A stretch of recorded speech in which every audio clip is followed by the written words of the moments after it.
morning, Mr. Bartell. Here. Quiet. Down, Monty. Down there. Dogs seem very chipper tonight. Yes, tonight, yes, but they've been in disgrace most of the day, Mr. Bartell. Oh? What have they been up to? After the seals again, Doctor? No, my boy, this time it was chickens. They got into my neighbor's coop and had a delightful time. Fortunately, there were no casualties, but I'm afraid that my good neighbor policy has suffered a slight diplomatic strain. But you come here to listen to Sherlock Holmes' adventures, not those of my dog, so draw up your usual chair and make yourself comfortable, and I'll get on with tonight's story. Last week, Doctor, you told us it was a case in which Sherlock Holmes found the solution without ever meeting any of the suspects. That's quite correct, Mr. Bartell. As remarkable as an exhibition of long-distance detection as I ever recall. But judge the story for yourself, my boy. It was in the autumn of 1903, and Sherlock Holmes was about to retire to his bee farm on the Sussex Downs. I must confess, Mr. Bartell, that my heart was heavy during those last few weeks we spent at Baker Street. I thought of the countless adventures that we'd shared together. I remembered those many evenings of quiet comradeship and companionship.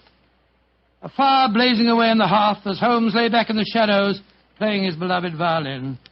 And then, Mr. Bartell, as so often happened, there'd be a violent jangle on our doorbell, and some wretched soul in misery would be standing before us and pouring out his troubles.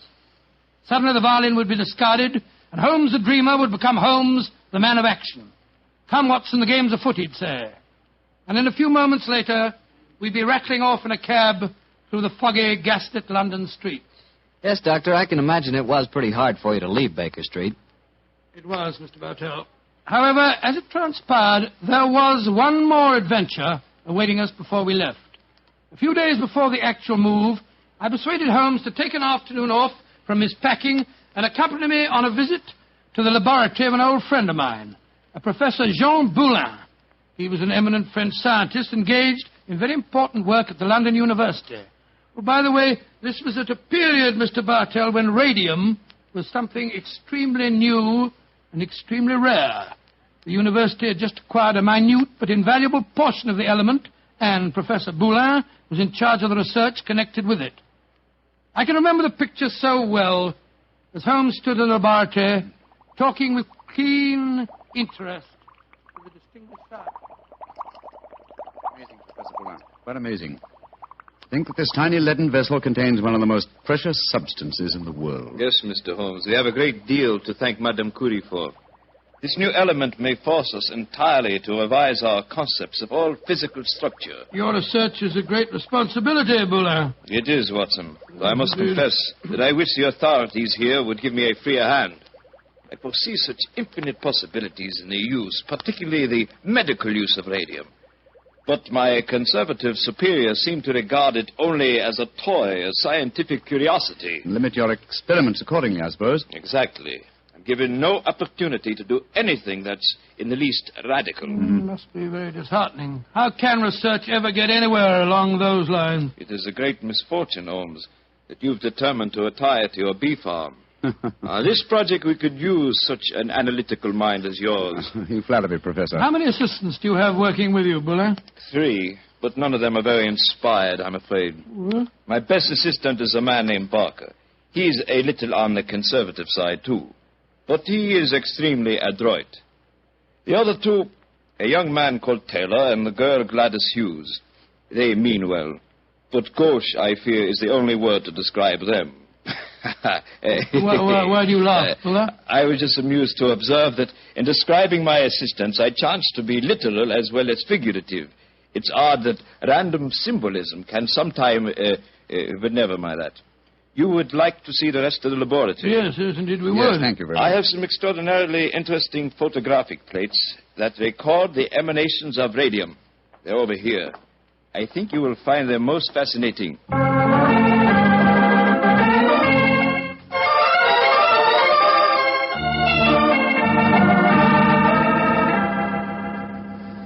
Baker Street, particularly when our rooms are full of packing cases, seems rather drab after the scientific stimulations of Professor Boulin's laboratory, doesn't it, old chap? Yes, it seemed drab even if we hadn't been to see him.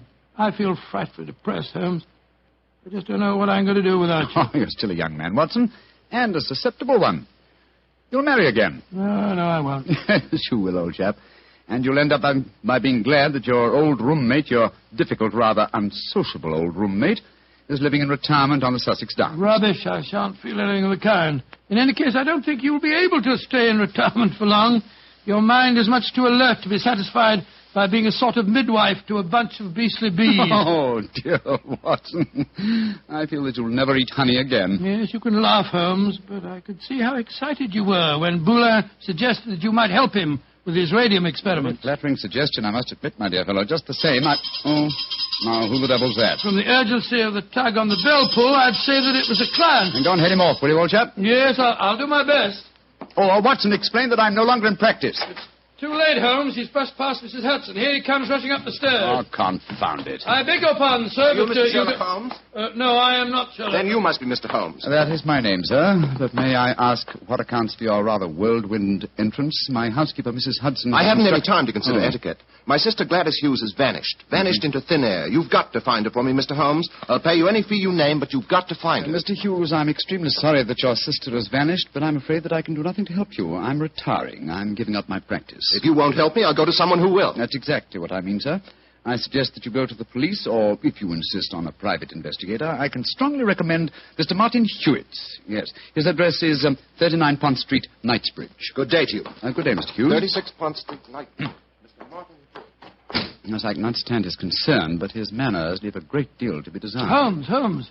Gladys Hughes, his missing sister. That was the name of one of Professor Boulin's assistants, wasn't it? True, old fellow, but it's probably only a coincidence. What? Both Christian and surnames are extremely common ones. Well, I have a feeling that it may not be a coincidence. Oh, come now, my dear fellow. Don't you try and embroil me in a fresh adventure. I've retired and I'm leaving for Sussex in a few days. And if any more clients come wrenching at my doorbell, I shall ignore them.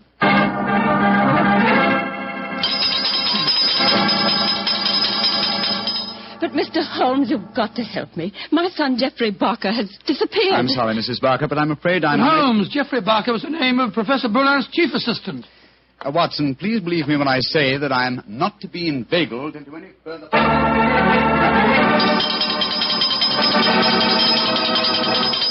Mrs. Taylor, I'm sorry, but I can't help you. Oh, but Mr. Holmes, it's my husband. He's disappeared. We've only been married 3 months, and now... Oh, it's terrible.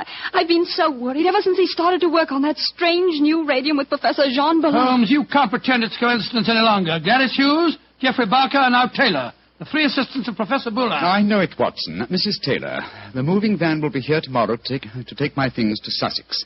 I shall follow them immediately. I have retired, madam. Do you understand that? Retired.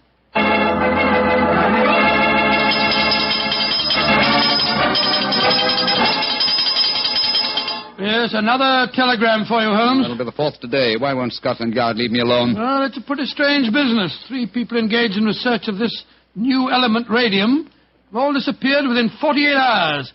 Scotland Yard needs your help. Let them earn their salaries, my dear Watson. I've helped them for the last time. Well, let's see how they've couched their latest diffusion. Oh, this isn't from Scotland Yard. It's from my brother, Mycroft. Mycroft? What's he going to say? Listen to this. Now Professor Boulin has disappeared. Great Scott. And the radium with him. Surely the pattern is obvious, Sherlock. Radium must be found, could solve the problem for you, but I'm too lazy. Consider what a flashy case for you to retire on. Regards, Mycroft. The old devil. Holmes, this is shocking. My old friend Boulin has disappeared. Yes, Watson, and now my brother asks me to investigate. The pressure becomes irresistible. Very well, I bow to fate and postpone my retirement for a few hours. Good man, Holmes. You know you'll never really retire. Yes, Mycroft says there's an obvious pattern in this case. Our first step, of course, will be to interview all the doctors who treat patients without charge. Why? Well, surely that's obvious. Well, it isn't at all obvious, to me. I don't know why you always leave me in the dark. Well, what makes you laugh? Being left in the dark. It's just like the old times, isn't it, Holmes? Come on, old fellow, let's go. The game's afoot.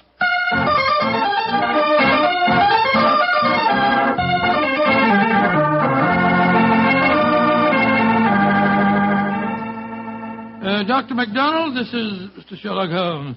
Mr. Sherlock Holmes. I'm very glad to meet you. And are you, Dr. MacDonald? I swear that I've never been in as many doctors' offices as I have today. But Mr. Holmes is in search of some information. Perhaps, Doctor, you can help him. I'll do my best. What do you want to know, Mr. Holmes? Whether you have any charity patients with skin eruptions or growths of any kind. I mean, patients that have not kept their appointments recently, perhaps. Now, let me see. Why, yes, I do. Old Mrs. Pendle. She has a very bad case of lupus. She was due for a treatment here yesterday, and I've seen nothing of her. Splendid. Can you give me her address? Why, certainly. It's in my book here. Well, I hope this isn't a false trail, Holmes. You can only explore it and see, dear chap. Here we are. Mrs. Pendle, 36 Elm Gardens, Clapham. Mrs. Pendle, 36 Elm Gardens, Clapham. Thank you, Doctor. I'm greatly obliged to you.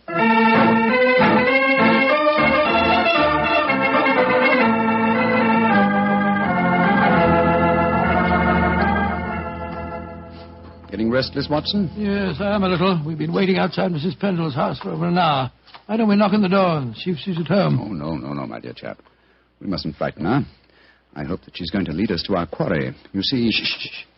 Front door's opening. A woman's coming out. Yes, it's Mrs. Pendle, beyond doubt. Look at that bandage around the upper part of her face. Yeah, hello, she's turning down the street. We're going to follow her, I suppose. Naturally, but let's give her a start, shall we? We don't want her to spot us. Well, while we're waiting, perhaps you'll clear up 1 or 2 points for me. I'm still very much in the dark. With pleasure, old chap. What puzzles you? Well, one of the things that Come on. What? We've given her enough of a start. Let's follow her. Oh, very well. But look here, Holmes. You asked me what I didn't understand. 2 things puzzle me. What did Mycroft mean by the pattern of the case? Why are we following a poor sick old lady through the London streets? I'll answer the first question, and I think the answer to the second will be self-apparent. The pattern of the case is clear. Professor Boulin and his 3 assistants have vanished together with the radium, but their disappearances were not simultaneous.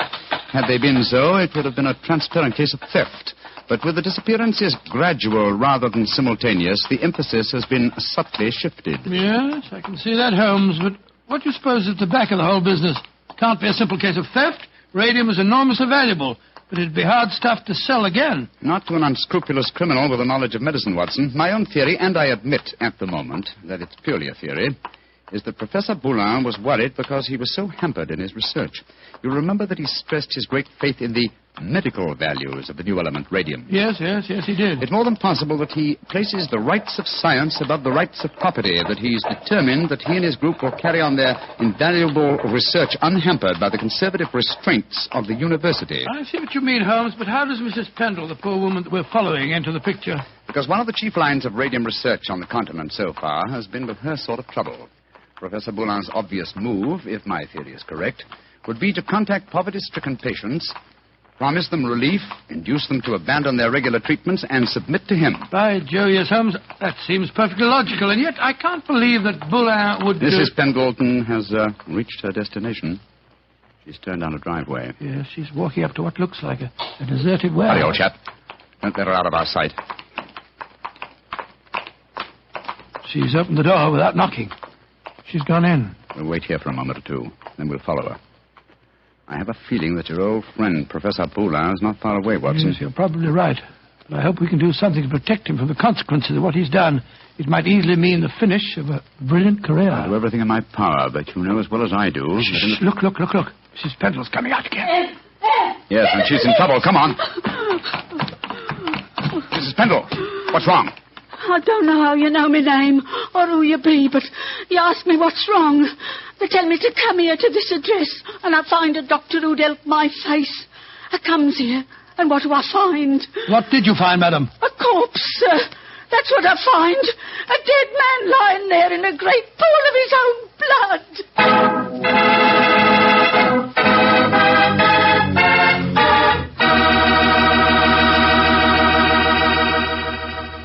You'll hear the rest of Dr. Watson's story in just a second. So I'm just going to remind you that there's one wine which everyone likes and which is good on any occasion. Petri California Sherry. You want a swell wine to serve before dinner? The perfect answer is Petri Sherry. If you want a wine that's delicious after dinner, or later in the evening when you're just talking things over with your friends, again you want Petri Sherry. And if you want a wonderful wine to serve at cocktail time, naturally you want Petri Sherry. Sherry is a wine that's good at any time. And Petri, Well, Petri is the wine that's good all the time. Well, Dr. Watson, so following the tracks of old Mrs. Pendle led you to a corpse, huh? Yes, Mr. Bartell. Of course, Sherlock Holmes and I went at once into the broken-down warehouse to examine the scene of the tragedy. Slumped over a desk in a darkened, shabby room, a flickering candle giving a macabre lighting to the scene, was the body of a man. I think I knew its identity even before Holmes turned to me. He said, Professor Boulin. All right, Watson. poor devil. Murdered, of course. Yes, but examine him for yourself, will you? Yes. Yes, there's no doubt about it. This wound couldn't have been self-inflicted.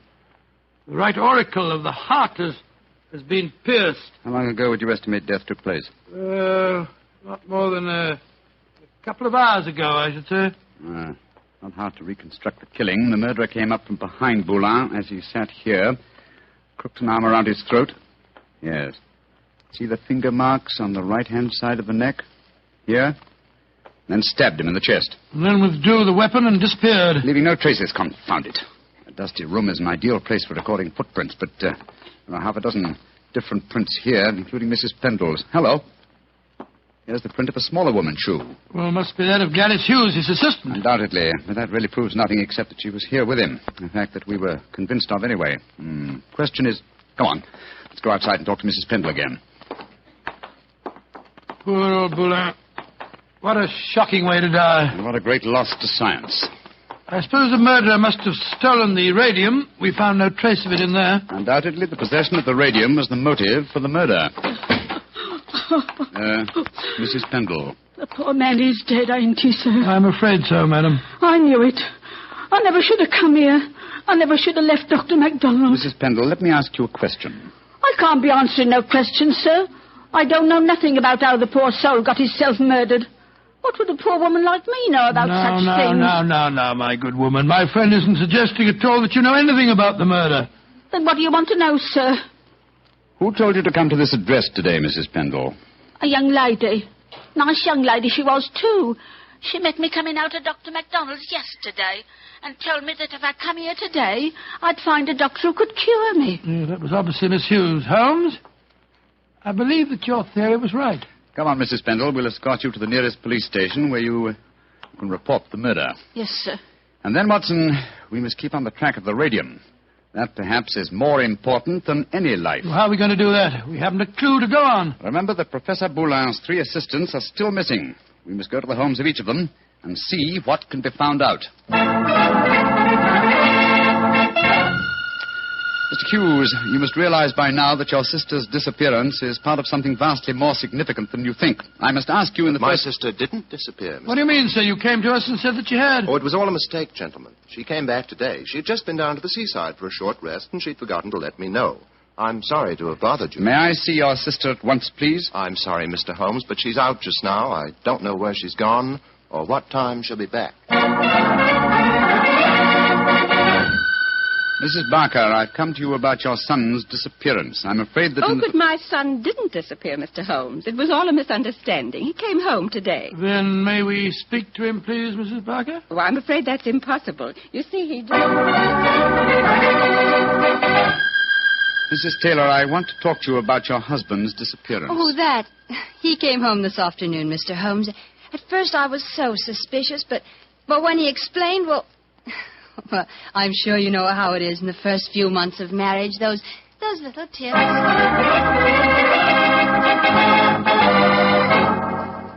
Confound it, Watson.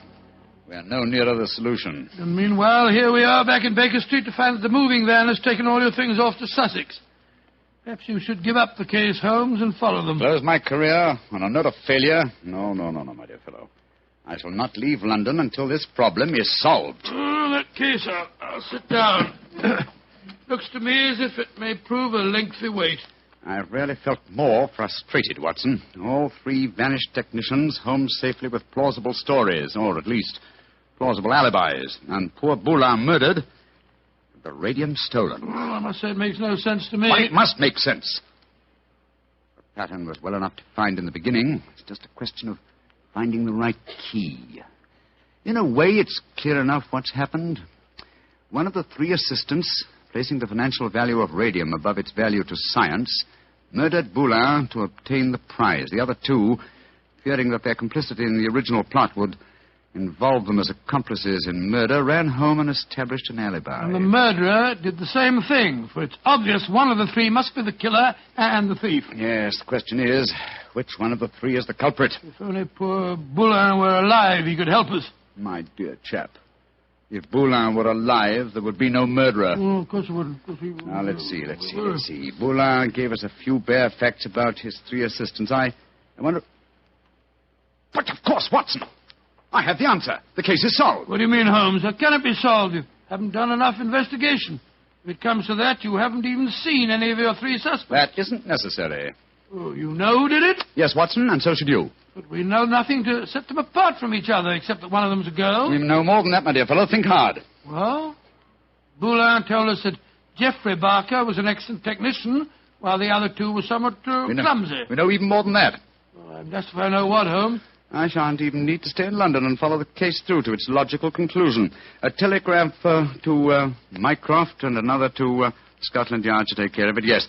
And I can be in Sussex before the moving van, after all. You mean you're going now, before the case is solved? But it is solved, my dear fellow. All that remains to be done is some purely routine work. What's the time? Look, it's 3 o'clock. Splendid. If we hurry, we can catch the 3:45 express from Waterloo. We? Yes, I was counting on you spending a few days down there with me, old chap. I hope you can spare the time. I should hate to make so drastic a change without my good old friend Watson at my side. Oh, of course. I'm delighted, but what, my dear boy? The case of the disappearing scientists. Wait until we get to Sussex, shall we? As soon as I get an answer to my telegrams, I'll explain the whole thing to you. And now let's hurry, shall we? Our train leaves in 40 minutes.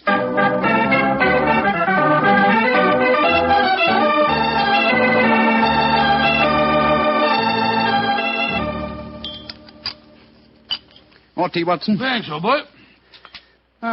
Peaceful down here, isn't it? Extremely. At the moment, I must confess, I find it rather nerve-wracking. Oh, why? Well, you know why, Holmes. I want you to open that telegram and tell me if your solution to the Boulin case was the correct one. Very well, my dear chap. Let's see. What is it? It's from Mycroft. Listen. Murderer arrested and radium recovered. Well done, Sherlock, though you took longer than I expected. Regards, Mycroft. Congratulations, Holmes. And now perhaps you'll condescend to tell me how you solved it. Don't be angry with me, old chap. I only wanted to make sure that my solution was correct. You remember the nature of the fatal wound on Boulin's body? Of course. He'd been stabbed through the right auricle of the heart. From behind. Proving that the murderer was clearly right-handed. Oh, what does that signify? Almost everybody's right-handed. Oh, no, not in this case. If you recall, Professor Boulin said that Geoffrey Barker was adroit, while his other two assistants were gauche. Then he laughed because he said his remark was true both literally and figuratively. I still don't see what he's talking about. Oh, come now, Watson, come. Think of the origin of the word adroit. Ardois. Droit is the French word for right. And gauche is the word for left. Meaning the two gauche assistants were left-handed, and therefore only the adroit, the right-handed Barker, could have inflicted the fatal wound. I see it now, Holmes. You know, if you'd remembered that mark of Boulin's at the time we found his body, you could have solved the case much sooner. That's true, old fellow, very true. And when my old friend Watson points out that my memory is failing and my mind sluggish, then I know that my retirement has been postponed for far too long.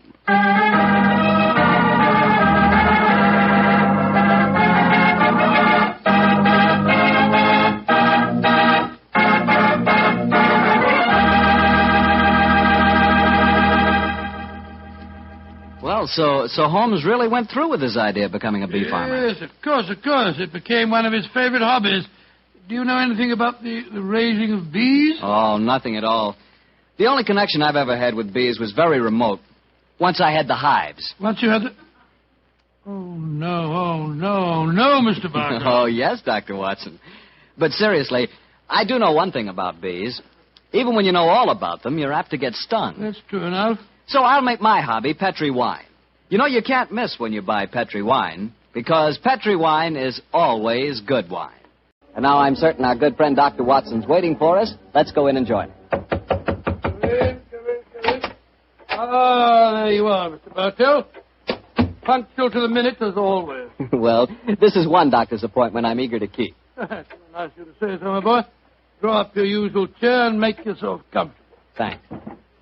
Well, Doctor, today's April the 1st. Did anyone try and play any jokes on you? Yes, you did, Mr. Bartell, but I'm happy to say that nobody caught me.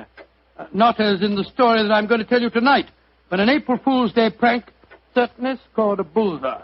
I see you have the dispatch box out again, Doctor. Been refreshing your memory? Yes, I have, Mr. Bartell. And when I tell you the adventure took place at 1881, I think you'll agree that after such a lapse of time, a man can hardly rely on memory alone. 1881? Say, Doctor, tonight's adventure must have been one of the really early ones. Yes, it was indeed. In fact, to be exact, it took place only a little while after Sherlock Holmes and I had first met and had taken up lodgings together. How was the great detective in those early days? Profound mystery to me, Mr. Bartell. To give you an example, my boy, I'd shared our Baker Street lodgings with him for over a month before I was even certain of his profession, the knowledge of which I learnt to my awe and astonishment when our first adventure together took place. Oh, that was the one you called A Study in Scarlet, wasn't it, That's Doctor? right, Mr. Bartell. What a memory you've got, Study in Scarlet. But even after that adventure, I found myself wondering at times what I had let myself in for, sharing lodgings with such a strange companion. It was in one of those moods of doubt and confusion that my story begins. Late one March evening, I found myself in the neighborhood of Piccadilly Circus. It was cold, and a steady drizzle of rain had dampened my spirits. I thought that a glass of wine and the sound of music would put me in a better mood. And so, Mr. Bartell, I entered the Criterion restaurant. As I sat with a glass of rare vintage port at my elbow, the orchestra playing a dreamy Strauss waltz in the background, I couldn't help thinking of the last time that I'd been there. It was the night I met a young medical student by the name of Stamford. He was the man who first introduced me to Sherlock Holmes. Suddenly, I felt a tap on my shoulder. I turned, and to my amazement, once again, young Stamford was standing before me. Watson, or should I say Dr. Watson, how are you, my dear chap? Hello, Stamford. Come and sit down. Thanks. I'm glad to see that you're not holding any grudge against me Why on earth should I do that? for introducing you to Sherlock Holmes. I've reproached myself ever since. I think he's as mad as a hatter. Not at all. He may be eccentric. In fact, I'll admit that he is eccentric, but he's an extraordinarily interesting fellow. He'll make a great name for himself as a private detective one of these days. You'll see if I'm not right, Stamford. I saw something about him in the paper the other day. Yes, I expect that was the Lauriston Gardens affair, wasn't Yes, yes, it was. it? He's a brilliant man, Stamford. Quite brilliant. So I must admit he's difficult at times. He works like a fiend as a rule, but occasionally a reaction sets in for days at a time. He'll lie on our sofa, hardly uttering a word or moving a muscle from morning to night. It's depressing, I must say. I think he takes himself too seriously. Yes, perhaps you're right. How would you like to join in a little plot? Plot against Holmes? Yes, just a rag, you know. We thought it'd be rather fun. We? Murphy and I, we were just talking about it. I'll call him over. Murphy? Oh, is that Murphy? I've seen him before somewhere, haven't I? I'm sure you must have done. He's been round at the hospital, and any time you go into the British Museum, you'll find him there. Nice fella, but dull. Definitely dull. Yes, Stamford. Oh, this is a friend of mine, John Watson. This is James Murphy. How do you do? I think I've seen you at the hospital. And I know I've seen you, Dr. Watson. Oh, sit down and come and join us, won't you? Oh, thank you very much. I was just telling Watson about our little plot. Oh, you mean about Sherlock Holmes? Now, look here. I'd like you fellows to realize that Holmes is a very good friend of mine. Oh, don't worry, Watson. This is all in good fun. Don't you realize what the date is tomorrow? 1st of April, isn't it? Yes, April Fool's Day. Oh, now I see. You're going to play an April Fool's Day joke on Holmes. Yes, that's our plan. Well, it's hardly our plan, Stamford. It's really Lady Anne Partington's idea. You see, Holmes was very rude to her when she visited the hospital recently, and she wants to, take him down a peg or two. Sounds innocent enough. I must say he's inclined to be rather arrogant at times. Well, what's the plan? Well, we'll need your help, Watson. You must be careful not to give the joke away. I'll bet you a $5 that Holmes falls for the whole story, hook, line, and sinker. Now, here's exactly what we're planning to do. Lady Anne is going to call on Holmes at Baker Street in the morning. Lady Anne, I'm very flattered that you called to see me in my professional capacity. Surely, my dear man, you didn't think this was a social call. You were much too rude to me at the hospital the other day for that. That was the point I was trying to make. Please sit down, won't you? Please take this chair, won't you, Lady Anne? It's by far the most comfortable chair in the room. Oh, thank you, Dr. Watson. And now, what can I do to help you? You've heard of the Elphinstone Emerald? Oh, yes, indeed. A magnificent stone of very considerable value. An heirloom in your family, I believe. Yes, Mr. Holmes. I keep it in a wall safe in my bedroom. This morning, when I had occasion to go to the safe, I discovered that the emerald had been stolen. Stolen? Good Scott. What a Shocking business. Of course, you want Mr. Holmes to recover it for you. A remarkable deduction, my dear doctor. Lady Anne, when you opened the safe, did you observe any signs of it having been tampered with? Oh, I think it's rather stupid to sit and answer questions here in Baker Street. Why don't you come over to my house in Cavendish Square and examine the safe for yourself?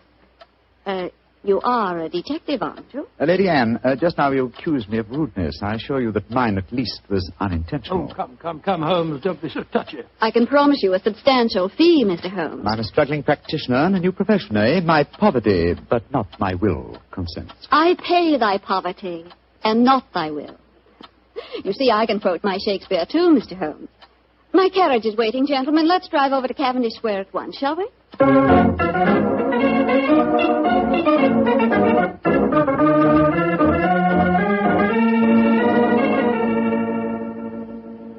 This is the wall safe, Mr. Holmes. Not too difficult a safe to crack for an expert. You placed the emerald in it last night, you say? Yes, when I went to bed.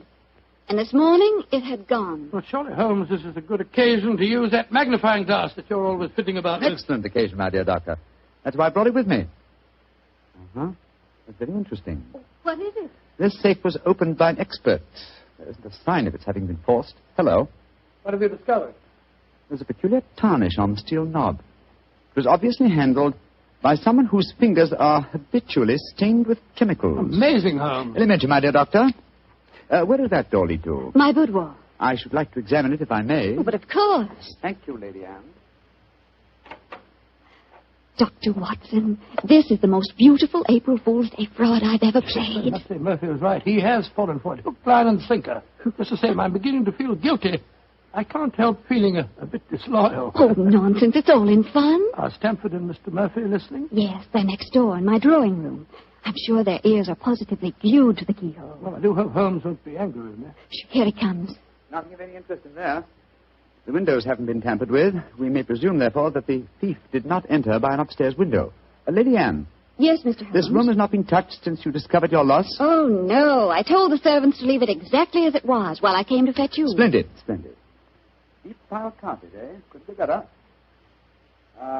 The thief was a tall man with a long stride. Oh, come, Holmes. I know your methods, but there aren't any footprints on this carpet that you can identify, even with your magnifying glass. My dear doctor, I've studied many crimes, and I've never seen one yet that was committed by a flying creature.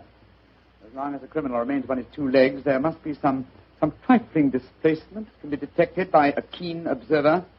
I assure you that the marks on this carpet indicate that the thief was a tall man with a long stride. Traces of tobacco ash. Pipe tobacco.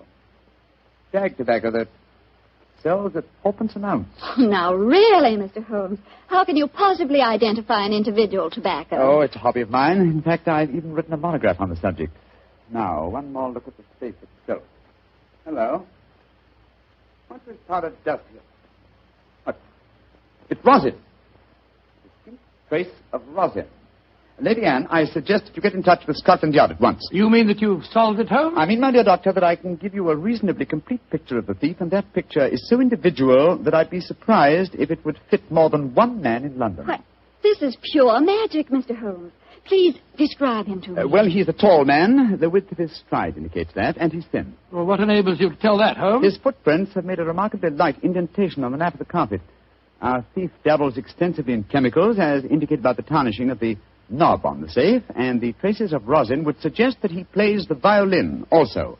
He smokes shag tobacco, has a great practical knowledge of the ways of combination locks, and he's obviously in close contact with the criminal classes. How do you know that, Mr. Holmes? Well, he wouldn't steal a famous stone unless he knew how to dispose of it through some trustworthy fence. Yes, it's a very comprehensive picture, Holmes. I almost feel as if I knew the chap. Thank you, Doctor. I'm sure there's only one man in London, and it shouldn't be hard to trace him. I agree entirely, Mr. Holmes. Dr. Watson, I think the joke has gone far enough. Joke? What do you mean? You're quite right, Holmes, in saying there's only one such man in London. You've just given a perfect description of yourself. April Fool. Dr. Stamford, Mr. Murphy, you can come in now. April Fool, Holmes. April Fool. April Fool.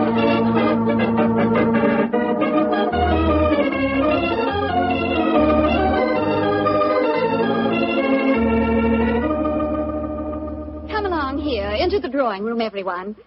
Let us drink a glass of wine to Mr. Holmes, who has so graciously forgiven us for the little trick we played on him. And also to Dr. Stamford, who thought of the whole idea. No hard feelings, Holmes. Oh, no, Doctor.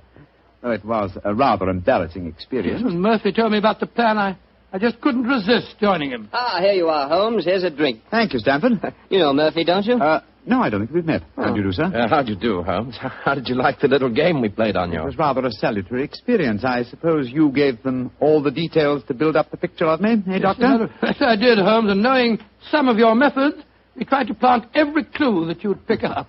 Very neat job, too, and incidentally, a perfect example of the dangers of deductions based on purely circumstantial evidence.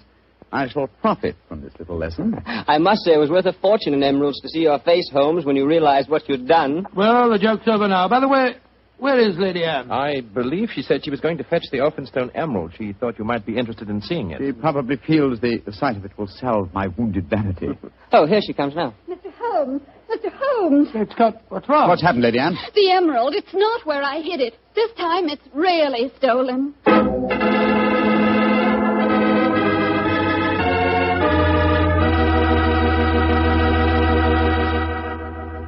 Dr. Watson's story will continue in just a few seconds, so I've just time to remind you that there are many, many different types of wine. But if you want one wine that's fine for almost any occasion, then you want Petri California Sherry. Petri Sherry is fine before dinner, of course. But Petri Sherry is good after dinner, too. And it's the perfect wine for cocktail time or any time friends drop in. Everybody will love the real heart-of-the-grape flavor you get in every sip of Petri Sherry. And you can serve Petri Sherry proudly, because those letters P-E-T-R-I spell the proudest name in the history of American wine. Petri wine. Well, Dr. Watson, your April Fool Day plot kind of backfired on you, didn't it? Yes, Mr. Bartell, it was a perfect example of the biter bit. Well, what happened next? I suppose Sherlock Holmes went into action once again. That's fair, Mr. Bartell, and it gladdened my heart to see the change in the fella. I confess I'd felt rather ashamed of my part in the prank, for I could see that Holmes's pride had been hurt. But now, with a definite crime before him, the difference was amazing. He suddenly became a dynamo, galvanized into action as he stood there, firing questions at the other members. Lady Anne, who besides yourself knew of this fresh hiding place? Both Murphy and I did. Yes. After we'd left our deliberate clues on the safe, we went with Lady Anne and saw her secrete the emerald in the top drawer of her dressing table. We thought it would be all right there. After all, as soon as the joke was over, I was going to put it back in the safe. Now, I think our wisest plan before we question the servants would be for each one of you who were in this April Fool's Day prank to submit to being searched. Holmes, surely you don't suggest that any one of us took the emerald? No, Stamford, I don't. But if any one of you four are not guilty, this will be a splendid way of proving your innocence. I say, steady, Holmes. You're not suggesting that Lady Anne stole her own emeralds, are you? Are you, Mr. Holmes? I'm suggesting nothing, but I may point out that the recent vogue for the insurance companies has provided another interesting motive for these so-called thefts. I resent your insinuation. It's outrageous. Lady Anne, if I'm to recover your emerald, I must at least consider every possibility. A search is the most immediate practical action. Perhaps you'll retire into the next room while I persuade these gentlemen to submit to being searched. Very well, but I think you're in danger of making a fool of yourself once again. No, wait, don't go, Lady Anne. A search won't be necessary. What do you mean, Murphy? I must throw myself on your mercy, Lady Anne. I confess that I stole the emerald. Murphy! After you put it in the drawer, Lady Anne, I slipped back into the room and took it out. Murphy, that's a criminal action. I know it, but I'm poor. I need money desperately for my mathematical research. I knew the emerald was priceless, and I couldn't resist the temptation to take advantage of a joke. Here, Lady Anne, here's the stone, and please don't prosecute me. Please don't. It'd be my ruin. May I examine the emerald, Lady Anne? Thank you. Well, Mr. Murphy, I won't pretend that I'm not deeply shocked. I must ask you to leave my house. But you won't prosecute me, will you? It was a moment's temptation. No, I won't prosecute you. Holmes, what are you doing with the emerald? Well, knowing something of the deceptive ways of thieves, I came on this case fully prepared to test the emerald when I found it. Now, a drop of this acid from this vial, so... Mr. Holmes, what are you doing? You'll injure the stone. No, not if it's a true emerald. Uh-huh, look at that. Good Lord, the acid's eating to the stone as if it was sugar. Then that means... It means, Lady Anne, that Mr. Murphy has just imperiled his honor and his freedom to steal a singularly beautiful fake.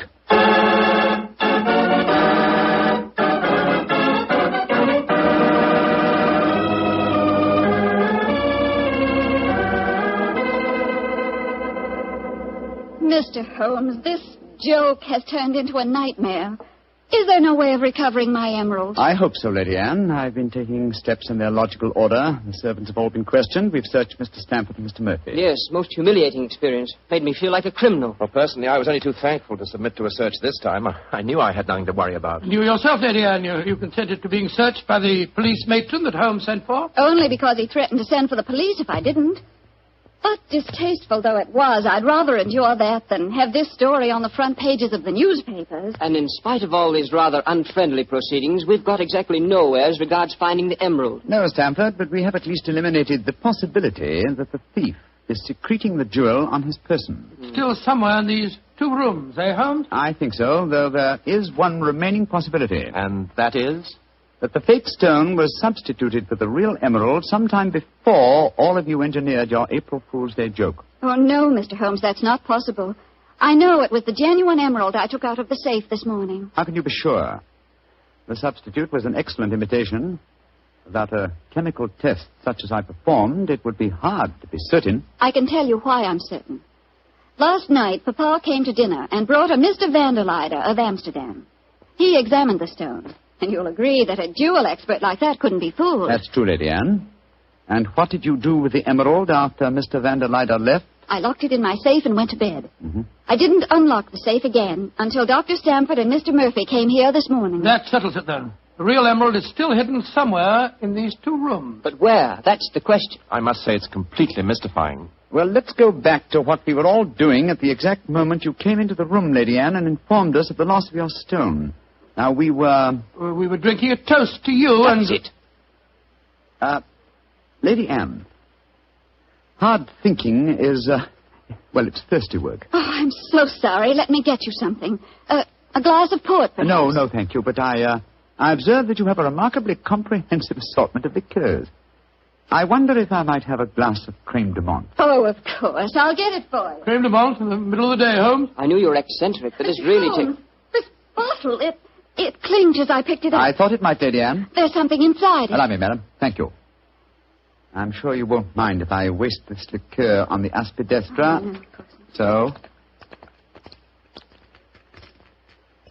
Lady Anne, allow me to restore to you the Elphinstone Emerald. Great Scott. Amazing. Fantastic. Ingenious. The one safe hiding place in the room.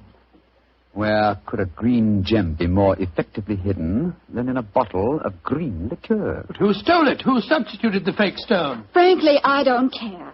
The gem is restored. That's all that matters. I prefer not to go to court. Neither you nor I, Mr. Sherlock Holmes, would show up in the best of lights. And my father would disapprove of this whole affair, I'm afraid. Just as you wish, Lady Anne. In either case, I shall expect your check for my services in due course.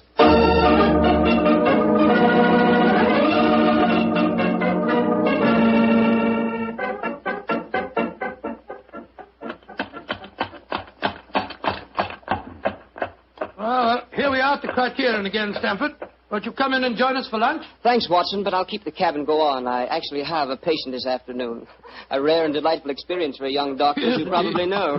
As rare and delightful as a client is for a young detective, eh, Stanford? I quite understand, and I'm correspondingly grateful to you for your profitable hopes. I'm glad it was profitable for you. Personally, I feel pretty stupid about the whole thing. Well, goodbye. Goodbye, old fellow. Goodbye. 39 Onslow Square, cabby. You're remarkably quiet, Murphy. Well, I'm afraid my conscience won't let me do much talking, Doctor. I'm heartily ashamed of myself. Well, thanks for the lift. I'll leave you chaps. Oh, nonsense. You'll join us for lunch, Murphy. But, No buts about it, I insist. Come on. Well, it's awfully nice of you. Oh, come, Murphy. Any one of us can make a foolish mistake. It's just lucky that you didn't have to pay for yours.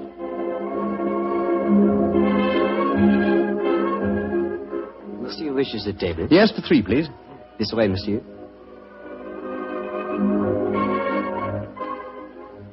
Does this table please you? Excellent, thank you. George, I'm as hungry as a hunter. How about you, Murphy? No, I'm afraid I have very little appetite. This whole case has upset me dreadfully. You mustn't take it too much to heart, Murphy. By the way, Doctor, I'd like to have your opinion on the case. Who do you think staged the theft of the emerald today? Perfectly obvious to me. Lady Anne Partington did it herself to collect insurance money. If she hadn't, she'd have insisted on your finding the thief. But you needn't worry, old chap. You'll get your fee all right, I'm sure of that. Oh, I'm not worrying about the fee. But I assure you, Lady Anne did not engineer that fraud today. You mean that it was Stamford? Tell him who was responsible, my dear Murphy. But how should I know? Oh, come now, Murphy. Let's not fence any longer. You did an excellent job, a superlative job. I was almost sorry to spoil it for you. I don't think I understand you, Holmes. Oh, yes, you do, Murphy. You're a splendid actor, too. I was so deeply touched when you had apparently stolen a fake jewel, and all the time you knew that the real one was safely hidden in the bottle of creme de menthe. To be abstracted at your leisure. You scoundrel. Holmes, do you mind telling me what's going on here? I'm completely and absolutely in the dark. Surely it's obvious, my dear Doctor. The imitation emerald was a brilliant copy. What makes you so sure of that, my dear Because Holmes? this April Fool's Day hoax was only conceived yesterday, or that is what you wish the others to believe. Such a superb paste gem could not have been made at such short notice. Therefore, it must have been prepared by someone who knew about the hoax before it was arranged. Now, my dear Doctor, when Stamford told you about the plan last night, whose idea did he say it was? He told me that it was Lady Anne Partington's plan. Precisely. And yet Lady Anne referred to it today as Stamford's idea. Obviously, you, my dear Murphy, presented the plan to each as the notion of the other, and so only you could have arranged the real theft behind the hoax.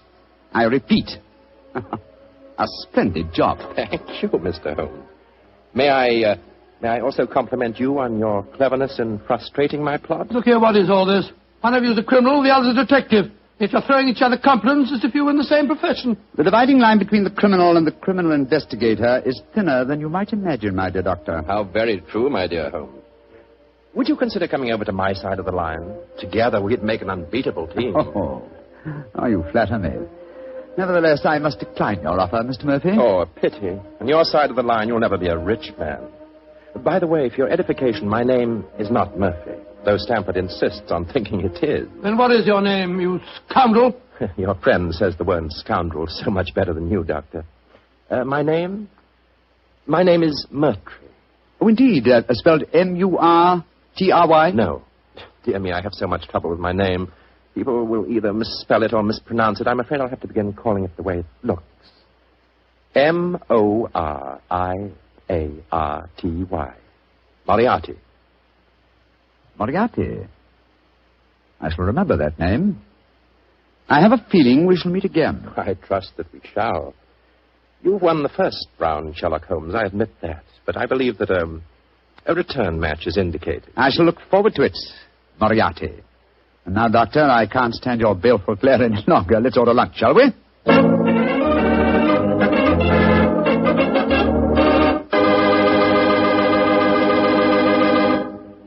Doctor, that was a pretty hectic April Fool's Day. Yes, it was. I never want to see another one exactly like it. I don't blame you. You know, I'd sure hate to have someone come to my house and pull a trick like that on me. Why, Mr. Bartell, do you have a precious emerald you fear may be stolen? Are you kidding? I wouldn't know the difference between a precious emerald and a piece of green glass.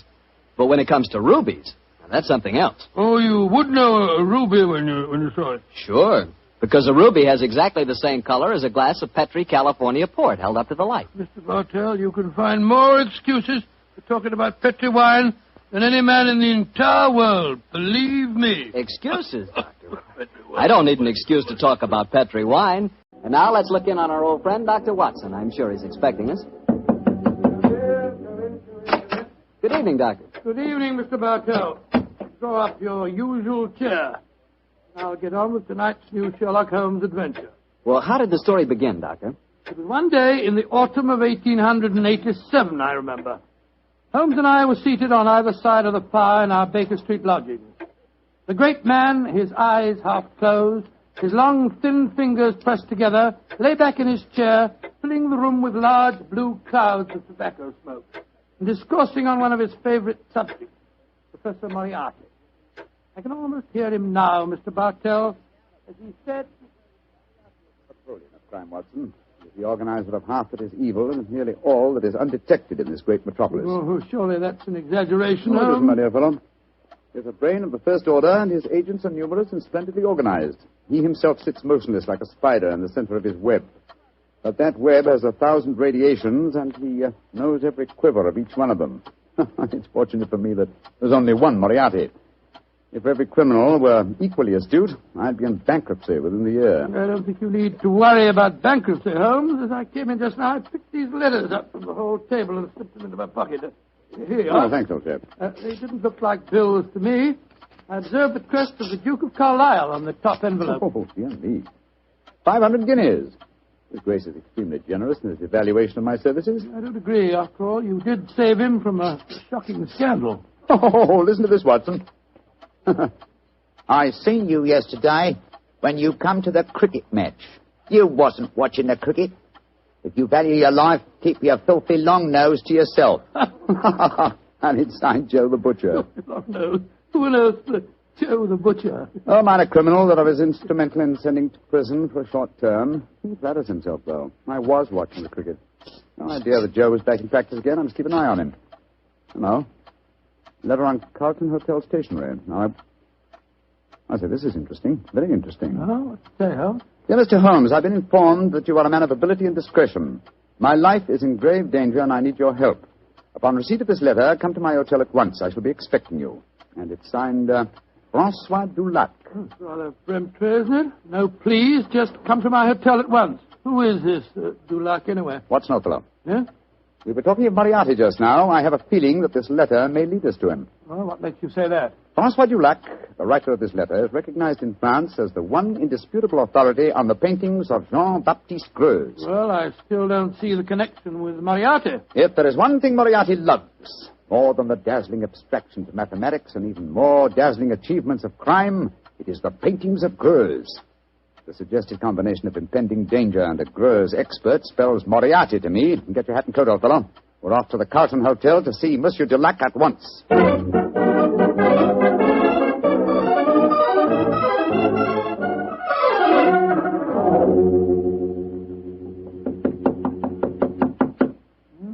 is room 212, all right, but there's no answer. I'll knock again. Shall I go and get someone to unlock the door? No, old chap. Huh? Don't want to attract attention to our prospective client. Hotel locks shouldn't be very hard to pick. Here. The skeleton key should do the trick quite easily. Well, the man at the desk downstairs said that Monsieur Dulac was in his room. You know, Watson, he said he thought he was in his room. Uh-huh. Easier than I anticipated. Come on, let's go in. Doesn't look as if anyone's occupying this room. No signs of any personal belongings. No clothes hanging in the wardrobe, no luggage. Yet he is still registered here. Hello. What's this stain on the carpet by the bed here? Great Scott, is it... It's a blood stain, Watson. Blood stain? And the stain is still damp. I'm afraid we're too late. Come on. We can do no more good here. You're not giving up, Holmes? No, of course not, my dear fellow. Let's see what we can find out from the hotel manager. I refuse to believe that in the 19th century a distinguished foreigner can vanish into thin air.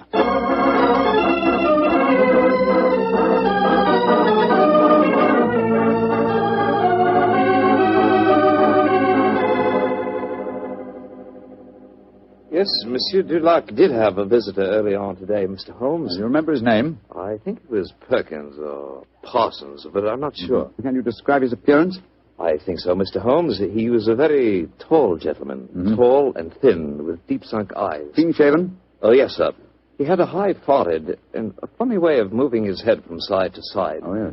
Right, Joe Holmes, that's almost an exact description of Moriarty. Exactly, Watson. Have you seen Monsieur Dulac since this Mr. Perkins or Parsons called on him? No, I haven't, sir. But his visitor came back only an hour ago. He had some men with him. They carried some large packages out of the hotel. Packages? But not luggage, eh? No, packages, Mr. Holmes. Has Monsieur Dulac received any other visitors since he arrived here? None that have been here to see him, sir. But I understand that Sir Henry Davenant has been most anxious to get in touch with him. Sir Henry Davenant? Thank you. I'm extremely obliged to you. Come on, Watson. Always proud to be of service to Mr. Sherlock Holmes. The plot begins to clear, Watson. Well, what makes you say that, huh? Sir Henry Davenant is a millionaire whose art collection is world famous. Year ago, the papers were full of his latest acquisition, the gem of his collection, Jean-Baptiste Greuze painting, young girl with the Gazelle. And now it would appear that for some reason Moriarty wishes to prevent a meeting between Sir Harry Davenant and Monsieur Dulac, a Greuze expert. Now, do you see why the plot begins to clear? Vaguely, but what are you going to do? Davenant said to, there's something of a hermit. He won't have anything to do with officials, interviewers, and people like that. But we know that he wishes to consult an expert on the paintings of Jean-Baptiste Greuze. The next move should be obvious, old chap. Gracious me, you mean that you'll impersonate one? Certainly. If a Greuze expert is what he wants, then a Greuze expert is what he's going to get.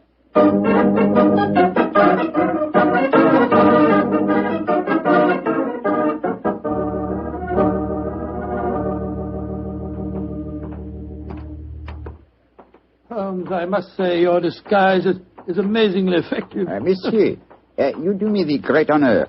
If I appear convincing to the astute Dr. Watson, how can I fail to convince Sir Henry Davenant? Oh, my dear fellow, it's marvelous. Appallingly good. Yeah. Here we are, sir. Sir Henry's house. Let's hope for the best, old fellow. I don't know exactly what a French art expert looks like, but I could certainly believe that you were one. I only hope that I can be equally convincing in the role of a patron of the arts. You certainly look your part, old chap. Good afternoon. Can I help you? My name is Vernet. André Vernet. I am most anxious to make the acquaintance of Sir Henry Davenant. I'm afraid that Sir Henry is extremely difficult to see, sir. I can tell him you're here, but he very rarely gives interviews. That is a great disappointment to me. Perhaps you would just go and tell him I am a pupil and a disciple of the great Francois Dulac. I will do what I can, sir. Come in, won't you, gentlemen? If you'll wait here for a moment, I'll take your message. What was the name again, Vernet, sir? André Vernet, and this gentleman is Mr. Watson. Very good, sir.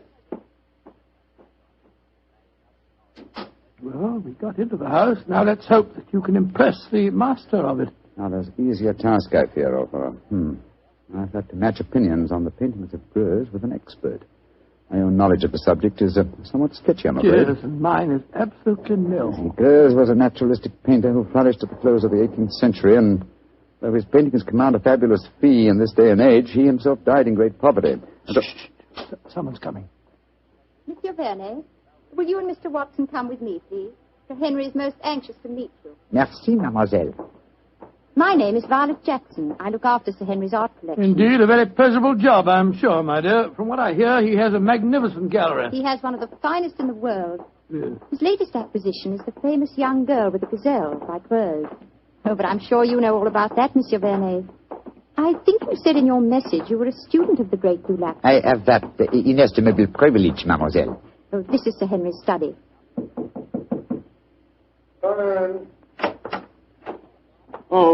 Thank you, Violet. You may go. Yes, Sir Henry. You're Vernet, I'm sure, and this is Mr. Watson? That's right, Sir Henry. Mr. Vernet is staying with me. I see. Well, sit down, won't you? Look, Vernet, you're a friend of Dulac's, aren't you? I think I may claim that honor, monsieur. Then why in thunder can't I get in touch with him? He's staying at the Carlton Hotel, isn't he? He was, or has been staying there, monsieur. Oui. I've left half a dozen messages for him asking him to come and see me, and he hasn't answered one of them. I can't understand it. It's most important that I see him. Monsieur is in some trouble, perhaps? Perhaps. Now, you fellows are familiar with the painting by Greuze, the young lady with the Gazelle, aren't you? Oh, yes, Sir Henry. Yes, indeed. Oh, you are, eh? What do you think of it? Well, one of the greatest works, in my humble opinion, monsieur. Of course, I have only seen a reproduction, but it seemed to me to have a freshness and vigor of the flesh tints, a great firmness and brilliance of line. You are indeed fortunate to own it, monsieur. Don't know about fortunate. It cost me £40,000. I still say you are most fortunate, monsieur. Would you grant me the honor of to examine the original? Well, I don't know whether I ought to. I've had to guard it very carefully ever since this... Well, but perhaps in your case I can make an exception. You received threats regarding the painting, Sir Henry? Yes, I have, Mr. Watson. And they've worried me so much that I've even thought of engaging the services of a private detective. Oh, indeed, monsieur. Very interesting. The Duke of Carlisle strongly recommended a fellow by the name of Sherlock Holmes. I was seriously thinking of going to him. Instead of which? He has come to you, Sir Henry. In fact, it will save us all a lot of time, I'm sure. Well, what kind of horseplay is this, sir? Who the devil are you? My name is Sherlock Holmes. Then why do you come here masquerading as a French art expert? Because I'd heard of your aversion to giving interviews, and I wanted to see you urgently. I felt that in the character of a supposed Greuze expert, I was most likely to gain immediate admission. Well, then, your friend here? Dr. Watson, my colleague. Well, it's all turned out for the best, Sir Henry. You wanted to consult Mr. Holmes, and he was most anxious to see you. Yes. Well, I'm glad you fellows are here. You see, I'm devilish worried about that Greuze of mine. Oh, why, Sir Henry? Well, I bought it at an auction. There was another man bidding against me all the time, and when it was finally knocked down in my name, he became most insulting. He seemed unable to bear not owning the picture himself. He told me bluntly that I wouldn't enjoy it long. Well, I didn't think much about it at the time, but lately I've been receiving postcards repeating the threat.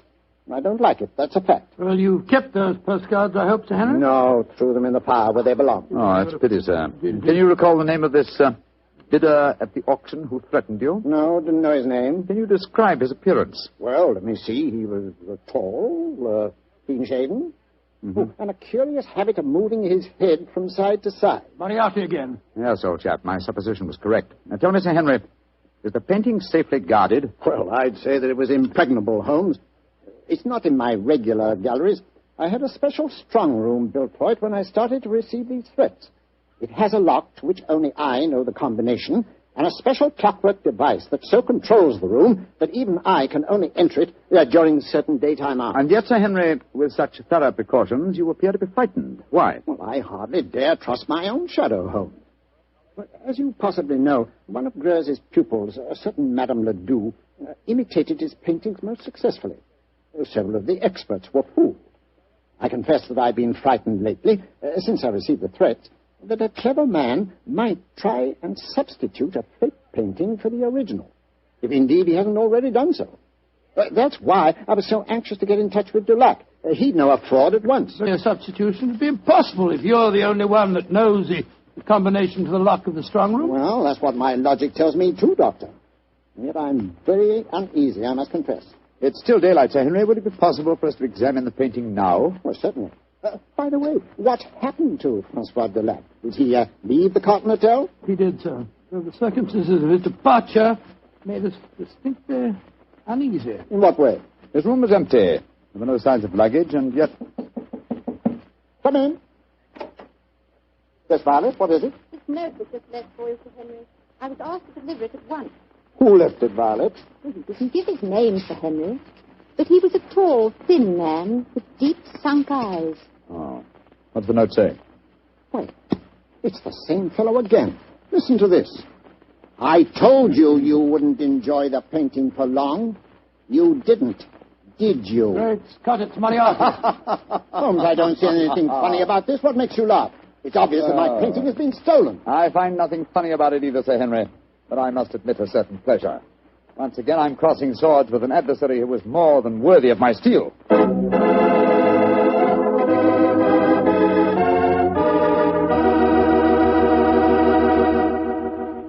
You'll hear the rest of Dr. Watson's story in just a second, so I'm just going to remind you that Petri Sherry could really be called the all-round, all-American wine. That's right, Petri California Sherry.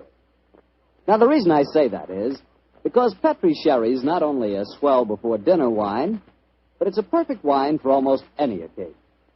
When company drops in, serve Petri Sherry. After dinner, when you're just sitting around chatting, Petri Sherry again is just right. Believe me, you couldn't ask for a better all-round wine than Sherry. You couldn't ask for a better tasting Sherry than Petri. Petri Sherry. Well, Dr. Watson, you've kept me on the edge of my chair so far with your story. What happened next? Did Sir Henry Davenant take you to see his famous painting? He did, Mr. Bartell.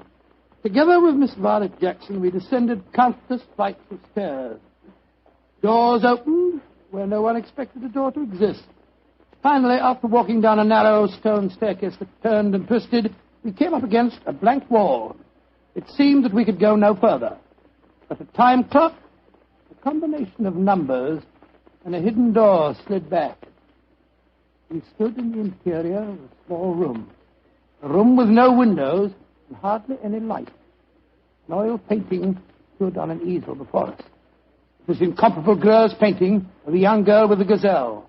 We stood looking at it for a brief moment, and then Sir Henry Davenant said, Heaven, painting is still safe. Yes, Sir Henry. If it still is the same painting. It looks the same, Mr. Holmes. Yes, it does to me. The fact remains that only Francois Dulac could tell us if it is the same or a brilliant copy. Yes, and Monsieur Dulac has been silenced. So it would seem. Of course, we could ask the experts at the British Museum to pass judgment. Yeah, but how could it have been stolen? It'd be impossible to smuggle it out of here and replace it with a copy. There's only one way of being absolutely certain. With your permission, Sir Henry, I should like to make a test. You're going to take a sample of the paint, Mr. Holmes? Yes, that should give us certain proof. Well, very well. Yeah, you'd better do it, Violet. But be careful. Remember, the painting cost me £40,000. A minute fragment of paint will be sufficient for the test, won't it, Mr. Holmes? Yes, indeed. With my fingernails, Sir Henry, I'll scratch off a tiny sample. Yes, I think it's a dash fine bit of work, whoever painted it. There you are, Mr. Holmes. Is that enough paint Splendid, for Miss you? Jackson, splendid. Thank you. Please put it on this envelope for me, will you? That's it. And now, Sir Henry, I shall return to Baker Street and analyze this paint. Within an hour, I shall be able to tell you whether the painting is worth £40,000 or a plug farthing.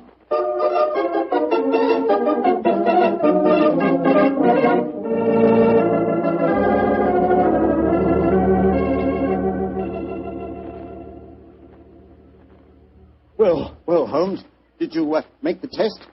I did, Sir Henry. And? I'm afraid there's no doubt that your painting is a fraud. Oh, fraud. The sample of paint that I examined was manufactured not more than 25 years ago, and Greuze died in 1805. Well, I still say that it's a fine painting, whoever did it. I wouldn't mind having it myself. I agree, Dr. Watson. In fact, I'd be glad to buy it. It's a brilliant copy, and more than likely it was done by Madame Ledoux. You're remarkably quiet, Sir Henry. £40,000. £40,000! No, sir, put that knife down.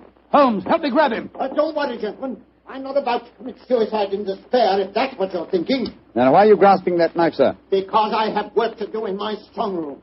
I'm going to use this knife to slash that lying canvas into 40,000 pieces.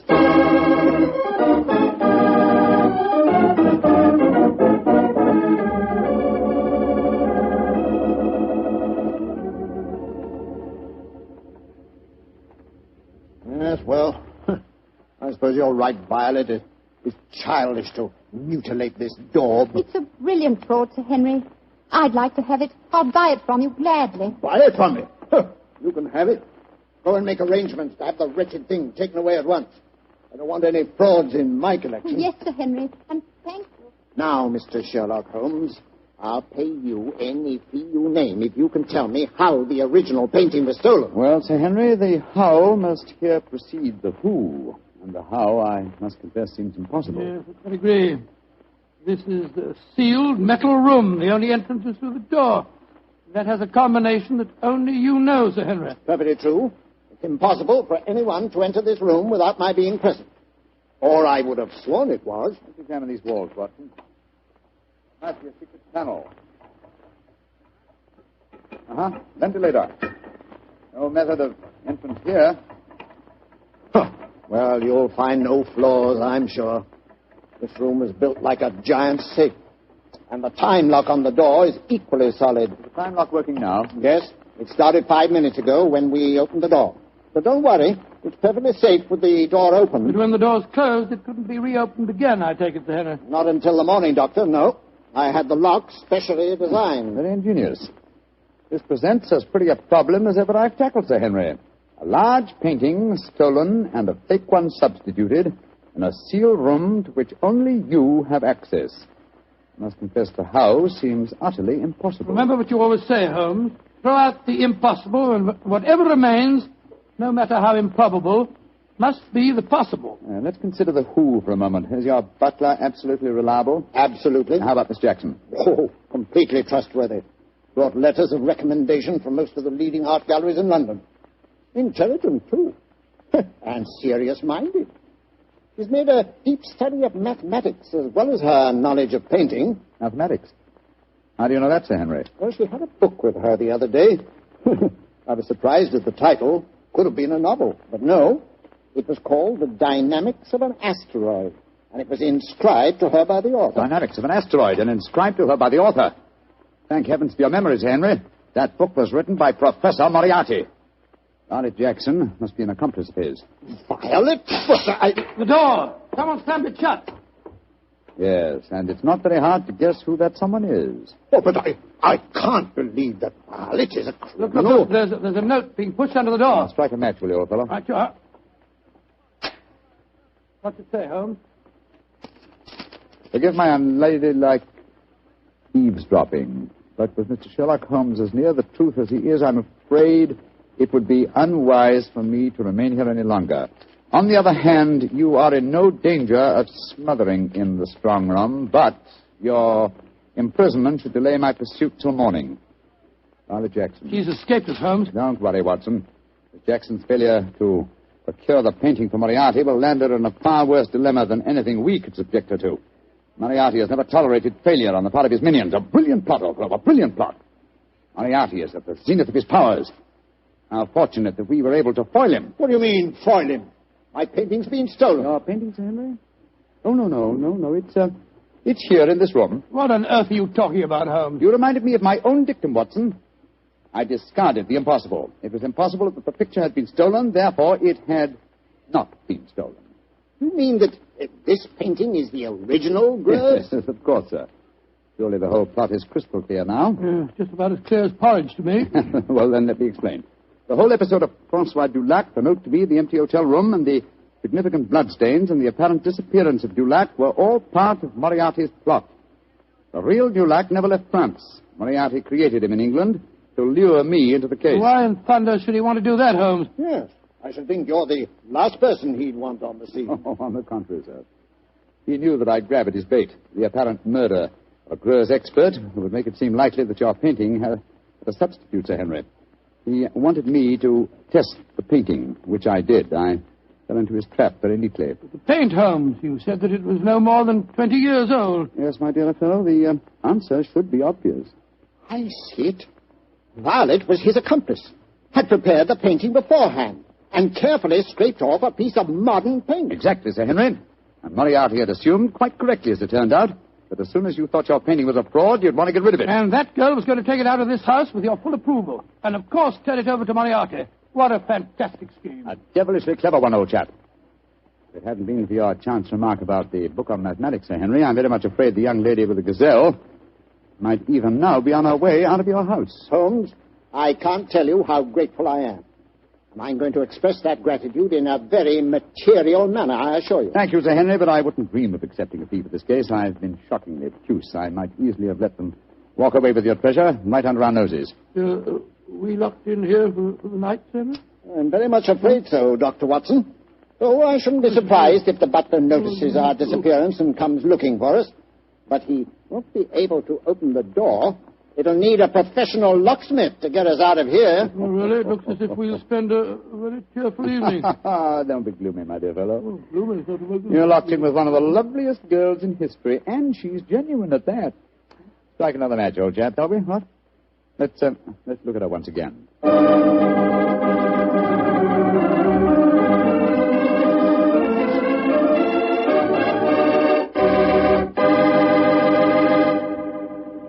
Doctor, that was not only a swell story, but I really learned something. Oh, good, Mr. Bartell. And just what did you learn? Well, this fellow Greuze, the painter... Yeah? I know this must sound stupid to you, but until you mentioned his name, I'd never heard of him before. Holmes mentioned his name to me. I've never heard him before either. But then... we'll never learn about the good things in this world unless somebody tells us. Exactly. That's the way I feel about Petri wine. Oh, no, wait a minute. Now, here's the way I look at it. There are thousands of people who know about Petri wine and love it, right? Yes, but even though it's a wonderful wine, there must be some people who don't know about it. So I tell them about it. Ah, there you are, Mr. Bartell. Good evening, Doctor. Say, where are the puppies this evening? Mr. Bartell, don't you think it's about time you began to refer to them as the dogs? They're almost a year old, you know. I stand corrected. Where are the dogs this evening? Well, they had another furious battle with a dead seal on the beach today. My housekeeper, Mrs. West, is giving them a much-needed bath. They certainly have an aversion to seals, don't they?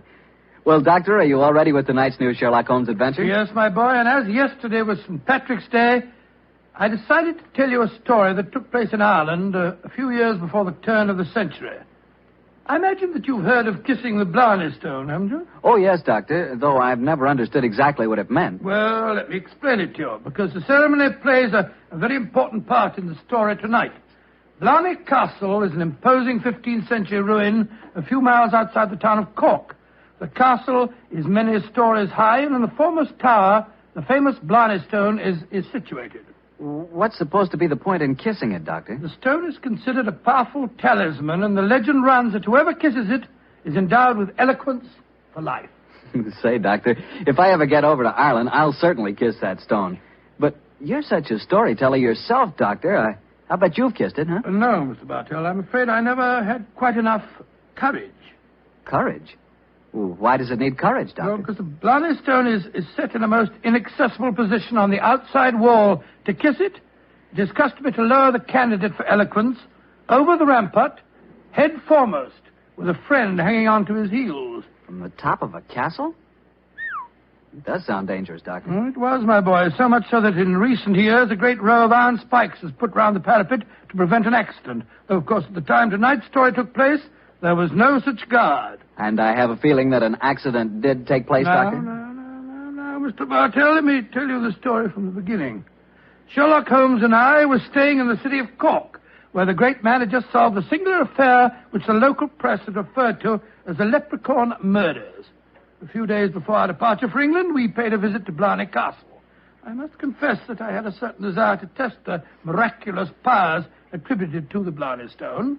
I very soon changed my mind, however, as Holmes and I stood there, high on the turrets of Blarney Castle, and watched a terrified initiate being hauled up by his ankles and yelling at the top of his voice. Pull me up! Pull me up quickly! I think I'm going to faint! Great Scott, I had no idea that kissing the Blarney stone was such a hazardous proceeding, huh? Yes. It would seem that eloquence could be more easily obtained than by hanging suspended by one's ankles from a battlement with 100-foot drop below and kissing a piece of stone. Oh, I'll never do that again. Oh, I'll never. I must say, I don't blame the fellow. And yet, my dear chap, on our way over here, you expressed a sneaking desire to kiss the stone yourself. I'll be very happy to hold your ankles if you want to try the experiment. No, thank you. After witnessing the ceremony, I've changed my mind. Then I suggest we make our way back downstairs. I don't think there's much more to be seen up here. Well, by the way, Holmes, do you know the origin of the superstition regarding the Blarney stone? Yes, I do, old chap. The stone was, story of the stone dates back to the middle of the 15th century. A certain Cormac McCarthy, called the Strong, a descendant of the ancient kings of Munster and builder of this castle, chanced one day to save an old woman from drowning. In her gratitude, she offered Cormac a golden tongue, which would have the power to influence men and women, friends and foes, as he willed. She told him to mount the battlement, kiss a certain stone in the wall 5 feet below the gallery running round the top. He followed her directions and obtained all the fluent persuasiveness she had promised. And I suppose the story spread, and the Blarney stone has been a magnet to pilgrims ever since. Yeah, a pleasant legend. Holmes. Yes, old chap? Tomorrow's St. Patrick's Day.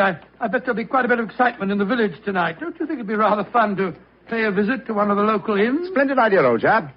Our rather arduous work here in Ireland is concluded, and I think we're more than entitled to a little gaiety.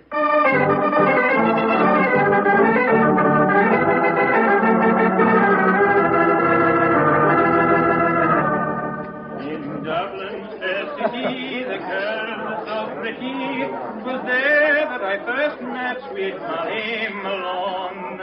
She wheeled her wheelbarrow. Charming, quite charming. A waiter and singing at his work. Singing very well, too. Just the same. I wish someone would come and take our order. Ah, there's a barmaid. I'll see if I can catch her eye. Hi, Miss. Would you gentlemen be after wanting something? Yes, my dear. My friend and I would like a little refreshment, and what would you suggest? What would I suggest, Your Honor? Oh, begorra. There's but one drink a gentleman like yourself should be after pouring down you, and that's the cream of Connemara. Whiskey that'll soften your heart and make you glow with a good feeling, so that the little people will be after visiting you. It sounds delightful. Bring 2 glasses, will you? Yes, Your Honor. Yes, Your Honor. I must say I never heard an English barmaid go into such rhapsodies over a nip of whiskey. No, the Irish are distinctly more colourful in their speech. It's an interesting fact, though, Watson, that the Irish are curiously unrewarding in the criminal world. England, Scotland, America, Australia have all produced classics of crime, but the Irish murders, almost without exception, have been purely physical, affairs of hot blood. You say that rather regretfully, Holmes. No, my dear chap. No. I say, Watson, Look at this rather florid-looking gentleman coming towards our table. It looks to me as if he's a little under the weather. You fellas have got to have a drink with me. Oh, thank you, sir, thank you, but we've just ordered one. Well, you've got to have it with me. I went to the races at Cork today and made a killing. I'm going to buy all the drinks here tonight. I'm afraid that... Nothing to be afraid of. I'll sit down with you for a moment. My name's Hankin, Geoffrey Hankin. What's yours? Mine is Holmes, and this is my friend, Dr. Watson. How do you do, sir? How do you do? Your Honours, that'll be 1 and 6. Here, I'm paying for these. Here, £0.50, and you can keep the change. Oh, blessings on you, Your Honour. Oh, well, if you insist on paying for our drinks, Mr. Hankin, here's your very good health. Yes, indeed. You're both English, aren't you? Yes, sir. So am I, and it's certainly a relief to hear an English voice again. Oh, you don't like the Irish lilt, sir? Can't bear it. Personally, I find it rather charming. Yes, indeed, so do I. Well, you wouldn't if you had to live with it all the time. Sometimes I think that if I hear one more Irish tenor singing Molly Malone, or one more reference to the little people, I shall go raving mad. You live in Ireland, sir? Yeah, I have to. I own a half interest in the Tweed mill here, you see. In any case, my wife's Irish, and she thinks there's no other country in the world, so I suppose I'm stuck here. See that couple sitting at the table over there? You mean the fellow with a very beautiful girl? Yes. The man's Michael Corcoran, my partner. Oh, the girl's absolutely ravishing.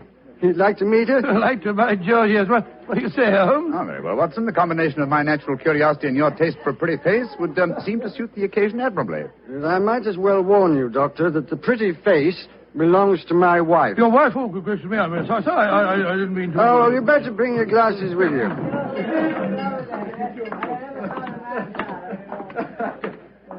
Molly, my dear, I want you to meet two English friends of mine, Mr. Holmes and Dr. Watson. How do you do? How do you do, Mr. Holmes, Dr. Watson? Won't you sit down and join us? And this is my partner, Michael Corcoran. How do you do, Mr. Corcoran? How do you do, sir? I'm glad to meet you. Please be seated, gentlemen. Are you visiting here in Cork, Mr. Yes, Holmes? Mrs. Hankin, but we're returning to England in a few days. You've been to Blarney Castle, I hope. Oh, yes, we were there this afternoon. And did either of you have the courage to kiss the Blarney stone? No, we didn't. I'm afraid it's an athletic feat that's beyond me. It's a lot of rubbish, that's what it is. Kissing a slab of stone. Have you the courage to do it, Geoffrey? Well, of course I have, but I don't want to make a fool of myself. Where's the barmaid? Kathleen. I'll make a wager, Geoffrey, that you haven't the courage to kiss the stone. How much will you bet, Michael? I'll wager a £10 note on it. It's a bet, and you fellas witnessed it. I'll kiss the Blarney stone at noon tomorrow, and you'll be £10 the poorer, Michael. And I suggest that Mr. Holmes and Dr. Watson be present as well. They can act as referees. Geoffrey, dear, don't get so excited. Well, I don't like it when Michael suggests I don't have courage. You want some more drink, Mr. Henkin? Yes, all of us want some. No more for me, thank you, Mr.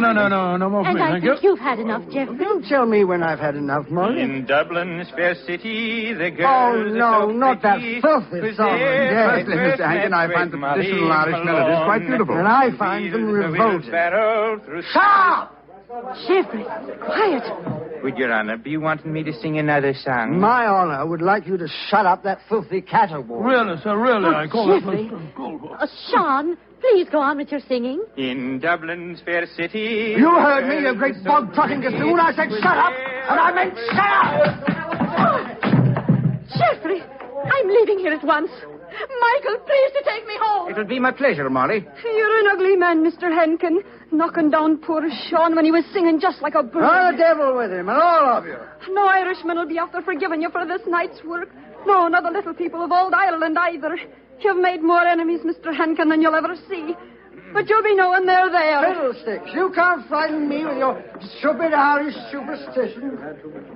Well, bless my soul, that was a charming little party, I must say. Englishmen like Hankin are a disgrace to their country. Fortunately, they're not representative, though.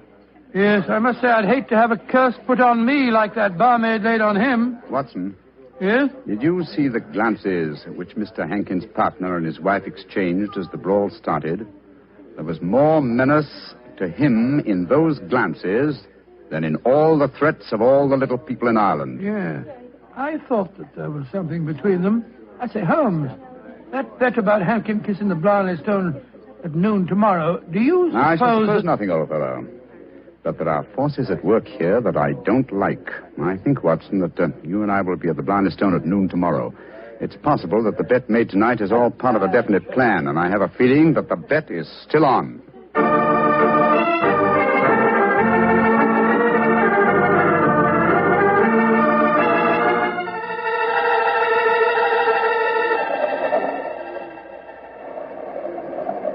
quite windy up here today, old fellow, at the top of the tower, isn't it? Yes, it's just past noon.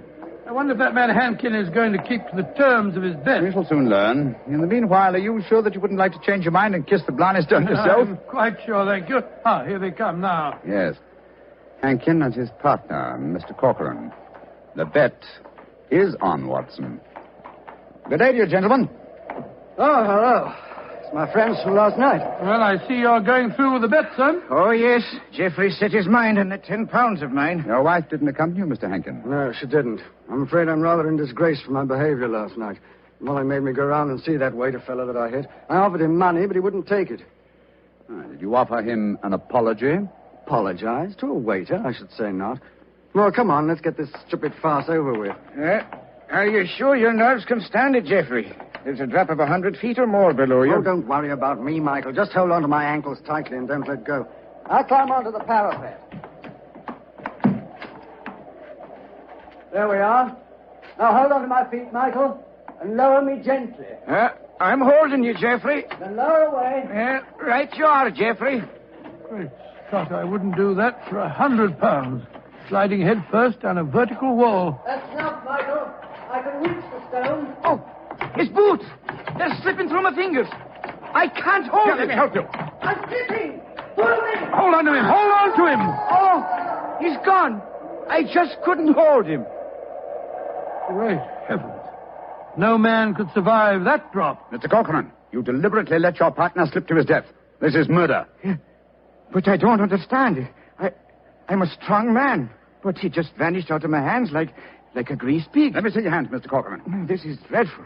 Dreadful. There's grease on your hands. Grease. And with a faint trace of boot blacking. Good Lord, Holmes, that It means, that... Watson, that someone, knowing that Hankin was going to kiss the Blarney stone, smeared his boots with grease so that he would slip out of the grasp of whoever was holding him. As clever a method of indirect long-distance murder as ever I've encountered.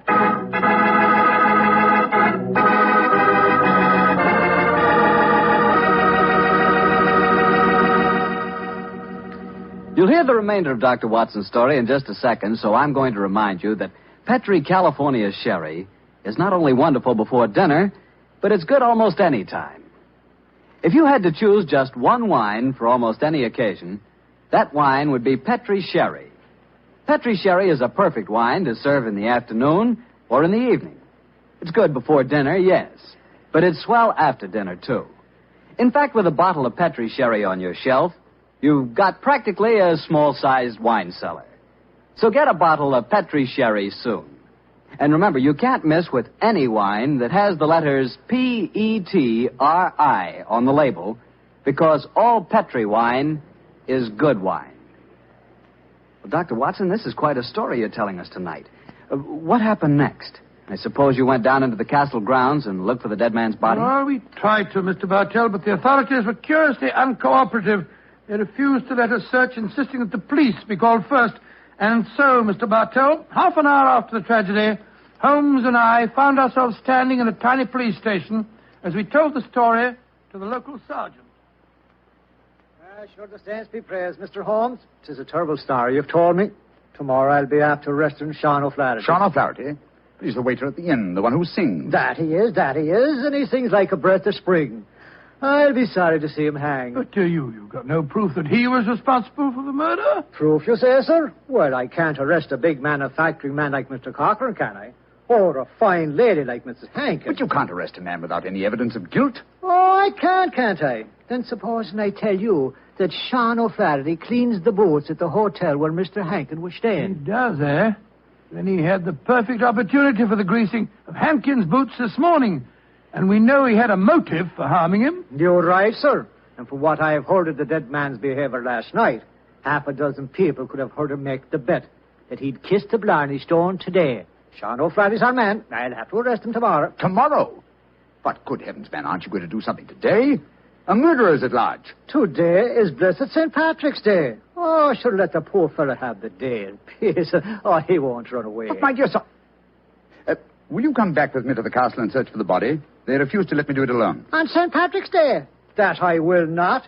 We would need a crew of helpers, and where will I be after getting them on the blessed St. Patrick's Day? No, we'll do that tomorrow, too. No, today's a day for celebrating. Oh, your methods astound me, Sergeant. Do they now, sir? Don't be after fretting about me. Just enjoy yourself today. Tomorrow we'll see what can be done about it. Well, good day to you, gentlemen. Oh, bless my soul.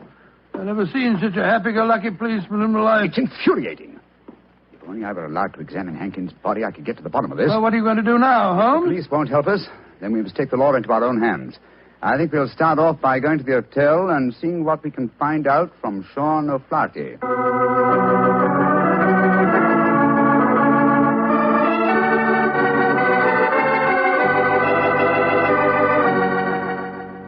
As I was going to Ballymure a day, I well remember for to view the lads and lasses on the 5th day of November with a murring do a day and a murring a do a daddy. Oh, your honors would be after speaking to me, Sean O'Flaherty, perhaps? Yes, Sean. Did you know that Mr. Hankin, the man who struck you last night, was dead? Dead? Well, if ever a man deserved to be beneath the sod, 'twas Geoffrey Hankin himself. A mean, ugly man. The saints be praised that he's gone. How did he die, sir? He was murdered. Murdered? Well, bedad, I'm not surprised to hear it. Who murdered him, sir? At the moment, the police seem to think that you are the culprit. Myself? Well, how would I be after murdering the man, sir, when I don't even know how he died? He died when he fell from the top of Blarney Castle as he was trying to kiss the stone. He fell because Mr. Corcoran, his partner, couldn't hold on to his feet. His boots had been greased. And we know that you have been cleaning his boots, Sean. That I have, sir. I cleaned them this very morning. But I put no grease on them, if that's what you'd be after suggesting. I'm suggesting nothing. I'm trying to establish a few facts. Do you know Kathleen, the barmaid? Oh, and why shouldn't I know her, sir? She's to be me wife before the winter sets in. She pronounced a curse on the dead man last night, just after he had knocked you down. It's possible that she met... Here she comes now. Sean, my darling, what are the fine gentlemen doing here? Oh, Kathleen. They've come to ask me questions about the death of Mr. Hankin. He fell off Blarney Castle today and got himself murdered, they say. The saints be praised. But what has that to do with you, my darling? Well, the gentlemen tell me that the village police think that I might have greased his boots so that he slipped to his death. The village police is as stupid as my father's big sow. If Mr. Hankin fell to his death today because his boots were greased, I can tell you who did it. Indeed, who? The little people. I warned Mr. Hankin last night that the little people would be after him. He insulted the Irish. Oh, come, my dear. You don't seriously expect us to believe in the little people? And why not, Your Honor? We have them here. Oh, there are those that say the fairies all be dead, but I know different. I've seen them. When I was a slip of a girl, close to where I live, there was a rat. That's a fort, you know. And the rat was a fairy's fort. We never dared touch it with a spade or cut down a tree growing on it or carry away a stone. We'd put our ear to the ground at night and we could hear the fairy music rising up from under the ground. Ah, they're gentle people. Most of the time. But they'd grease the boots of a man like Mr. Hankin if they didn't like them. That they would, Your Honor. Holmes, I'm certain that we're wasting our time here. I feel so, Watson. You get the whole thing turned on the greasing of those boots. If only I could have the boots in my hands. If only I could make laboratory tests. But until that dolt of a police... But of course! I have it, Watson. You have what, Holmes? The answer, I hope. Get hold of Mrs. Hankin and Mr. Corcoran. Have them meet me in the Blarney Stone Tower in half an hour. And you, where are you going? To the police station to try and convince the sergeant that even though it's St. Patrick's Day, it's his duty to help me trap a murderer.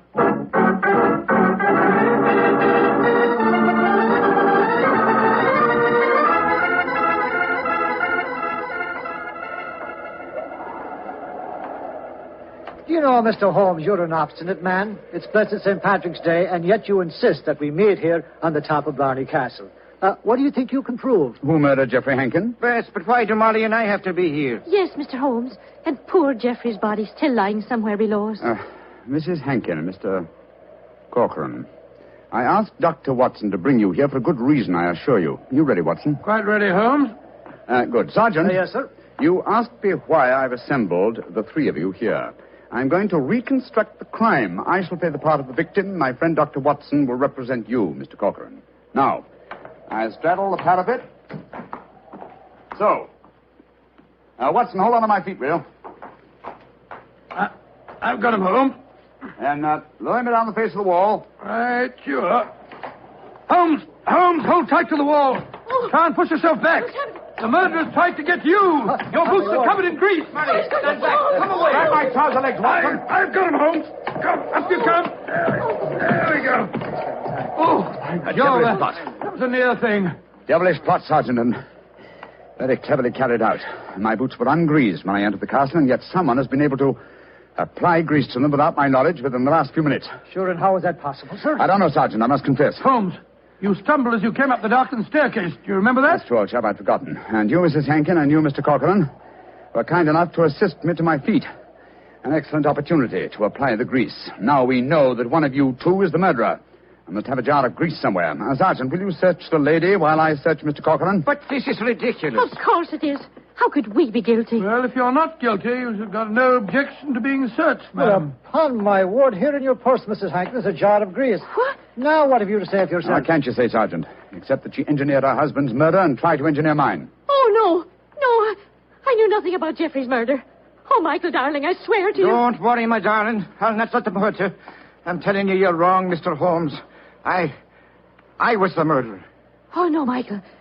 You mustn't sacrifice yourself for I me. think this little play acting has gone far enough. Mr. Corcoran, you have just offered us what you think we will accept as a false confession. But I've established the one thing I wish to know, that you love your late partner's wife and she you. I'm proud to admit that, Mr. Holmes. And now that she's a widow, I can say it in the open. But what are you implying? That you murdered your partner. But the grease on your own boots, sir. I just found a jar of it in Mrs. Hankin's handbag. Oh, that, my dear Sergeant, was all part of my little plan. As to the grease on my boots, I confess I placed it there myself, just as I planted the jar of grease in your bag, Mrs. But why, Holmes? A fraud accomplished two ends. It forced you, Mr. Corcoran, into a betrayal of your love. But what was more important, it proved from what Dr. Watson's natural reactions were that a man holding the greased boots could not fail to realize that fact at once. You brazenly committed murder before our very eyes, Mr. Corcoran, hoping to appear as an innocent victim of another's plot. Your theory is an ingenious one, Mr. Holmes, but how can you prove it? I can claim that my hands are unusually insensitive, not the delicate fingers of a doctor like your friend. Yes, he's right, sir. How can you prove it? When, with your kind cooperation, Sergeant, we find the body of Mr. Hankin and examine it, I shall study his boots. If the grease was applied at the hotel, as it would have been if Sean O'Flaherty had done it, the boots will reveal dust from the walk here. If there is no dust, the grease must have been applied as you grasped your partner's boots with grease-smeared hands, Mr. Corcoran. You should know best what my tests will Grab reveal. him, Sergeant. Grab him. He's Come back heading here. for that Come back. parapet. Oh, Michael, don't! Please don't! Goodbye, Molly, me darling. No! Great Scotty. He jumped off the parapet. Now, Mr. Holmes, you can see that I was right, sir. Wasn't I? What do you mean, Sergeant? In waiting until tomorrow to get the search party. Now we can be after finding both bodies at the one time.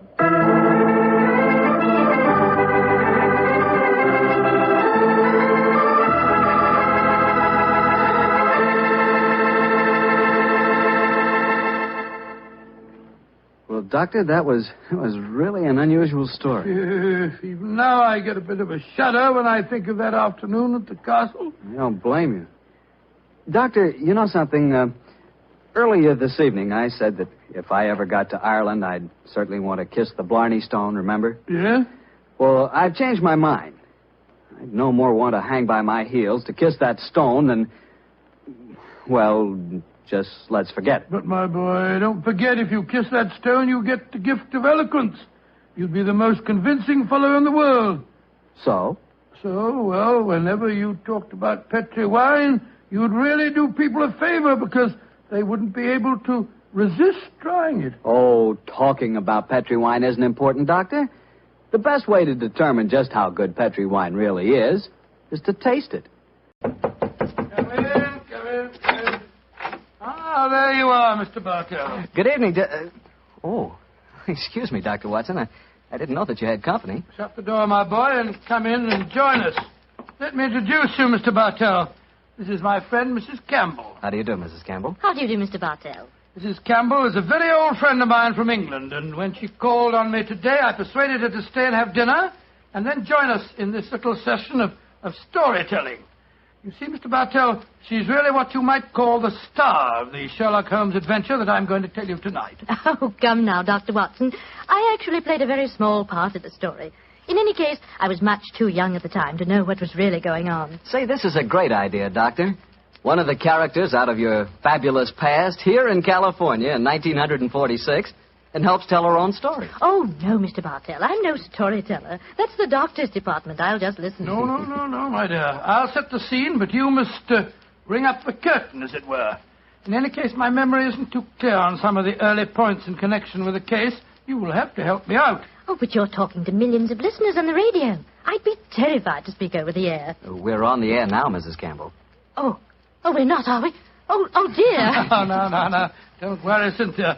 If they're kind enough to listen to me week after week, I'm sure they'll be delighted to hear you. And now to get on with the story. The title, The Adventure of the Living Doll. The setting, the Sussex Downs, near the bee farm to which Sherlock Holmes retired. The period, 1910. And now, Cynthia, my dear, the curtain's going up, and the first scene belongs to you. Supposing you set it for us. Well, I'll try. We were living on the Sussex Downs also, Mr. Bartell, at that time. My name was then Cynthia Browning. My father, Arthur Browning, had been dead for some years, but my mother kept up the estate with a manager, a Mr. Hugh Tanner.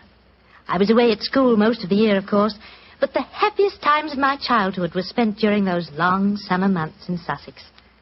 I lived in a small world, knowing only a few people and loving all of them, or almost all. First of all, there was Mother herself. She was the most beautiful woman in the world, and the sweetest. I remember she gave me a puppy on my 12th birthday. His name was Dusty, and he was so sweet. I talked to Mother about him one day. I must have sounded terribly young.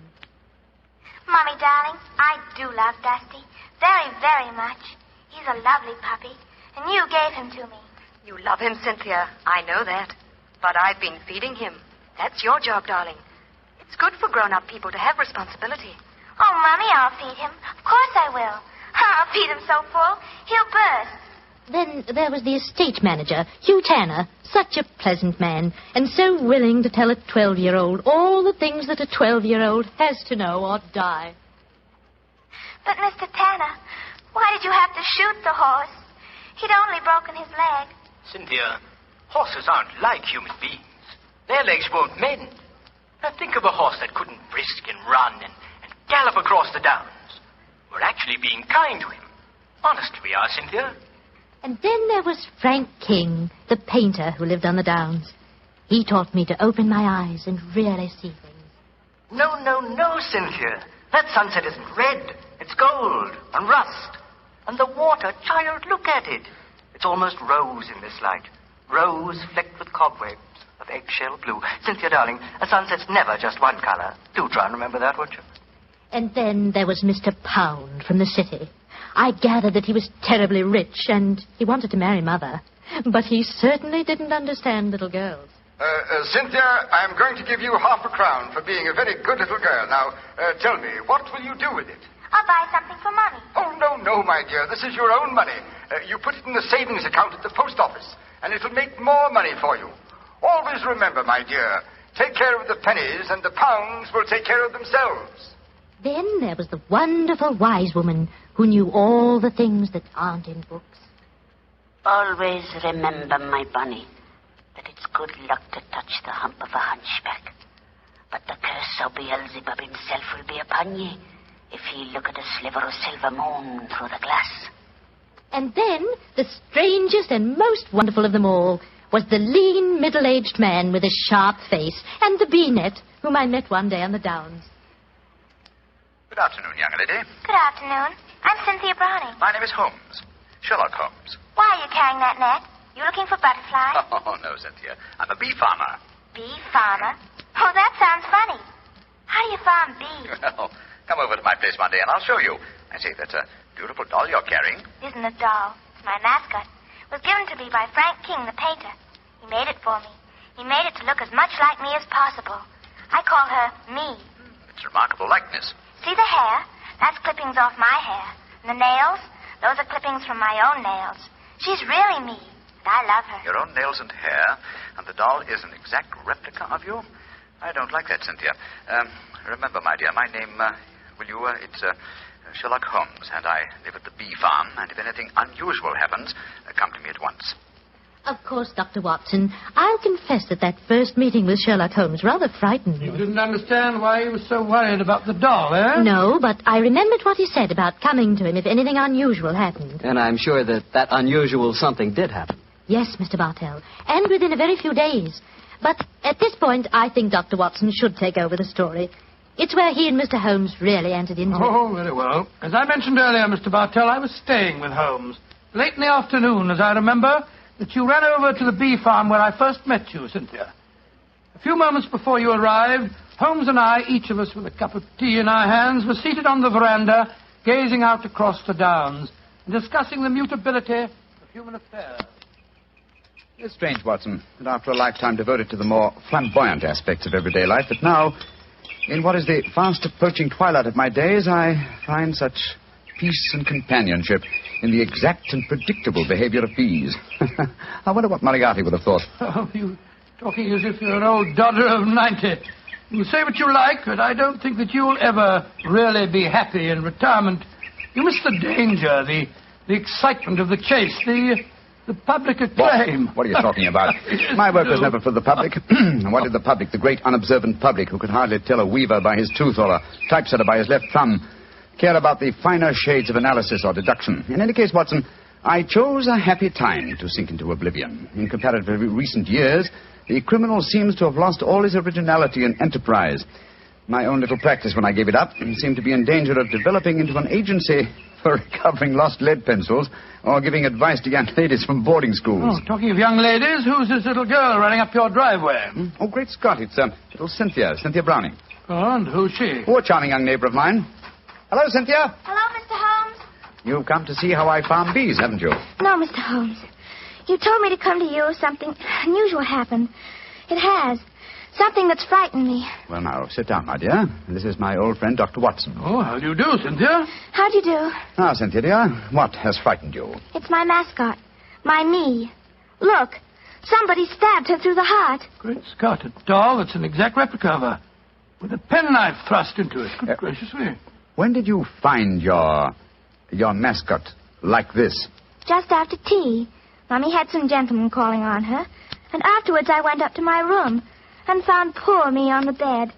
I remembered what you told me about anything unusual.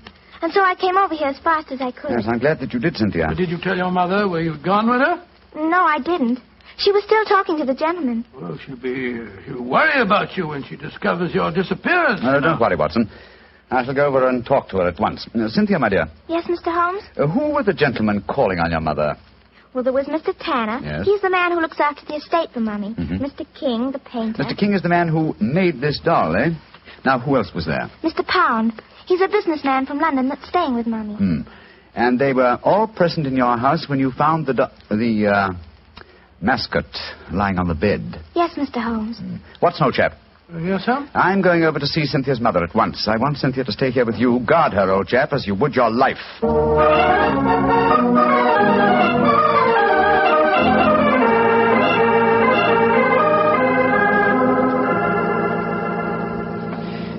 Mrs. Browning, I know I must seem like an intrusive neighbor, but possibly you've heard of me. My name is Holmes, Sherlock Holmes. Well, who hasn't heard of the famous Sherlock Holmes? Please sit down, won't you? Thank you. Your guests have left? Yes. But how did you know I had guests? I know you're a great detective. Your charming little daughter, Cynthia, came over to see me half an hour ago. She told me. So that's where she went. Did she come back with you? No, Mrs. Browning. I felt it safer that she remained at my place for a while. My friend, Dr. Watson, will look after her. I'm afraid she may be in danger. In danger? Mr. Holmes, what makes you say that? You know your daughter's doll, the one fashioned in her own likeness and with her own hair and nails? Of course. Frank King made it for her. While you were at tea this afternoon, your daughter found the doll lying on her bed with a penknife stuck through its heart. That's very peculiar. But I don't see that she should be in any danger because of it, Mr. Holmes. Mrs. Browning, certain practitioners of magic believe that if a doll-like effigy is made of a human being and the effigy is then mutilated, that a similar fate will befall the living original. But, Mr. Holmes, that's black magic. You can't possibly believe in it. Not in the results of stabbing a doll, Mrs. Browning, but I Well, it's possible that someone is trying to kill your daughter. To kill Cynthia? Oh, no. It may be more than a possibility, I'm afraid. And when these magical means fail, they will turn to more direct methods. But who could possibly want her death? You have not remarried, Mrs. Browning? No, I feel it my duty to devote my life to Arthur's child, Cynthia. Yes, then anyone wishing to marry you might feel that Cynthia stood in the way. But that's absurd. But logical, Mrs. Browning. Do you mind if I ask you a very personal question? With Cynthia's safety at stake, you may ask any question. Are any of the 3 men who were present at tea this afternoon desirous of marrying you? Well, Please be completely honest, Mrs. Browning. At different times, they've all asked me to marry them, yes. And you won't contemplate marriage because of your dead husband's child, Tell me, Mrs. Browning, have you seen this penknife before? It was the one found stuck through the doll's heart. I don't think I've ever seen it before. One final question. Would anyone among Cynthia's acquaintances have a knowledge of the practice of magic? Well, the old woman that Cynthia called the wise woman might. Oh, who might she be? A strange creature that lives in some hovel on the downs near here. She brews weird concoctions with herbs, love philters, and all that sort of thing. I'd be a suitable companion for your daughter, Mrs. Browning. I know it, Mr. Holmes. I've told Cynthia over and over again that she mustn't stray off and see the old woman. But you know how disobedient children are at her age. I'm sure she's been over there recently. I'd like to talk to this woman. Where does she live? I don't know exactly, but Frank can take you there. He used her as a model. Frank King, the painter? Yes, he lives in the village. Then I shall call on him at once and persuade him to accompany me. We must find that wise woman and, I hope, save your child from magic. Magic and possible murder.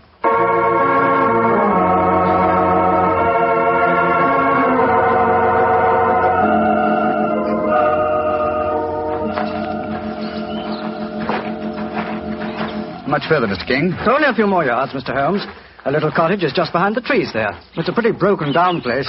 Poor old girl has only a few pennies to her name, I imagine. Mrs. Browning was telling me that you used this old woman as a model. Yes, she was a fascinating subject. I painted her as she was mixing up some devil's concoction of herbs and spices. I had her standing over a smoking cauldron with the firelight playing on her. It was quite effective. Yes, it must have been. The subject of witchcraft appeals to you, Mr. King? Well, I don't know anything about it. It was just that she was such a wonderful subject for a painter. Here we are. I'll knock on the door.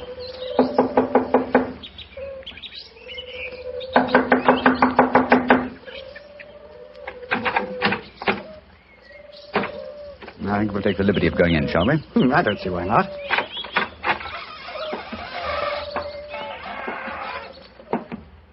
Shh. What is it?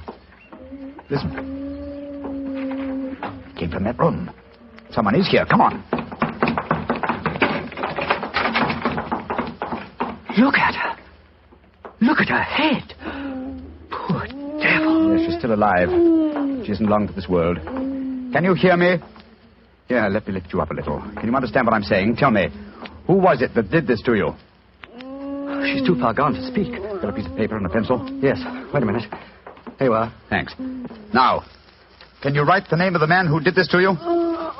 She's pushing the pencil away. I don't suppose she knows how to write. She's trying to show you something, Mr. Holmes. She's trying to crawl over to the wall. Yes. Here, let me help you. Must be a hiding place of some kind. Look. She's taking a brick out of the wall. What is it? Great Scott! Money. A veritable jackdaw's nest of pennies. And small silver. And at least a dozen golden sovereigns.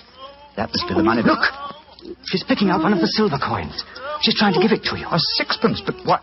Oh, poor woman, she's dead. Just as she was trying to tell me something. I can't understand it. Golden sovereigns in this hovel, and she was showing you a silver sixpence as she died. Mr. Holmes, what are you going to do? First, check on the young girl's safety. Meanwhile, I should like you to go back to my mother's. Assemble the other 2 men who were present at tea time this afternoon and keep them there until I arrive. I shan't be long. But the police? I shall summon them, Mr. King, when I have the murderer to offer them. And I'm convinced that will be before the sun sets tonight.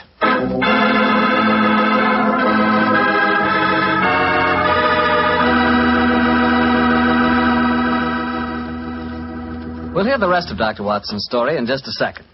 Time enough for me to mention another wonderful Petri wine. Petri California Muscatel. If you like that subtle muscat flavor, who doesn't, you really like Petri Muscatel. Petri Muscatel is a clear golden wine. It is just as much a hit with the ladies as Petri Port is with the men. But I don't mean by that only the ladies like Petri Muscatel. In fact, if you want to be sure to please everybody, get both Petri Port and Petri Muscatel. In other words, don't buy one, buy two. But do be sure you always buy Petri. Now back to Dr. Watson and his guest tonight, Mrs. Campbell, who played a most important part in the story herself. Oh, not nearly as important a part as that played by Mr. Holmes and Dr. Watson. Well, Dr. Watson, what happened when Sherlock Holmes rejoined you at the bee farm? Well, first of all, he made sure that the little girl was safe. Then he told me of finding the dead woman and of his theories as to the killing.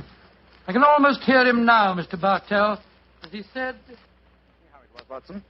Someone wanted the little girl out of the way because they knew the mother would never marry while the child was alive. And that someone persuaded the old woman to do the job for him, I suppose. Undoubtedly.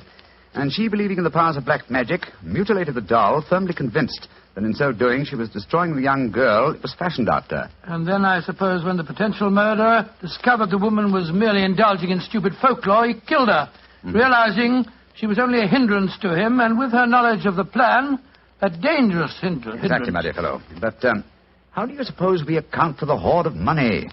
Golden sovereigns, don't forget, that we found in the hovel. Well, no doubt it was a sum that she was already being paid for the murder that she was going to commit.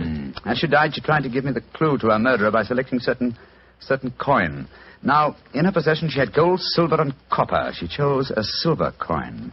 And yet I can't see its significance, I must confess. Well, at the moment, possibly not. And yet, before the evening's over, I bet you that... What did you say, Watson? I said before the evening's over, I bet you... Thank you, old fellow. That's the clue. You bet me. What on earth are you talking about, Holmes? I was just saying... You've just given me the answer to the whole problem, Watson. What? I'm much obliged to you.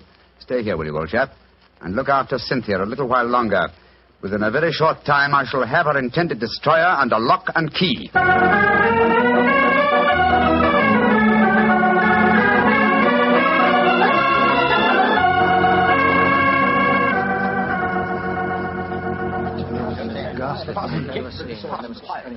Mr. Holmes, I'm glad you've come. I've had the greatest difficulty in persuading these three gentlemen that their presence was necessary. Within a few minutes, Mrs. Browning, two of them will be entirely free to leave if they want to. Mr. Holmes, I think it'd be a good idea to tell everyone what happened. Yes, Mr. Pound, I think it'd be a good idea to tell everyone what happened. Yes, how do you do, Mr. Pound? How do you do, Mr. Holmes? Look here. If there's some scandal down here... Oh, there is, Mr. Pound. Then I want my name kept out of it. You hear? I have a seat on the London Stock Exchange. Oh, very comfortable for you. Yes.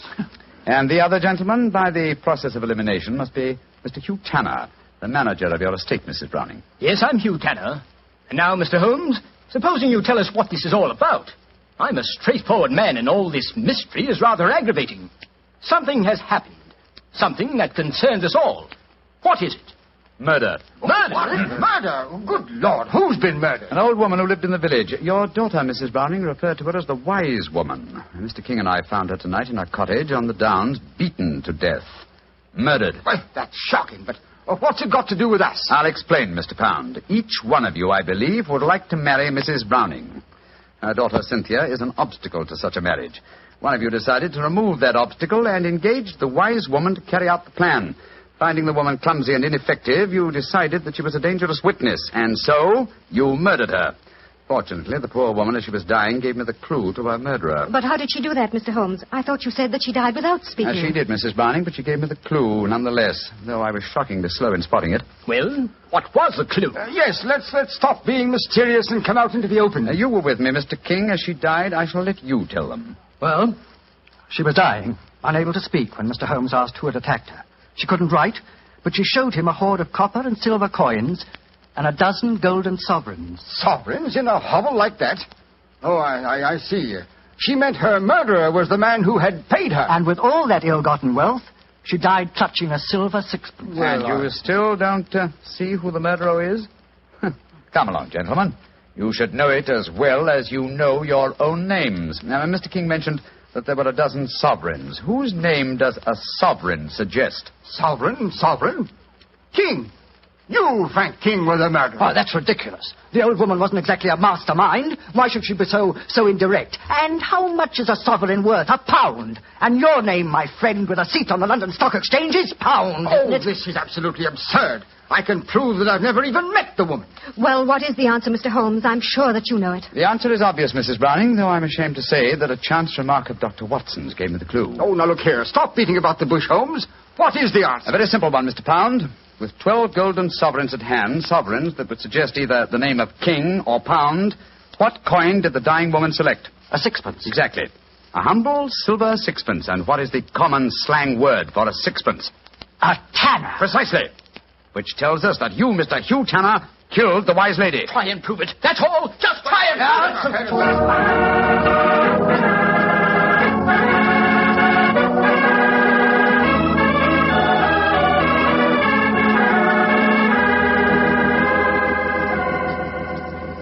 Holmes, what happened? I found the murderer, old chap, thanks to you. What do you mean, thanks to me? Well, I was thinking of a sixpence, the coin the dead woman clutched in her hand, as a sixpence.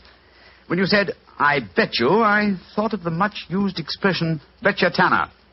That gave me the clue to the whole business. The dying woman was obviously trying to indicate that Hugh Tanner was her murderer. He confessed, you say, before the police arrived. Yes, after Frank King, the artist, had started to give him something of the thrashing he deserved. Oh, I take no particular pride in the case, Watson. Without your chance remark, I might easily have overlooked this obvious clue that the dying woman gave me. As I've said before, old chap, I should not attempt to emerge from my retirement.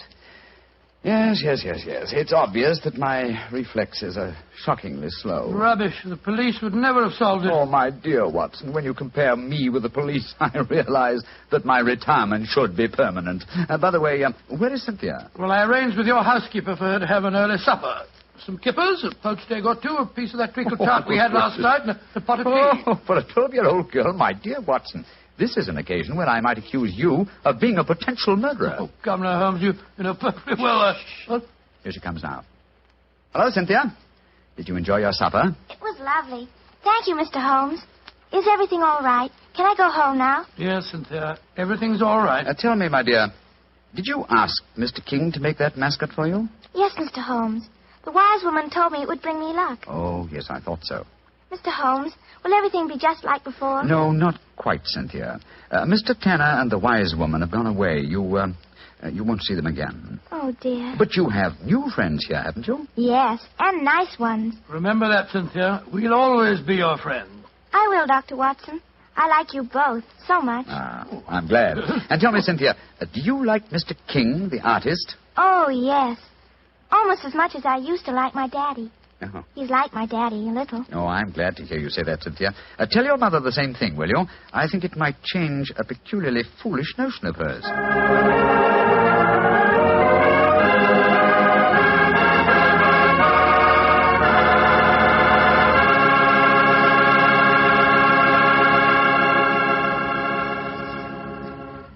Well, Dr. Watson and Mrs. Campbell, that was a really different kind of story.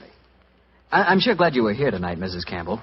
Tell me, has Dr. Watson changed much since you last saw him?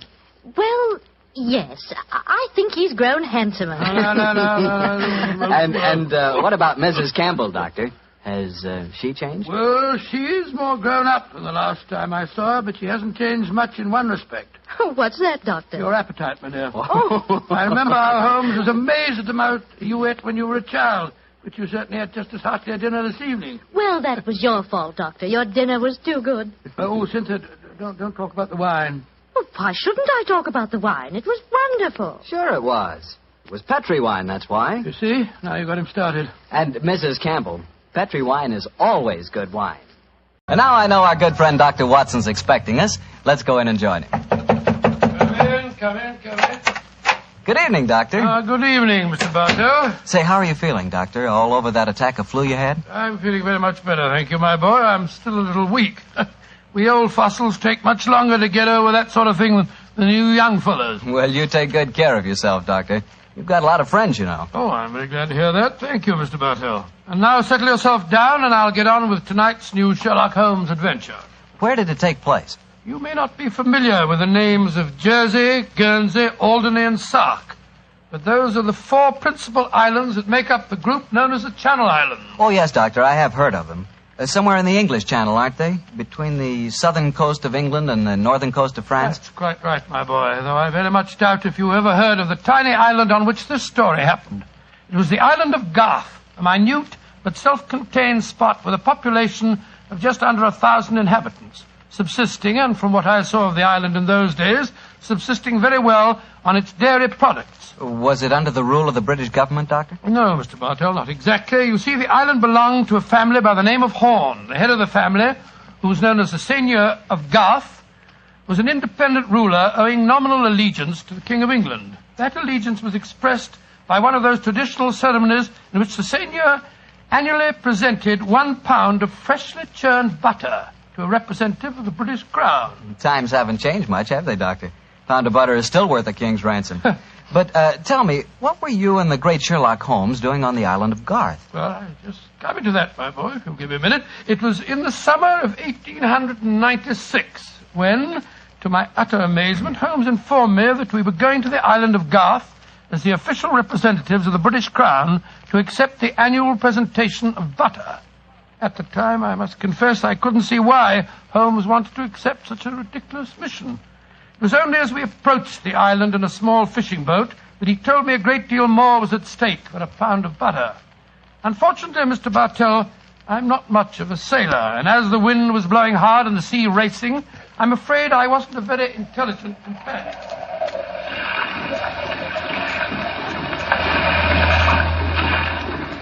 Cheer up, Watson. We'll soon be there. I hope so. I feel wretched, Holmes. I must say the whole trip seems utterly ridiculous to me.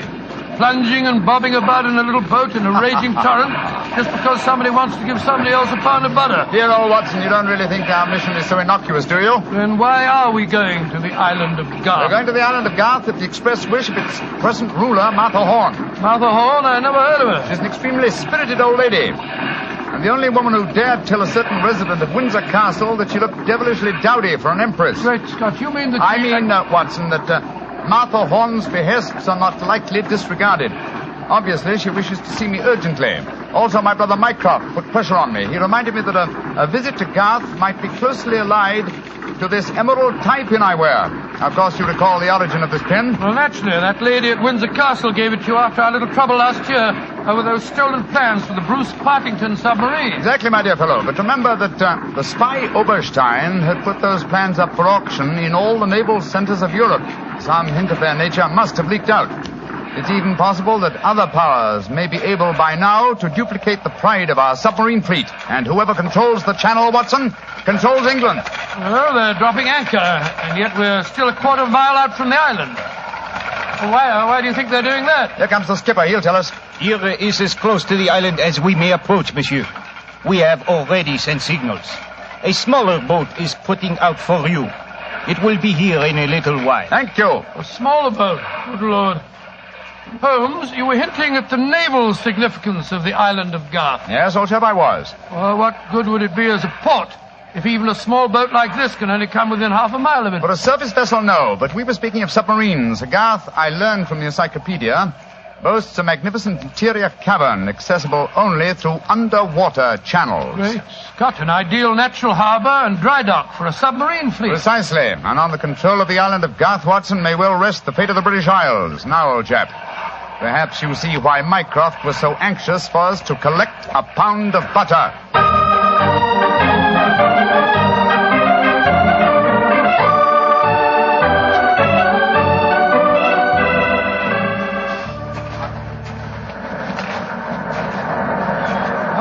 Doesn't it seem wonderful to be on land again? First the fishing smack, and then that wretched little rowing boat. Then the bucket swinging us up the face of the cliff. Now at last I can stretch my legs. Steady, old chap, steady. Let me give you a hand. You'll soon get your land legs back again. Thank you. I'm a bit shaky, I must confess. Hello? Who's that couple walking towards us? Our welcoming committee, no doubt. How do you do? Mr. Sherlock Holmes and Dr. Watson. Permit me to present myself. I am Dr. Hugo Oberwald. How do you do, sir? How do you do, Doctor? And this is Mrs. Reeves, the housekeeper at Horn Castle, where you will be staying. How do you do? How do you do, Mrs. Reeves? Welcome to the island of Garth, gentlemen. We were deputed to come and greet you and take you back to the castle. We can walk there across the cliff tops. It isn't very far. Ah, splendid. I think my friend will appreciate traveling on terra firma once again. Dear me, Herr Doctor. You are not a good sailor, perhaps? No, perhaps about it, sir. I had a miserable crossing. I am sorry to hear it. I trust your short stay at the castle will be some recompense for the journey. The formal presentation of the butter will take place tonight. There will be no reason why you gentlemen cannot return to the mainland tomorrow. Oh, thank you, Mrs. Reeves, but it's more than likely that we shall stay on for a few days. Oh, it will be quite unnecessary. I'm afraid that is a matter for Mrs. Horn and ourselves to decide. I'm afraid that Mrs. Horn is incapable of making any further decisions. Oh, what do you mean, madam? Obviously, you have not heard, but the news is slow in reaching the mainland. Mrs. Horn died yesterday. Died? Good Lord. A natural death, I suppose. But, of course, I attended her myself. A simple case of heart failure. the poor lady died in her sleep. Shall we begin our walk to the castle? By Jove, Holmes, this changes things. You suppose it was a natural death? I suppose nothing, old fellow. But in almost 20 years of practice, I can recall precisely 3 clients, actual or potential, who died natural deaths. Come on, let's follow them.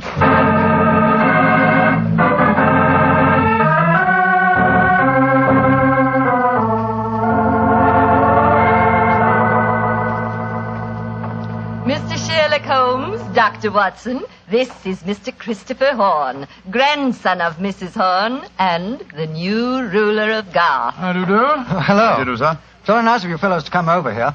Too bad you had to arrive just as the poor old gal kicked the bucket, though. Allow me to offer my condolences on your grandmother's death, sir. Yes, indeed, Mr. Horn. Thank you. It was a ghastly business. I found her, you know. Christopher. Frightful sight. There was an awful silly grin on the old dear's face, and...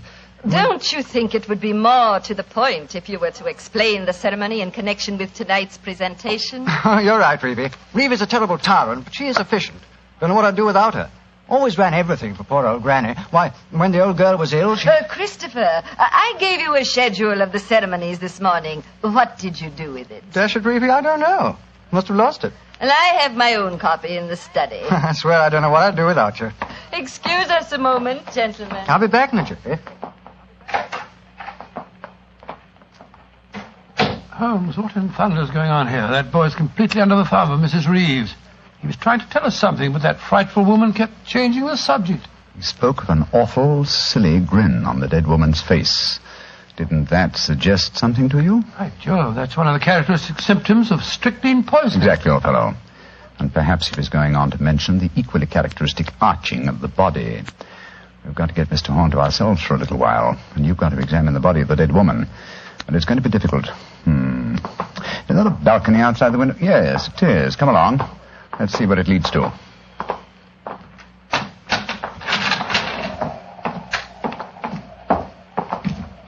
The balcony seems to lead right round this particular wing of the castle. Must have served as a lookout in the olden days. I wish the balcony were a little wider. Must be a sheer drop of a couple of 100 feet down to the rocks below. Yeah. Hello. These must be the windows of the room adjoining the one we just came out of. Let's go a little closer, shall we? We may be able to find out something. Can you see anything? Yes. They're in there. Mrs. Reeves and the boy. She's leaving the room. Now's our opportunity. I'll tap on the window. He's seen us. He's coming to open it. What are you two doing out there? Admiring the view? Yes, my boy. It's quite beautiful. Mr. Horn. Yes, Mr. Holmes. I was a great admirer of your grandmother. I was interested in what you were telling me of her death. She had a grin on her face, you said. Yes, it was awful. Her body was all hunched up like a croquet hoop. Really? Of course, Dr. Oberwald said it was perfectly all right, but I must say it seemed dashed odd to me. Yes, it was far from all right, I assure you. And you started to say something else. What was it? Let me see. You said, when she was ill... Oh, yes, that was a silly business. When she was ill, she thought she was in danger from poisoning, so she made Mrs. Reeves taste all her food and drink. Did she really? Where is your grandmother's body now? In the West Wing. The funeral's to be tomorrow morning. I see. Where did Mrs. Reeves go? I'm here on the balcony behind you, gentlemen, listening to your conversation with the greatest interest. Christopher, let me warn you. These men are the emissaries of the British government. They would stop at nothing to take the island over. These men are trying to influence you against me, against Reevy, who has looked after you ever since you were born, and who tries to protect you now that your grandmother has gone and you are alone. Yes, I know, Reevy, but after all... That is your pride as the head of the Horn family, the Seigneur of Garth. The Garth that I'm trying to save for you. This man is completely unscrupulous. He was about to accuse me of murder. Weren't you, Mr. Sherlock Holmes? The thought had occurred to me, Mrs. Reeves. Of course it had, because you wished to poison Christopher's mind against me. Well, Mr. Holmes, we have no police on the island of Garth. Our only law is the word of the Seigneur, and Christopher now holds that title. Seigneur, what do you say? Will you allow an Englishman to blind you by accusing me of being a murderess? Mr. Holmes, Dr. Watson, I shall meet you at the ceremony tonight. Beyond that, I don't care to speak to you again. Good day. A shame to spoil your plans, isn't it, Mr. Holmes? Well, upon my soul. Magnificent, Watson. Magnificent. A murderess who seeks to defeat me by accusing herself. Superb. It's a new game, my dear fellow, and one that must be played to a finish.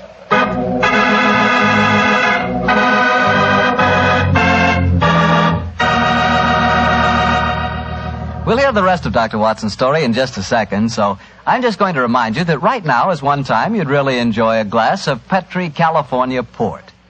You couldn't ask for a more delicious wine. Petri Port, with its deep, rich red color and its heart-of-the-grape flavor, is one of America's all-time favorite wines. Petri Port is wonderful after dinner and perfect to serve when company comes. Try it.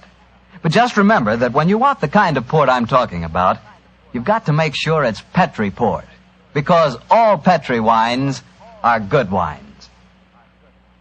Dr. Watson, this is certainly an unusual story you're telling us tonight.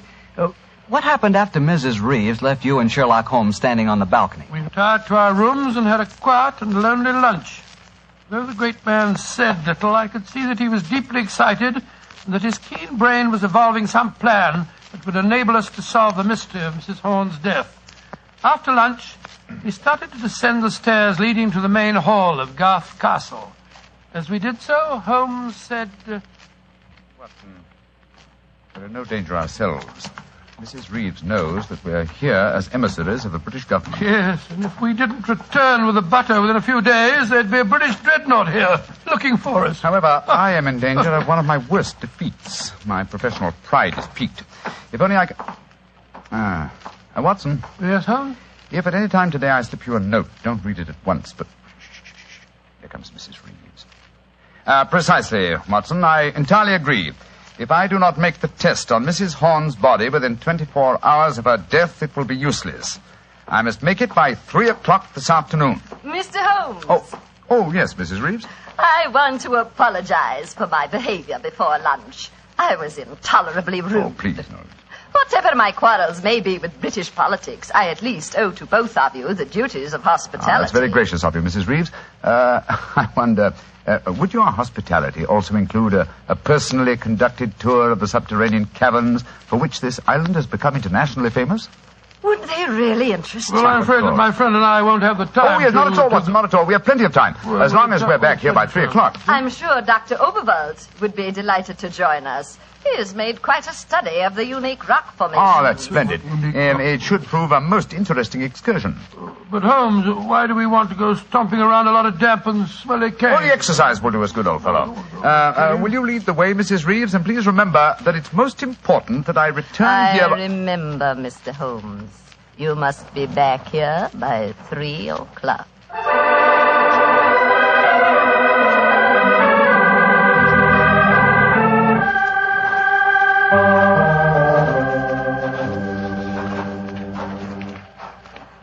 A little further, Mr. Holmes, and we shall reach the giant cavern.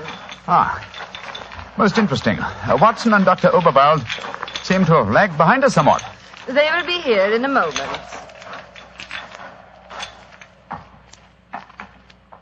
There. This is the giant cavern. Magnificent. Truly a miracle of nature. It's a natural submarine dry dock hewn out of the rocks. Yes, Mr. Holmes. And in the olden days, only the smugglers who inhabited this island knew the entrance that leads to this cave. The first seigneur of Garth found a cache of untold wealth hidden here. Really? Silks, jewels.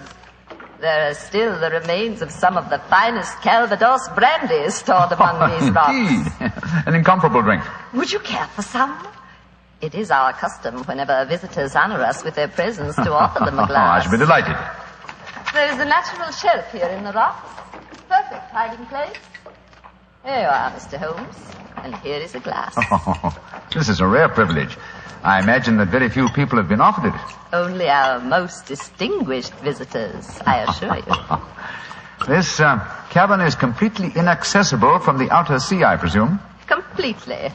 Unless, of course, ships could swim under the sea. Which, as you know as well as I, they can, Mrs. Reeves. Even outside the imaginings of Jules Verne. Indeed. Would you care to explore a little deeper? The others will be with us soon.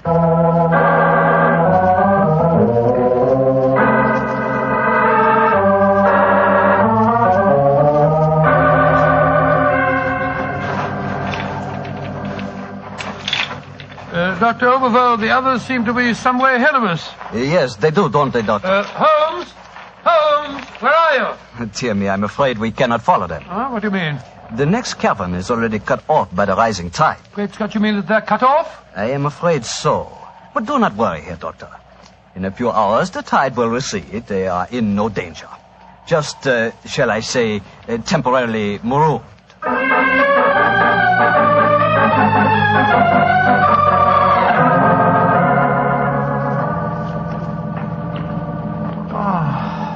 I can't understand it. I'm getting confoundedly sleepy. I'm so sorry. I'm afraid that we stayed here longer than I intended. I fear that we are cut off by the tides. Cut off? By the tides? We're in no danger. In a few hours, we shall be able to return.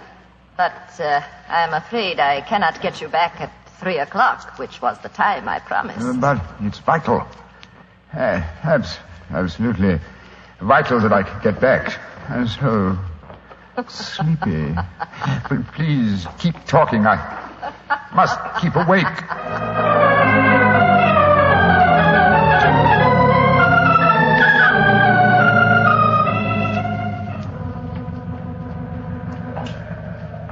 Dr. Overville, I must get to Sherlock Holmes at once. I am sorry, Herr Doctor, but we are not able to control the forces of nature.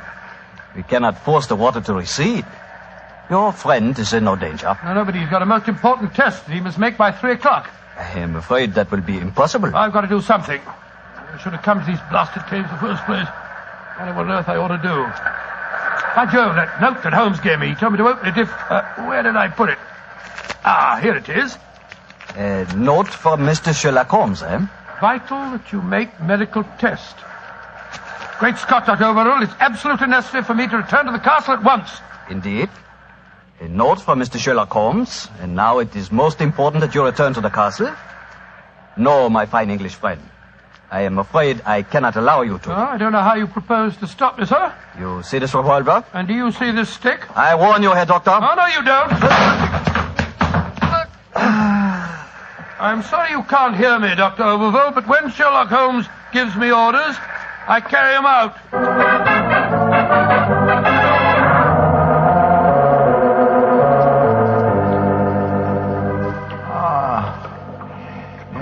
Mrs. Reeves, are we still trapped by the tide? What time is it? 5 o'clock. I'm afraid that you will be a trifle late for your important appointment. What a pity. You deliberately trapped me here. You drugged the brandy and kept me a prisoner. Did I? Now, why should I do that, Mr. Holmes? Because you're greedy for power. That's obvious in your domination of that pleasant though weak young man who is now Seigneur of Garth. I'm sure your beliefs would find support in certain ideologies now arising in Germany. Your choice of a German doctor as an accomplice in your plans would support that theory. And what might my plans be? I should say that you're determined to give Garth as a submarine base to Germany. With this island in their power, they could control the channel. Very interesting. And I suppose, as well as being a spy, I'm responsible for Mrs. Horn's murder? You and Dr. Oberwald between you? She was too strong for you. You had to get her out of the way. You probably made subtle attempts on her life at first, the origin of which you did not realize, but which caused her eventually to send for me. My arrival forced your hand, and so you and Dr. Oberwald resorted to the quite unsubtle expedient of poisoning her. All pure supposition, Mr. Holmes. The only law on this island is Christopher Horn. Do you suppose he'll believe you? No, I suppose he won't. You've outwitted me, Mrs. Reeves. I walked into your trap just as you intended me to. Then in that case, you may collect your pound of butter tonight and return to the mainland tomorrow. Mrs. Reeves, how much longer do we have to wait for the tide before we can make our way back to the castle? We can leave now. We could have left at any time. There's another secret entrance that is above the tide level. I merely had to make you overstay the hour of your test. I could not risk Christopher's seeing definite proof. Come now. I shall lead you back. You fool.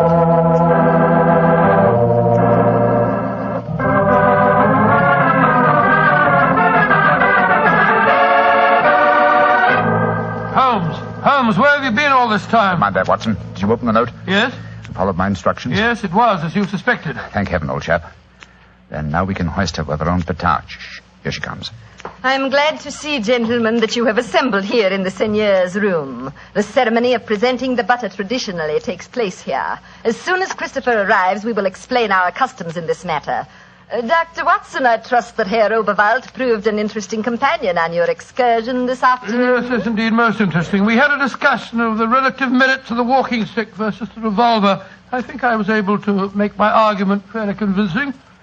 Where is Dr. Oberwald now? I imagine he's lying down. He had all the symptoms of impending headache when I saw him last. Why are you smiling, Mr. Holmes? What's been going on? I'm afraid, Mrs. Reeves, that your plans have misfired rather badly. As soon as Mr. Horn arrives, I expect you will be under arrest for murder and high treason. Christopher would never believe you. Wouldn't I? Mrs. Reeves, you poisoned my grandmother. Christopher, what lies have these men been telling you? You're the one that's been telling me lies. I believed you when you said you'd been tasting the old lady's food. But when Dr. Watson showed me the results of his test this afternoon, it was as clear as daylight. But the tests could prove nothing after 24 hours had passed. You said so yourself, Mr. Holmes. A deliberate lie, Mrs. Reeves. I'm afraid that I invented that mythical 24-hour test. I knew that as soon as I mentioned it, you would attempt to prevent my carrying it out. So I was delighted when you fell into my trap. You thought that you were shanghaiing me, whereas in reality I was shanghaiing you. My job is to prove your guilt to the senor. With your dominant presence away from the household, it was easy for Dr. Watson to make his test. You devil!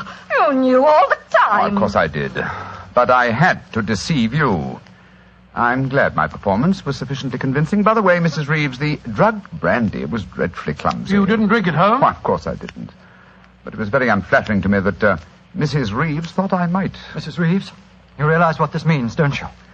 I'm going to ask these gentlemen to take you and Dr. Oberwald back to the mainland with them tomorrow. And stand trial in a British court? Never! I was born on the island of Garth. I have lived here all my life, and I shall die! Reeves, what are you up to? Stop her! She's going out on the balcony. One day, Garth will belong to Germany. One day, the whole world will belong to Germany. Goodbye, you meddling fool! Goodbye! Great Scott, she's gone. It must be a couple of 100 feet to the rocks below. What a dreadful thing. I still can't believe she was a murderess and a traitor. Now, it's shocking. A shabby finish to a shabby business. Mr. Horn, I suggest that we make sure Dr. Oberwald does not escape justice, and that we then perform the ritual presentation of the butter. Yes, Mr. Holmes. The island of Garth will still pay tribute to England, and I think it always will.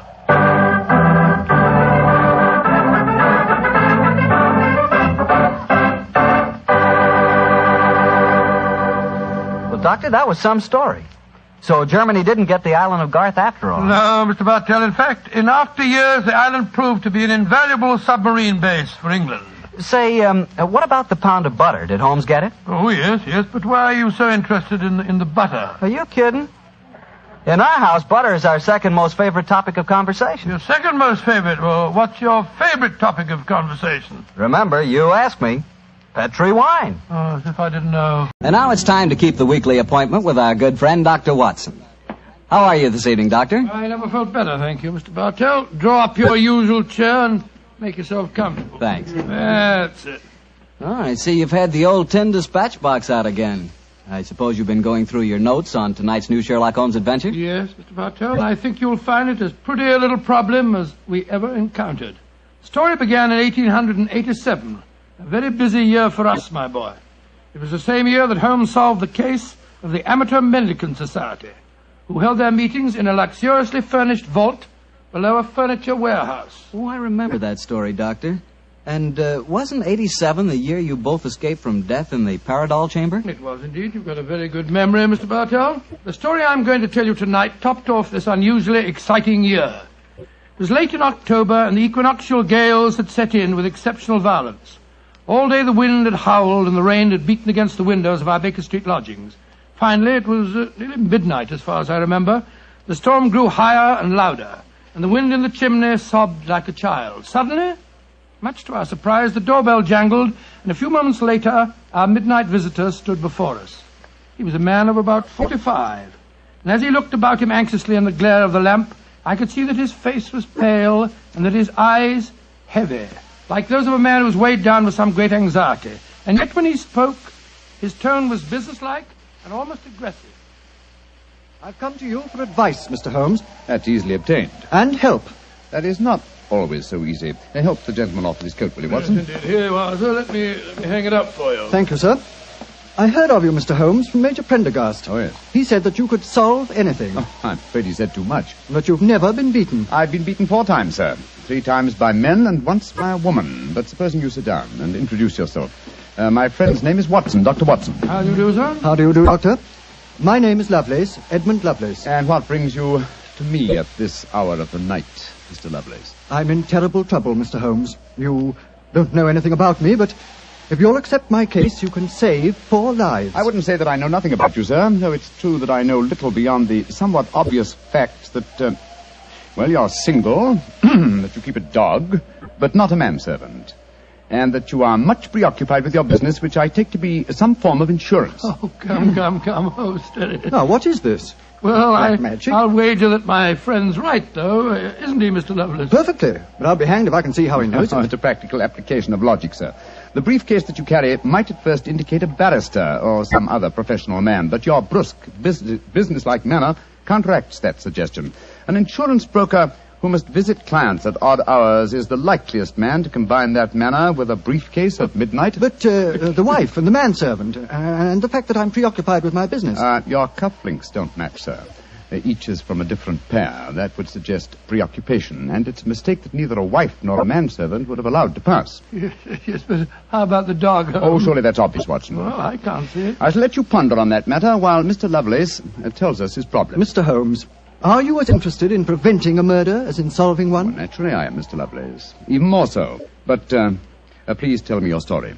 I live with 4 cousins of mine in an old house in Camberwell. My grandfather left the house and a sizable fortune to the 5 of us on condition that we lived together and maintained a family unity. It probably won't surprise you to know that we've grown to get pretty much on each other's nerves. Well, what happens if one of you dies, Mr. Lovelace? His share is divided among the others, Doctor. Oh, yes. The wonder to me is, sir, that not that a murder may take place, but that it has not happened long ago. Who's responsible for the administration of the estate? My cousin Gerald. He's much older than the rest of us, and he's a thoroughly unpleasant, cantankerous man. Yeah. He gets an extra share in the estate as administrator, and in consequence he doesn't work. We feel, of course, that he lives off us, and we're continually quarrelling with him about it. Sounds like a jolly household, I must say. There's going to be trouble, Mr. Holmes, I know it. Gerald hates us, and he's jealous of our share in the estate. You spoke of preventing murder just now. Yet I can see that you've selected your cousin Gerald as the potential murderer. Am I right? Yes, you are. Mm-hmm. But don't think it's personal prejudice that makes me suspect him. I have good reason for doing so. Oh, what reason? This evening, just before dinner, I helped Gerald off with his topcoat and went to hang it up for him. As I did so, I heard a strange metallic clink in one of his pockets. I slipped my hand inside it and found a hypodermic syringe and a small phial of liquid. I opened the phial and smelled it. Gentlemen, it reeked of bitter almonds. Bitter cyanide, eh? And what did you do? I thought of destroying it, but I realized that would put him on his guard, so I replaced it in his pocket. Of course, I warned the others, and we decided that I'd come to you.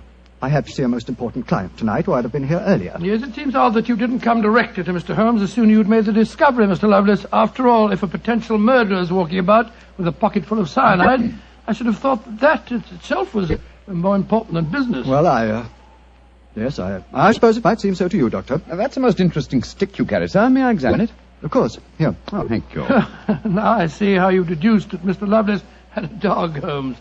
There are the marks of the dog's teeth on the stick. Yes, my dear Watson, but these marks under scrutiny give us even more specific information. He's a large dog. You've had him for some years, Mr. Lovelace, and he's now old and feeble. Well, you're perfectly right, but I'll be hanged if I can see how you can tell that from looking at a walking stick. This stick is covered with teeth marks, therefore it has been carried many times by the dog. Now, it's a heavy stick, so only a large dog could have carried it. And the teeth marks also indicate a large jaw. The older marks are deep sunk. Look here. The fresh ones, where the wood is not yet darkened, are shallow. Yes, it's obvious that the jaws are losing their strength. That's very clever of you, Mr. Holmes, but I don't see what it has to do with the case in hand. Oh, neither do I, Holmes, I must confess. No, surely it tells us that your story, Mr. Lovelace, may bear a less terrifying implication than you think. On the other hand, its implication may be even more terrifying. Oh, it's late at night. I feel that any further delay in this matter would be extremely dangerous. I suggest that we get a cab and come to your house in Camberwell at once.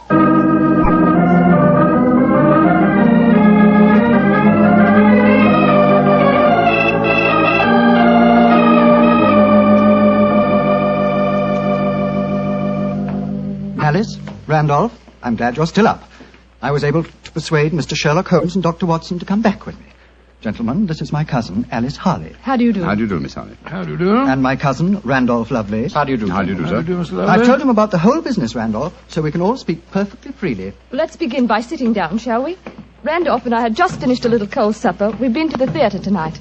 Well, Mr. Holmes, I suppose Edmund told you about finding the hypodermic syringe and the cyanide in Gerald's coat pocket. Yes, indeed. May I ask where your cousin, Gerald Lovelace, is now? We left the house at 7, but I imagine Gerald went upstairs at 8, as usual. Didn't he, Edmund? On the stroke of 8, Alice. He's very fixed in his habits, Mr. Holmes. He goes up to his room every night at 8. There he reads or works on his accounts and eventually goes to bed any time between 10 and 1. Well, he might still be up. I should like to speak to him a little later. In the meanwhile, may I ask you two young people to tell me quite honestly your feelings about your cousin Gerald? And you might as well be frank. I've kept nothing back. All right. Randolph and I hate him. First of all, we're sure he's jealous of our shares in the estate, and then we... Alice and I want to get married, Mr. Holmes, and Gerald won't hear of it. But you're your cousins, aren't you? Only second cousins, Dr. Watson. Gerald is dreadfully conventional. He's threatened us that if we do get married, he'll go to court and try to have our shares in the estate annulled. And from the way the will is worded, I wouldn't be surprised if he could do it. So you can see why we have no great love for him, and why we're afraid of him. Well, he sounds an extremely unpleasant person to me. You mentioned there were 5 cousins in the house. 3 of you were here. Mr. Gerald Lovelace is upstairs. Who and where is the 5th cousin? The 5th cousin is my brother, Gilly. He's something of a tragedy, I'm afraid. You see, Gilly's 20, but he never developed mentally beyond the age of 8. He had a bad fall in the hunting field when he was a kid. He's been like this ever since. Oh, I'm sorry to hear that, sir. But he's the dearest, most gentle boy you've ever met. And, incidentally, the one person in this house who doesn't hate Gerald. The poor fellow doesn't understand the conditions of the will, I suppose. No. But if he did, I don't think it'd make any difference. I swear that Gilly loves every living thing, especially Gladstone. Gladstone is the name of his dog. His dog? Yes. The dog may be the key to this whole matter. The dog? What makes you say that, Holmes? When a man brings a quick and painless poison home to a household containing an old and feeble dog, it's more than possible that he has obtained that poison, quite legitimately, to give the dog a merciful death. To kill Gladstone? Oh, no. After all, Alice, dear, he is old and almost blind But, now. Mr. Holmes, if you think Gerald brought home the poison to put Gladstone out of the way, well, and I admit it sounds perfectly logical, what made you decide to come here tonight? Because I dare not even guess what you may have done by intruding the thought of murder in this situation. Where is your brother Gilly? In his room upstairs, asleep. I wonder if we might go up to him. I should like to talk to him, if you don't mind. And after that, I want a few words with your cousin, Gerald Lovelace.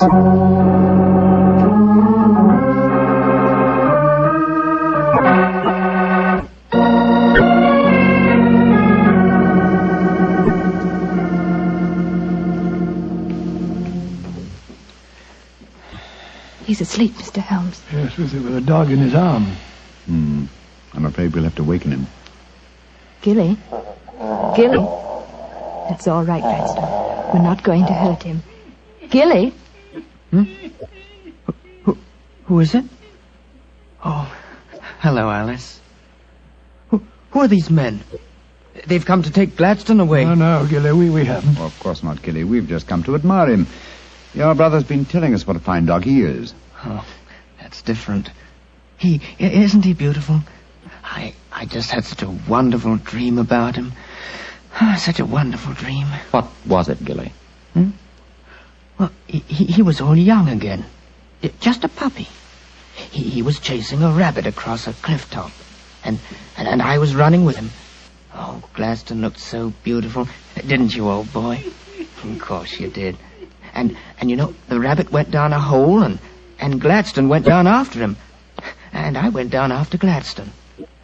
And we all had tea with the rabbits. Oh, it was so funny. They all had little green hats on. Hats with feathers. I wanted Gladstone to try one on, but he wouldn't. So sleepy. Come on, Gladstone. Let's go back to the tea party. Poor kid. His world may be a great deal more pleasant than ours, Watson. That's what I'd like to think, Mr. Holmes. Now I'd like to have a few words with your cousin Gerald. His room's at the end of this corridor. I'm afraid Gilly wasn't much help to you, Mr. Holmes. On the contrary, young lady, he told me exactly what I wanted to know. Here we are. This is Gerald's room. There's no light under the door. He must have gone to sleep. And I'm afraid we must waken him, too. Must be a heavy sleeper. But he isn't. He's a remarkably light one. Come on, let's go in. Strike a match, will you, old fellow? Sure. The gas mantle's at the head of his bed, Dr. Watson. Yeah. Well, he's lying on the outside of his bed. He must be... There's blood on the pillow. Great Scott, Holmes. The back of his skull smashed in. He's been murdered. Oh, no! Horrible! Yes, Watson, but not by the blows on his head. Look here on the table by his bed. A hypodermic syringe and a broken file. Yes, a broken file. Reeking of bitter almonds. Poor devil. Well, I won't pretend I liked him. But what a ghastly way to die. All they that take the sword shall perish with the sword. So the scriptures say, Mr. Lovelace. The very suspicion of the killing has brought murder to pass. Well, it's too late to prevent it. Our job now is to find the killer and see that he's brought to justice.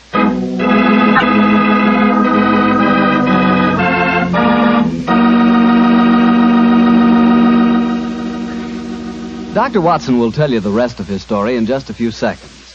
Just time enough for me to tell you that if there's one wine that's perfect for any occasion, it's Petri California Sherry.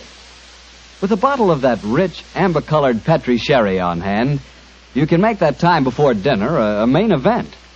And Petri Sherry is the perfect answer to the question of what to serve when company comes. Serve Petri Sherry alone and let its full, wonderful flavor speak for itself, or serve Petri Sherry with hors d'oeuvres or party sandwiches. And remember, you can serve Petri Sherry proudly, because Petri is the proudest name in the history of American wine. Well, Dr. Watson, so you found Gerald Lovelace dead in one of the bedrooms of the house in Camberwell. What did you do? Send for the police? Not at once, Mr. Bartell. Sherlock Holmes persuaded the remainder of the household to give him the opportunity of examining the scene of the crime carefully before the police were sent for. And so, a few minutes before 1 o'clock that October night, Holmes and I stood alone in the room of death. Turn the gas a little higher, will you, old chap? Right you are. You know, Holmes, I think you should have sent for the police right away. In a case like this, Watson, I prefer to be my own police. When I have spun the web, they may take the flies, but not before. What are the results of your medical examination, old chap? Well, it's exactly as you reconstructed it, Holmes. He was first beaten on the head with that poker lying on the floor. Then he had the full phial of cyanide injected into his left wrist. Can you estimate the time of death at all accurately? No, this room's confoundedly hot. He might have died any time from 1 to 5 hours ago. Yes.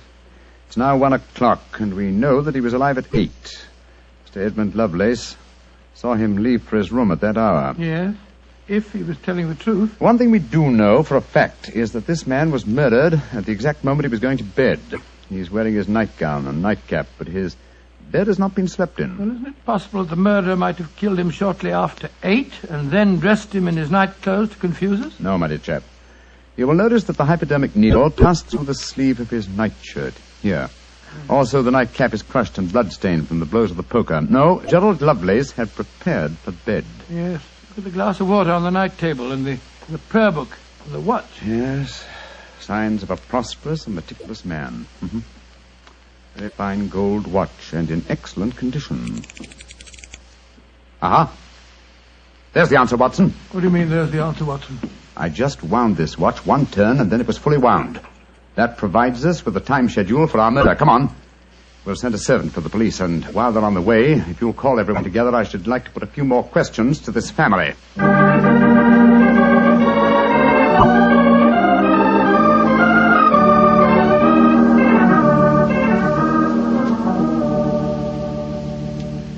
Before the police arrive, I should like to hear your statements again very carefully, if you don't mind.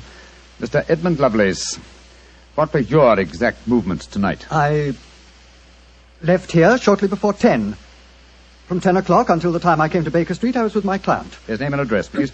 Derek Waterlow, 39 Onslow Square, South Kensington. Thank you. Make a note of these, will you, Watson? All right, you are home. You, Miss Harley, and you, Mr. Randolph Lovelace, went to the theatre together. Can any independent witness testify as to your movements? Well, yes, Mr. Holmes.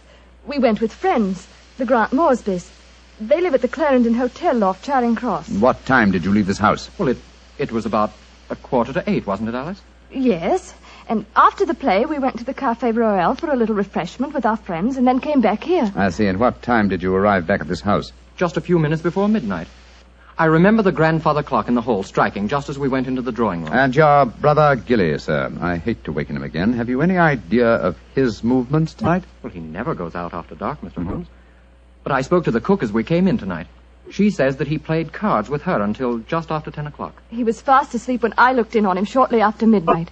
Thank you. You've made a note of all these facts, Watson? Yes, Holmes, I got them all down. Good. Then let's be on our way to Baker Street. But the police, Mr. Holmes, they're on their way. I know. Please give them my regards, will you? Apologize for my informality and tell them that I shall have the answer to this matter probably in a little over 24 hours.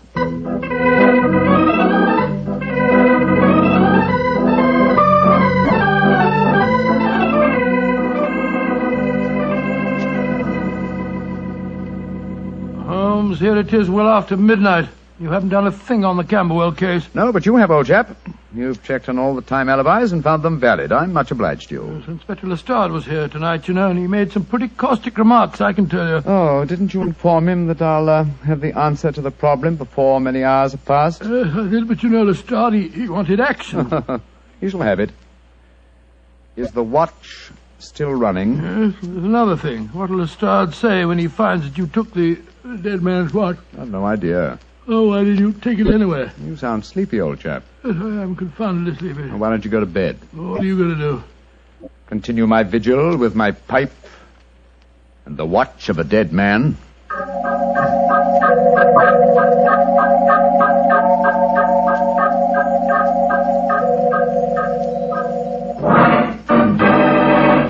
Watson, wake up! What time is it? 5 o'clock in the morning. Good Lord, what are you doing up at this hour? The watch has just stopped.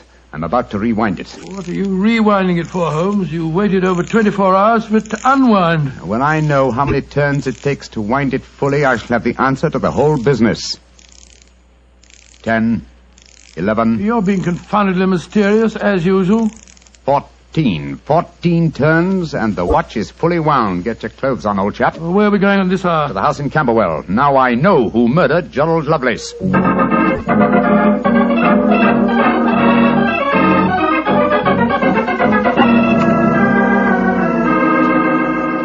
Mr. Edmund Lovelace, I'm glad you let us in. Please take us up to your young cousin's room at once. Really? What do you want with him? I'll explain in a moment. Please take us up to him. Oh, of course, but what brings you here at this hour of the morning? Mr. Holmes knows who murdered your cousin. Well, I'm glad to hear it. It's more than the police seem to know. They were here half the night cross-examining us. Here we are. I don't think we'll bother to knock.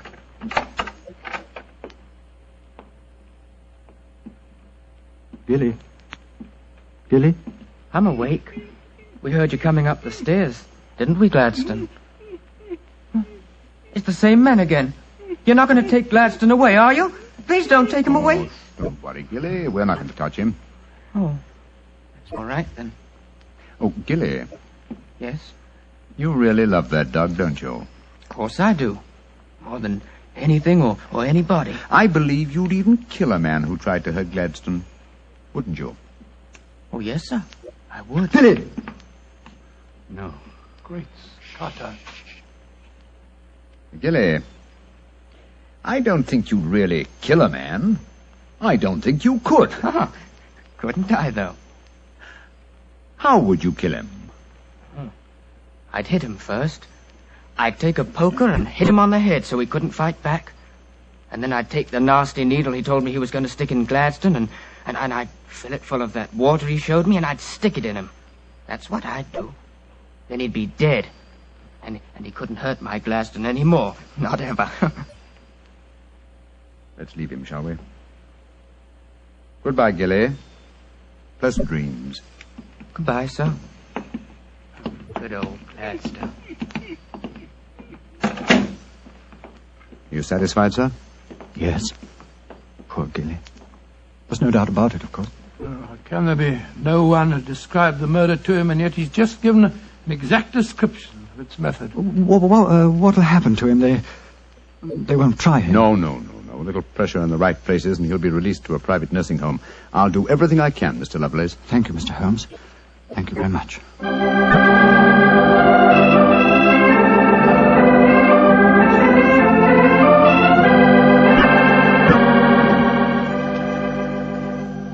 Well, Holmes, now that we're back in Baker Street and the whole depressing case is finished with, perhaps you'll tell me how you knew that Gilly had committed the murder. Well, consider the time schedules, old fellow. You checked the alibis of the other cousins and found them satisfactory. That meant that Alice Harley and Randolph Lovelace could have committed the crime only at midnight.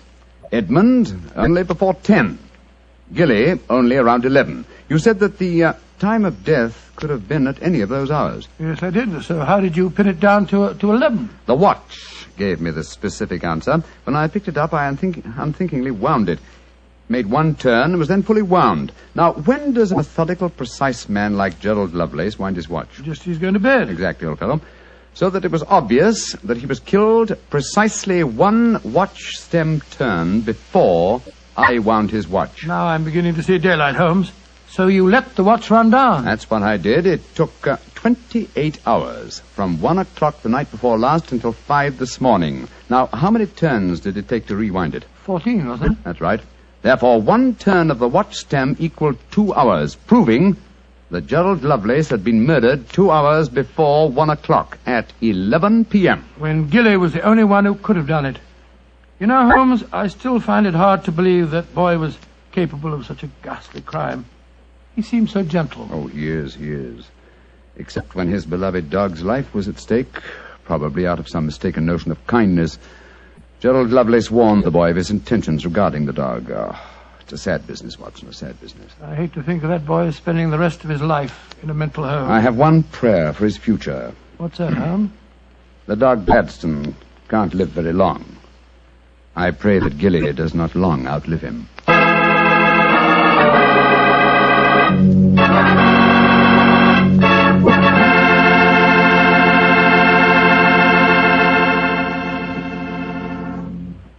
Doctor, that was a remarkable bit of deduction on the part of Mr. Holmes. Yes, extremely clever, wasn't it? Of course, if I may say so, I was of some small help myself. Small help? Why, Doctor, you practically solved the case by yourself. Oh, I wouldn't go as far as saying that. But, Doctor, you did check all the alibis, didn't you? Yes, I checked where each suspect was at various times. Yes, you checked time. And what's more important than time? Well, Why, Doctor, time is even vitally important when it comes to wine. I was wondering how you were going to bring that in. And one thing we do know, Petrie took time to bring you good wine. Good evening, Doctor. Good evening, Mr. Bartell. Come in and join me. As you see, the puppies have been keeping your chair warm for you. Here, shove them off. No, Doctor, I don't want to disturb them. They look much too comfortable. I'll sit over here, thanks. There's tobacco in the jar beside you, cigarettes in the box, and some excellent port on the sideboard, so make yourself at home. Thanks, Doctor. Are you all ready with tonight's new Sherlock Holmes adventure? Yes, Mr. Bartell, though I'm afraid after all these years it's going to be a little hard for me to recapture for you the spirit of the story. Last week you told us that a band of gypsies played a prominent part in the adventure. Yes, they did indeed. And it was amid that colourful atmosphere that my story begins. It was in the autumn of 1890. My old friend Sherlock Holmes had persuaded me to leave the comforts of my domestic fireside for a few days and to accompany him to the tiny village of Bragston-on-the-Marsh, in the heart of the Norfolk Fen district. What took Sherlock Holmes up there, Doctor? I'm afraid that at the time we left London, Mr. Bartell, he concealed his true purpose from me, saying only that he wanted friendly companionship and a strong right arm. Not until later did I learn that he was then on the track of one of the last clues that led to the confining of the Moriarty gang. But to get on with my story. We arrived at Bragston-on-the-Marsh and settled ourselves in the village inn. And after an early dinner, we strolled across the fields to the gypsy fair that was encamped nearby. It was a colourful sight, Mr. Bartell. Naphtha flares lighted a group of tents and caravans dotted round the edge of the marsh. And as gold-earring gypsy girls told fortunes and danced, swarthy gypsy men played on their violins the haunting melodies of their ancestors. We watched the side shows for a few moments and then strolled towards the centre of the gypsy encampment. It seems only like yesterday, Mr. Bartell, as Holmes turned to me and said... Far cry from Baker Street, isn't it, Watson? Yes, indeed. Just the same, Holmes, I'm convinced that you're not here purely for a holiday. You're on the trail of some criminal. No, chap, I'm on the trail of a clue. A clue, if I find it, may lead to the confounding of the Moriarty gang. Holmes, can't you be a little more explicit? After all, I left my wife and my practice without asking any questions. Surely now we're up here, you can let me know what's afoot. Very well, old fellow. I'm searching for a young gypsy by the name of Pyramus Hearn. He disappeared recently from London, and it's vital that I find him. I know that he can give me some essential information on our old enemy, Professor Moriarty. And you're expecting to find the gypsy here? I hope to get news of him, at least. His father, Jasper Hearn, is head of this particular encampment. Well, why don't you ask if you can see him? Just what I'm about to do, my dear fellow. Well, here comes the gypsy. Now, I'll ask him. All right. Oh, excuse me. You speak to me, Gorgio? Can you tell me where I might find Mr. Jasper Hearn? What you want with Jasper Hearn? I have a message for his son, Pyramus. That is different. Jasper Hearn stands in the booth yonder. He is the Timberlangro. Timberlangro? He's the gentleman engaged in an interesting exhibition of skill involving 3 thimbles and a pea. What our American cousins refer to, I understand, as the old shell game. Let's stroll over there, shall we, old fellow? If you would wish to talk to Jasper, it would be better to wait until he is finished. A Timberlangro needs all his wits about him. By Joe, look at that stunning girl in the tent over there. Who's she? Her that is penning the rice tuckering. That is Lydia Pentalangro. Excuse me, I shall tell Jasper to expect you later. I can't understand a word they say, Holmes. Penning the what? At last, my dear fellow, you can appreciate how I have felt at times. But at least their words are clear, even if the sense is not, to someone who is unfamiliar with the Romany language. I don't know why you keep hinting that I'm hard to understand. No one else ever complains of it. In any case, what does penning the thingamabob mean? Well, if I remember rightly, penning duckerin is telling fortunes. And from the sound of things, Lydia Pentalangro is not greatly pleased with the duckerin she pens. No more. Lydia can tell no more fortune. Come on, Watson.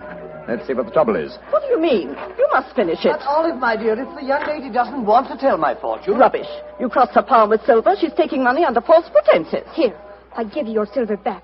Lydia has never taken money under false pretenses, nor has she told the future when she does not wish to. Goodbye to you. The insolence of these gypsies is intolerable. If I had my way, they'd be run out of the county. Now, my dear, don't get so excited. The poor girl's probably... Good evening. Major Treadgold, isn't it? Huh? I don't think I have the pleasure of your... Oh, dear me. It's Mr. Sherlock Holmes. Yes, sir. Well, bless my soul. Haven't seen you since that last meeting of the Geographical Society.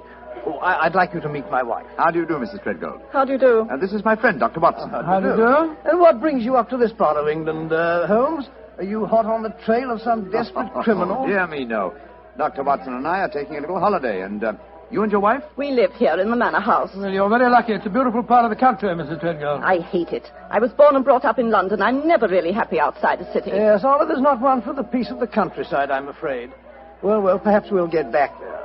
It's a little difficult these days, you know. We've got the boy to consider. Boy? Your son, sir? My dead brother's son, Doctor. We have no children. My little nephew's only 4 years old, you see, and I'm his guardian, as well as being executor of his estates up here.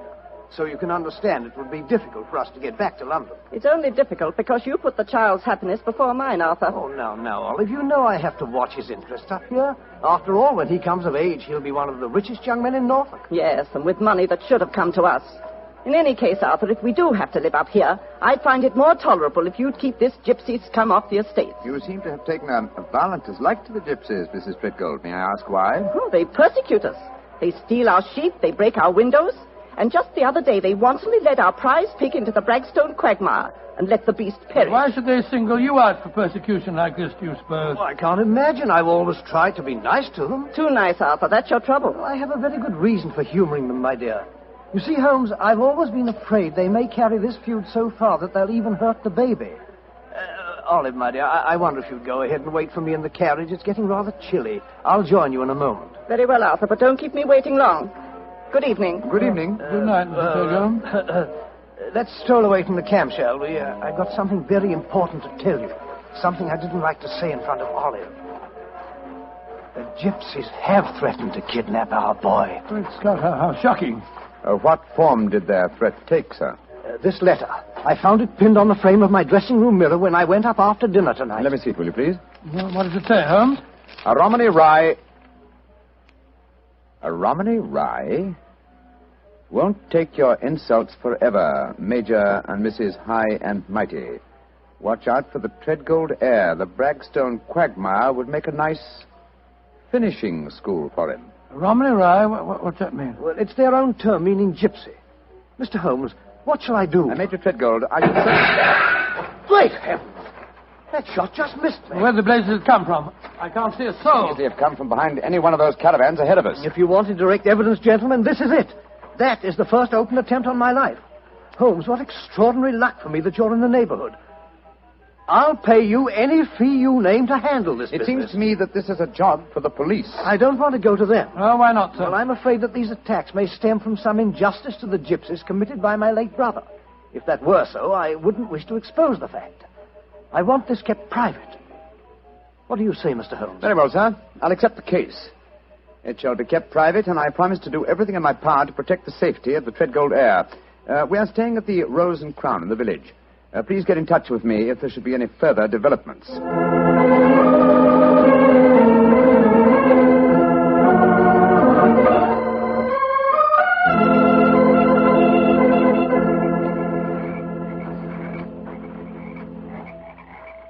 affair seems to be closed down for the night now, Holmes.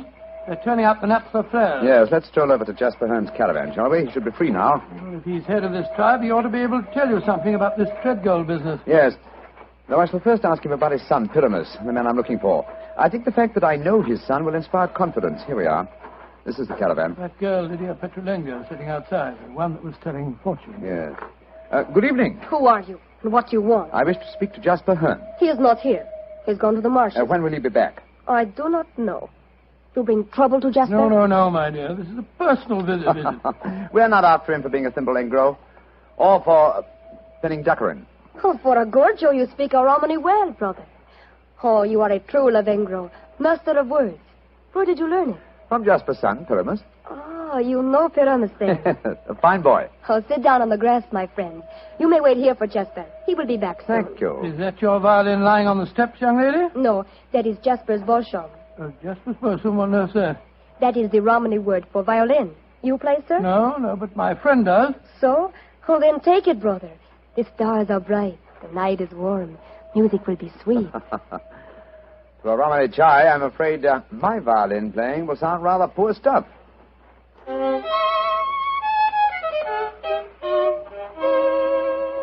Play on, brother.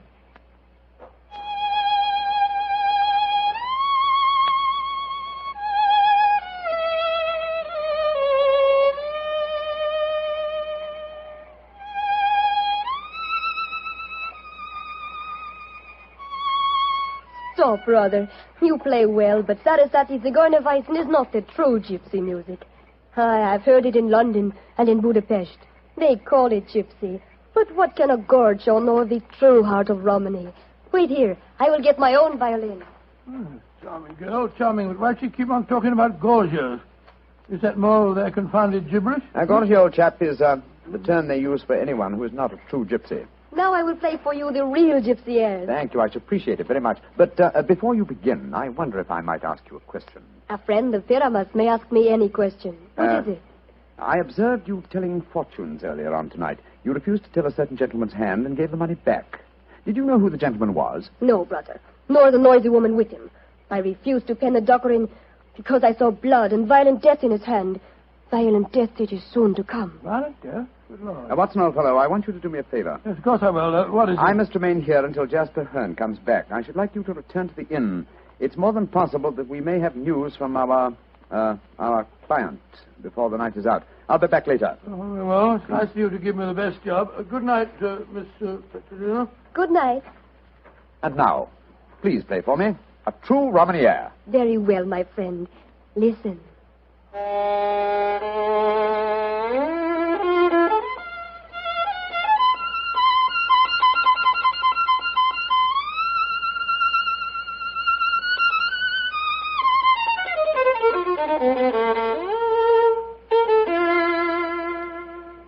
Now you must play, brother. I shall make a true Bohemia of you. Come, see if you can follow me.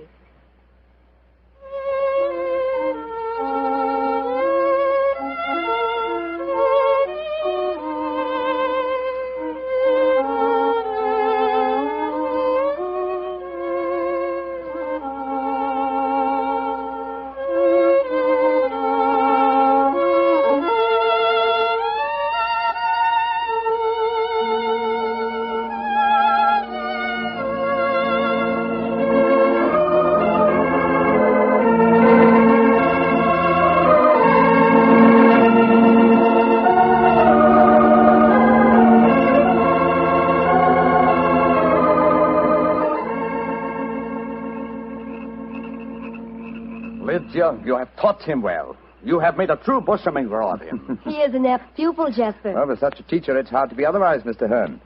That is, if one has a spark of music in one's soul. Call me Jasper, brother. You have spoken well of my son. You have talked wisely to me of things that I have not understood. Come, we shall drink wine together underneath the stars. I shall get glasses and a flagon. Jasper has taken a great fancy to you, brother. And I to him. He's a fine man. Sherlock Holmes. Yes, Lydia? May I read your hand, brother? Oh, yes, of course.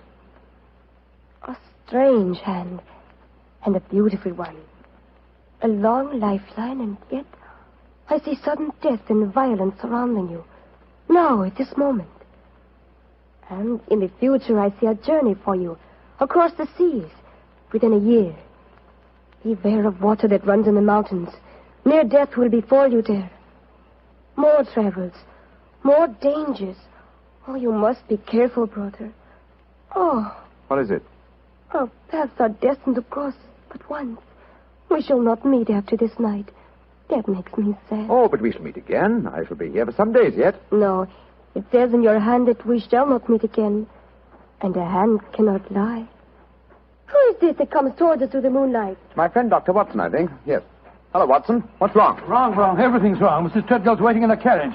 She wants you to come at once. Indeed? Why? The child has been kidnapped. Major Treadgold has gone for the police, and Mrs. Treadgold is threatening to rouse the local inhabitants and come out here and burn this camp to the ground if you don't find the You child. tell Mrs. Treadgold to return home. She can do no good here. But Holmes... Tell her, old chap, that I have the case well in hand. But how can you have?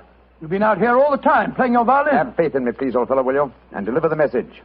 Then come back here and join me, and I'll explain everything to you. Very well. I suppose you know what you're up to.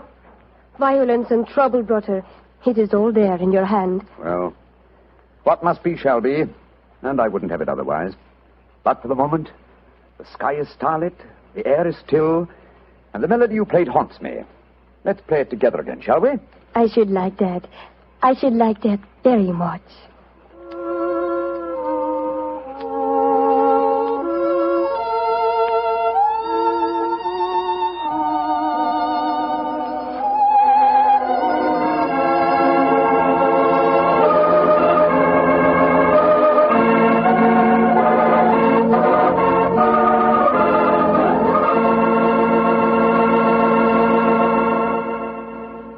Dr. Watson will continue his story in just a few seconds, during which time I'd like to talk specifically to the ladies, if I may, and tell you about Petri California Muscatel. Just as Petri California Port has long been known as the wine of gentlemen, Petri Muscatel has been known as the favorite of the ladies. That's because Petri Muscatel is a golden-colored wine that looks like captured sunshine and tastes as... Well, did you ever taste big, plump muscat grapes picked when they're still misty and dew-covered? If you have, you know what to expect when you taste Petri Muscatel. The flavor of Petri Muscatel comes right from the very heart of luscious, hand-picked muscat grapes. You couldn't ask for a more delicious wine than Muscatel.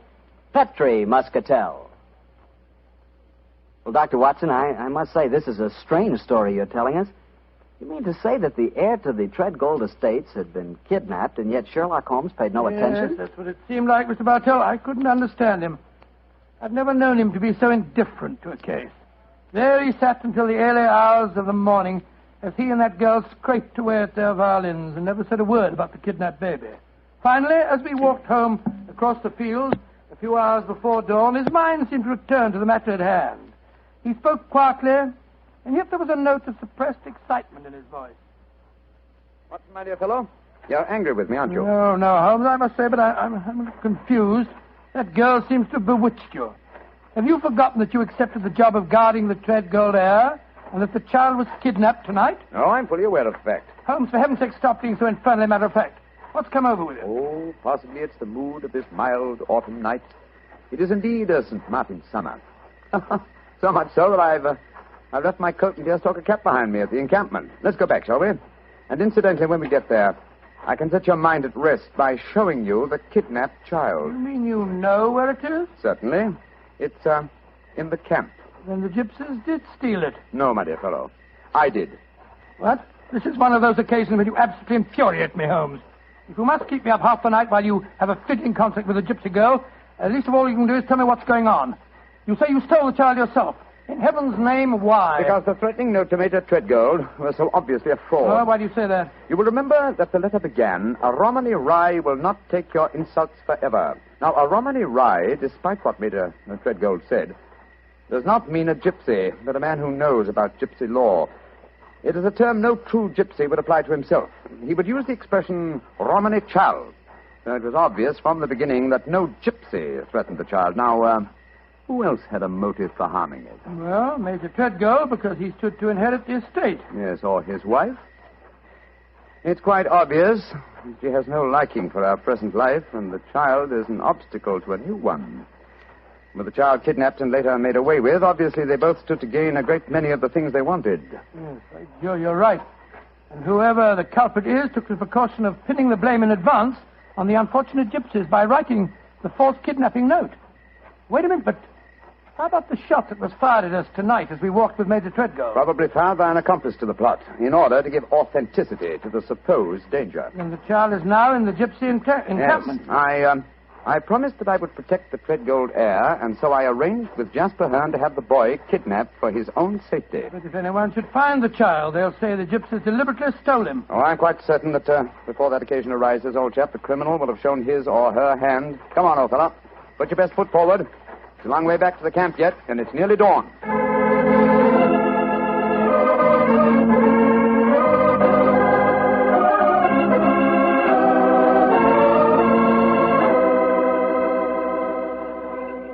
You have come back, Butter. You wish to spend the remainder of the night in the encampment? No, thank you, Jasper. I just came back to my cap and coat. It was so warm tonight, and I forgot about them, and I started to walk home without them. I will find them for you. Oh, we found this message for you soon after you had left. It was pinned to the door of the caravan. I do not know how it got there. I will search for your coat and cap. Another message? What does it say, Holmes? Never trust a Romany Rye. Uh-huh. The same mistake again, Watson. Your plans have been betrayed. For proof, meet me at the Bragstone quagmire at dawn. It's a trap, Holmes. Obviously. We must spring it with caution. I cannot find your coat or your cap, Rutter. It has vanished. Vanished? May I speak to Lydia? That is a strange thing, too. Lydia has gone also. She's gone. Tell me, Jasper, did you read this note? Yes, she did. She could not help reading it. Then she, too, realized it was a trap. She went out in my coat and deer-stalking hat to keep the appointment for me. Holmes, we must go after her. Jasper, call out the Romany Childs. There's a devil waiting to be caught in the Bragstone quagmire.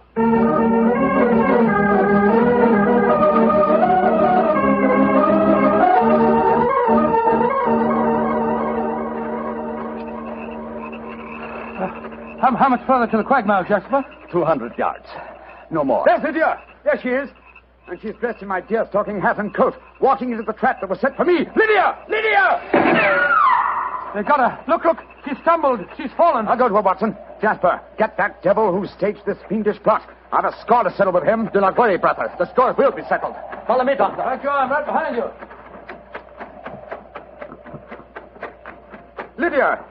Lydia. Sherlock Holmes, I was wrong. We do meet again. Your hand lied to me. Oh, Lydia. You're wounded. What can I do for you? There is nothing you can do, brother. No one can help me now. There is little pain. There is little time. Please, hold my hand. There. Tell me, Lydia, did you see who fired the shot? Yes. It was the man whose fortune I told today. The man with the noisy wife. Major Treadgold. Jasper and the men will take care of him. There is one thing I wish to tell you, brother. Yes? Our short meeting has brought me happiness. I should like to think I can leave you something so that you will not forget me. I shall always remember you, Lydia. Always. You gave your life for mine. There is one thing of mine that I wish you to have. It will remind you of me. What is it? My violin. It brought us together. I should like you to have it, brother. Lydia. Do not be sad. It is good. My life for yours. You will give help to many people. It is in your hand. Goodbye. Oshemengo.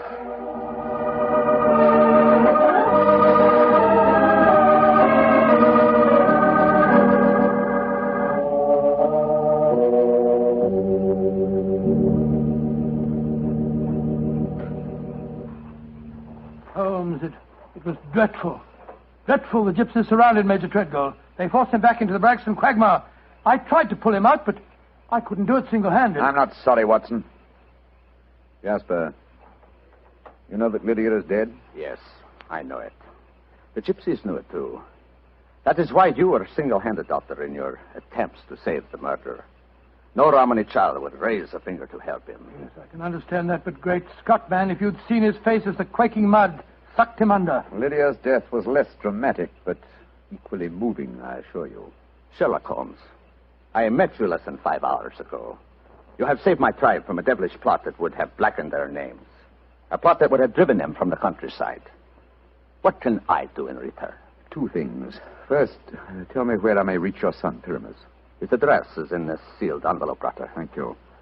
What else may I do for you? As Lydia died, she willed me one gift for remembrance. And what was that gift, brother? A violin. Of course. Here. Here it is. Huh. She told me I might become a true Bohemia. Let's see if I can recapture the melody once more.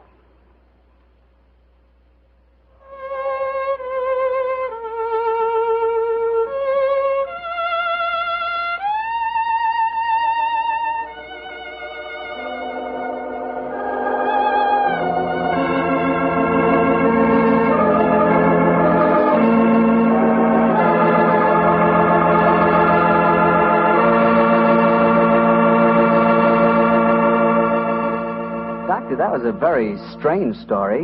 A very fascinating one. But tell me, do you really believe that gypsies can tell your fortune by reading the palm of your hand? Oh, frankly, I don't know, Mr. Bartell. Perhaps they can. Perhaps it's coincidence. And then again, maybe some gypsy women have a heightened sense of intuition. You know, a woman's intuition can be an extraordinary thing. Yeah, so my wife keeps telling me. Of course, I have a kind of intuition myself. Oh, really? Mm-hmm. Every time I see a bottle of wine with the name Petri on the label, my intuition tells me I'm going to like it. And I always do, too. Mr. Bartell, if ever I saw a man with a one-track mind, you're that man. Thank you, Doctor.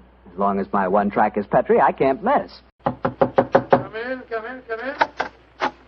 Good evening, Mr. Bartell. Good evening, Doctor.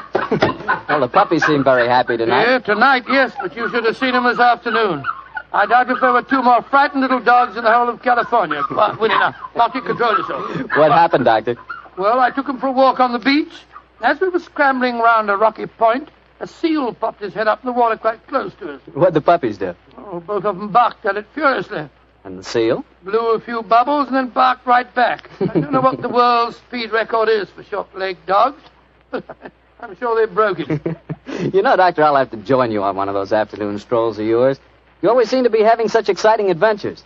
Oh, and talking of that, how's about tonight's new Sherlock Holmes adventure? Well, I'm all ready for you, my boy. In fact, I was looking over my notes on the case just before you arrived. This is another story in which Sherlock Holmes' elder brother, Mycroft, played an important part. Mycroft Holmes was 7 years older than Sherlock, and some said it is superior in powers of observation and deduction. That sounds like heresy, Doctor. No, young fellow, my lad. Holmes himself was the first to admit it. In fact, if it hadn't been for his incurable laziness, Mycroft could have been a formidable rival to his younger brother. However, Mycroft did hold a position of considerable importance at the Foreign Office, and it was there that tonight's story begins.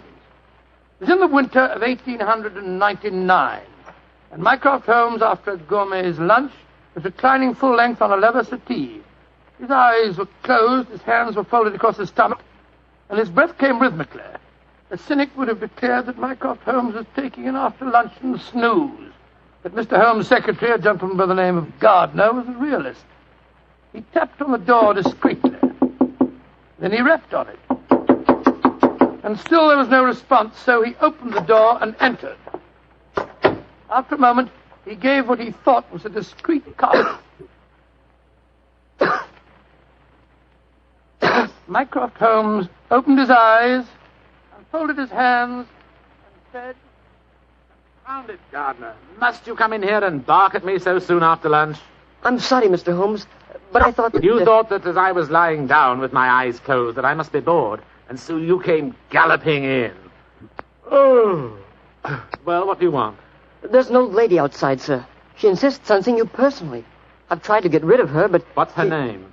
Mrs. Hudson, sir. Mrs. Hudson? Huh. Show her in, Gardner. Show her in. Very good, sir.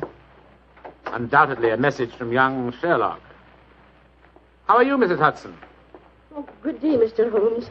I'm sorry to interrupt you, but I won't take up much of your time. Sit down, won't you? Don't leave us, Gardner. I may need you in a few minutes. Very good, sir. Now, Mrs. Hudson, what's the message?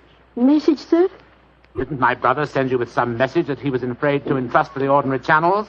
He's always so confoundedly dramatic. Oh, bless your heart. No, sir.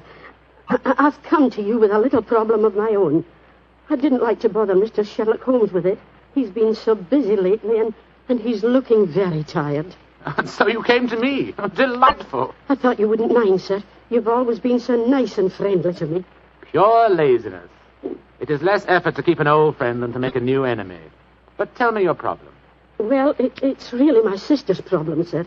She keeps a boarding house at 14 Kensington Gardens Square in Bayswater. And she's convinced that one of her boarders, a man who has a room on the first floor back, she's convinced that he's a birdman. And what in heaven's name is a birdman? Do you know, Gardner? No, sir. I can't imagine. Oh, it's like a werewolf, gentlemen, except that the man turns into a bird. Oh, come now, Mrs. Hudson. Oh, I know it sounds daft, but my sister's in a dreadful state. Of course, I've been with your brother long enough, sir, to know that such things are nonsense. But how can I prove it to her? What reason does your sister give for holding a strange belief? She keeps finding pigeon feathers in the room. Now, the man doesn't keep pigeons, sir. My sister knows that for a fact. Has she found any traces of scattered food on the window ledge? None, sir. No signs of any pigeons, except the feathers. My sister's a wee bit fey, Mr. Holmes. She's the 7th daughter of a 7th daughter, and you know what that means. Just the same, she's not imagining things, sir. She's shown me the feathers herself. Where were they, Mrs. Hudson? Somewhere on the floor by the end of the bedstead, sir. I brought some along with me. Here, sir. And we found some more in the gentleman's cupboard where he keeps his clothes. By George, I wonder What is it, sir? I'll tell you in a moment, Gardner. Mrs. Hudson, this matter will require a little private investigation. You may return to your sister and tell her not to worry. I shall get in touch with you as soon as my inquiries are completed. Good day to you. Good day, sir. And I'm very much obliged to you. Well, Gardner, what do you make of it? An old wives' tale, sir. You're not treating it seriously, are you? Yes, I am. One of these feathers shows evidence of having had string tightened round it. That suggests a captive bird. Now, a captive bird smuggled into an obscure boarding house would point to something of the greatest importance to us, Gardner. By George, sir. You mean carrier pigeons? Exactly. And remember that we're at war, and that the Boers have obtained several important and highly confidential secrets of ours lately. We know there's a leak somewhere. This requires an active investigator who can work with discretion. Now, I could work with discretion, but I don't feel too active at the moment. I have it. I want you to write this letter to my brother. Disguise your hand, use plain, cheap notepaper, and don't sign the letter. He won't be able to resist that combination. Are you ready, Gardner? Yes, sir. Very well, then. My dear Mr. Sherlock Holmes, we know of your proposed investigation of the tenant in the first floor back at 14 Kensington Gardens Square. We warn you, as you value your life, keep away from the...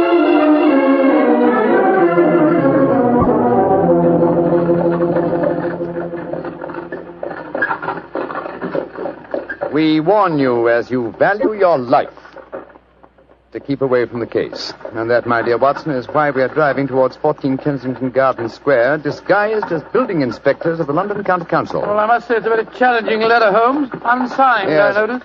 Written on cheap notepaper and in a disguised hand. No clue there, I'm afraid. Well, we're entering the square, Holmes. Let's stop the cab here. You can drop us here, cabby. Right you are, Governor. It would seem a little incongruous in these costumes for us to arrive in a cab. Yes, I suppose so. Here you are, cabby. Oh, thank you, Governor. Supposing this mysterious tenant of the first floor back should be in his room when we get there. And we must hope that our disguises are convincing and keep our wits about us. Now, this may be a trap. Yes, just what I was going to say. After all, you've never heard of 14 Kensington Gardens Square until you received an unsigned letter 2 hours ago warning you to keep away from it. I don't like the look of it. There we are, number 14.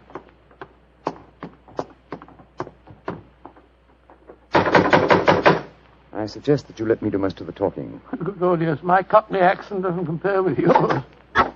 Who do you want to see? We're from the London County Council, we are. We've had complaints about a leaky gas jet in the first floor back. Oh, that's Mr. Green's room. He ain't home. Oh, that don't matter, my dear. We'll go up and take a look. Come on, Bertie. Right you are, Alfie.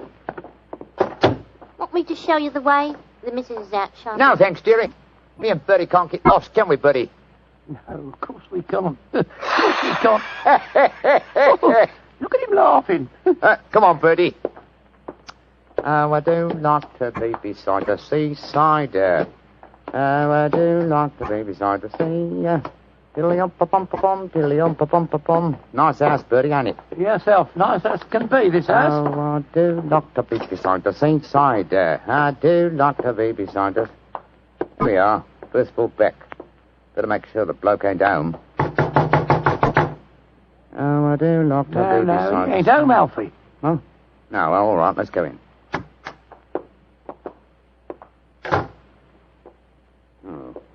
So this is the mysterious room, eh? Well, it looks perfectly ordinary, doesn't it? Yes, a depressing example of the squalor of boarding house life. Hello.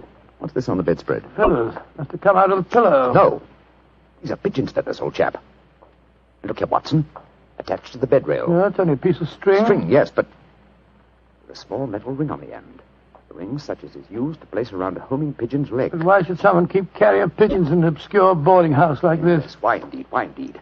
The answer could be that the tenant of this room is engaged in some sinister activity that requires the use of carrier pigeons in sending messages. Yes, there's no evidence of the birds being kept here. That's true, Othello, that's true. Possibly the owner of this room is given a pigeon by one of his superiors, brings it here, affixes his message, and releases the bird. But why couldn't he just take the message to where they keep the birds? Well, in that way, he would run the risk of being picked up with dangerous and incriminating messages on him. What kind of skullduggery involves the use of carrier pigeons, you suppose? We're at war with the Boers in South Africa, Watson. What could be more logical than that a spy in their pay should be using this method to smuggle important information out of the country? By Jove, yes, Holmes. I wouldn't mind being... Somebody coming. Look out. Who are you? What the devil do you think you're doing in my room? Well, my name's Bertram, and I come here to look at your gas pipes. Don't lie to me. Who are you? It's like I say, Governor, my name's Bertram, and I come from the London County Council. Very well, then. If you won't tell me the truth, perhaps this revolver will make you change your Look mind. here, Governor, look here, Governor. Grab his revolver, Watson. Yes, right. Holmes, where were you? I slipped behind the doors. This gentleman opened it. Yeah, me, sir. Your overcoat seems extraordinarily well filled with chest, doesn't it? Why not slip it off? Yeah. It's a bit warm in here. Let me alone. Joe, you were right, Holmes. He had a pigeon under his coat. Yes, see if you can catch the bird, will you, old chap? All right, here. Come on, Pigeon. Pigeon, come on, little fella. Come along, Pigeon. There he comes. That's it. Look at the little fella. Snuggled up on my arm.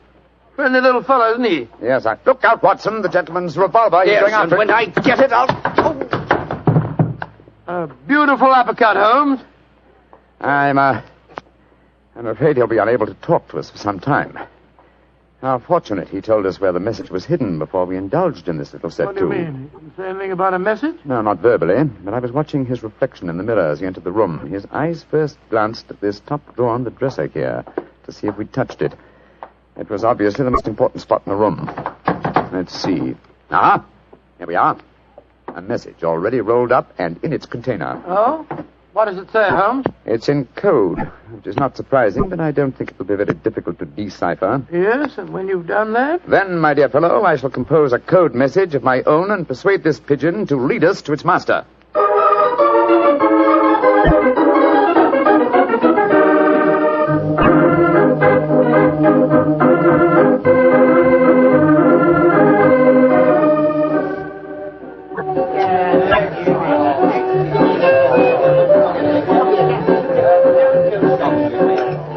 I can see from your puzzled expression, Watson, that you're wondering why I brought you to Dexter's Music Hall in the Edgware Road. Well, I must confess I'm a little confused, Holmes. First of all, we go to Baker Street and you spend hours poring over some obscure book, and you write out a message, attach it to a pigeon, and let it loose. Now you bring me here. I hate to question you when you're working, but I should be glad if you'd give me some idea of what's going on. Of course, old chap. At times I must seem confoundedly mysterious, I'm sure. Here's the situation. The obscure book I was studying was the table of ciphers. I was trying to decode the message we found in the room on the first floor Well, back. obviously you succeeded, or we wouldn't be here. Yes, the key word was Louis Botha, the name of the Boer leader. The message was a report on the number of troops now in training at Aldershot. Then you were right. We're mixed up with a ring of enemy agents. Obviously, old chap. So I kept the original message and composed another using the same code and dispatched it by carrier pigeon. Well, what did you say in your message? Meet me tonight, 8 o'clock, table number 3 at Dexter's Music Hall. What made you choose this place as a rendezvous? Well, I happen to know that it's a common meeting place for underworld characters.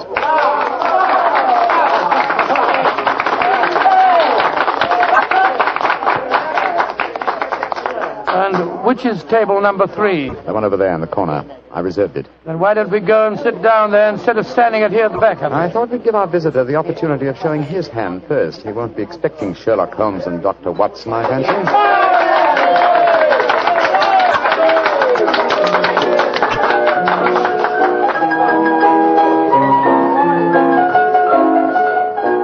Good Lord, look at this woman coming on to sing. You ever see so many feathers? I'm not allowed to have a bow except upon the sky.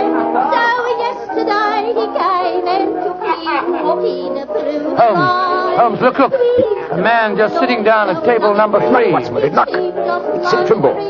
Sid Trimble, who's he? A dangerous criminal who once worked for the Moriarty gang. We've caught a prize pigeon, Watson. Better have your revolver handy, old chap. Undoubtedly he'll recognize us. Right you are, Holmes. Come on, then. Out in the clover, they trample it since morning. Go and drive them, Maggie, to the old... I'm so glad you're able to keep your appointment, sir. Sherlock Holmes. It's a trap. Don't try any tricks. I've got a revolver here, Sid. How'd you like this table in your face? Watson, you didn't shoot him, did you? No, he knocked my hand. The revolver went off. The shot went wild. I swear it did. Yes, of course. Look at the wound. There are no powder burns. The shot was fired from some distance. Holmes, he's dead. Out of the way! Out of the way, please. Now then, what's going on here? Constable, this man has been killed. Yes, and it's easy to see who did it. Well, I didn't do it, Constable, if that's what you're thinking. No? Then why are you standing here with a smoking revolver in your hand? Come on, you're under arrest. But you can't arrest me. I'm Dr. Watson, and this is Mr. Sherlock Holmes. I don't care if you're the King of Siam and the Bishop of London himself. You're under arrest, and I'm taking you both to Scotland Yard.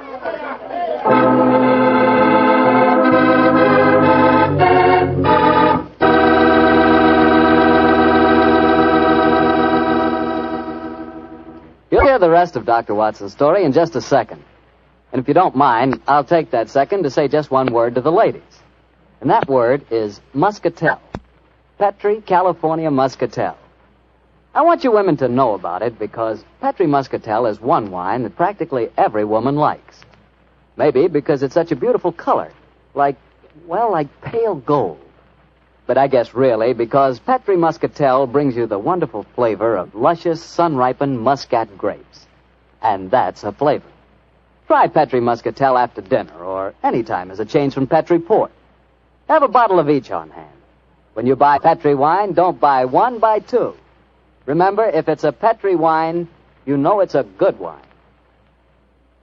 Dr. Watson, that was really one for the books. So you got yourself arrested on a murder charge. Yes, Mr. Bartell. It's a very humiliating experience. I was taken off to Scotland Yard in the Black Maria. Just like any common criminal. The wretched constable wouldn't listen to a word that I'd got to say. Well, Sherlock Holmes went with you, of course. Naturally. But after we arrived at Scotland Yard, my mortification was complete, and I found that I was led into the presence of our old friend, Inspector Lestrade. Holmes spoke to him at some length, but I could see from Lestrade's expression that my position was very serious. Now I can see what it is, Mr. Holmes. You see, I know you both. But I must say there are lots of them here at the yard as don't like what they call your high-handed method. But, Lestrade, personal likes or dislikes have nothing to do with this. No, of course they haven't. It's purely a matter of evidence. Well, I know that, Dr. Watson. And the constable's evidence was as clear as the nose on your face.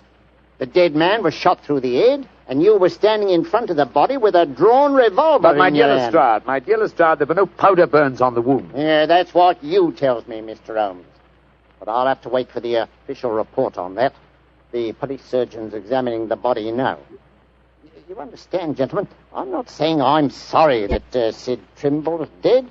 He's been a thorn in our side for a good many years. In fact, here's the police surgeon now. Dr. Hendricks, this is Mr. Sherlock Holmes and Dr. Watson. How do you do? How do you do, gentlemen? I'm a great admirer of you both, and I'm sorry to see you in such a very unfortunate plight. Thank you, Doctor. Thank you. What were your findings, Dr. Hendricks? Well, I just extracted the bullet, Lestrade, and I'm very much afraid it's the same make and caliber as the one missing from Dr. Watson's revolver. Yes, but that doesn't prove that I fired the fatal shot. A .45 Colt's a very common weapon, Doctor. It proves nothing. Dr. Hendricks, as I was just saying to Inspector Lestrade before you came in, the only fact that would show my friend guilty would be powder burns on the wound, thereby proving that the bullet had been fired from close range. I entirely agree with you, Mr. Holmes. Then, as there were no powder burns on the... But there are powder burns, Mr. Holmes. What? Very distinct ones, too. Lord, I don't understand, Holmes. I'm sorry, gentlemen, to be the bearer of bad tidings, but I have my duties to perform. Yes, and I'm sorry, too, Dr. Watson. Huh? I'm afraid I'm not going to be able to let you leave here. Of course. You must consider yourself under arrest.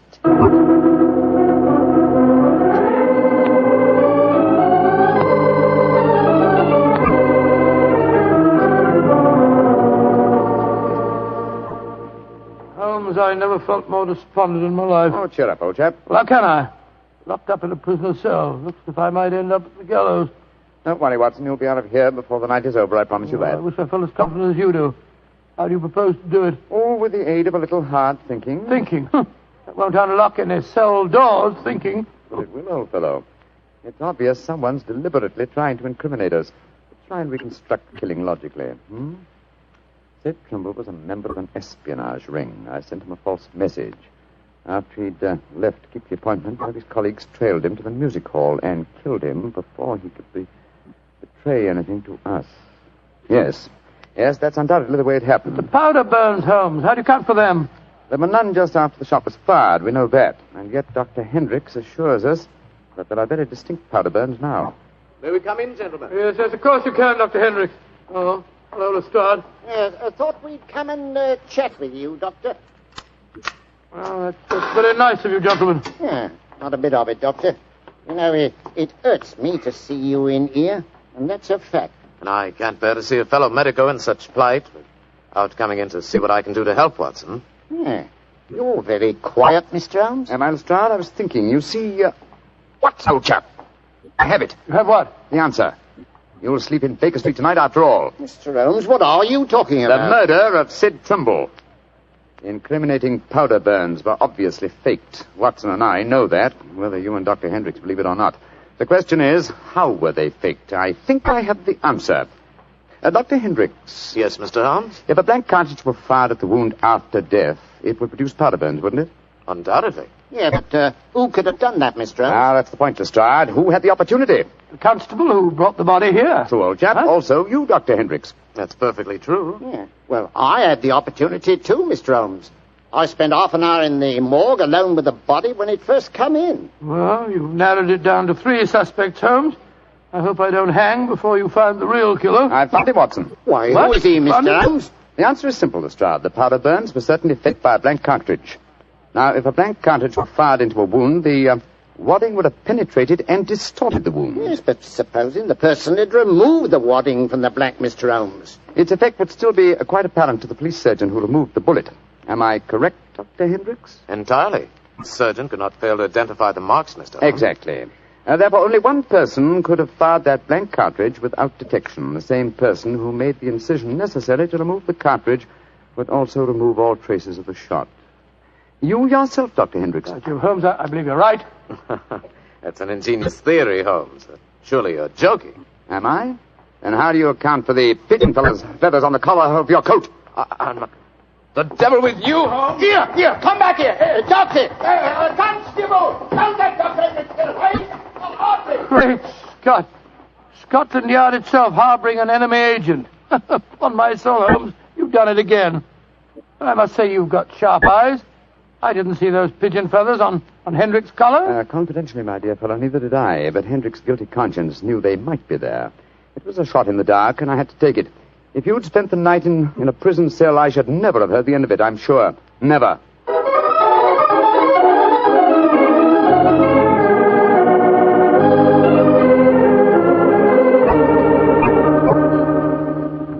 I want to see Mr. Mycroft Holmes, please. Follow me, Mrs. Hudson. He's expecting you. Aye, sir. Ah, there you are, Mrs. Hudson. Come and sit down. Oh, thank you, sir. I got your message and came over right away. In the first place, Mrs. Hudson, you may tell your sister that she needn't worry any more. I'm sure she'll find no more pigeon feathers in her room on the first floor bag. No, sir, thank you. But she knows the fact, because the birdman left her yesterday for good. Some strange men came and took him away, and today she's let the room to a nice young commercial traveller.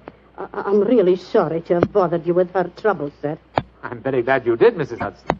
Thanks to your information, an enemy espionage ring has been broken, and the British government is deeply grateful to you. You're always one for a joke, aren't you, Mr. Holmes? Well, I'm glad you're not angry with me. I'll be going now, sir. Just one more favour I'll ask before I go, though. Anything, Mrs. Hudson. What is it? Please don't tell your brother about this, sir. He'd be so angry with me for wasting your time.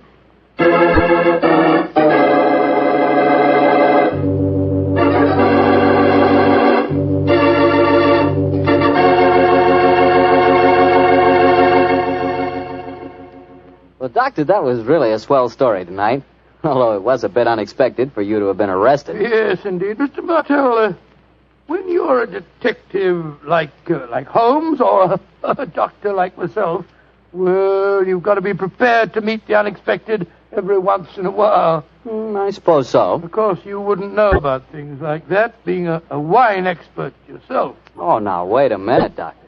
From the way you talk, you'd think I spent every waking moment in a nice, cool wine cellar, tasting wine from morning till night. Well, don't you? Oh, now, Doctor, I'm no more a wine expert than you are. All I know about wine is that it either tastes good or it doesn't. And I know that Petri wine does taste good. Come in. Ah, there you are, Mr. Bartell. Good evening, Doctor. Good evening. Draw up your chair by the fire. That's it. The tobacco's in the jar beside you over there. Thanks. Well, Doctor, all ready for tonight's new Sherlock Holmes adventure? Yes, Mr. Bartell. Though on this occasion I'm going to tell the story a little differently. You see, I didn't take part in it myself, so I shall act as a narrator and recount the adventure as it was told me some years after it actually took place. Told you by Sherlock Holmes, I suppose. Yes. At the time the story happened, the whole world, including myself, believed that my old friend had been dead for 3 years.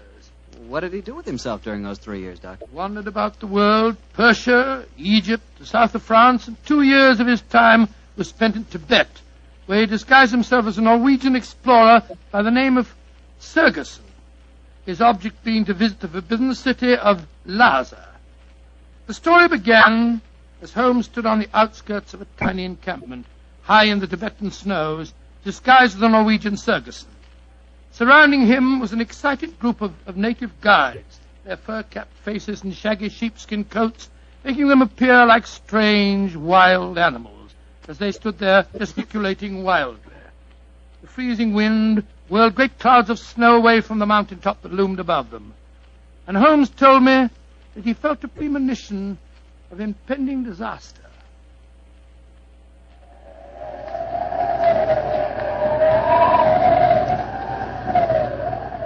Sir, my men will go no further. They say the goddess of the mountain is angry. If we climb further, she will swallow us up. She will bury us. But we cannot go back now. We have come so far, 1,000 feet, 800 feet higher. We shall reach the pass. We shall be safe. I will not go. We can stay back there in the tents until the goddess of the mountain tells us we may go further. He is right. We can't go. We don't want to go anymore. It's too... Fools! If you stay here in the wilderness, in the village, and the avalanche comes, you will all be buried. You will be swept away. The only road lies upward. We will not go! Back to the tent! The wind is rising! Then I shall go on, alone!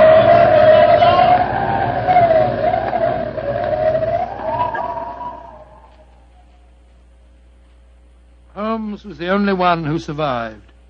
He struggled up the pass that led to safety, the icy gale whipping round him in a frenzy. A few moments after he reached the top, the avalanche occurred. The tents, the guides, and all their equipment were buried beneath hundreds of feet of hurtling, thundering snow. The way behind him was closed. He could only forge ahead. Alone, unaided, he descended the path that led to the plateau beyond. But the goddess of the mountain was still angry. Through the knifing wind and snow he battled on, without food and without, as he told me later, much hope. Even Holmes was helpless in that battle of man against the elements. What happened in that 36 hours he never really knew, except that the wind howled and the driving snow slashed at him without mercy. Finally, his mind began to wander, and he became delirious.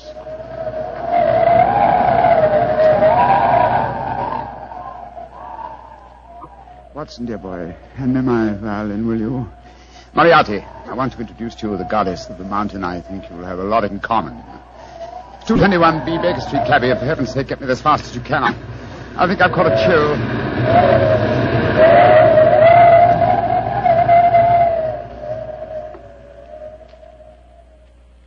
Though his mind was wandering, his great strength combined with instinctive urge for self-preservation must have kept him on his feet. But finally he returned to normal consciousness to find himself jogging along a rough road in a primitive cart drawn by 2 oxen. The sun shining on him and a white girl feeding him warm broth from a cup. For a moment the girl looked at him with a comforting smile, and then she spoke. No wonder you look puzzled, poor man. You can't make up your mind whether you're in this world or the next. Who are you? And how did I get here, please? My name is Eileen Farley. I'm a medical missionary. I found you wandering out of your mind 2 days ago, and I've taken you under my wing. We're going to the monastery of Panchapushpa. I'm most grateful to you, Miss Farley. You have saved my life. Permit me to introduce myself. My name is Sigerson, Olaf Sigerson. I'm a Norwegian explorer. Oh, no. No, your name is Sherlock Holmes, and you're a famous English detective. Please, I don't understand. Mr. Holmes, you've been delirious for the last 2 days. In your ravings, I was delighted to learn that the great Sherlock Holmes did not die 2 years ago at the Reichenbach Falls. I can see that further simulation is useless, my dear young lady. However, I must implore you to keep my secret. It's essential that for a while longer the world continues to think me dead. You don't need to worry, Mr. Holmes. I'm a great admirer of yours, and I promise that no one will ever learn your secret from my lips. Try drinking a little more broth. You're dreadfully weak. Thank you so much. Help me, please. Please, to give me help. Another white man travels the road to Panchapushpa. Stop the cart! You need help? My own cart has broken the wheel. You're going perhaps to the monastery of Panchapushpa? We are. Good.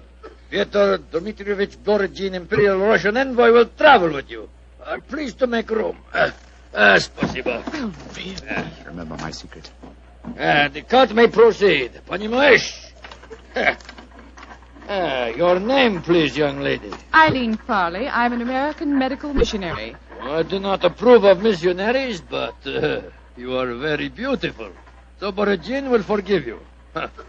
Who is this mujik lying on the floor? He looks half dead. I am half dead, Господин Borodin.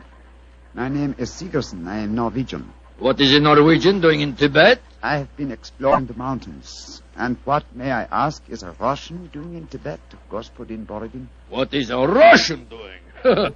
You shall see, my friend. To Holy Mother Russia shall belong Tibet. But now let us be gay. We have some hours ahead of us. You like vodka, Miss Farley? I'm afraid I don't drink. Borodin will teach you to drink. Then he will sing you songs of his native Russia. We shall be happy. Ay, chiki, chiki, chiki, gor, vashnie more, diashtri. Singing. Holmes told me that every note jarred his aching, weary head. After a few hours, the strangely assorted trio arrived at the gates of the monastery. An edifice, as Holmes told me, of great antiquity and of breathtaking beauty, and built in the shadow of a giant mountain.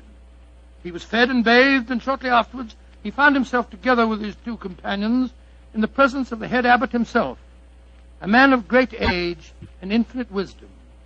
The faint chanting of religious music could be heard coming from another part of the monastery. As the old man spoke,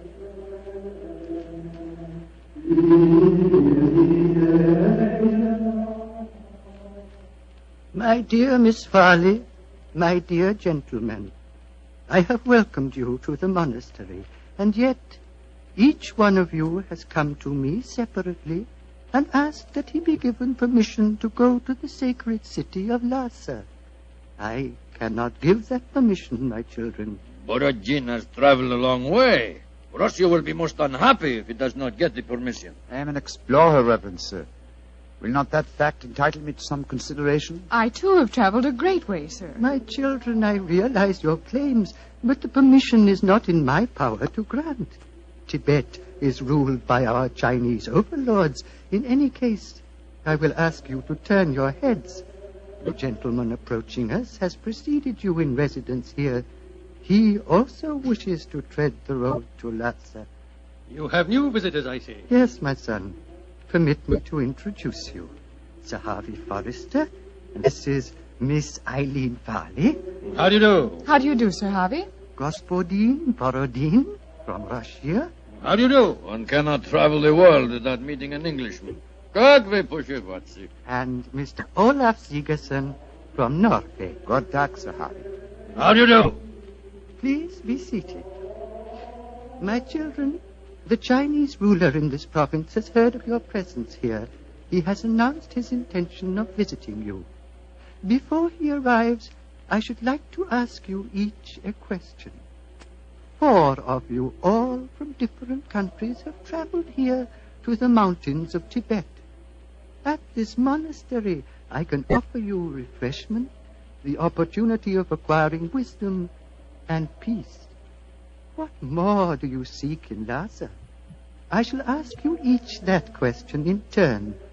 You, Miss Farley, what do you seek? I seek the opportunity to bring both God and health to your Tibetan people. And you, Mr. Sigerson? I seek to chart the true course of your mountains, and so to bring knowledge to the world. And you, Господин Borodin? I seek to bring about complete understanding between the great peoples of Tibet and Russia. If I succeed, the Tsar and his family may consider turning to Buddhism. Indeed. And you, Sir Harvey, as representative of the British government, what do you seek? I shall not join in this contest of wishful thinking.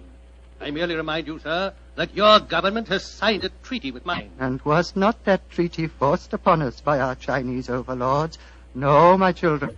You have advanced brave reasons, but I cannot help remembering that the streams of Tibet bear gold nuggets the size of hazelnuts. You foreigners, And your pitiful ignorance? Esteem gold. That signals the arrival of Watson, the Chinese emissary. Your problems will soon be settled, my children. I will acquaint him with your request. Why are you smiling, Mr. Holmes? At the name of the Chinese overlord, Watson. Must avoid falling into old habits and saying, elementary, my dear Watson. Shh. He's going to speak. Silence! Silence! The abbot has told me your wishes. I will hold conference. American lady and Norwegian will not be allowed. Only Great Britain and Russia have treaties with my country. I insist that I have prior right over the Russian representative. Short wash me. I represent the Tsar, and Russia is your neighbor. I demand my diplomatic privilege. Follow me. I will decide these things, not you. I shall inform the British consul in Peking if proceedings... This is an insult to the Tsar. Holy Mother Russia will never... Well, Mr. Holmes, it looks as if you and I, at any rate, don't get to Lhasa. No. You look worried. Does the journey to Lhasa mean so much to you? It isn't that. I'm worried about the potential danger that hangs over this monastery. Violent forces are at work. What do you mean, Mr. Holmes? As you know, Miss Farley, I have some specialized acquaintance with these matters, and I tell you that I have rarely seen more clearly exemplified that emotional tension which leads to one thing, murder. That is what I'm afraid of, young lady. Murder. That was what Holmes was afraid of. Later that day, as the sun was setting over the mountaintop, the old abbot walked slowly in the monastery gardens as he talked to the man who he thought to be Segerson. Mr. Segerson, what can I do to help you? Our conversation has pleased me.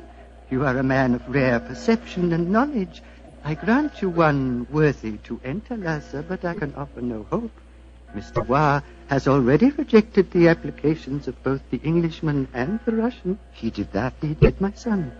He told me they were both very angry and threatened him. If anything were to happen to the Chinese emissary, would you have the right to grant permission for the journey to Lhasa? Yes, until the new envoy arrived from Peking. But what are you suggesting, my son? This monastery is a haven of peace, a backwater far from the troubled stream of life. No violence has ever occurred here. I hope it never will, and yet the Chinese envoy was threatened, you say, Reverend Sir? Yes, my son. He has left the monastery, of course. No, those who come here, even for a short visit, must break bread with us and sleep at least one night. Mr. Wa is quartered in the cell you see before us. Then do you mind if we call on him, Reverend Sir? Of course not, my son, though you will but waste your breath in talking to him. He will not give you permission to take the road to Lhasa. He sleeps, my son. Let us not disturb him. If you don't mind, Reverend Sir, I must waken him, if he can be wakened. What can be wrong? I think I know. I'm going in.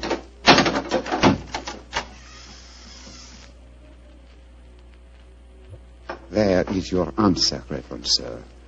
He is dead. Yes, sir. Strangled with his own cue.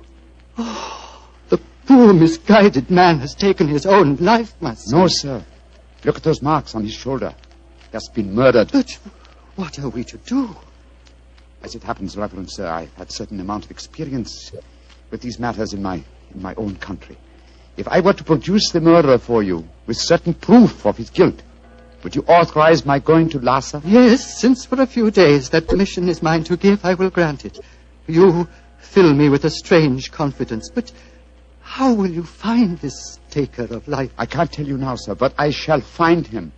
All that I require is a little assistance from you, sir. Of course. What is it? Let us both leave the cell, post a guard here, and give him strict orders that no one is to enter unless accompanied by me. Very well. But, my son, where are you going?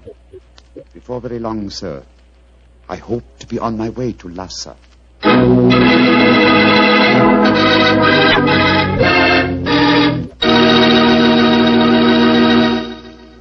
Dr. Watson will tell us the rest of his story immediately, so I'll just take a second to remind you that hamburgers, hamburgers, are practically an all-American food. We all love a good hamburger, but wait till you taste a juicy hamburger together with a glass of Petri California Burgundy.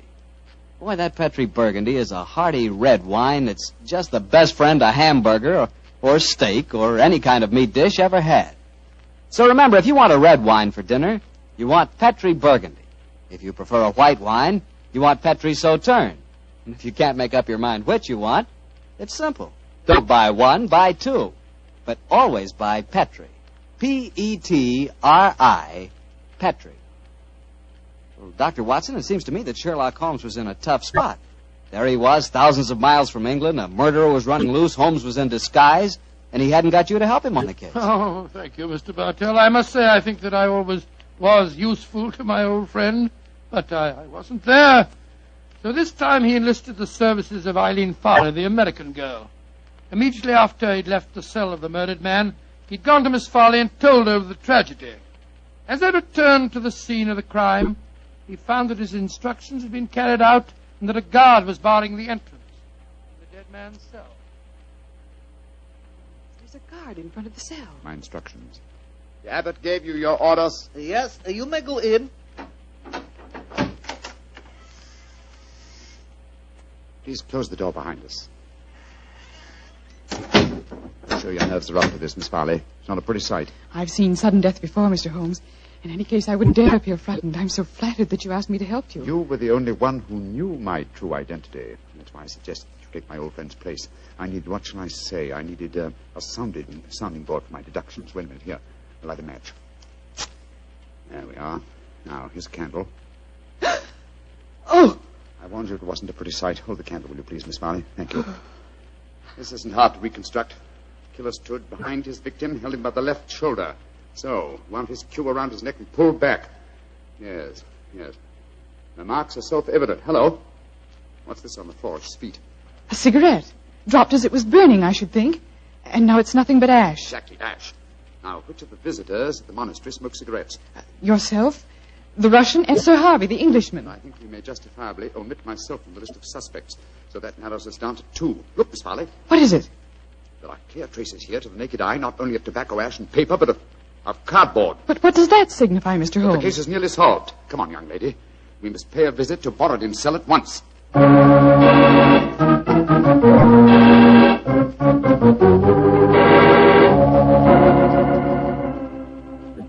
Arguments. Always, Sir Harvey Forrester, you give me the argument. But, my dear Borodin... I am not your dear Borodin.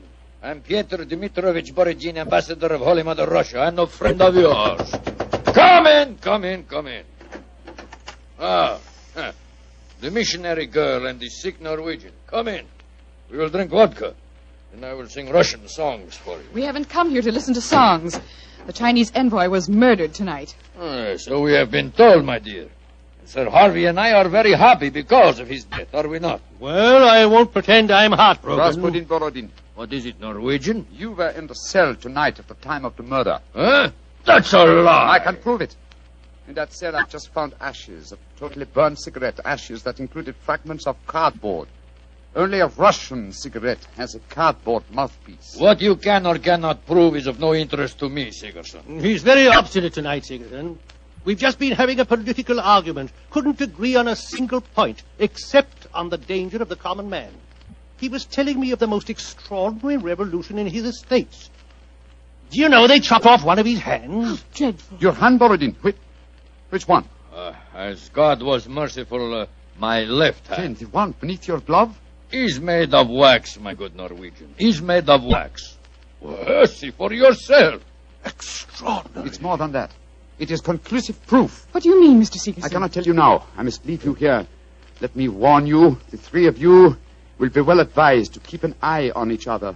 Meanwhile, I must see the abbot. Why, Mr. Sigerson? Because now I know who murdered Vatsun.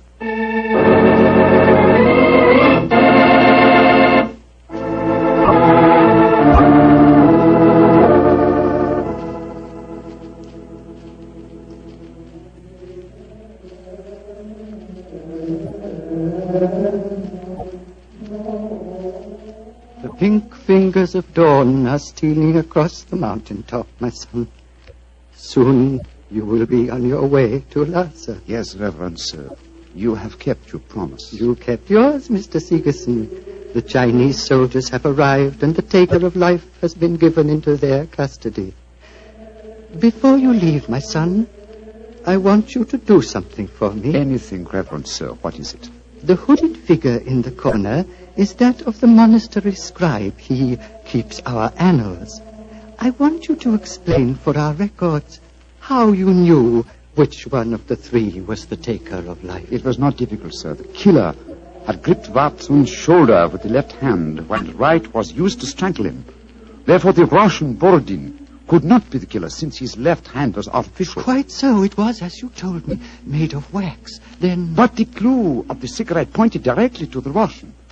Therefore, it had obviously been planted there deliberately to incriminate him. Now, there is no trained police force in Tibet. We need no police. There is no crime here, my son. But continue. Why should the cigarette be planted to incriminate the Russian? Unless there was someone capable of making the deduction from a handful of cigarette ash. Therefore, the murderer was the one person who knew my true identity. Miss Eileen Farley, supposed missionary. No missionary, as it transpired when she confessed, and no American. No, Secret Service agent of German origin, seeking to reach Lhasa before the Russians, and infuriated by Watson's denial of passage. Any Secret Service is better off without such employee. She will pay for her mortal sins. May she redeem herself in her next place on the wheel. My son. Yes, Reverend Sir. You are about to leave me, and I shall never see you again. Though evil and death came to Panchapushpa and to my monastery in the caravan that brought you here, I shall miss you, my son. I shall miss you greatly. And I you, Reverend Sir. Would you consider staying here? I can only offer you peace, a shelter from the outside world, and quiet companionship. Three great gifts, sir. But I cannot take them. My work is not done. I must go on. Of course, my son. It was an old man's dream. One last question. What is it, sir? You spoke of your true identity just now. Who are you, my son? Reverend Sir, I cannot tell even you the answer to that question. One day, perhaps, but not now. Let us just say that I have wandered through a world of trouble, just as you have remained tranquil in a world of peace. I hope, sir, that we shall meet again. I hope so, too. Goodbye, my son. Goodbye, Reverend Sir. Goodbye.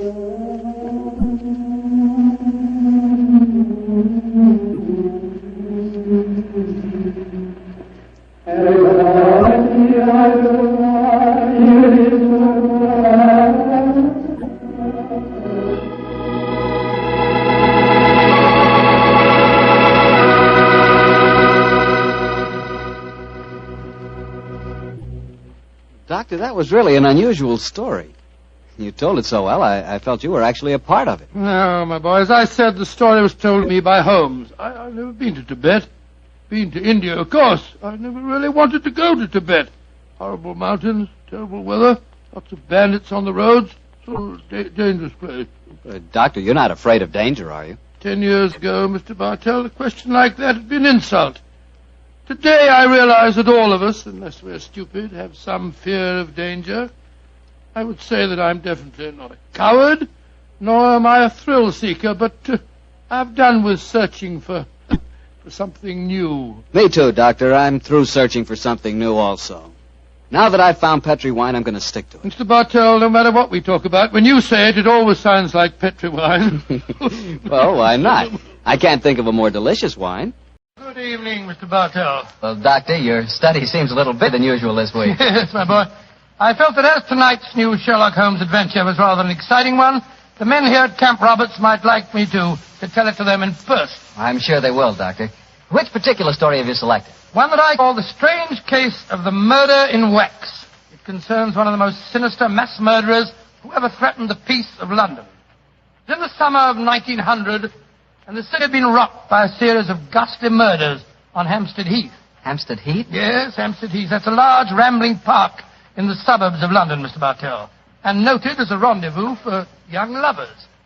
It was here that the elusive murderer, knife in hand, was wont to roam at night time, searching for his prey.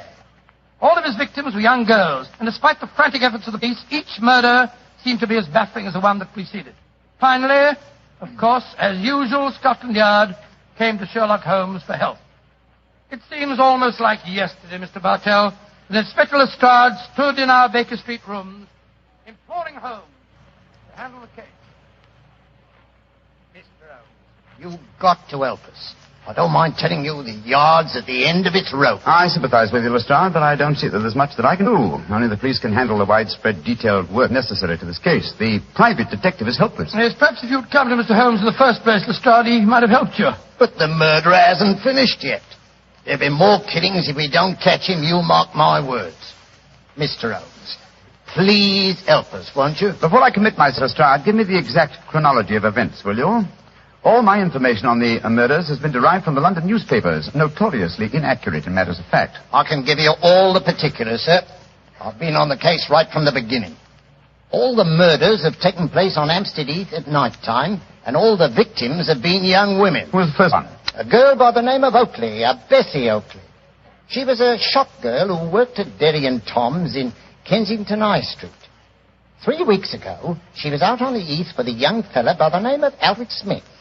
What he told me, it was a moonlight night at night as they sat there out on the heath. Come on, Bessie, give us a kiss. Oh, go on, Fred. Don't be so soppy. I ain't soppy. Come on, Bess. Hello. Who's this coming towards us? Bloomin' prowler. Here, you, what you want? Can't you say something? Look out, Bessie's got a knife. No, you don't.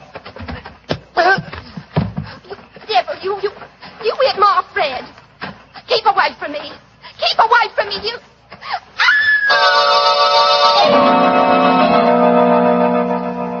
And that's all I know, Inspector Lestrade. I never got a good look at him. He conked me on the head, and when I come to, there was poor Bessie with her throat cut. Yeah, that's your story, young fella, my lad. All right, Sergeant. You can book him on suspicion of murder.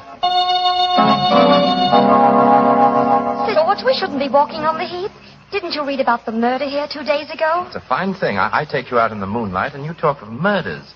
Let's talk about us, Violet, darling. It seems to me we should talk about your wife. My wife doesn't mean anything to me anymore. Violet, if I could get a divorce, I'd... There's someone behind that tree. He's coming towards us. Who are you, son? What do you... No, you don't. Don't come near me. Don't.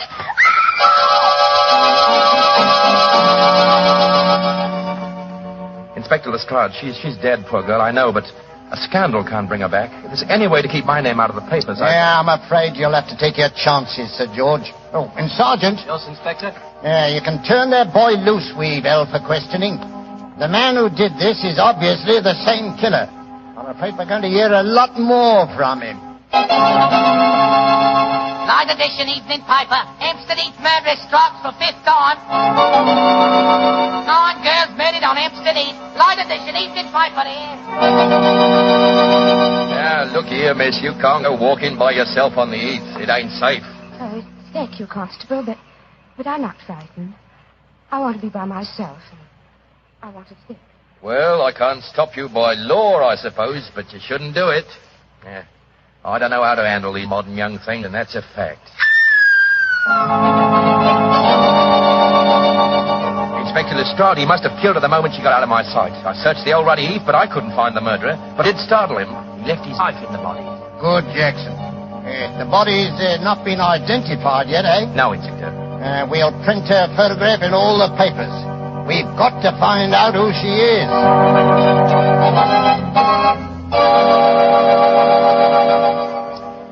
Mr. Bishop, is this the body of your missing daughter? Yes, it's Rosie, my Rose.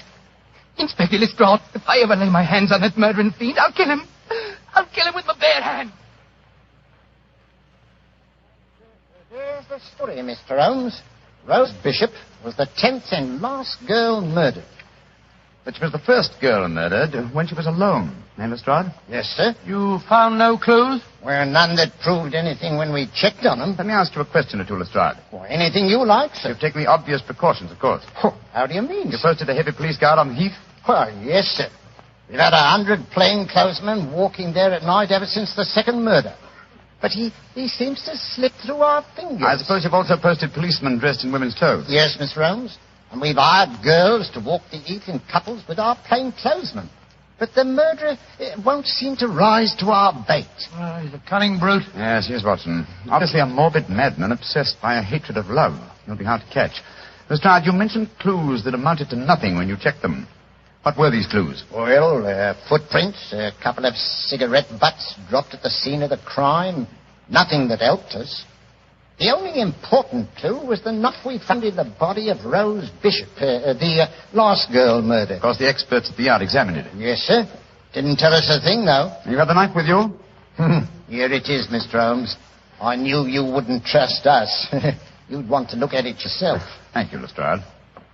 Yeah. Interesting. What is it, Holmes? This knife is a collector's item. It's at least 100 years old, I should say. May I keep this overnight, Lestrade? I should like to conduct a few experiments of my own. Why, of course you can, sir. Then you're going to take on the case, Holmes? Now, let us say that I'll take it under advisement. I'll do my best, Lestrade. I'll do my best. Well, thanks. If any further developments occur, communicate with me at once, will you? Yes, sir. In the meanwhile, I'll smoke a few pipes on the problem. But I promise nothing, my dear fellow. I promise absolutely nothing.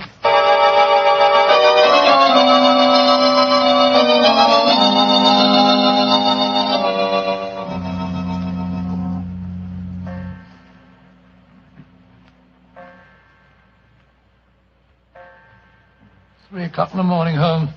You're still peering through your microscope at that knife Lestrade left with you. That's true, old chap. That's quite true. You must be a very dull companion. Why don't you go to bed? Oh, because I'm afraid I may miss something, confound it. Have you discovered anything? Yes, I think so. Oh, what? The handle of this knife is corrugated. On the underside, I observed a slight diffusion in the markings. Under the penetrating eye of the microscope, I found a minute deposit, which had caused the diffusion. I have just analyzed that deposit. It's wax, colored wax. Colored wax? Well, what does that signify? Oh, by itself, very little. But when you combine it with a knife that definitely belongs to another century, it does suggest a certain origin. I got an idea. Perhaps it came from the theater. An 18th century dagger could belong in a period play. And the colored wax might easily be part of an actor's makeup. Excellent deduction, Watson. Oh, thanks, Stuart. However, my own theory would be that this dagger came from a waxworks exhibition. Oh, wrong again. Putty is used in theatrical disguises, but I don't recall the use of colored wax. Whereas it is used in making waxen effigies, and of course the dagger would belong as part of the costume. Precisely, my dear fellow. It's a long chance, but I think in the morning we'll make a tour of the various London waxworks exhibitions. If my deduction is a false one, at least we'll have the pleasure of a busman's holiday. We can visit all our old friends who died on the gallows.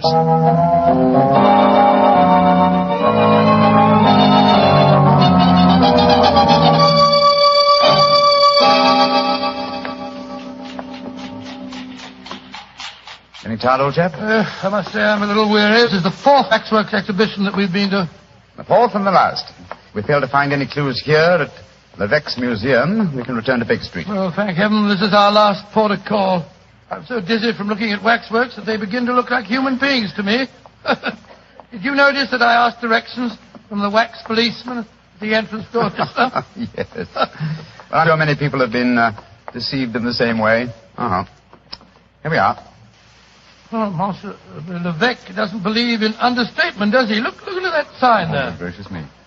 The Chamber of Horrors. Come in and see the pageant of murder. All the killers of history reenacting their famous crime. Well, let's go in, Watson. We should feel thoroughly at home. Creepy in here, isn't it? I've heard that Mr. Levesque will pay £100 to anyone who will spend all night alone in the Chamber of Horrors. Yes, I've heard of that challenge, too. Are you thinking of accepting the bet? Great Scott, now I will spend a night here for £1,000.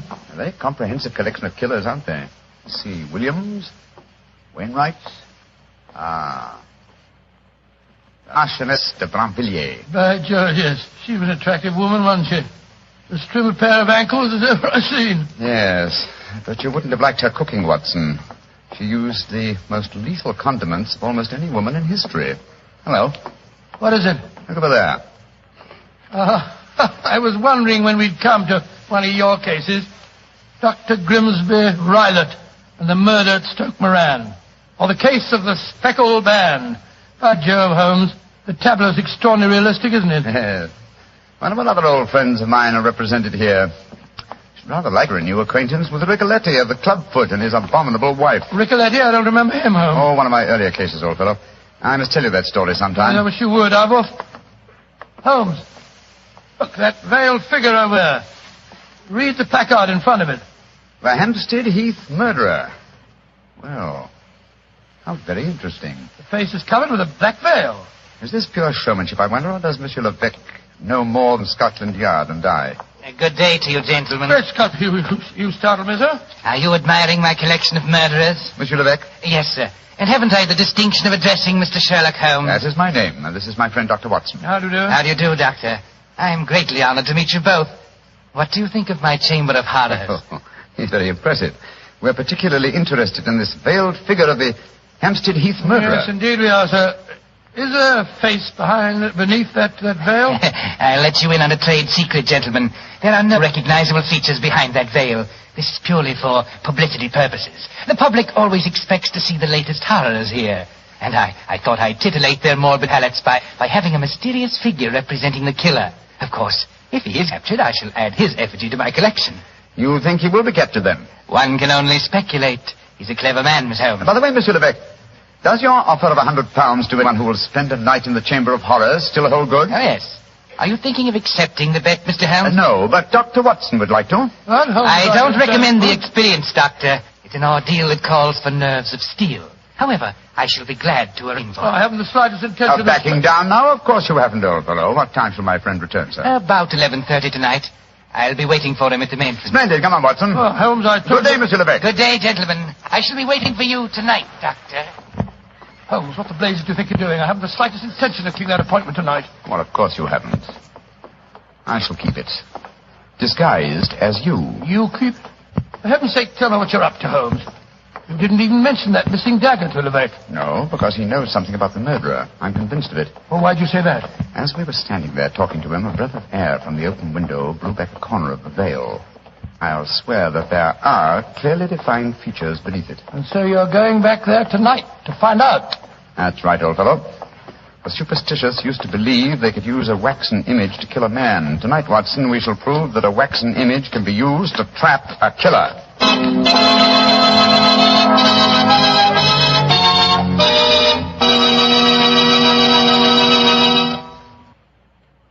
Well, Doctor, so Sherlock Holmes decided to disguise himself as you and spend a night in the Chamber of Horrors, Yes, Mr. Bartell, after dinner that night, he began to apply the makeup.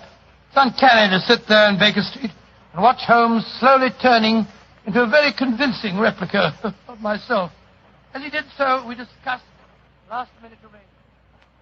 I'm promptly at 11:30, Watson. If I'm not back here by 2 o'clock, you'd better come out to me. Well, we should let me come and wait outside, old fellow, just in case there's any trouble. No. You'd attract attention. By the way, do you recall the name of the last girl murdered on the Heath? Yes, Bishop. Rose Bishop, wasn't it? Exactly. The only girl who was murdered when she was unescorted. The body was identified by her father. What of it, Holmes? Levesque is a French name, and yet the gentleman had a decidedly English accent. I should say that he adopted a foreign name as being more suited to his profession. I don't see what you're driving at. What's the connection between Levesque, the owner of the waxworks, and the father of Rose Bishop, the murdered girl? Levesque is the French word for bishop. Great Scott. You think that he knows who the murderer is and... I know only one thing, Watson. I see what's beneath that black veil. There. Now, how's my disguise? Wonderful. You look exactly like me, but how do you manage about the voice? Well, I don't think that'll be too difficult, old man. After all, Rebecca knows very well. Oh, can't understand half what you're saying. In your own case, old chap, that's a handicap that I've suffered from for years. Rubbish. I'm perfectly intelligible. Now, let me see, the bullseye lantern. Yes.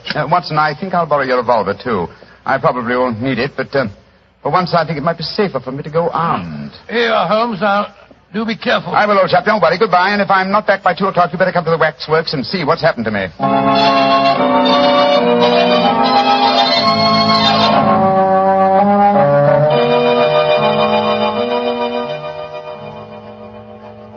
Dr. Watson, you don't mind if I search you? Oh, gracious, of course not.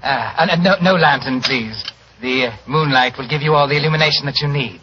Oh, dear me. A revolver in your pocket. I'm afraid I can't allow that. Oh, no. Once before, a young man who unwisely accepted my bet left bullet holes in some of my finest waxworks before he finally went raving mad. Graciously raving mad, did he?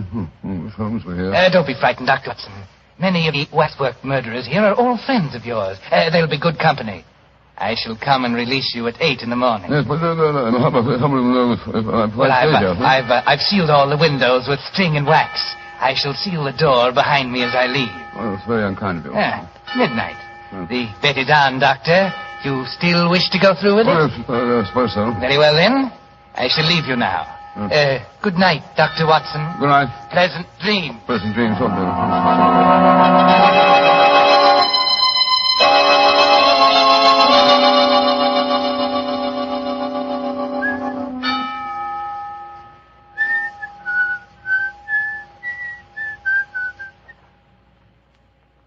What's that? Who's there? I have sworn I heard something swing about in the shadows. Who's Holmes here with me? Listen at the window. Quick, Scott, it's Watson. Now before his time. Well, here go the seals and the string. Come on, up with it. Holmes, are you all right? Shh. I'm all right. You came early. But it's just as well. You're carrying a lantern. Levesque took mine with him. Come on in.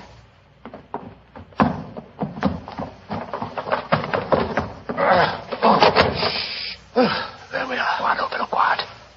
I'm glad to see you, Watson.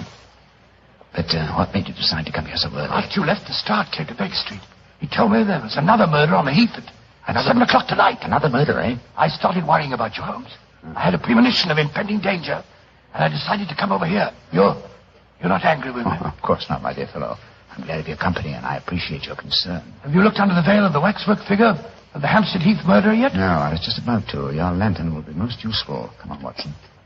Oh, what have you been doing? Just doing nothing? Yes, I wanted to give Levesque an impression that I was here for the night, and I also wanted to do some serious thinking. I smoked 2 pipes on the problem, Watson, and I think I know the answer now. I'm willing to swear you'll know the face you see when I lift the veil from the waxen dummy. Here's a figure. Now, your lantern a little higher, will you, won't you? That's it. I lift the veil and... who do we see? Good Lord, it's the waxwork figure of Levesque himself. Precisely, Watson. An unparalleled example of the self-betrayal inherent in criminal egotism. Levesque couldn't resist the... Holmes, the waxwork is moving. Scott, it's alive. Yes, gentlemen. Which is more than either of you will be in a few minutes. You re-entered this room by a secret door, I suppose? Yes, Mr. Holmes. And since you've displayed such a flattering interest in the Hampstead Heath murderer, I decided to remove the wax figure and appear in person. Look out, Holmes, you've got a revolver. Oh, no, Doctor. This isn't a revolver in my pocket. What would the Hampstead Heath murderer want with a revolver? This is a knife. I feel so much more at home with a knife. There are 2 of us, Dick. Remember that. And both unarmed. Which one of you meddlers wants to die first? Look out, Holmes! Watson, both together. The lantern smashed. Yes, and the moon's fading. What a pity. Holmes, where are you? Over here by the effigy of Macbeth. How very thoughtful of you to provide him with a dagger, Levesque. I wouldn't one, my dear Holmes. You can't deceive me. I can feel my way in the dark here. I know every inch of this room. You're doomed, both of you. Don't strike a match, Holmes. You'll make a target of yourself. Devil with that. I'm lighting this newspaper. It'll make an excellent torch to set light to the nearest waxwork. No! Don't burn my waxwork! Wax on a wooden frame should blaze brilliantly. There we are. Oh, you devil! You're destroying my life's work! Holmes, that burning wax is pouring all over the floor. The curtains are catching light. The whole place will burn down. Oh, my beautiful museum! I thought this would smoke you up. Quick, Watson, at him again. What's that knife, Holmes?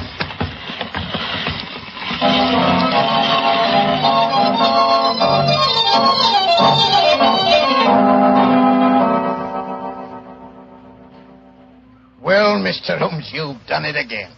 You've solved the case in a blaze of glory. Get the point, sir. A blaze of glory. Yes, Lestrade, I get the point. Thank you very much. Pass that marmalade, will you, Watson? Holmes, is that the morning paper you brought with you, Lestrade? Yes, Doctor. Want me to read you the headlines? Yes, please do. Yeah. Hampstead Heath murderer captured in fire that destroys waxwork exhibition. You know, Mr. Holmes, you and Doctor were lucky you weren't burned to death. Never mind the chance you ran of having your throat cut by that maniac. It was fortunate that the police and firemen were on the scene as quickly as they were. Levesque had strength of 10 men. Yes, the strength of a madman. He'll never stand trial, of course. No, Doctor. He'll end up in an asylum where he belongs. Mr. Holmes, what made you suspect Levesque? You first gave me the True yourself, Lestrade. You told me that all the murdered girls were accompanied by men when they were attacked. All of them save one, Rose Bishop. Therefore, if the murderer was bent a hatred of love, he had to be someone very close to Rose Bishop to know that she was a suitable victim. That point alone, which I was shockingly slow in observing, should have told us to focus our attention on the father, Mr. Bishop, alias Lovelock. Well, your theory was certainly right, Mr. Holmes. You should have heard his raving after the arrest. He swore his daughter had been ruined, and so he'd killed her, too. Holmes, the waxwork figure of the killer, the one with the veil over its face, the features underneath were those of Levesque himself, weren't they? I'm certain of it, old fellow. You see, he had two great prides. The first, his natural pride as a fine craftsman in wax. The second, his perverted pride as a prominent and successful murderer. These two prides combined suggested to his crazed mind that he make a waxwork figure of himself and range it with the other great killers of history. Yes, but he was cunning enough to protect himself by placing a veil over the face. Precisely, my dear fellow. And when he saw us yesterday and we accepted the wager, he undoubtedly became suspicious and removed the wax figure last night and made his personal appearance as the murderer with every intention of killing us both. Yes, we were very lucky, old chap. Yeah, if you ask me, Mr. Holmes, you've been very smart. No, I quite agree, Lestrade. I think you solved the case brilliantly, Holmes. No. I've been very sluggish. I solved by circumstance and melodrama what should have been a purely intellectual problem. I'm not pleased with myself. Lestrade, I hope that my name has not been used in that newspaper report. No, it hasn't, sir. Excellent. I want no credit in this case. Oh, do you mean to say that you're going to let Scotland Yard get the praise for catching him, Holmes? Why not? Well, that's very generous of you, Mr. Holmes. It'll make things a lot easier for me. Yes, it certainly will. Holmes, I can't see why you reproach yourself. Because, my dear Watson, like the Hampstead Heath murderer, I, too, have my pride as a craftsman. This case had a clearly defined pattern, and I was unable to recognize it. If you should have occasion to chronicle this story, Watson, and I should prefer that you didn't, I would like you to entitle it The Education of an Idiot. Oh, come now, Holmes. The education of an idiot? That's absurd. I know. But if you do tell this story, it'll probably end up as The Strange Case of the Murderer in Wax.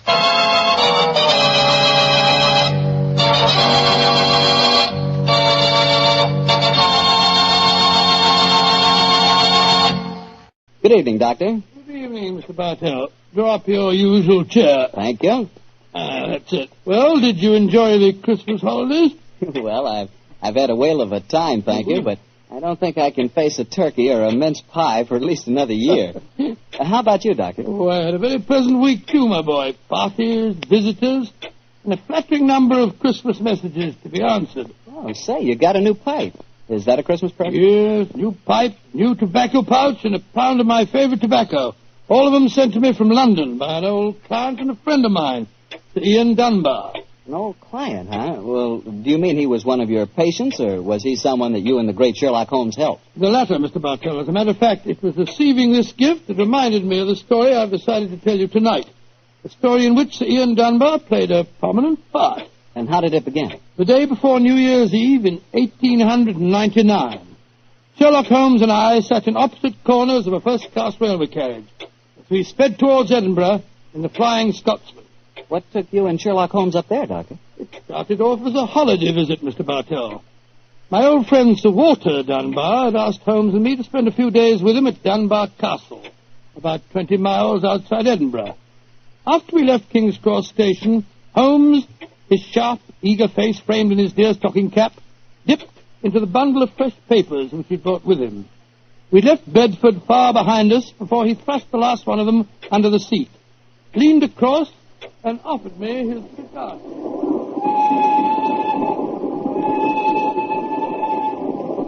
Care for a cigar, Watson? No, thanks, old fellow. I'll stick to the pipe. Flying Scotsman's living up to its name. We're going splendidly.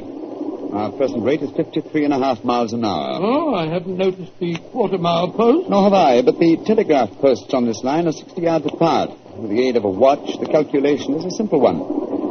Watson, my dear fellow, we have several hours ahead of us. Tell me more about Walter Dunbar. I have a feeling that he is in some kind of trouble, but you haven't wanted to talk about it. Well, it's not exactly trouble, Holmes, but there's a strange problem that confronts the Dunbars. A problem that'll be settled at midnight tomorrow. Oh, indeed. Night of New Year's Eve, eh? Yes, exactly, but to really appreciate the story, I have to begin by telling you of the death of old Sir Thomas Dunbar. The father of the present baronet, I suppose. Yes, he was severely wounded at Waterloo, though he managed to last out long enough to get back to Dunbar Castle. The story goes that as he lay there on his deathbed, he told his wife of his plans for their unborn child. Dinna grieve, lass. I'll fetch the baronet to you home from Waterloo. What if I fetch the mortal wound as well? Oh, hush, lass. I'm not afraid to die. All that niggles me is that I shall never see the child you bear. Is Sir Wattle Scott no coming yet? Jenny, he'll visit the deathbed of his old friend. Oh, who's there? Is that you, Sandy Murdoch? Aye, Thomas. It's me. I'm leaving an unborn son behind me when I die. Now, I don't trust women or children or banks for that matter. Put the best part of my wealth and gold in the big iron box you'll find under the bed. The money's there. Aye, and something else for a rainy day. You have to keep that box in trust for me, Sandy. You can turn it over to my boy on the New Year's Eve before his 21st birthday. And he'll be a man and wise enough to know how to use it. You understand, Sandy? Aye, Thomas. But supposing your bairn's a girl. A girl? I tell you, it'll be a boy. And we'll name him Walter after my good friend, Sir Walter Scott.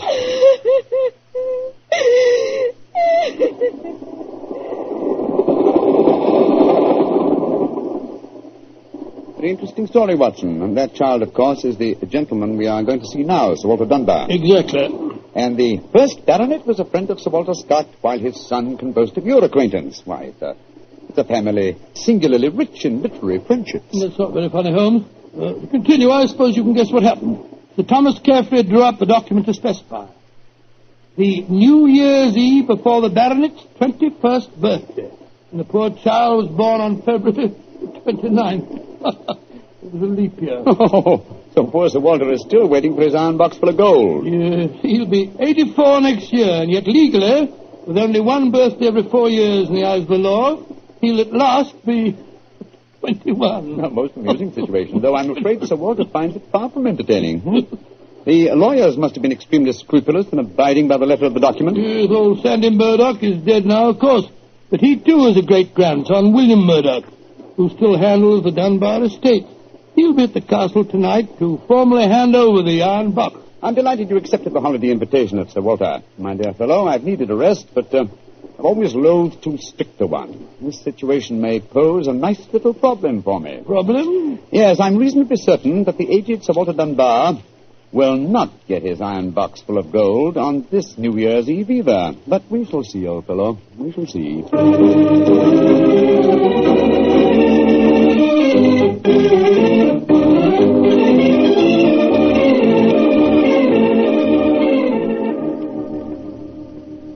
Dr. Watson, I'm glad to see you and Mr. Holmes here at the castle. Thank you, my boy. Holmes, this is Ian Dunbar, Sir Walter's grandson. How do you do, Mr. Dunbar? I'm very proud to meet you, Mr. Holmes. I've heard a lot about you.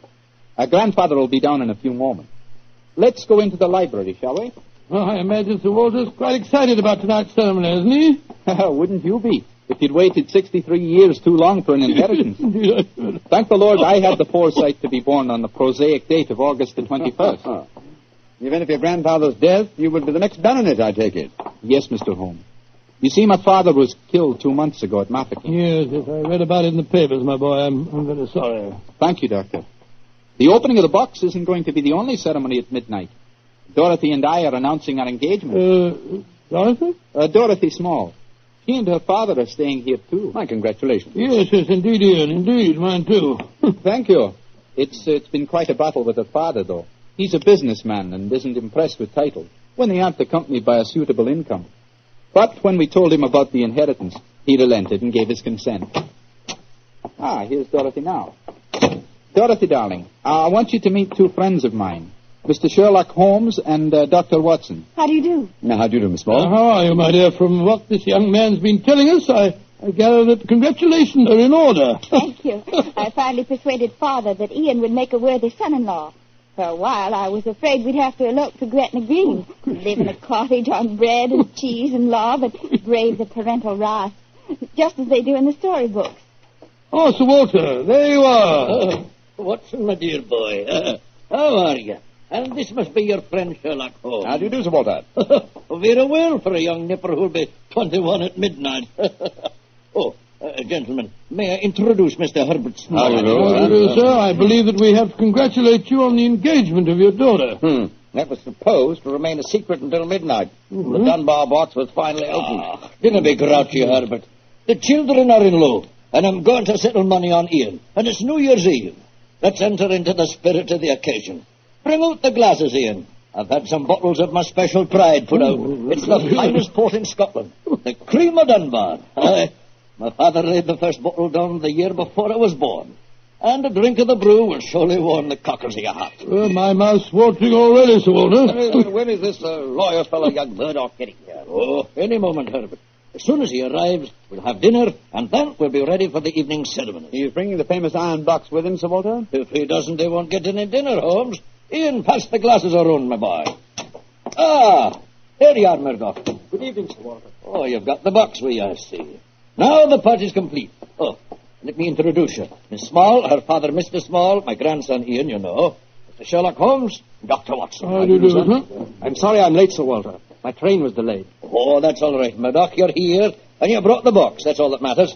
Ian, give our young lawyer a drink. Here, I'll help you pour it. I must say that this is rather exciting, Holmes. The famous iron box with its inheritance of gold. Yes, and from the size of the box, at a rough guess, I should estimate its cubic content in gold at around 5,000 pounds. Not a vast sum, perhaps, to a businessman like Mr. Small, but a windfall to an impecunious Scottish baron. Yes, I suppose it is. A strong young man, Mr. Murdoch. How do you mean strong, Holmes?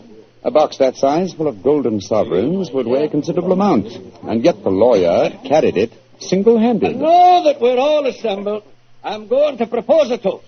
Though it's still some hours off yet, let's drink to the new year. It means a lot to some of us.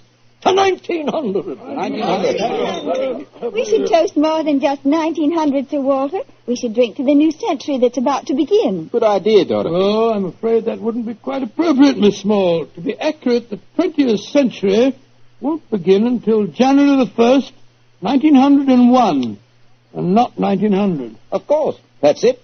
Dorothy, I'm afraid your wedding can't take place for some time yet. Father, what are you talking about? I read an article in The Guardian the other day that said just the same thing as you, Dr. Watson. And what's more, it said something even more important. It said that 1900 is not a leap year. Oh, rubbish. Leap year comes every 4 years. There was one in 1896. Then obviously 1900 is one. I think Mr. Small may be right. What do you say, Mr. Holmes? Do you know? Well, I hope no one would bring up this point, but it's the little problem I referred to on the train, my dear Watson. Yes, I remember. Holmes, for heaven's sake, answer. Is 1900 a leap year or no? I'm afraid it's not, Sir Walter. No? Because of a slight imbalance that would otherwise be produced in the calendar. Of the even century years, only those divisible by 400 are leap years. In other words, 1600 was a leap year, the year 2000 will be a leap year, but 1800 and 1900 are not leap years. Then you have no birthday next year, Sir Walter, and I'm afraid I can't open the box tonight. And the Dunbars won't get their inheritance. And you, my dear, don't marry for a few more years. I won't allow you to marry a pauper. Mr. Holmes, are you sure of your facts? I'm very much afraid that I am, young man. Oh, this is terrible. I cannot stand any more. No, don't take it too badly, Sir Walter. Here, drink this. That's it. After all, you only have to wait another 4 years. Another 4 years? At my age, young man, at my age. Oh, no, I shall never live that long. Aye, what is it, Angus? Dinner is prepared, Sir Walter. You can serve it as soon as you're ready, sir.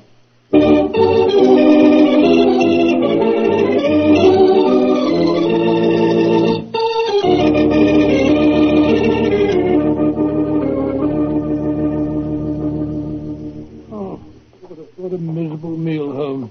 Sir Walter's gone to his room, the young lovers are nearly in tears, and Small and the lawyer Murdoch seem to be positively gloating. Yes, a most depressing atmosphere in which to welcome the new year. But let us, at least, make the best of it. I think I'll go and have a talk with Sir Walter. And you, my dear chap, why not try and cheer up the young folks? Some of your experiences in India may make them their minds off the trouble. Yes, quite an idea. I'll join you in the library. Call me if you want me, Holmes. There you are, my dears. Hello, Dr. Watson. All alone in front of the fire, eh? I'm afraid we're not in very good spirits, sir. Oh, nevertheless, I'll sit down here and join you, if you don't mind. Misery loves company, you know. You're very kind, Doctor. I was just trying to persuade Ian to elope with me. But he's being most ungallant. He won't even consider it. How can I, darling? I've got under £200 a year in my own right. How could we live on that? I was counting on the money the grandfather was going to give us to get me started. Now, Miss Small, a little earlier you talked of Gretna Green and bread and cheese and loving a cottage. Yes, there's a lot to be said for it, you know. Well, to be said for it, yes, Doctor. But have you ever tried it? Not literally, my boy, but I may tell you that when Mary, my wife, and I were first married, I had very little money. In fact, my income was just about the sum that you mentioned. And we were very happy. Ah, but you have a profession, Doctor. Look at me. I've been trained for nothing except to be Laird of Dunbar Castle. I can't support a wife on tradition. But you're young, Ian. You can get some kind of position. I'm sure you yes, can. Of course. As a matter of fact, I think that... Holmes, what is it? What's wrong? There's devil's work afoot, Watson. Come with me, old fellow. And you, Mr. Dunbar. Mr. Holmes, what's happened? It's Sir Walter. I went to his room. It was in darkness, but in the moonlight I saw two figures struggling by the open casement. One of them was Sir Walter. As I entered, he disappeared from sight. His attacker had pushed him out of the window into the moat. How dreadful. The other man got away in the darkness. We must get lanterns and go out to the moat at once. Though I'm very much afraid, Mr. Dunbar, that your grandfather is beyond our help.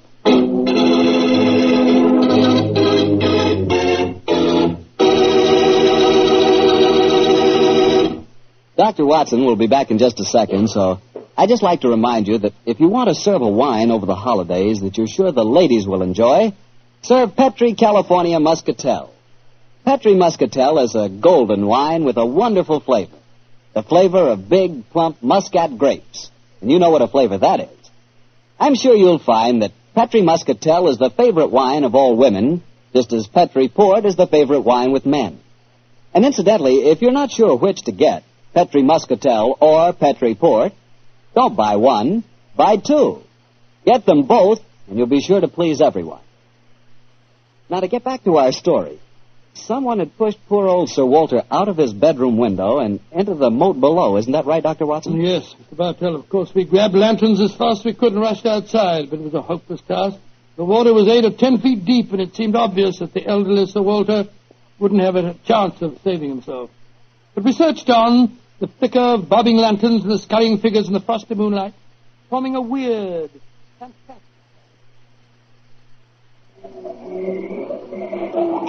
Angus, bring a lantern over here. Aye, sir. Can you see anything, Holmes? Not a thing. I don't see why your friend doesn't call the police, Dr. Watson. He's accomplishing nothing. We thought there might be a chance of finding the old man alive, Mr. Small. He wants to avoid a scandal, if possible, for your sake, sir, as well as the Dunbars. The scandal can't touch me or Dorothy over this. Her engagement was never announced. Thank heaven. That's a great pity, sir. I should think some new blood in your family would be a great improvement. You're being confoundedly impertinent, Doctor. And you'll be confoundedly heartless, sir. Well, Holmes, have you given up hope? I'm afraid we'll never find him without dragnets and grappling hooks. Have to call the police. What time is it? Sir Ian, you know the time? What did you call me, Mr. Holmes? Sir Ian. By Jove, yes. It does seem a bit premature, Holmes, but of course you're right.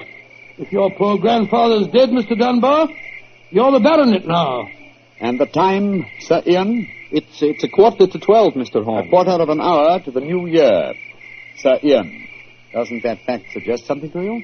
Yes, it does. So I'm the new baronet, am I? Very well, then. There'll be no more talk of the police for 15 minutes. I want all of you to come back to the castle with me. As the last chime of midnight rings out, I shall have a statement to make. A statement that I want you all to hear.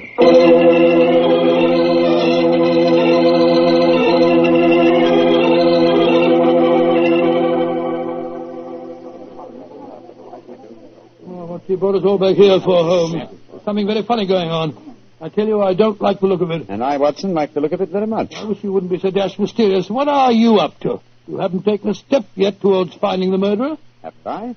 And I wonder what causes the beads of perspiration on Mr. Small's brow. Small? You mean that Small... Yes, and I wonder what causes the singular look of apprehension on the face of Murdoch, the young lawyer. You remember, of course, on my remarking how easily he carried the large iron box. Great Scott, yes. And it took a strong man to throw Sir Walter out of the window. Watson, huh? The new year is approaching.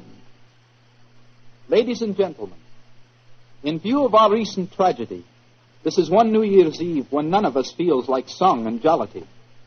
But there still remains a ritual duty for me to perform. Mr. Murdoch, open the iron box, please. But I can't do that. It was only to be opened for your grandfather. No, Mr. Murdoch. The phrase was that it was to be opened on the New Year's Eve before the baronet's 21st birthday. I am now the baronet, and I shall be 21 next year on August 21st. Open the box, please, Mr. Murdoch. Ian, darling, how frightfully clever of you. Good lad. I hoped he'd think of it. Sir Ian. Murdoch, open that box. Very well, Sir Ian. But I'm afraid you're in for something of a shock. Great Scott, the box is empty. Except for a sheet of notepaper in the bottom. What's the meaning of this, Murdoch? Read that paper, Sir Ian, and you'll understand. I owe you 4,000 sovereigns. And it's signed Alexander Murdoch, on behalf of Murdoch and Murdoch, lawyers.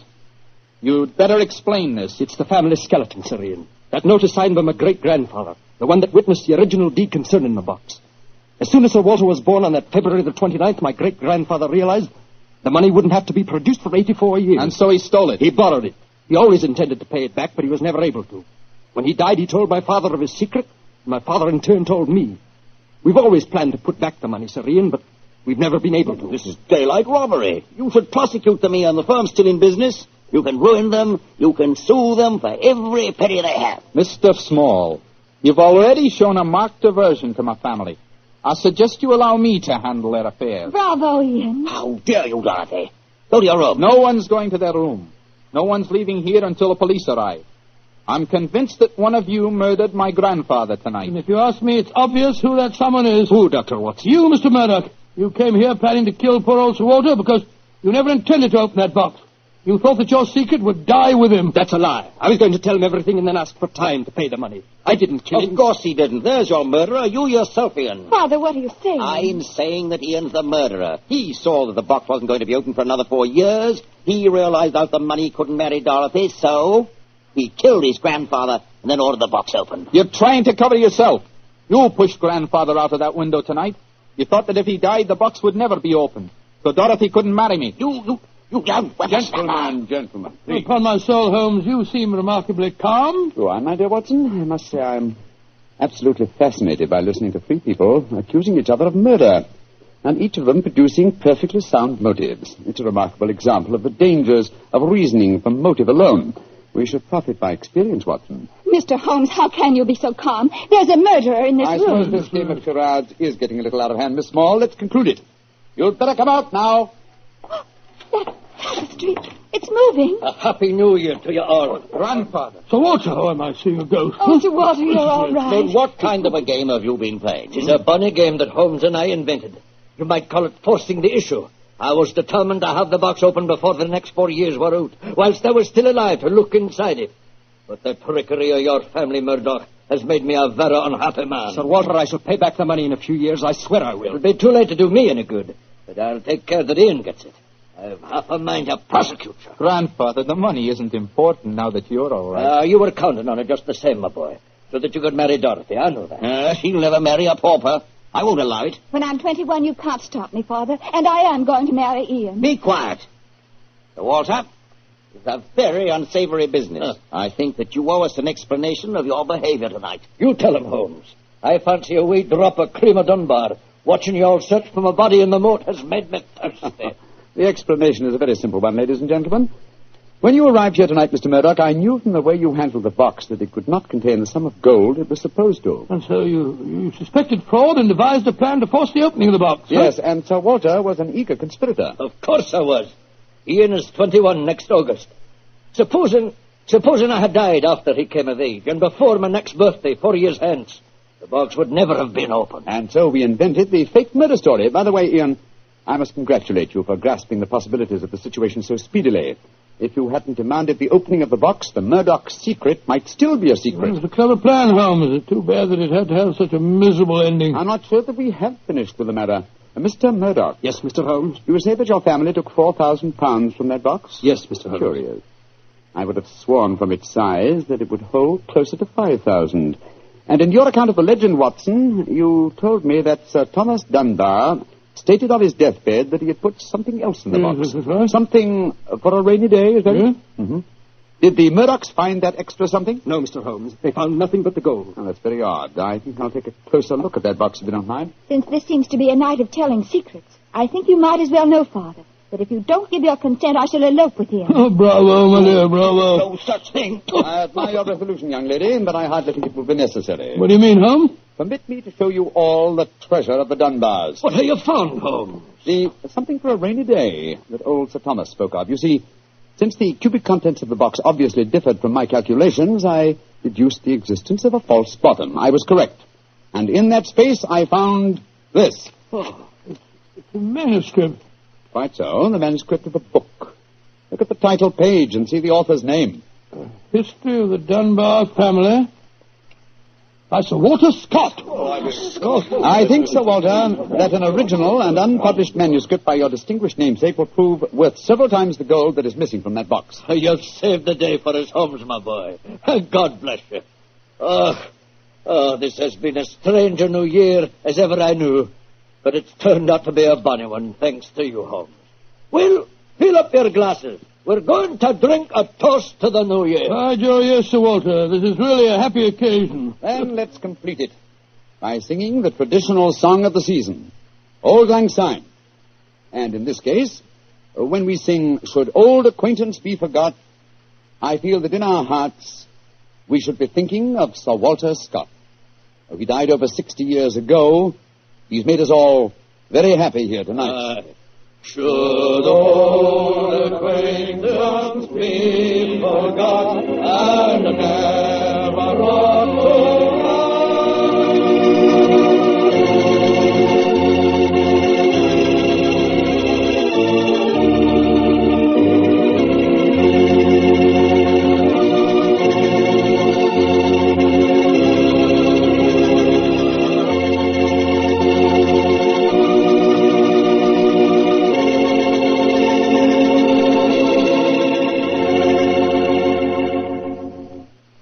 Doctor, that turned out to be a very happy new year for all concerned. Yes, that's one new year that I'll never forget.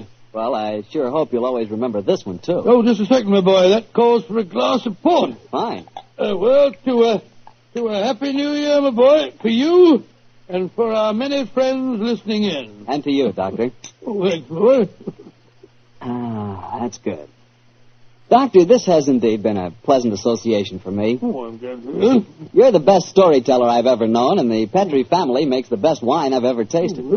I hope that, just as they've been making wine for generations in the past, the Petrie family will continue to make fine wine in the future. Mr. Bartell, I know that you'll always be here to tell us just how good that Petrie wine is. Well, I hope so, Doctor.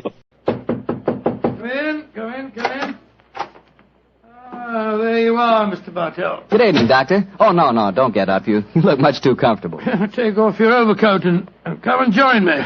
Well, I enjoyed your story of a scandal in Bohemia last week, Doctor, and tonight you promised us a sequel. Yes, that's right, Mr. Bartell. A sequel that took place over 20 years afterwards, in 1909 to be exact. Sherlock Holmes was living on his Sussex bee farm. It was only in June, I remember, that I received a telegram from the great man asking me to come and spend a long weekend with him. And I'm sure you needed no urging to accept the invitation. None, Mr. Bartell, none at all. I hadn't seen Holmes for some time, and this fact, combined with my rather indifferent health, found me on the eastbourne train a few hours after receiving the telegram. A dog cart was at the station to meet me, and after a brisk drive across the downs, I found myself once more with my good friend. He looked somewhat older than when I'd last seen him, but as he spoke to me, I realized from the keenness of his voice and the sparkle in his eye that Sherlock Holmes would never really be old. After a while, our conversation lapsed into the comfortable silence that can exist only between friends. And then, as the sun was setting, Holmes picked up his beloved violin and began to play some haunting melody. As he lay back, eyes half closed, his long, thin fingers caressing the instrument, a wave of nostalgia swept over me. I thought of the many years that we'd spent together, and of the exciting adventures that we had shared during the old days in Baker Street.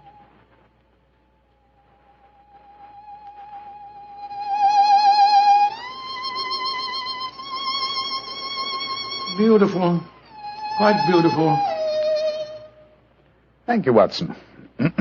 You look uncommonly wistful, dear chap. You thinking of the old days? Yes, Holmes. I was. So was I. Uh-huh. Oh, well. Those were exciting times, but it's comforting to think that now we will not be disturbed by a jangling doorbell, followed shortly by some poor devil in trouble. Nowadays, my greatest excitements are connected with the segregation of the queen bee and the nighttime proclivities of Charles Augustus, my tomcat. I still find it hard to think of you in retirement, Holmes. Do you ever consider returning to active practice? Oh, I consider it occasionally, and then reject the idea. And I should work only up to the peak of his ability. I'm past mine. Nonsense, Holmes. You're just alert as ever you were. Mentally, perhaps, but not physically. Would you consider handling a small problem in England? With a personal problem that affects you, my dear chap, you know I'll do anything I can. Well, it's not exactly my problem, Holmes, but there was a charming young girl on the train. We got into conversation and... You don't age it in a real chap. You're just as susceptible as ever. No, Holmes, let me finish. She said that you knew her mother quite well. Her mother? Come in.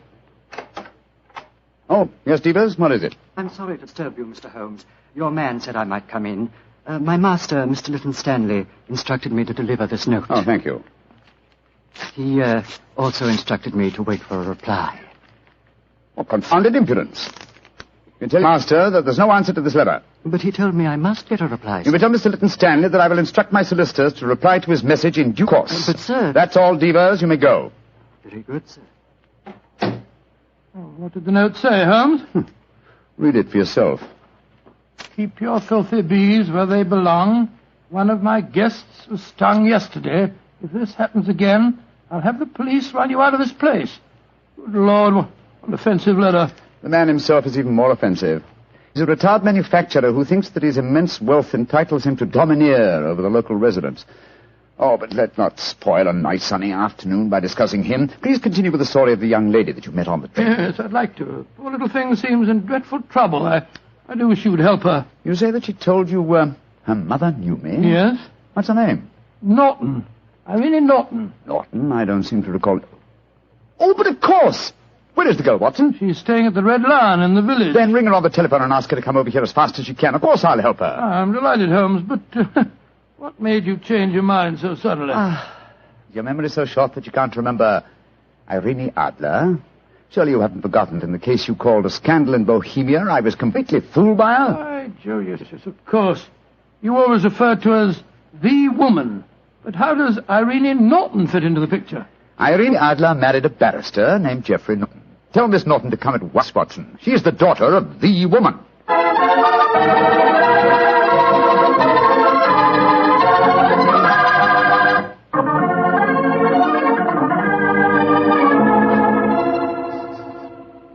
Mr. Holmes, I've heard so much about you from Mother. She says you're the cleverest man in England. Your mother flatters me, my dear child. She herself was much more clever than I. In fact, yes. Did she ever tell you about the circumstances under which we met? No, Mr. Holmes, though she did tell me that you were a witness when she and my father were married. Very true, my dear, very true. Though the occasion was a little, shall we say, unusual. Look here. This golden sovereign I wear on my watch chain is a memento of that day. I also have a charming photograph of your mother. You must have known her quite well. How about telling Mr. Holmes about your troubles, Manor? Yes. Reminiscences are charming, but they can wait until we've dealt with your problems. Mr. Holmes, I'm being blackmailed. Oh, I'm sorry to hear it. By whom? By a neighbor of yours, Mr. Lytton Stanley. Do you know him? Oh, yes, indeed I do. As a matter of fact, Mr. Holmes received a most offensive note from the gentleman less than an hour ago. What hold does Mr. Stanley have over you, my dear? He has some letters, some rather indiscreet letters of mine that I wrote to a friend of his last year. How did he obtain these letters, Miss Norton? He must have stolen them. I don't know how, but when I was staying at his house a few weeks ago, he told me that he had them and asked £5,000 for their return. Oh, gracious me. And why should he consider your letters, even indiscreet letters, worth so large a sum? I'm engaged to be married to Lord Weston's son. That awful man, Lytton Stanley, knows that if my fiancé saw the letters, the marriage would never take place. They must be extremely compromising. Oh, they aren't, really. But I was much younger when I wrote them. In fact, I was only 17, and I'm afraid they could easily be misconstrued. Have you told your mother? Oh, no, she'd never understand. She might surprise you on that score, I think. How about your father? Daddy's a barrister. You can imagine how straight-laced he'd be about the whole thing. That's why I came to you, Mr. Holmes. Oh, I see. You feel that I am not so, well, shall we say, straight-laced? Of course you aren't. Mother's told me about you, and in any case, I've read Dr. Watson's stories. Watson, my dear fellow, your stories will land me in serious trouble one of these days. What are you suggesting Mr. Holmes can do for you, Miss Norton? Get the letters back for me. But how? Steal them, of course. Really, my dear, I hardly think you... No, my dear Watson, don't be shocked. Miss Norton is a forthright girl, like her mother before her. It's most refreshing. Mr. Holmes, you can't say you won't help me. No, I don't think that I can say it. In any case, I have a slight personal score to settle with Mr. Lytton Stanley myself. He's rude and has no understanding of bees. But how are you going to steal the letters? That problem requires a little thought, old chap. I can tell you how to do it, Mr. Holmes. Oh, really? This is delightful, my dear. You've explained the problem and also the way of solving it. How easy a detective's work might be if all clients were equally helpful. Tell me, what is your plan? Tomorrow's a servant's half-day off at Mr. Lytton Stanley's. He'll be alone there during the afternoon. How do you know that fact? My maid was keeping company, as they say, with Devers, the butler, when I was staying there a few weeks ago. She found out everything from him. My letters are kept in a filigree box in his desk. With your enterprise, my dear, I'm surprised that you didn't try and open the desk yourself. I did. But it's very sturdy and has a combination lock. Oh. However, I'm sure that you and Dr. Watson can think of some way of getting the letters, particularly if Mr. Lytton Stanley's alone in the house. We shall do our best, Miss Norton. Promise me one thing, though, both of you. Oh, what's that? Don't read the letters, will you? I'm really rather ashamed of writing them. Oh, of course we won't, my dear child. You're both so sweet to me. How can I thank you? Thanks would be a little premature, but you could do us a favor. Of course. What is it? Your mother had a beautiful voice, I recall. I wonder if you inherit her talent. I do sing, though I've never done so professionally, like Mother. And I've never played the violin professionally. But perhaps between us we could give Watson a little concert? That's a delightful idea. We can't do anything until tomorrow anyway. What would you like to sing? Songs my mother taught me. Really remarkably appropriate. In the days long vanished, seldom from her. Charming. Tonight, music, and tomorrow, a touch of daylight robbery.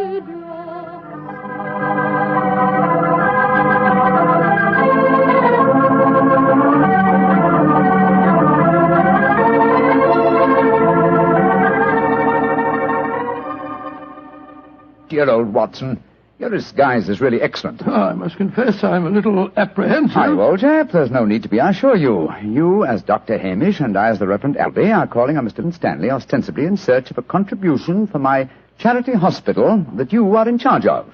What could be simpler? Well, what made you decide on the role of a clergyman? It should simplify our entrance to the house. Though I must confess that a rare touch of sentiment prompted the choice of my disguise. Well, how does sentiment enter into it? Oh, surely you remember that it was in the role of a simple-minded nonconformist clergyman that I once attempted to deceive Miss Norton's mother. That's right.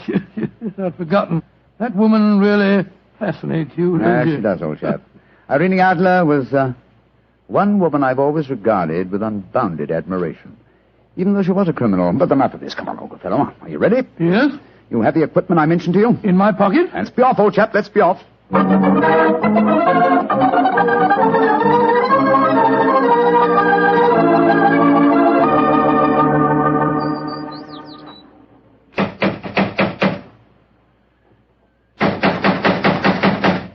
he's home, why the devil doesn't he answer the door? Come, my dear Reverend Appleby. For a parson, your language is hardly appropriate. I'm sorry, Dr. Hamish. Here comes someone. Yes? Miss Lytton Stanley? That's my name. Mine is Appleby, and this is my friend, Dr. Hamish. I'm proud to meet you, sir. I've heard a great deal about you. What can I do for you? If we could come in for a moment, I'll explain our mission. Very well. Come into the study.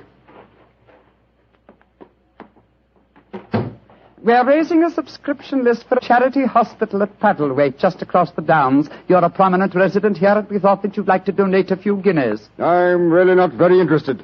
I've given as much to charity this year as I can afford. Well, it's a fine cause, sir. I'm giving my medical services 3 days a week, and the Reverend Appleby is donating his services too.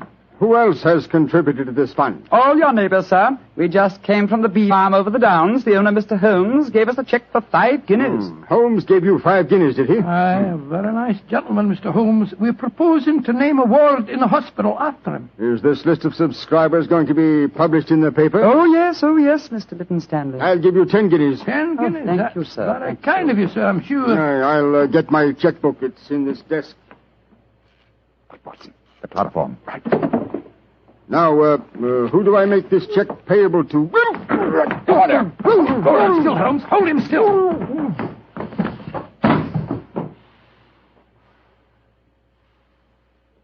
Very neat, Watson. Chloroform doesn't take long, does it, Move it back a Holmes? little, old fellow. It's lying over the desk. That's it. Is the filigree box in there? Uh-huh. Here it is. Splendid. Holmes, don't open it. You promised that you wouldn't. I just wish to make sure that... Make sure of what was there, Mr. Sherlock Holmes. Who there? Oh, no, don't move. I have a revolver, and don't turn round. Place the box on the table, Mr. Holmes. And put your hands up, gentlemen, both of you. That's right. I know that voice. It's Devers, the butler. Quite correct, sir. Well, Devers, you needn't point a revolver at us. Your master been injured? I'm not in the least interested in my master's health, Dr. Watson. In fact, if he were dead, I should be delighted. And what are you up to, Devers? I'm taking advantage of a situation, sir. I've been trying to open that desk for weeks. After such kindness on your part, sir, I hate to seem ungracious, but I'm dreadfully afraid I shall have to kill you. To kill both of you.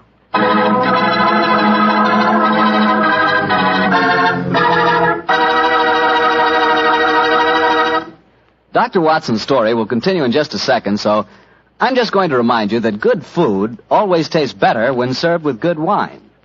And if you like a red wine, say with steak or meat of any kind, you'll love Petri California Burgundy. If you'd rather have a white wine, say with chicken or fish, then by all means get Petri California Sauterne. Oh, and look, if opinion is divided in your family, if some of you like a red wine and some like white, the answer's obvious. Don't buy one, buy two. Remember that, huh? Don't buy one, buy two. But do buy Petri. Then you know it's good. Well, Doctor, that was a fine place to break off your story with the butler pointing a gun at your backs and you and Sherlock Holmes with your hands above your heads. What happened next? I know at least you didn't get killed, or you wouldn't be sitting here in California tonight telling me the story. Elementary, my dear Mr. Bartell, but supposing I take you back in the story to the point where I left off. Well, all right then. Take me back, Doctor. Take me back. Very well. We stood there, Holmes and I, our hands above our heads.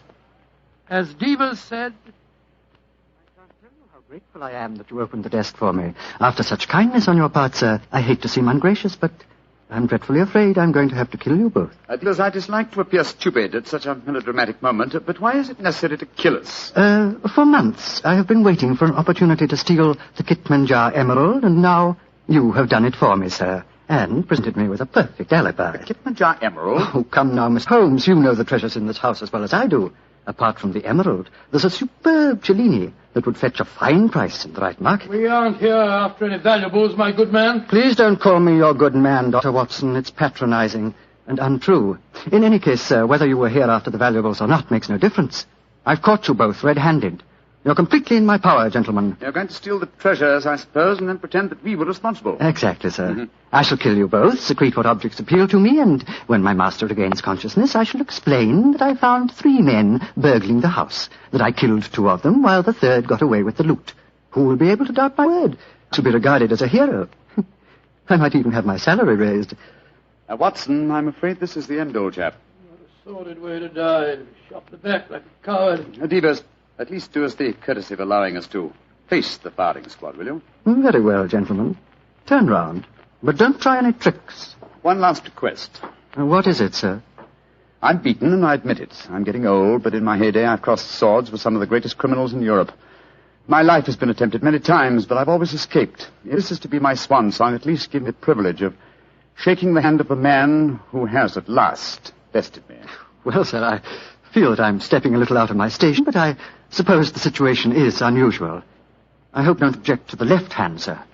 I'll keep the revolver in my right. Very well, Devers. There you are. Goodbye, Mr. Sherlock Holmes. Goodbye, Devers, and my congratulations for... My congratulations for being a fool. Well done, Holmes. Maybe getting old, Watson, but I've not lost my skill at that, too. He went over your shoulder in a flash. Fortunately, the bullet went wide. How is he, Watson?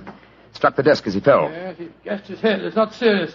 He'll be unconscious for a while. Good, but I think we'll take the precaution of closing this desk drawer. I don't want him to be exposed to further temptation when he comes to.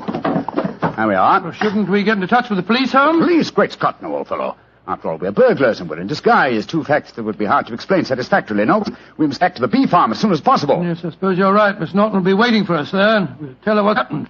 Poor girl, I'm afraid she's in for something of a shock.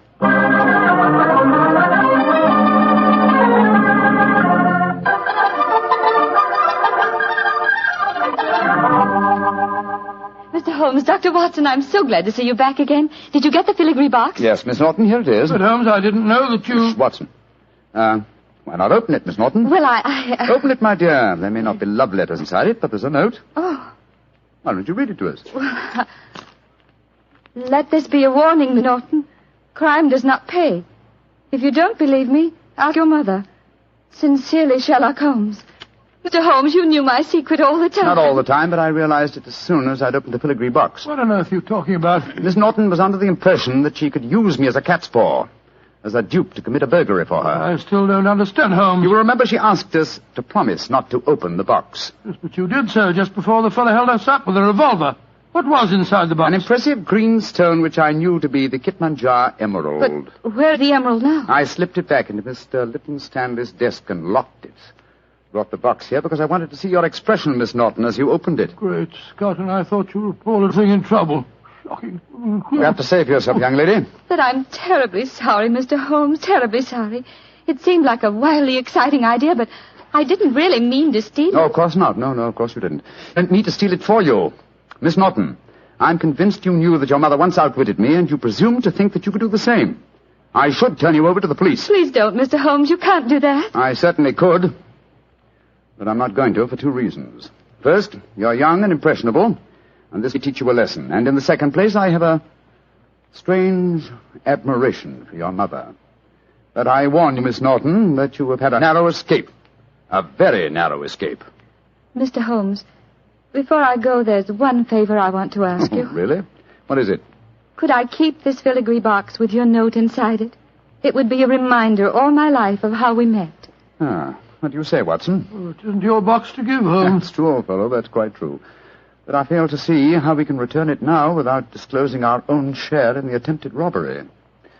In any case, I don't like Mr. Lytton Stanley. I think we might indulge in a little petty larceny without feeling too guilty. Very well, Miss Norton. You may keep the box. I shall always treasure it. Thank you. Goodbye, Dr. Watson. Don't think too badly of me. Goodbye. Good night, Mr. Sherlock Holmes.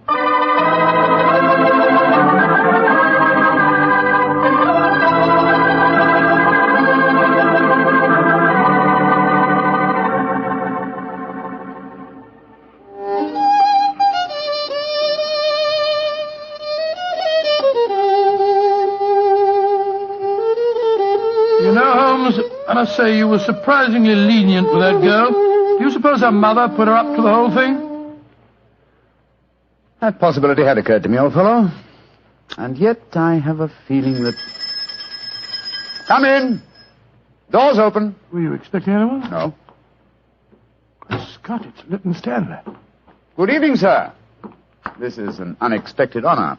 Sherlock Holmes, we haven't been the best of friends, I know. But you've got to help me now. I'm in serious trouble. Oh, indeed, sir. Won't you sit down? This is my friend, Doc Watson. How do you do? And now, sir, what is your trouble? I've been robbed, Holmes. Robbed? What was stolen? Well, my greatest treasure, the Kitmanjar emerald, removed from his case, and then mysteriously returned loose in my desk afterwards. But there's a priceless Cellini missing. Have you any idea who the burglars might be? Oh, it was a gang, I'm sure of that. A couple disguised as a clergyman and a doctor came into the house on the pretext of raising money for some hospital. And they overpowered me with chloroform. Oh, dear me, how very unpleasant for you. Yes, well, when I came to, I found my butler was lying beside me in a pool of blood. The brave fellow had wrestled with the thieves, but they got away. And he's in the hospital now. Holmes, you've got to help me. The Kitmanjar emerald was returned, you say, but a Cellini is missing. Yes. It's an exquisite filigree box in which I'd kept the emerald. A filigree box? Yes, it's a genuine Cellini. It's worth several £1,000s. Holmes, you must help me solve this business. I'm sorry, Mr. Lytton Stanley, but I'm afraid I can't help you. I've retired. Yes, and I intend to remain in retirement. Good night, sir. Oh, but I'll pay you any fee within reason. My decision is final, sir. Good night. Oh, I might have known I wouldn't get any help from you. Holmes, she fooled you again. Yes, the little devil. She knew that box was a Cellini all the time. You don't seem very angry with her, old fellow. I should be, but I'm not. What splendid audacity. What a superb nerve the child has. But you must get the box back from her. I shall, Watson. I shall. Or rather, I shall persuade Devers to do it for me.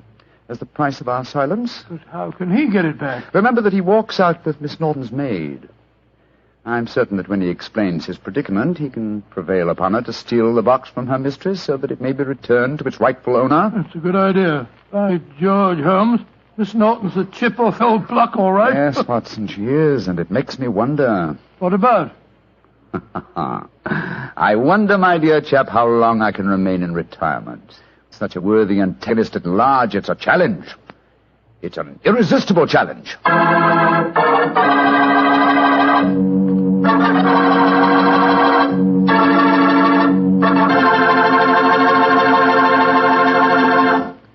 You know, Dr. Watson, I just can't get over the way you and Mr. Holmes let that girl, Irene, was that her name, pull the wool over your eyes.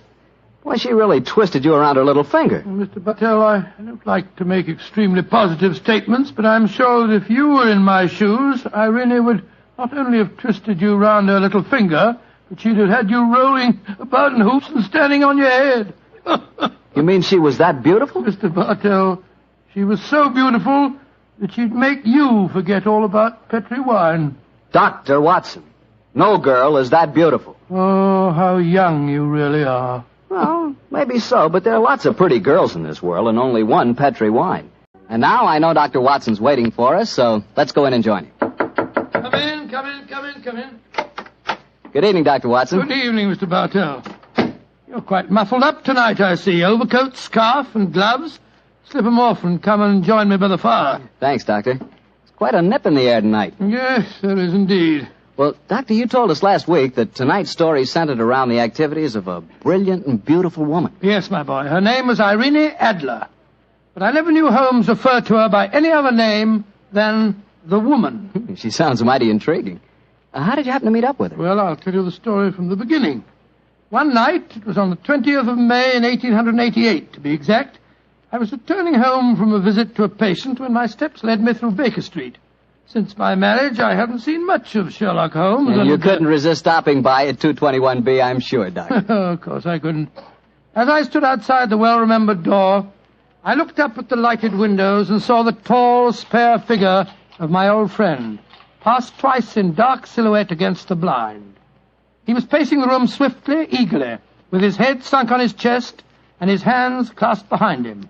To me, who knew every mood of his and habit of his attitude and manner told their own story. He was hot on the scent of some new problem. I rang the bell, and a few moments later, found myself standing before him.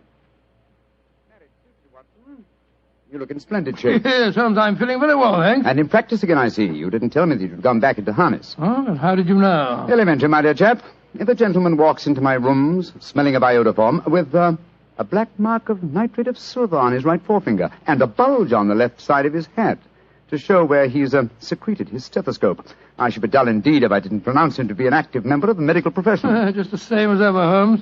By the way, I'm not interrupting you. Well, you are, old fellow, but it's a most welcome interruption. You're working on a new case? It looks like it. This letter arrived by the last post today. It's undated and has neither signature nor address. Read it. Let's have a look. There will call upon you tonight at 7:45 a gentleman who desires to consult you upon a matter of the very deepest moment. Your recent services to one of the royal houses of Europe have shown that you are one who may safely be trusted. This account of you we have from all quarters received. Be in your chamber, then, at that hour, and do not take it amiss if your visitor wears a mask. Great Scott, it's all very mysterious. What do you imagine it means? Look carefully at the note, old fellow. What do you deduce from it? Well, now, let me think. The man who wrote it was presumably well-to-do. Such paper couldn't be bought under half a crown a packet. And it's peculiarly strong and stiff. Peculiar. That's the very word. It's not an English paper at all. Hold it up to the light. Don't you notice anything? Yes. There's a large E with a small G and a large G with a small T. That's right. Woven into the text of the paper. What does that suggest to you? The name of the maker, no doubt, or perhaps his monogram. Not at all, my dear fellow. The G with the small T stands for Gesellschaft, which is the German for company. And the EG? That stands for Igria. It's a German-speaking country in Bohemia, not far from Carlsbad. Oh, so the paper was made in Bohemia? Undoubtedly, my dear fellow. And the man who wrote the note is a German. How do you know that? Observe the curious construction of the sentence. This account of you we have from all quarters received. A Frenchman or a Russian could not have written that. It's the German who is so discourteous to his words. Oh, there's your crowd now. I better go home. No, unless you have to. Well, I could stay. I thought that Then perhaps stay, old chap. I'm lost without my Boswell, and this promises to be interesting. I told Mrs. Hudson to let the masked visitor come upstairs unannounced. Come in. Good evening, sir. You received my note? Yes, indeed, sir. Come in, won't you? Sit down. This is my friend and colleague, Dr. Watson. You may say anything before him that you can say to me. Whom have I the honor to address? You may address me as Count von Kram. How do you do, sir? You must excuse this mask that I wear. The august person who employs me wishes his agent to be unknown to you, and I may confess at once that the title by which I have just called myself is not exactly my own. I'm well aware of that fact, sir. You see, Mr. Holmes, the matter I am about to discuss implicates the great house of Ormstein, hereditary kings of Bohemia. That has not escaped me either, sir. In fact, if you will state your case, I shall be the better able to advise you. Your Majesty. How did you... Yes. Yes, I am the king. Why should I attempt to conceal it? Why, indeed? I shall remove the mask. There. Mr. Holmes, I have traveled incognito from Prague for the express purpose of consulting you. Then pray consult. Briefly, the facts are these. Some 5 years ago, during a visit to Warsaw, I made the acquaintance of the well-known adventuress Irene Adler. Irene Adler? We know of her, Your Majesty. Look her up in the index for me, will you, Watson? It's right beside you on the desk there. I imagined that the name would not be unfamiliar to you. Here we are. Abraham's, Acton Green, Hatchet Murders. Adler. Splendid, old fellow. Hand me the file, will you? Thank you. Mm-hmm. Irene Adler, born in New Jersey in the United States in 1858. Contralto. Mm-hmm. Prima donna Imperial Opera of Warsaw. Mm-hmm. Retired from the operatic stage. Living in London. Quite so. And here's a recent notation. Your Majesty, as I understand, became entangled with this young person, wrote her some compromising letters, and is now desirous of getting those letters back. Precisely so, but how did... Was there a secret marriage? None. No legal papers or certificates? No. Then I fail to follow, Your Majesty. If this young lady should produce her letters for blackmailing purposes, how is she to prove their authenticity? There is the handwriting. Well, that could be a forgery, Your Majesty. But it was private note paper. Stolen. My own seal. Imitated. My photograph. Bought. What? They were bought in the photograph. Oh, dear. That's very bad. Your Majesty has indeed committed an indiscretion. Did you inscribe the photograph, Your Majesty? Yes, Dr. Watson, I'm afraid I did. Gracious me. Mr. Holmes, it must be recovered. Perhaps if you were to pay enough, the photograph might be bought. She refuses to sell. Oh, stolen, then. 5 attempts have been made. Twice burglars in my pay ransacked her house. Once we diverted her luggage when she traveled. Twice she has been waylaid. There has been no result. Oh, dear. It's quite a pretty little problem. It is a deadly serious one to me. Your Majesty, what does Miss Adler intend to do with the photograph? To ruin me. Oh, how?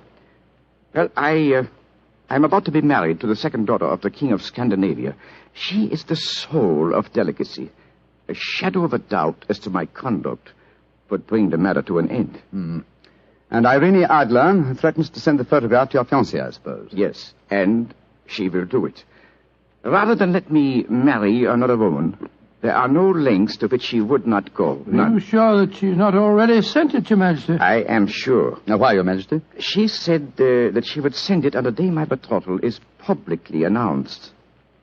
That day will be next Monday. Splendid. Then we have still 3 days yet. Your Majesty will, of course, stay in London for the present. Certainly.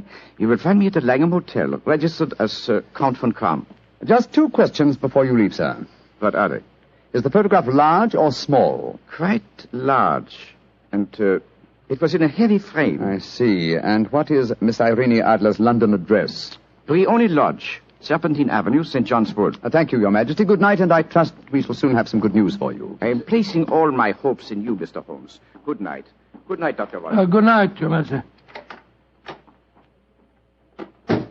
Fascinating problem, Holmes. I wish I could help you with it. You can, my dear chap. Huh?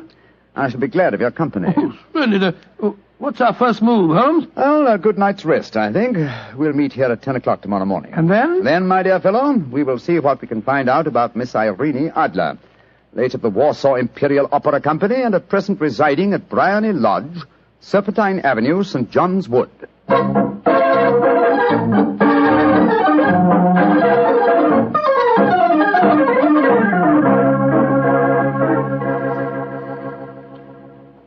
Well, Holmes, a cursory examination of Briony Lodge didn't prove very illuminating. No, a bijou residence that represents the essence of dignified suburbia, but tells us very little about its owner. I think a visit to the local public house might prove more instructive. Come on, old chap. I see the door to the Coach and Horses inviting us from across the road. Well, our disguises shouldn't cause any suspicion, Holmes. That's why I suggested them. In the character of a couple of stable hands, I felt that we might inspire confidence. This is a horsey neighborhood. There's a wonderful sympathy and Freemasonry among the fraternity. There we are. Better let me do most of the talking. Yes, I will indeed. I'm sure that your accent will be more convincing than mine. Let's go in, shall we?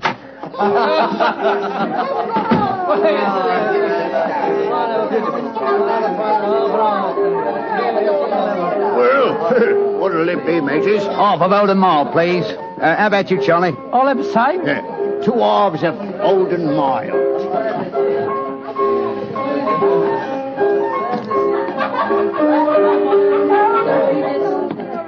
Well, here you are, mateys.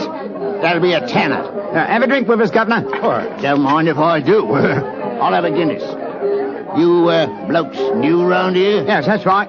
Come over from Clapham. Clapham, eh? Well, here's looking at you.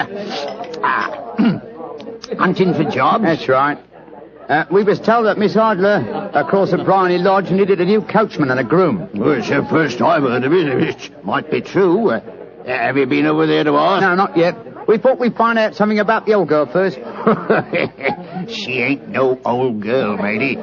She's the prettiest young thing you ever saw under a bonnet, and that's a fact. You know her, Governor? Why, of course I know her. Used to drive her carriage, I did. Before I came to work here. Oh, what's she like? Oh, nice little lady, as you'll find, chum. Work you hard? No. She lives quiet, like. Goes out singing at concerts once in a while. The rest of the time it's money for jam. She goes out for a drive in the park every day at 5 and comes back to dinner at 6:30. The rest of the time's your own. She ain't married, you say? No. But she's got a bloke what comes to see her all the time. He's a barrister. Nice gentleman. Mr. Geoffrey Norton is his name. Good-looking fella. Wouldn't be surprised to see him get spliced. Sounds like a cushy job to me. Come on, Charlie. Let's get over to the house and see what's what. Much obliged to you, chum. Well, good luck, mateys, and thanks for the dinners.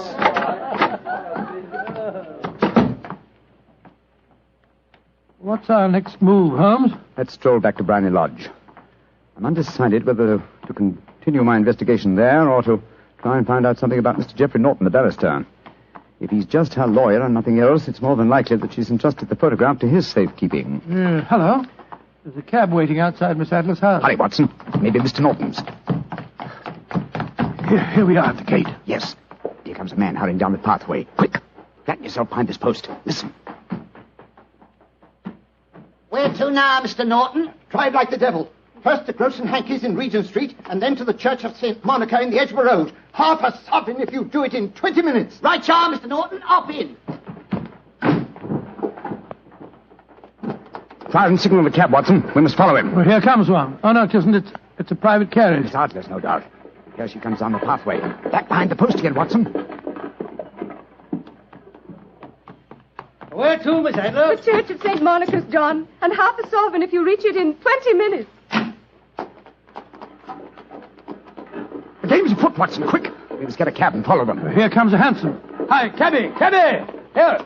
You blokes got enough money to take a cab? Here's a half sovereign for you, my man. Right you are. Where to, Governor? The Church of St. Monica, in the Edgware Road, and another half sovereign for you if you get us there in 20 minutes.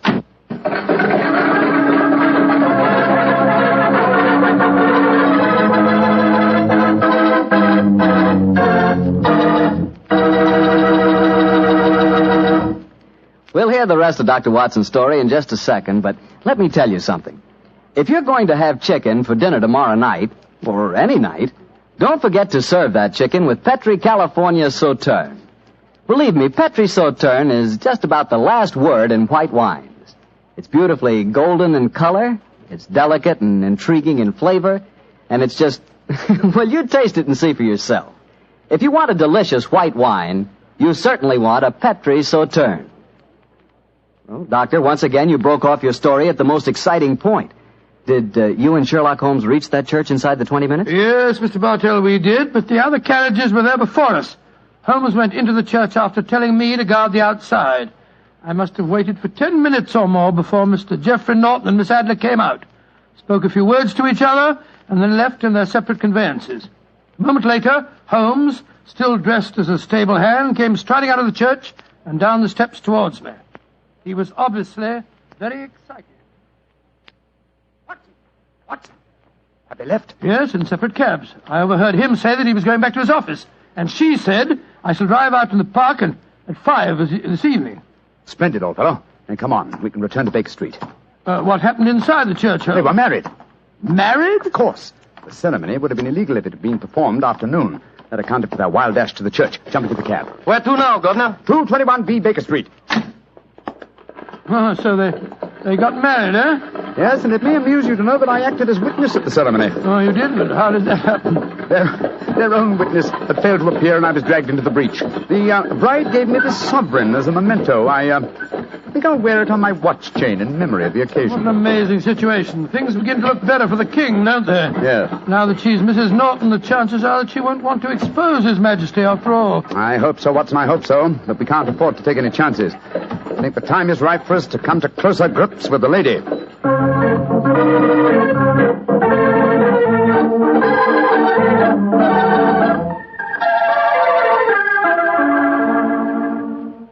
Well, Holmes, now that we've eaten, perhaps you'll tell me your plan. With pleasure, my dear fellow. And while I'm so doing, I'll proceed with applying the makeup for my new disguise. Another disguise? What's it to be this time? I think the character and appearance of an amiable and simple-minded nonconformist clergyman would be most suited to my plan for entering Miss Adler's house. Oh, you're going to try and enter, then? I must, dear fellow. Yes, huh? I'm sure the photograph is there. Miss Adler, or rather Mrs. Norton, will return from her drive in the park at 6:30. We must be at Blarney Lodge to meet her. And what then? You must leave that to me. I've already made my arrangements. There is only one point on which I must insist. You must not interfere, come what may. You understand? I'm to remain neutral. Yes, there will be some small unpleasantness. Don't join in it. It will end in my being conveyed into the house. As soon as I'm able to, I shall open one of the windows. You're to watch from the outside. When I raise my hand, you will throw an object which I shall give you through the window and at the same time cry, fire. Follow me? Entirely, but what am I to throw? Oh, it's nothing very formidable. Here it is. Huh, looks like a great big cigar. What is it? Just an ordinary plumber's smoke rocket, fitted with a cap at each end to make it self-lighting. Your task is confined to throwing it through the window. When you raise the cry, fire, it will be taken up by quite a number of people. You will then walk to the end of the street, and I'll rejoin you in 10 minutes. I hope I've made myself clear. Perfectly. Good. And now, old fellow, as soon as I've donned my clerical attire, let's be on our way. There's no time to be lost.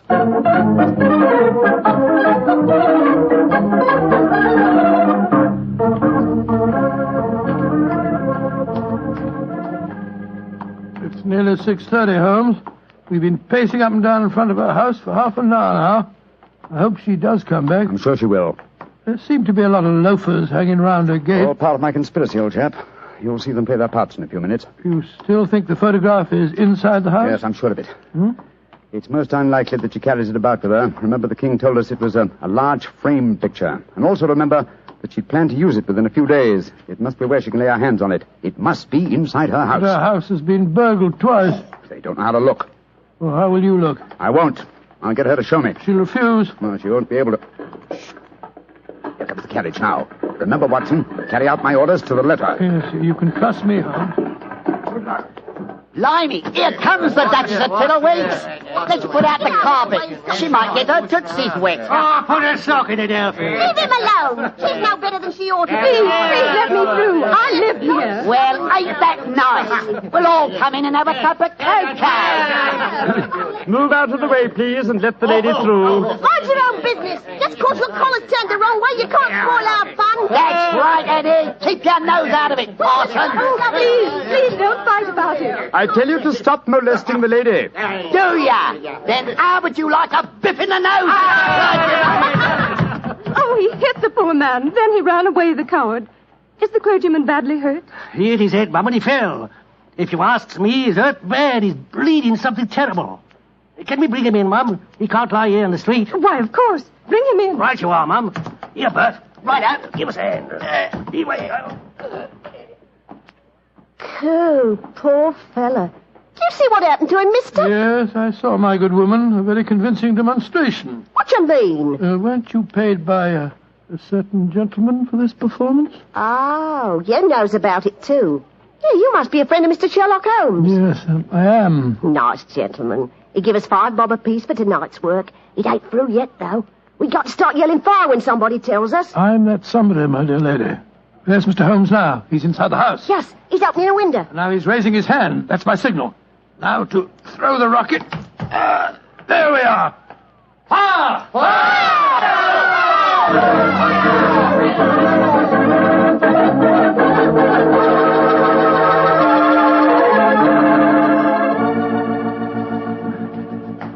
Holmes, there you are.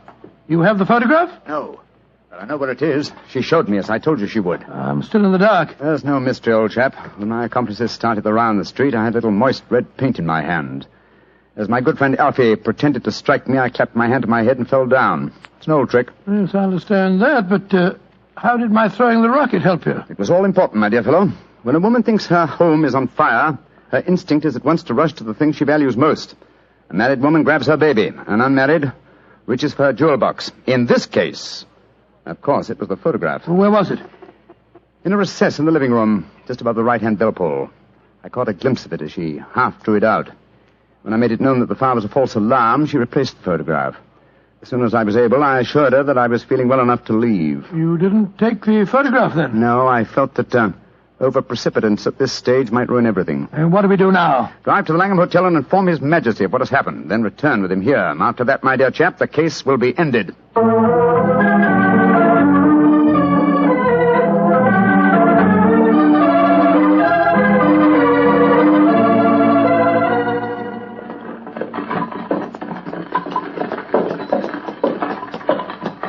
This is Blarney Lodge now, Your Majesty. I'm all impatience. Your Southerner's photograph will still be there, Mr. Holmes. I have every reason to believe so, Your Majesty. I must confess, this is going to be something of an ordeal. Then I suggest that you let me do the talking, Your Majesty. I think I know how to handle the lady.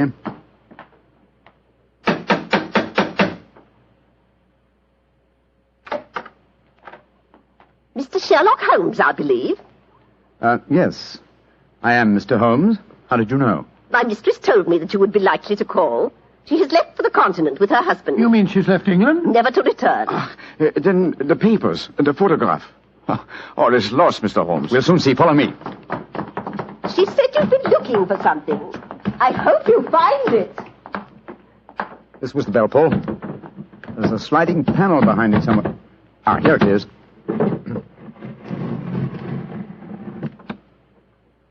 Is the photograph there, Mr. Holmes? There is a photograph, but it's a photograph of the lady alone.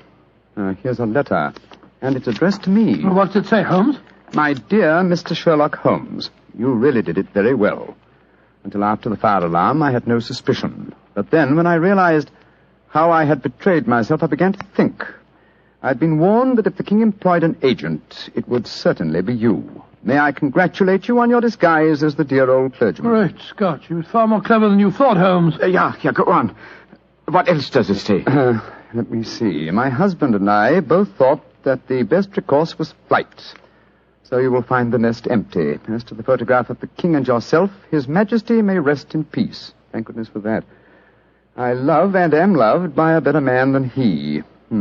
I leave another photograph, however, that he might care to possess. And I remain, dear Mr. Sherlock Holmes, very truly yours, Irene Norton, née Adler. What a woman, Watson. What a woman. What a magnificent woman. She fooled me completely. But, I'm sorry, Your Majesty, I've been unable to bring your business to a more successful conclusion. On the contrary, my dear sir, nothing could be more successful. I know that Irene's word is inviolate. The incriminating photograph is now as safe as if it were under fire. I'm glad to hear Your Majesty say so. I am immensely indebted to you. Now, pray tell me in what way I can reward you. This beryl ring that I wear, I should be proud Your Majesty has something that I should value even more highly. You have but to name it. This photograph. Irene's photograph? But certainly. However, you must let me give you something more substantial. Oh, no, Your Majesty. This is something I shall treasure all my life. This and a golden sovereign I received from the lady's hand. They will remind me that I was once tricked by a woman. A woman that I shall never forget.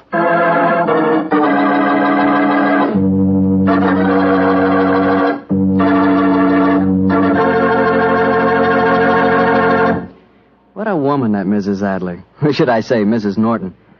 That's the kind of woman I could really go for, Doctor. Yes, you could. Just between ourselves, I sort of could go for her myself. She was intelligent. Yeah, she was rich. Beautiful. That's the kind of woman you want sitting next to you in front of a cozy fire on a nippy fall night. Just the three of you. The three of you? Mm-hmm. You, she, and a glass of Petri port. Mr. Bartelli. Why not? That Petri California port is some wine. Boy, that Petri family really knows how to make good wine, all right. And now let's visit our old friend and host, Dr. Watson. Good evening, Mr. Bartell. Good evening, Doctor. Settle yourself down and get your pipe going. Thanks. Doctor, last week you told us that tonight's story took place in the Casbah at Algiers. Yes, the Casbah. I remember it as the place of countless streets winding up and down, past colourful cafes where 100 tongues were spoken. And often a street would end in shadowy darkness, which a man would be foolhardy to enter alone. Yes, Mr. Bartell, that was the Casbah that Sherlock Holmes and I knew in that winter of '99. Well, how did you happen to be out there, Doctor? Do you mind if I tell you the story from the start, Mr. Bartell? It really began on a wintry night in Baker Street at the conclusion of a strange murder in Montrevor Castle. A charming young girl sat on the sofa of our lodgings in Baker Street and talked. Mr. Holmes, you can't say you'll have nothing more to do with the My dear Montrevors. Miss Stretfield, I found the true murderer of the Dowager Countess and he committed suicide. Surely the case is ended. Yes, Mr. Holmes, you found the real murderer. But now I want you to find the unfortunate young man who fled England 5 years ago when he was suspected of the crime. This is a new development, Miss Stretfield. Please tell us about it. It's Douglas Milton that I'm talking about. Oh, yes. He was the heir to the title, wasn't he? Yes, Mr. Holmes. He was a sensitive, artistic boy, and when he knew that he was under suspicion, he ran away. Mm-hmm. Of course, everyone regarded his flight as an admission of guilt. That is, until you found the real culprit, Mr. Holmes. I imagine, Miss Stretfield, that your interest in the missing boy is not entirely, shall we say, altruistic? I'm in love with him, Dr. Watson. Oh. We were engaged to be married when he ran away. Mr. Holmes, you've got to find him. He must know that his name has been cleared and that he's inherited the title. Miss Stretfield, have you any direct news, any letter from your fiancé since he left 5 years ago? None. Any clues as to his hiding place? Only this. It's a painting I received anonymously a year after he had left. Oh. It was sent from a forwarding address in London. Here it is, Mr. Holmes. Thank you. Small oil painting. Very good one, too, I say. Yes. He has a splendid sense of composition, and his use of color is unusually brilliant. You recognize this painting as the work of your fiancé, Miss Stretfield? I'm certain of it. Yes. Wonderful use of color. Observe the delicate shadings of that sunset and the brilliant green of the oasis. This scene is extraordinarily reminiscent of the desert in North Africa. Yes, that's what made me say I was certain he'd gone abroad, Mr. Holmes. But why should he go to North Africa? A good place, Watson, for an Englishman who imagines himself to be escaping justice. Remember, the Foreign Legion is stationed there. You think he might have joined the Legion, Mr. Holmes? It would seem logical. No question to ask to those who join it, and its colorful obscurity might easily appeal to a young fellow in trouble. Hello. What is it, Holmes? Quite a few grains of sand in between the canvas and the frame here. Miss Stretfield, do you mind if I pry the canvas loose? Do anything you like, Mr. Holmes, if it gives you any clue to Douglas's whereabouts. Give me your penknife, will you, Watson? Yeah? Thanks, old chap.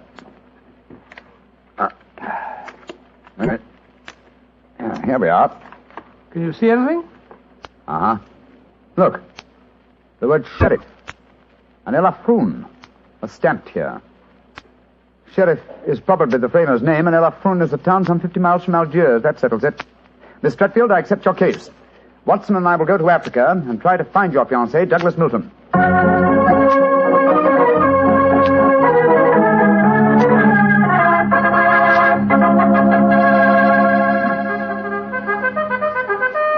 Monsieur Sherlock Holmes and Dr. Watson. I have heard of you so often, but I never thought I should see you here at the headquarters of the Foreign Legion.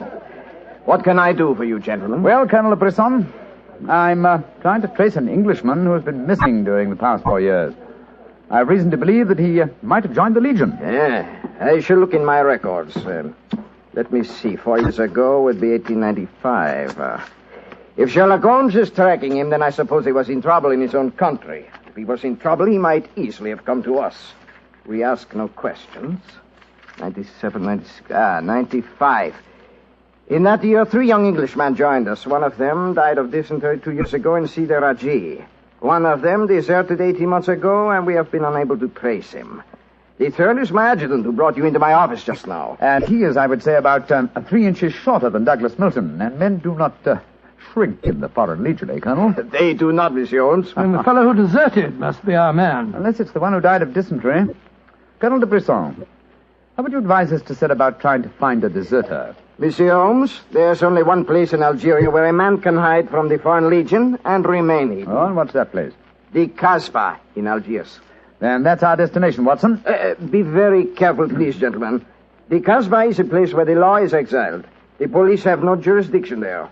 The only rule is that of strength, violence, and trickery. We shall be very cautious, I assure you. Goodbye, Colonel de Brisson, and thank you for your help.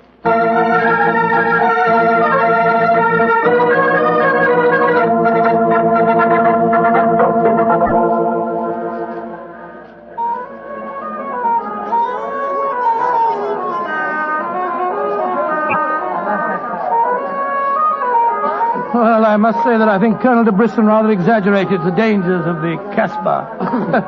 I suppose you're going to tell me this cafe is the headquarters for a dope smuggling ring or white slaving or something. Its ramifications are even more extensive than those you've mentioned. You're joking, Holmes. I assure you I'm not, old fellow. What? My old friend Duhamel is chief of police in Algiers. When I told him our mission, he advised me to come here. A 500-franc note, and the proprietor can obtain any and all information regarding the underworld. For as little as 200 francs, he can arrange a murder. So that gives you some idea of the relative values of the Casbah. Good Lord, then you've already spoken to the proprietor? Oh, yes, a charming, scoundrelly fellow by the name of Rafi. I gave him 500 francs and asked him to set his underworld grapevine in motion to see whether an Englishman living in hiding here in the Casbah could be found. And I thought we'd come here for a quiet meal. Here comes Rafi now. Let's hope he has news for us. Here we are, Rafi. Come and sit down, won't you? Rafi works fast, does he not, Mr. Holmes? Your friend is... My friend knows that you're working with me. We'll be found out. A drink first. The tongue of Rafi is parched. Would you have me die of thirst before I give you my news? Vermouth cassis. You have news for me, then? But yes. Good, what is it? First, you will pay me more money, no? But I gave you 500 francs. You said that you'd do the job for that. Can I help it if some tongues are more costly to make wag than others? It took the 500 to get the wag. Am I to have nothing for my own trouble? Votre vermouth cassis, Monsieur Rafi. Ah, good. The gentleman will pay for it. There you are. Merci, Missy. I will drink to your health, gentlemen, both of you. You will pay me more money, no? But my friend's already given you 500. You should stick to your bargain, my good fellow. My information is a bargain at 750 francs.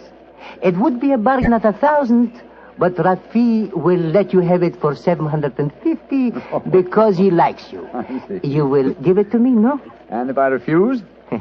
Then you get no information, and perhaps I spread news in the Casbah that makes it uncomfortable for you gentlemen to be there. Wait, Scott, this is blackmail. I get the money, no?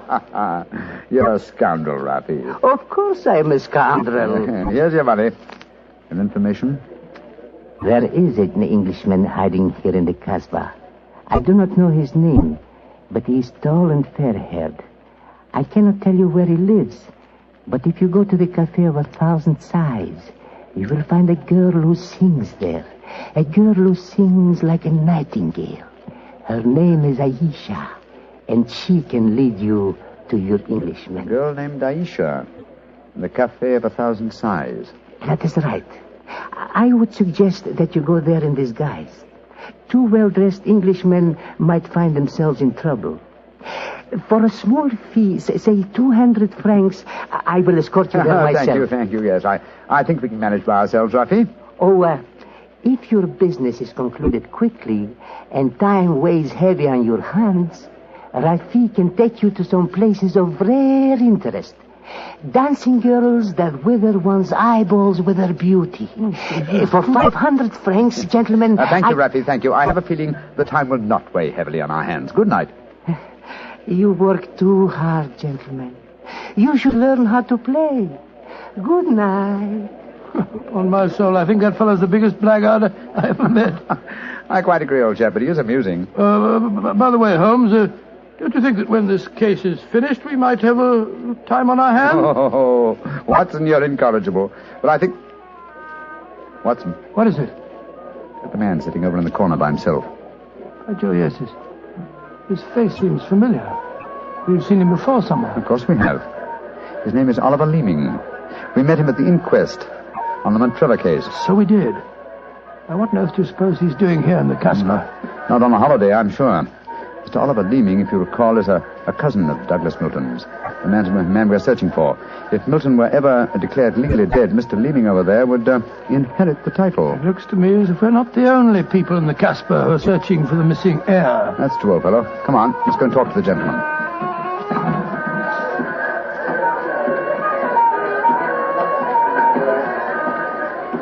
Mr. Oliver Leeming, how very odd to meet you here. Well, Sherlock Holmes and Dr. Watson, won't you sit down? Thank you. Well, it's a small place, isn't it? Or has somebody said that before? I wondered if you'd spot me over here in the corner. Oh, you saw us then? Of course. You seem to be in such deep conversation with that scoundrel Rafi. I didn't like to disturb you. Very considerate of you, I'm sure.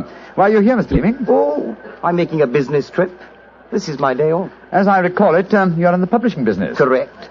What a memory you have. It seems peculiar that you should be on a business trip here. Are you planning on opening a publishing house in Algiers, or are you searching the Casbah for new authors? Why not? I'm a great believer in encouraging new talent. Mr. Leeming, why don't you admit that you're here for the express purpose of trying to find your cousin, Douglas Milton? Mr. Holmes, you've discovered my secret. The great Sherlock Holmes and his watchdog have their eager eyes on me. They know that I succeed to the title if Douglas Milton dies. Yes, Mr. Leeming, we know that fact. And you have fathomed my plan to find Douglas before me and kill him so that I may inherit the title. How lucky I am to meet you in the Casbah, where you cannot arrest me. Well, it's a race against time, gentlemen, but I have a head start, as you will soon find out. Goodbye, and the best of luck to you. Extraordinary fellow. He's joking, of course. I believe not, Watson. I think he labors under the whimsical belief that the best method of discounting the truth is to state it as boldly so that it will not be believed. Great Scott, then we must work fast. Yes, old chap, we must. I'm sure that we're entrants in a race against death. We must get back to the hotel and into our disguises as quickly as possible. After that, we shall visit a young lady named Aisha in the Cafe of 1,000 Sighs. And I'm certain, Watson, that it will be the first time 2 men have ever entered the Casbah for the express purpose of preventing a murder.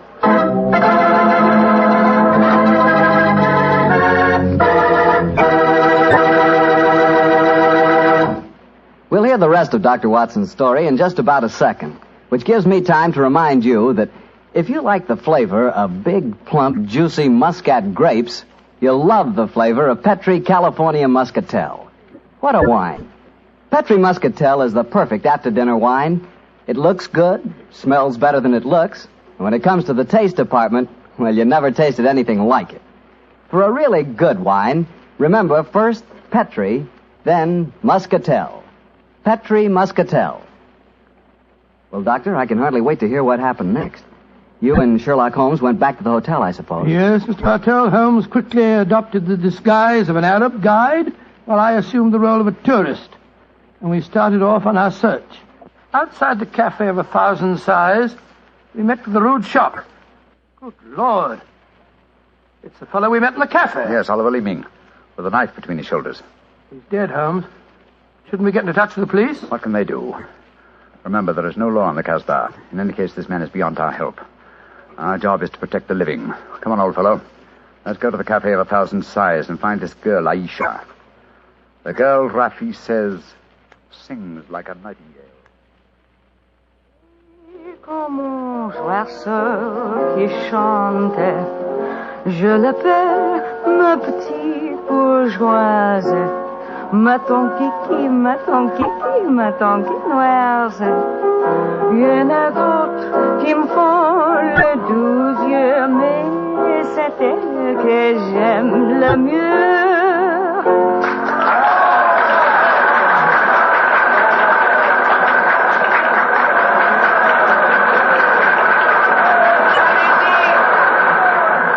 So that's the girl, Aisha. She's very beautiful. Don't forget our role of tourist and guide, old chap. Master, would wish to meet this Aisha? Very much indeed. I will see if it can be arranged, Master. Wait here for me, Watson. I'll see what I can do. Right you are, Holmes. Be careful now.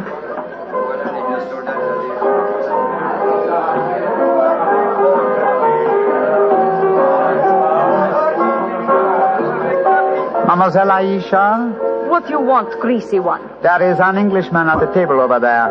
He wishes to talk to Aisha. Which one is he? The man who sits at the table in the corner. He is very rich, Aisha, and he admires you a great deal. He told me to give you this 500-franc note. So? Very well. You may bring him to my rooms. The door is at top of stairway, to the right. Good, Aisha. I fetch him. I shall be waiting.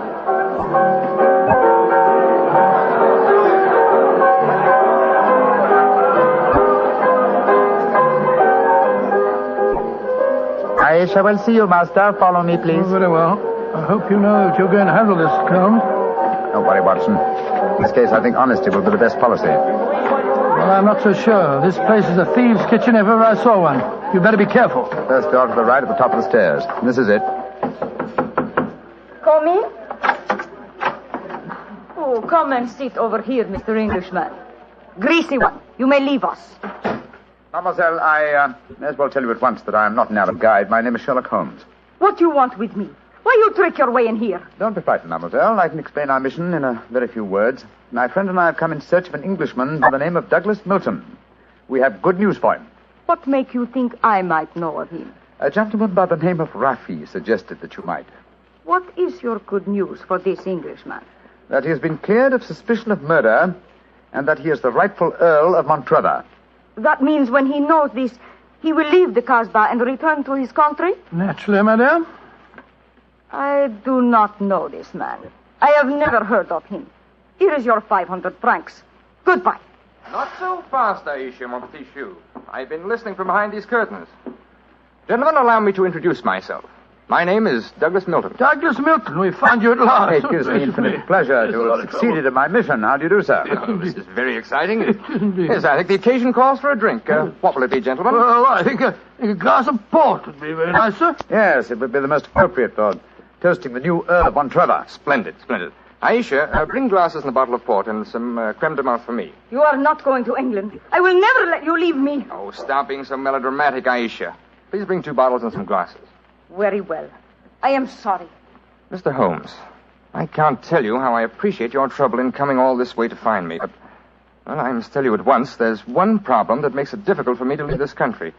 You see, I deserted from the Foreign Legion. Yes, we know that, my boy. In fact, that's how we first got onto your trail. I shouldn't let that fact worry you, Mr. Milton. I'm certain the British consul in Algiers can arrange to have any charges dropped against a peer of the realm. Oh, well, I never thought of that. Here are the bottles. You must excuse the glasses, gentlemen. Tumblers are hardly cooked, I suppose, but... Well, they won't spoil the flavor, I'm sure. 2 glasses of port and creme de menthe for me. Only 3 glasses, Aisha? Bring a glass for yourself. I do not wish to drink. And I insist that you do. Bring a glass, Aisha. Why should I drink if you are leaving?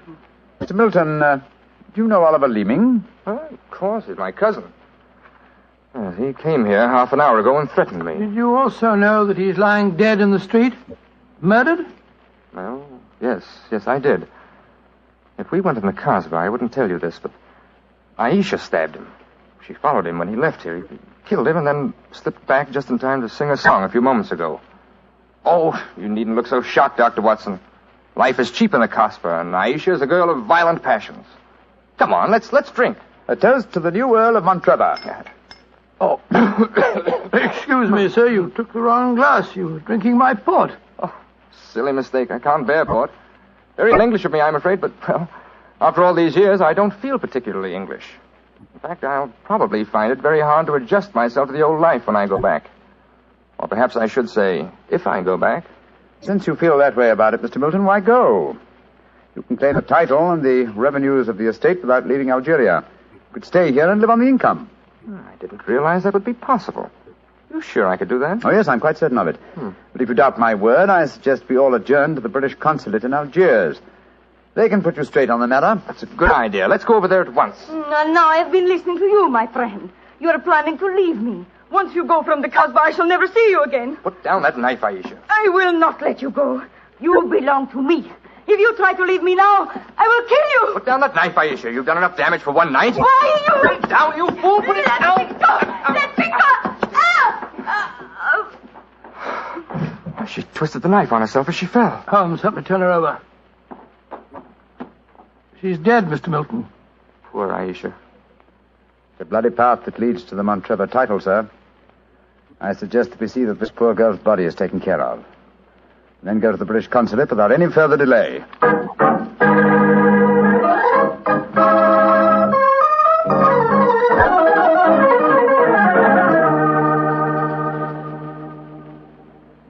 Now that we're at the consulate, Mr. Milton, I suggest that you swear on oath that you are Douglas Milton, heir to the Montrevor estate. This gentleman is a commissioner of oaths. Then we can go in and see the consul. Very well. Now, raise your right hand, please, and repeat after me. I hereby solemnly swear that I am Douglas Milton, the missing heir to the Montrevor estate. I hereby swear that I am Douglas Milton, missing heir to the Montrevor estate. Thank you, sir. And now, if you'll sign the statement here, these gentlemen can witness it. There you are. Thank you, sir. And now, if you gentlemen will sign. Yes, certainly. Thank you, gentlemen. The document is now legal. Splendid. Now, let's go over and see the consul. Not yet, my friend. Watson, this man is not Douglas Milton. What the devil are you talking about? There is no law in the Casbah, sir, so you cannot be punished for the two murders you committed there. But now that your avarice has tempted you here to Algiers, where you've been foolish enough to sign a false statement, I think we can at least settle you very nicely for desertion, false impersonation, forgery, and perjury. Holmes, what do you mean? The story should be obvious, old fellow. Oliver Leeming did track down the deserter. Recognition was uncertain after so many years, but at least it gave this gentleman the idea of impersonating the real Douglas Milton, a friend of his. You have a lively imagination, Mr. Holmes. The real Douglas Milton died of dysentery 2 years ago in Sidi El Raj. As soon as the idea of impersonating Milton was born, Leeming had to die. Your theories are very interesting, but you haven't a shred of proof. I say that I'm Douglas Milton. How are you going to prove otherwise? Very simply, my dear sir. Douglas Milton was a painter. A painter who excelled in the use of vivid colors. You, sir, suffer from the quite common malady of red-green color blindness. Less than an hour ago, you mistook a glass of port, which is red, for a glass of creme de menthe, which is green. I knew at once that you were an impostor. You're cleverer than I thought you were, Holmes. Goodbye. Here, come back. No, Watson. Don't go after him. But we can't let him escape, Holmes. Don't worry, old chap. He won't escape. I sent a message to Colonel de Brisson. If you go to the window, I think you'll find that the consulate is being watched. The Legion has a long memory for desertion. I don't think he'll get very far. They got him, Holmes.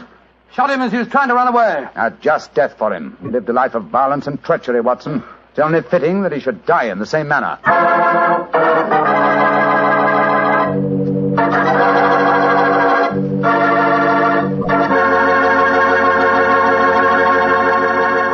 Doctor, that was a swell story, but you know something? I wish you hadn't disillusioned me about the Casbah. Disillusioned you? What do you mean? Well, before I heard your story, whenever somebody mentioned the Casbah, I'd always visualize a very glamorous, romantic sort of place full of beautiful women.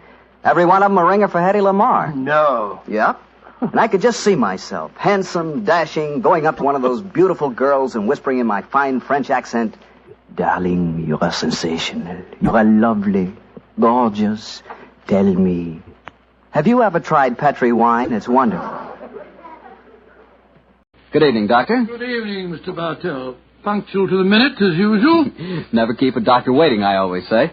Particularly Dr. Watson. Draw up a chair, my boy. Thank you. That's it. All ready to tell us the Sherlock Holmes adventure of the Speckled Band, Doctor? Yes, I'm all ready, Mr. Bartell. Say, Doctor, just what does a Speckled Band mean? You wait until I've told you the story, young fellow, my lad. You find out for yourself. Sorry. The floor is all yours, Doctor. The adventure of the Speckled Band began on a rainy April morning in 1883. An urgent call from one of my patients had kept me up most of the night before, and in consequence I came down to my breakfast rather later than usual to find that Holmes had already left our house some hours earlier. As I sat there reading the morning paper and consuming my 2 lightly boiled eggs, there was a knock at the door. It opened to disclose a typical example of the British working man, a bag of tools in one hand and a grimy cap in the other, as he spoke to me from the doorway. You sent for me, Mr. Holmes? I'm not Mr. Holmes. Oh, beg your pardon, Governor.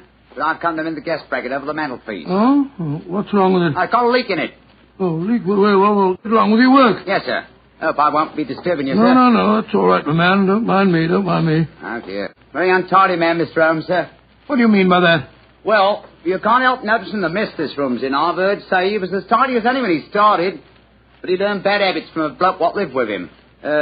Dr. Watson, I think his name is. You impertinent fellow. How dare you talk to me like that? I've got a good... Oh, where does he go to? Here, you come out of there. That's Mr. Holmes's room. Don't be angry with him, Watson. What? Just slipping out of these grimy rags into a dressing gown. Good gracious me. So was you, Holmes. Well, upon my soul, I'd never recognized you, but why the disguise? A case, my dear Watson, a case. One of those small problems which a trusting public occasionally confides to my investigation. To the British workman, old chap, all doors are open. His costume is unostentatious and his habits are sociable. Tool bag is an excellent passport, and a tawny moustache will secure the cooperation of maids. But what's the case, Holmes? Well, modest little drama of life in the kitchen, one of those seemingly inconsequential affairs, and yet, Watson, the honour of a duchess is at stake. Duchess? Mad world, my master, the mad world.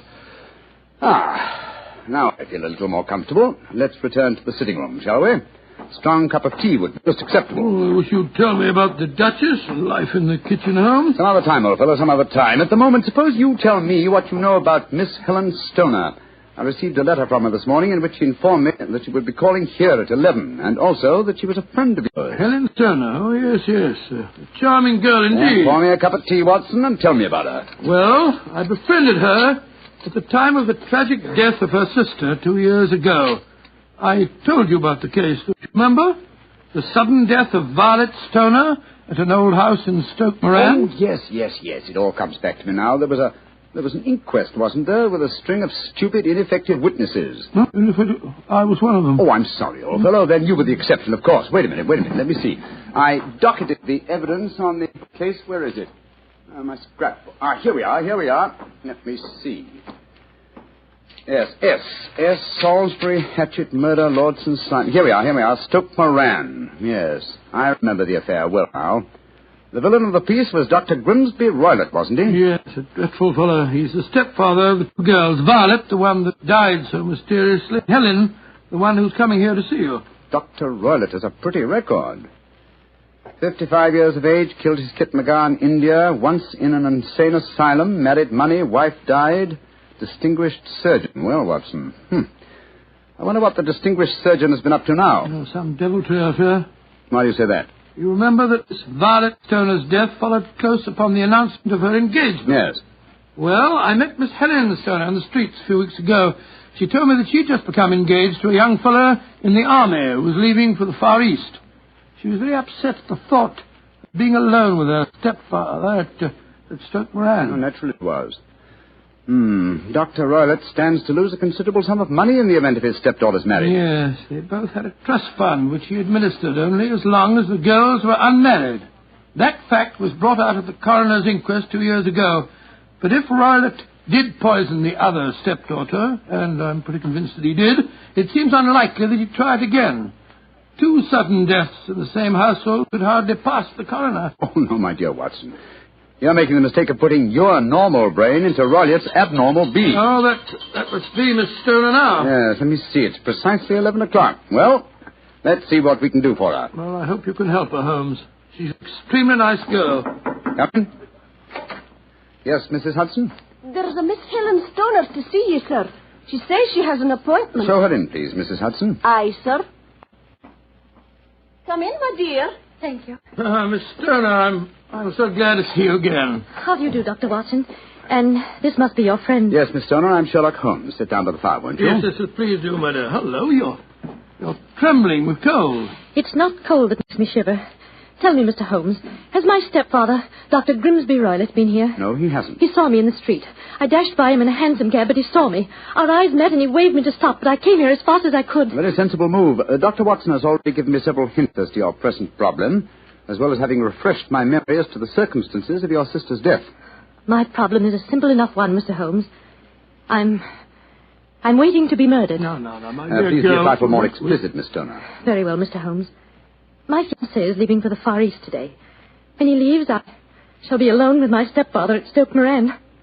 He plans to murder me just as he murdered my sister. What makes you say that, Miss Stoner? Many strange things have happened recently. For instance, he's just moved me into the bedroom in which my sister died. Well, what reason did he give for changing your room? That my old one needed repainting. It didn't need it, but Dr. Roylott did need to move me into that horrible room. And other things have happened. I've heard the music again. Music? What music? My sister first heard it a few days before she died.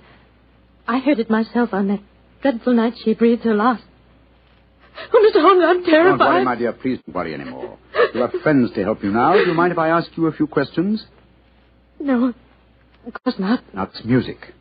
Does it seem to come from inside the house or outside? Well, it's hard to say. It sounds so faint. What's it like? A sort of soft droning sound. Like a flute or a pipe? Yes, it reminds me of native music I heard during my childhood in India. India, eh? Oh. There's one other thing that puzzles me, Mr. Holmes. What's that? My sister's dying words. As she lay in my arms, she gasped out 2 words. Oh, what were they? Banned and speckled. You remember that evidence from the inquest, don't you, Dr. Watson? Yes, I do. I couldn't make head or tail of it. So? Band, speckled, Indian music. Miss Stoner, do you sleep with your door and windows fastened? Yes, Mr. Holmes, but so did poor Violet. It didn't save her, though. What did you gather from your sister's dying allusion to the band, the speckled band? Well, sometimes I thought it was merely the wild talk of delirium, and sometimes that it referred to a band of people. Oh, yes. I remember that there were some gypsies encamped quite near us at the time of Violet's death. Gypsies, eh? Yes, and it occurred to me that the spotted, gaily coloured kerchiefs, which so many of them wear over their heads, might have suggested the unusual adjective which my sister used. Miss Stoner, how long is it since you heard this strange music that you've told us about? I heard it last night. And your fiancé leaves today, you say? Yes, Mr. Holmes. Well, Miss Stoner, I shall do everything I can to help you. If we were to come to Stoke Moran today, would it be possible to see over your rooms without the knowledge of your stepfather? I think so. He told me this morning that he intended to take a late train home tonight. Ah, that's splendid. Watson, out with the timetable, old fellow, and look up the trains to Stoke Moran. Right, you are, Holmes. That's my stepfather. I know it is. Oh, yes. Yes, there he is on the doorstep. Oh, Mr. Holmes, he's followed me. Oh, what shall I do if he finds me here? Don't worry, Miss Stoner. Please don't worry. There's a private exit through that room there. Watson, show her the way, will you? Come along with me, my dear young lady. And you will come down today, Mr. Holmes? Certainly, my dear Miss Stoner. I'll telegraph you the time of our arrival. Goodbye and courage, my dear. Goodbye, Mr. Holmes, and thank you. Come along, Miss Stoner, quickly. Come in. Yes, Mrs. Hudson? It's a gentleman, sir. I told him you wouldn't see anyone without an appointment, but he... Out of the way, woman! Now push me like that. I'm sorry, Mr. Holmes. That's all right, Mrs. Hudson. You can leave us. What kind of gentleman does he call himself, pushing an old lady? So you're Sherlock Holmes. You have the advantage of me, sir. Your name is, My name, sir, is Roylott. Dr. Grimsby, Roylott of Stoke Moran. Oh, yes, of course. A charming place, I hear, and obviously good for the lungs. You won't trifle with me if you know what's good for you. Watson, there you are. And how was the experiment? Very successful, Holmes. Good day to you, Dr. Roylott. I haven't seen you since I gave evidence at your stepdaughter's inquest. Yes, I remember you, Dr. Watson. Now listen to me, you two. My stepdaughter's been here. I've traced her. What's she been saying to you? A little cold for this time of the year, isn't it? You answer me! I hear that the crocuses promise well. You dare to try and put me off, do you? I know you, you scoundrel. You're Holmes the meddler. Am I? Holmes the busybody. I believe that a man should occupy his time. Holmes the Scotland Yard Jack in office. When you go out, close the door, won't you? There's a draft. I'll go when I've had my say. Keep your nose out of my affairs, do you hear? Oh, yes, my hearing is excellent, thank you, and your diction and delivery most forceful. But time flies, my dear doctor, time flies, and life has its duties as well as its pleasures. Goodbye. Insolent rascal. Here, see this poker? Oh, the fire doesn't need poking, thank you, Doctor. But I should be obliged if you'd put some more coal on for me. You laugh at me. You don't know my strength. Look. There. Your poker's bent double. And that's what I'll do to both of you. If you don't keep out of my affairs. I had a presentiment that he'd slam the door. Phew. He's an ugly customer, eh, Holmes? Literally as well as figuratively. Watson, I'd be much obliged if you'd get your revolver. It may prove to be an excellent argument with a gentleman who twists iron pokers into knots. The fellow's amazingly strong. Just look at it. I don't want to appear flamboyant, but, there we are. Great Scott, Holmes. You straightened the poker out again. Yes, it was utterly useless in its former shape. And now Watson, the timetable. We'll catch the next fast train to Stoke Moran.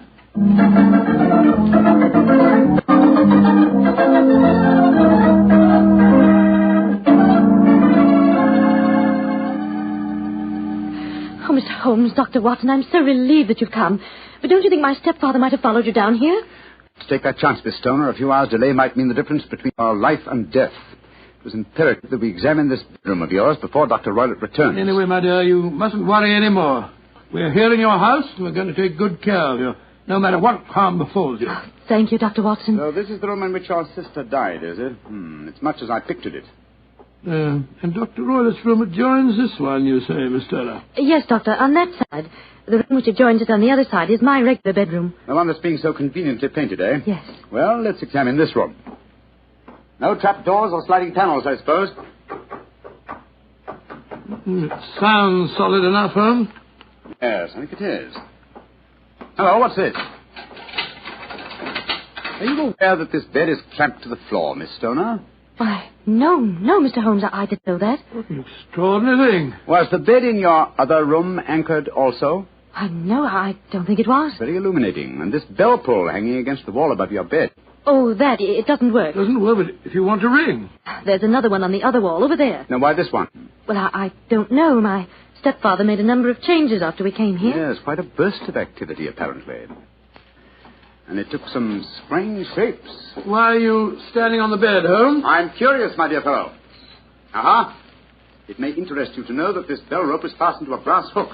There's no wire attachment. It's a dummy. A dummy? But why? There's a small screen above it. It's a ventilator, I suppose. Yes, Mr. Holmes. Yes. A ventilator leading into your stepfather's room. Curious. I notice there's no means of opening the ventilator on this side. It can only be operated from your stepfather's room next door. I wonder if you'd mind taking us in there. Of course, Mr. Holmes. Follow me. What do you make of it, Holmes? There's devil's work afoot, old chap. Here we are, Mr. Holmes. It's much the same as the other room. A bit bigger, perhaps. That large safe against the wall seems to be an unusual piece of bedroom furniture. What is it, Miss Stoner? My stepfather's business papers. Oh, yes. You've seen inside it, then? Only once, some years ago. I remember that it was full of documents. What's this saucer of milk doing on top of it? Does Dr. Roylott keep a cat? No, but he does have a cheetah and a baboon as pets. He brought them with him from India. Well, Holmes, a cheetah is just a big cat. True, but I doubt if a saucer of milk would go very far in satisfying the appetite of a cheetah. Well, I think I've seen enough. This matter is too serious for hesitation. Your life may depend upon your following of my instructions, Miss Homer. I'll do anything you say, Mr. Holmes, anything. Is that village inn I see through the trees from this window? Yes, the Queen's Arms. Your bedroom windows would be visible from there. Yes, Mr. Holmes? Very well, then. Watson and I will go there now and obtain accommodations. When your stepfather returns, you must confine yourself to your room on the pretense of a headache. You follow me? Perfectly. When Dr. Roylott returns for the night, you must open your bedroom window and put your lamp on the sill as a signal to us at the inn. Then withdraw quietly to your usual bedroom, the one that's being painted. I'm sure that you could manage there for one night. Of course. But what will you do? When we get your signal, Dr. Watson and I will come here and spend the night in your dead sister's room. We are going to solve this mystery of the dummy bell rope and the unusual ventilator and the strange music in the night.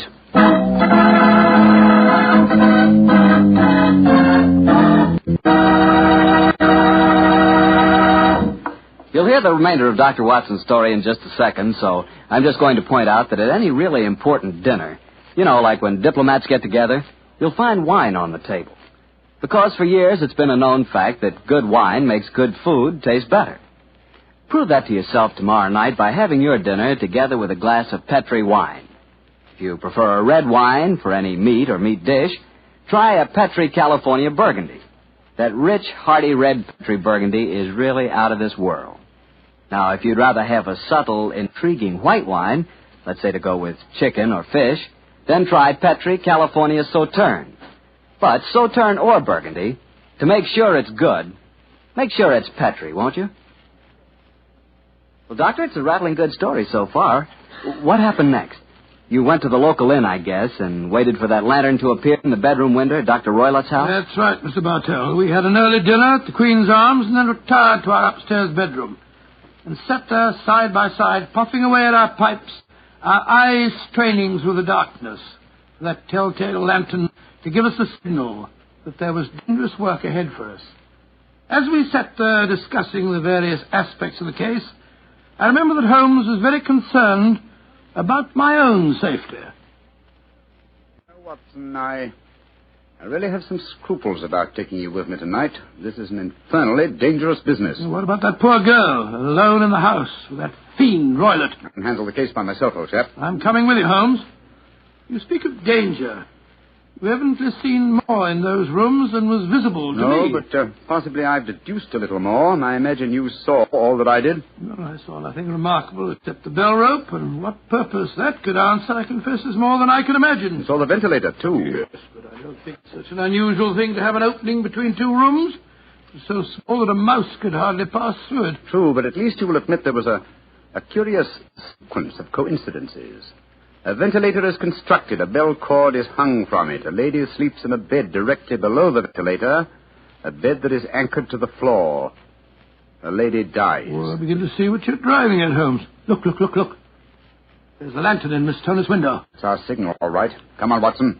Our night's vigil begins.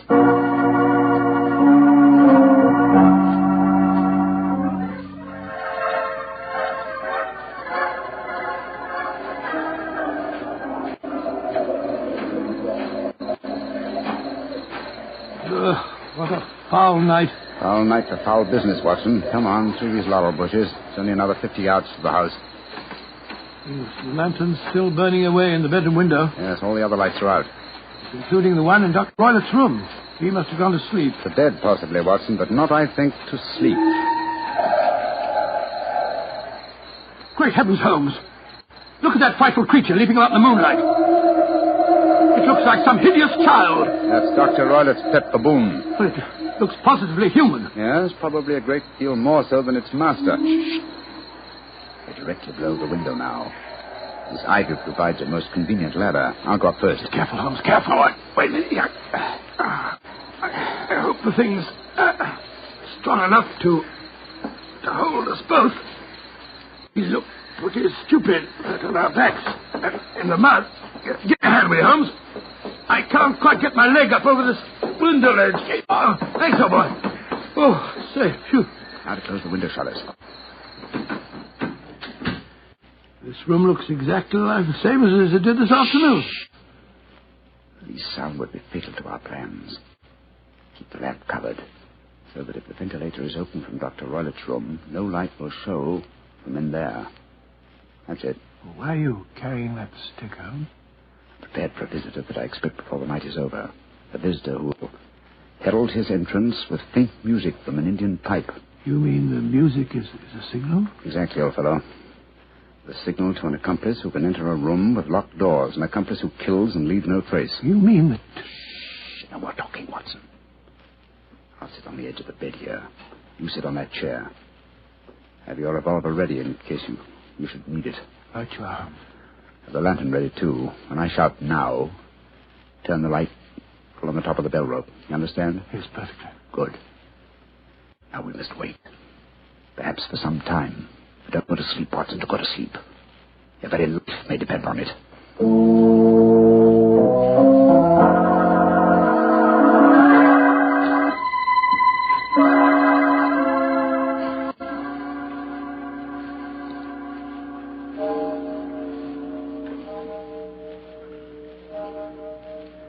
Watson. Yes? You're not smoking, are you? No, Holmes. I smell tobacco smoke. Must be drifting through the ventilator. Exactly. Dr. Roylott is up. Look. There's a tiny shaft of light showing up in the ventilator. Shh. Listen. There's the music. Yes. Heralding the messenger of death. Have your lantern ready, Watson.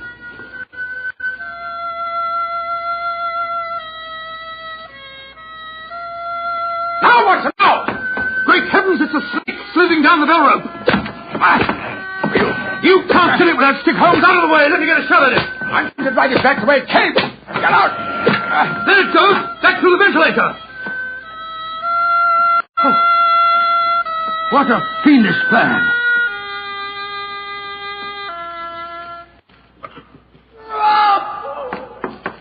Cut, what's that? I think the devil has turned on its master. Come on, Watson, into Dr. Roylott's room. Dr. Roylott! Dr. Roylott! Doctor! Good Lord, Holmes. Look at him sprawled on the bed. Look at his eyes. Yes. And see what is coiled round his forehead. It's the snake. Yes, the band. The speckled band. He's dead, Holmes. Yes. He's been bitten by the deadliest snake in the world. The Indian swamp adder. Deadly fangs produce death within 10 seconds. Well, Watson, violence does in truth recoil upon the violent. And the schemer falls into the pit which he digs for another. What should we do now, Holmes? We must remove the macabre headgear from the dead doctor and return the snake to its den. And I suggest that we tell Miss Stoner that there's no more danger under this roof. After that, we can turn the matter over to the local police. Our work is done.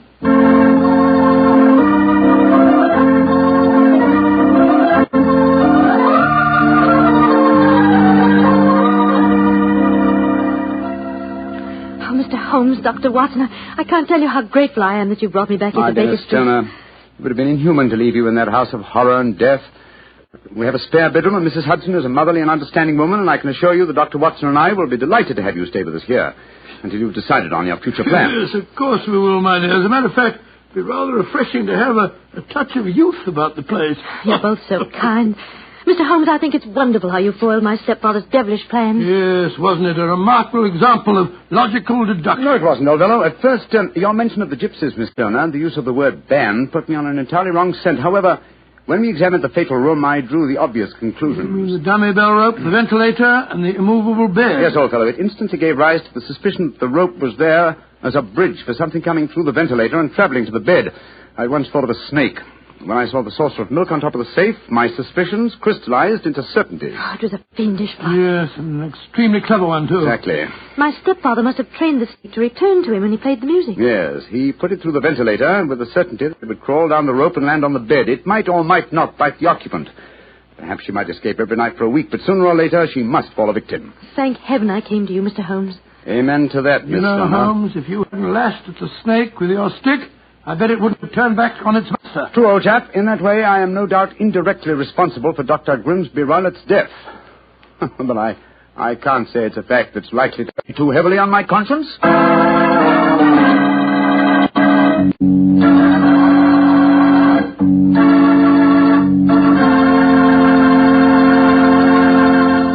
Doctor, that was quite a fascinating story. You know something? I'm not exactly a coward, but no kidding, my toes really curl when I get mixed up with snakes. Oh, I'm not alone in that respect, Mr. Bartell. I must admit that I like to have a revolver and at least 20 feet between me and any snake. He wants to cross my path. Well, if you want a revolver in 20 feet, I'll take a cannon in 20 miles. It's fortunate that you're a wine expert, Mr. Bartell, not a detective. I'm afraid you wouldn't, shall we say, find detecting to your liking? We certainly shall say it. And incidentally, I'm not a wine expert, Doctor. All I know about wine is that it either tastes good or it doesn't. And I also know that Petri wine always tastes good. The Petri family sees to that. And now let's keep our weekly appointment. Good evening, Dr. Watson. Good evening, Mr. Bartell. Draw up a chair. Thank you. That's it. By the way, do you know what date it is? November 5th, isn't it? That's right. In England, it's known as Guy Fawkes Day. Have you ever heard of it? It's something to do with a gunpowder plot, isn't it? Yes, Mr. Bartell, it is. And as Sherlock Holmes and I had a very unusual adventure on the 5th of November many years ago, it seems appropriate that I should tell you about it tonight. But before I begin, I think it might help you to appreciate the true flavor of the story if I tell you a little about the origin and the customs of Guy Fawkes Day. It's a swell idea, Dr. Watson. Well, my boy, on November the 5th, 1605, exactly 340 years ago today, King James I was about to attend the opening of Parliament when a plot was discovered to blow up the House of Lords during the ceremony. And the chief conspirator was Guy Fawkes, I suppose? Yes, he was. He was captured in a vault immediately below the House of Lords, a vault full of barrels of gunpowder. Of course, he and his fellow conspirators were executed. And ever since then, November the 5th has been known as Guy Fawkes Day. Well, how's it celebrated, Doctor? Well, it's a great time for the youngsters, Mr. Bartell. They black their faces, throng the streets, begging for pennies, and build bonfires in which to burn effigies of Guy Fawkes.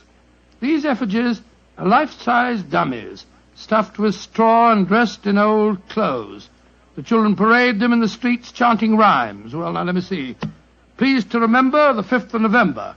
Guy Fawkes Guy, hit him in the eye. The kids must have quite a time. Sort of like Halloween, huh, Doctor? Yes, not unlike it, my boy. Well, now that I've told you something about the customs of Guy Fawkes Day, I'll get on with my story. It began just before lunch, I remember, on November the 5th, 1899. The day was foggy and cold, and Holmes and I were seated each side of a blazing fire in our Baker Street rooms. From outside, we could hear the sound of voices laughing and singing. Suddenly, Holmes rose and crossed to the window, opened it, and looked out.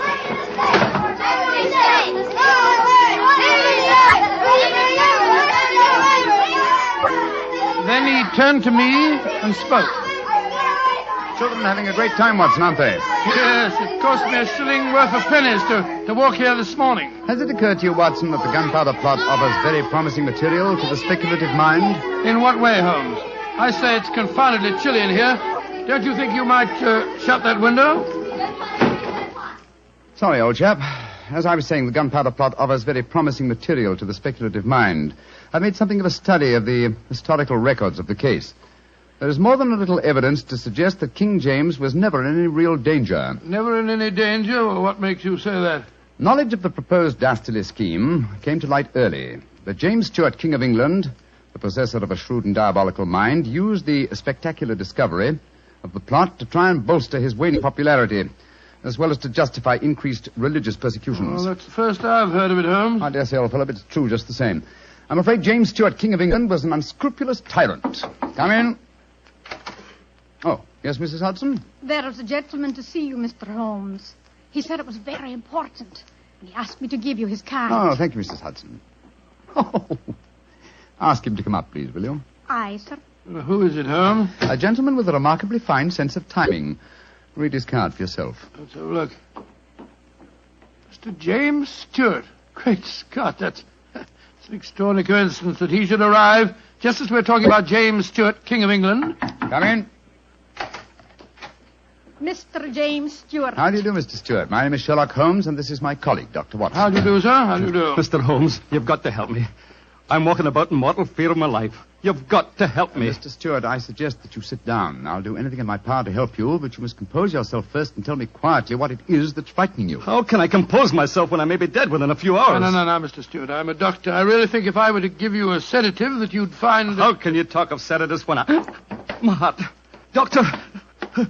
My heart. All right, it's all right. Now, here, let me help you into this sofa. There you are now. Imagine that brandy would be in order, Watson. Yes, Holmes, and I'll give him some digitalis. A fellow with a bad heart like this shouldn't allow himself to get so excited. Here you are, Mr. Stewart. Drink this. That's it. That's it. And now this, Mr. Stewart. What is it? It's digitalis. Very well.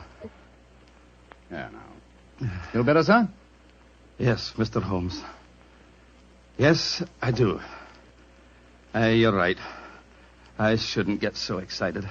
My heart can't stand it, you know. Watson, is he well enough to talk, do you think? Yes, if he doesn't excite himself again. I'll be careful, Doctor.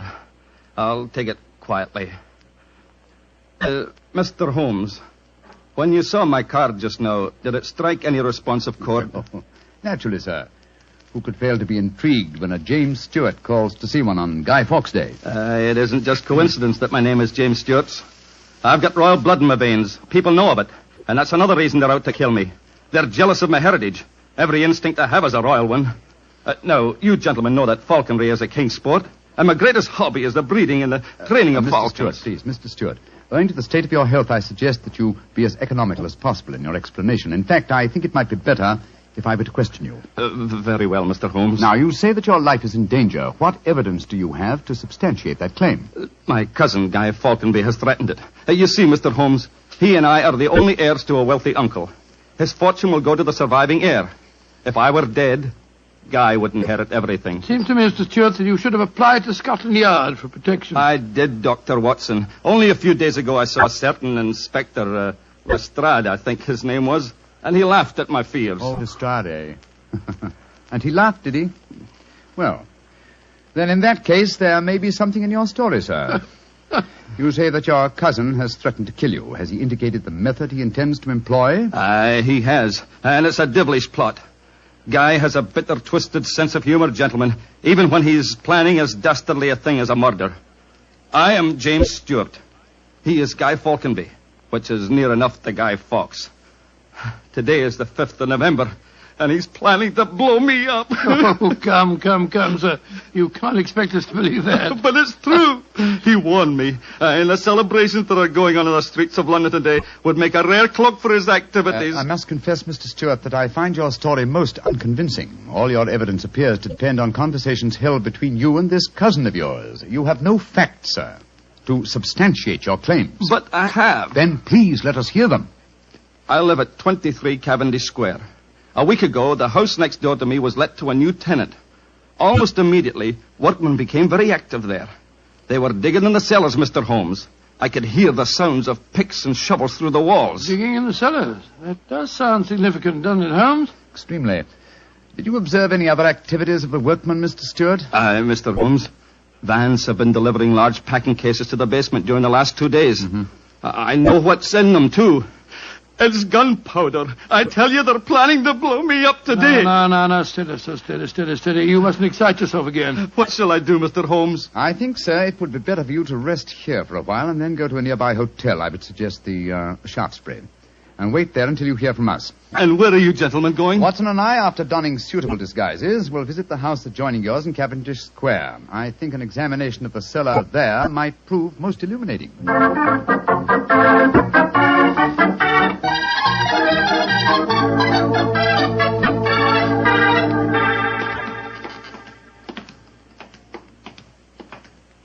This must be the house, all right, Holmes. The empty packing cases are still by the foot of the basement steps. Come on, Watson. Let's go down and explore. Pardon my soul, I feel a little self-conscious in these clothes. No need to, my dear chap. You look a most authentic inspector of plumbing. Well, if anyone challenges us, you'd better let me do the talking, though. I think my accent might be a little more convincing. Shh. Listen. I can't hear anything. Exactly. Then we may reasonably assume that either the workmen are observing the Guy Fawkes holiday or that their work is done. Come on, let's try this door. It's unlocked. Yes. Huh. This is too easy, Watson. We must be prepared for a trap. Come on.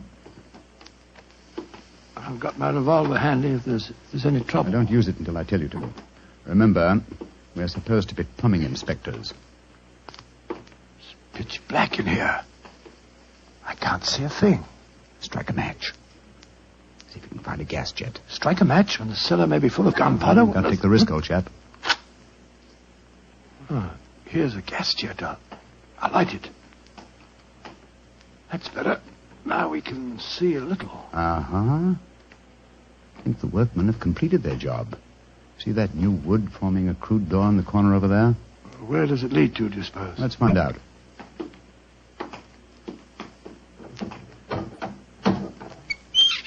Oh, also unlocked. And here's a miner's lantern, waiting conveniently for us on this ledge. Oh, this is ridiculously easy. Now I'm sure it's a trap. I like the lantern.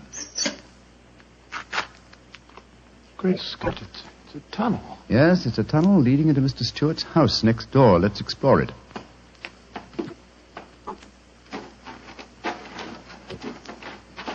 Look, Holmes. Look at the barrels.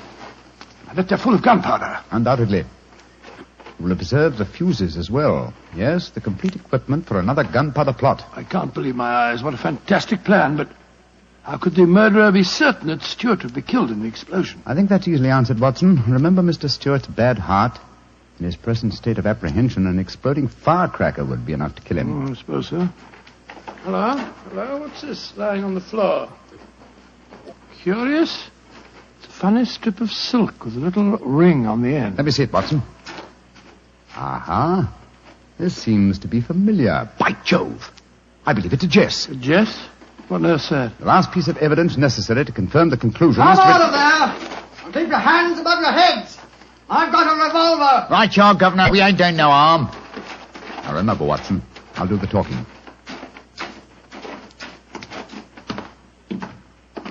Come on! Out you come! Well, you're a comical-looking pair. What are you doing in there? Me and my mate got a message to come over here and see to the plumbing, mister. Plumbers, eh? You have any identification? Yes, sir. Here's my badge. We're inspectors for the London County Council. Oh, that's all right, my man. I saw the basement door open and I thought burglars might be here. You're the owner of this house, sir? Yes, but my agent let it recently to some tenants who've been behaving rather queerly, I'm told. So I came round here to see what was happening. If you're the owner, sir, perhaps you can give me some facts for me records. Not to film me records, you know. What do you want to know? Well, your name, please, sir. Falconby. Guy Falconby. Look here. Alfie, hold your nose. What did he say? Nothing, sir, nothing. He's got bad hiccups. I've had him for months now. Can't stop him. Alfie, here, give me a pencil, will you? Thank you, Alf. Now, sir, your name is Guy Falconby. What's the name of the tenant this house is let to? There are three of them. Oh, do you know their names, sir? Got to have them for me records, you see. Yes, the names are Winter, Rokewood, and Keynes. Oh, yes. Winter, Rokewood, and Keynes. That's right, sir. Sounds as if they might be a firm of solicitors, don't they, sir? Well, perhaps they are. I haven't met them. Just one more question, sir, and then I needn't bother you no more. Well, what is it? My religion or my grandmother's maiden name? No, sir. No, nothing like that. I just wondered who lived in the house next door on that side. We've had a complaint from there, too. Their pipes is bunged up. My cousin lives there. His name's James Stewart. Mr. James Stewart, eh? Not much obliged, sir. Me and my mate will be going next door, then. Come on, Alfie. I'm not surprised his pipes are bunged up, as you so graphically put it. He's a great one for practical jokes about the house. As a matter of fact, he's planning one of them tonight. Well, that's no concern of yours. By the way, my man, what's your name? Nivitt, sir. Tom Nivitt. Come on, Alfie. We got work to do.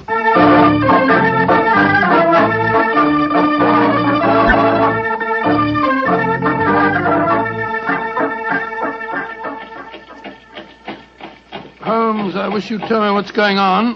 Why have we taken this cab back to Baker Street? Get out of these clothes. They've served their purpose. Now there's more serious work afoot. Well, I'm still confused about our interview with Guy Falconby. Why did you say your name was Tom Nivitt? More touch of vanity, old fellow. Vanity? How do you mean? Well, consider the names in this case so far, Watson. James Stewart says that he's been threatened by Guy Falconby. A name, as Mr. Stewart points out, not unlike Guy Fawkes. Do you recall the names of the three tenants that Mr. Falconby gave us a few minutes ago? Yes. Winter, Rokewood, and Keynes. But what's that got to do with it? A great deal, my dear fellow. Thomas Winter, Ambrose Rokewood, and Robert Keynes were the three men executed with Guy Fawkes in the original gunpowder plot in 1605. Good Lord, where does Tom Nivitt, the name you gave yourself, fit into the picture?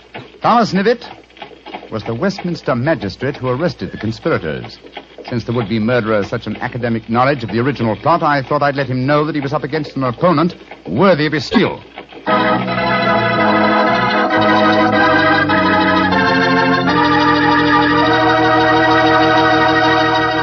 We'll hear the rest of Dr. Watson's story in just a few seconds. Just about time for me to remind you that if you want a wine that's sure to please the ladies, you can't miss with Petri California Muscatel.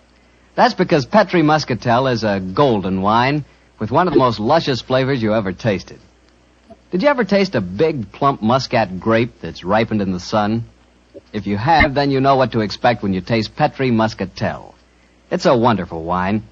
Perfect after dinner and swell when company comes. Just remember that, won't you? Petri Muscatel. Well, Doctor, you and Mr. Holmes were certainly having yourselves quite a Guy Fawkes day. What happened when you got back to Baker Street? We quickly changed out of our disguises and back into our ordinary clothes. I was still pretty much in the dark, as usual. And I kept questioning Holmes as to our next move. He was in a state of suppressed excitement. And it was obvious as he spoke to me that he was anxious to be off. What's the dawdle? There's so much work ahead of us. What do you mean, don't dawdle? I'm not dawdling. I'm dressing as fast as I can. What's our next move, anyway? Well, we must split our forces. Must get hold of my band of street urchins, the Baker Street irregulars. I'm going to surround Mr. Stewart's house in Cavendish Square, and they'll be invaluable for that purpose. Well, what do you want me to do? Go to the Shaftesbury Hotel and collect Mr. Stewart, then return with him to his house and wait me there. I shall join you as soon as I've rounded up the irregulars, but I must warn you. Don't leave Mr. Stewart for a moment. Don't let him out of your sight until you see me again. Of course I won't, Holmes, but, I must say, the idea of all that gunpowder in the cellar doesn't make me feel any too have happy. Faith in me, old chap. Have faith in me. You know, I wouldn't expose you to any danger if I could avoid it. And I assure you that I shall join you and Mr. Stewart very shortly. You have your revolver? Yes, of course. Good. And, give Mr. Stewart this revolver, will you? Tell him that I insist that he carries it. I fear that his own has probably been tampered with. Right you are, Holmes. I'll see that he has it. This is a strange business, I must say. That Guy Falconberry seemed such a decent sort of fellow. Yes, he appeared to be a most amiable fellow, didn't he? This is indeed an unusual case, Watson. We're up against one of the most sinister and twisted antagonists that we've ever met. Well, old chap, I'm leaving now. I'll join you soon. And don't forget, stay close to Mr. Stewart. Stay very close to him.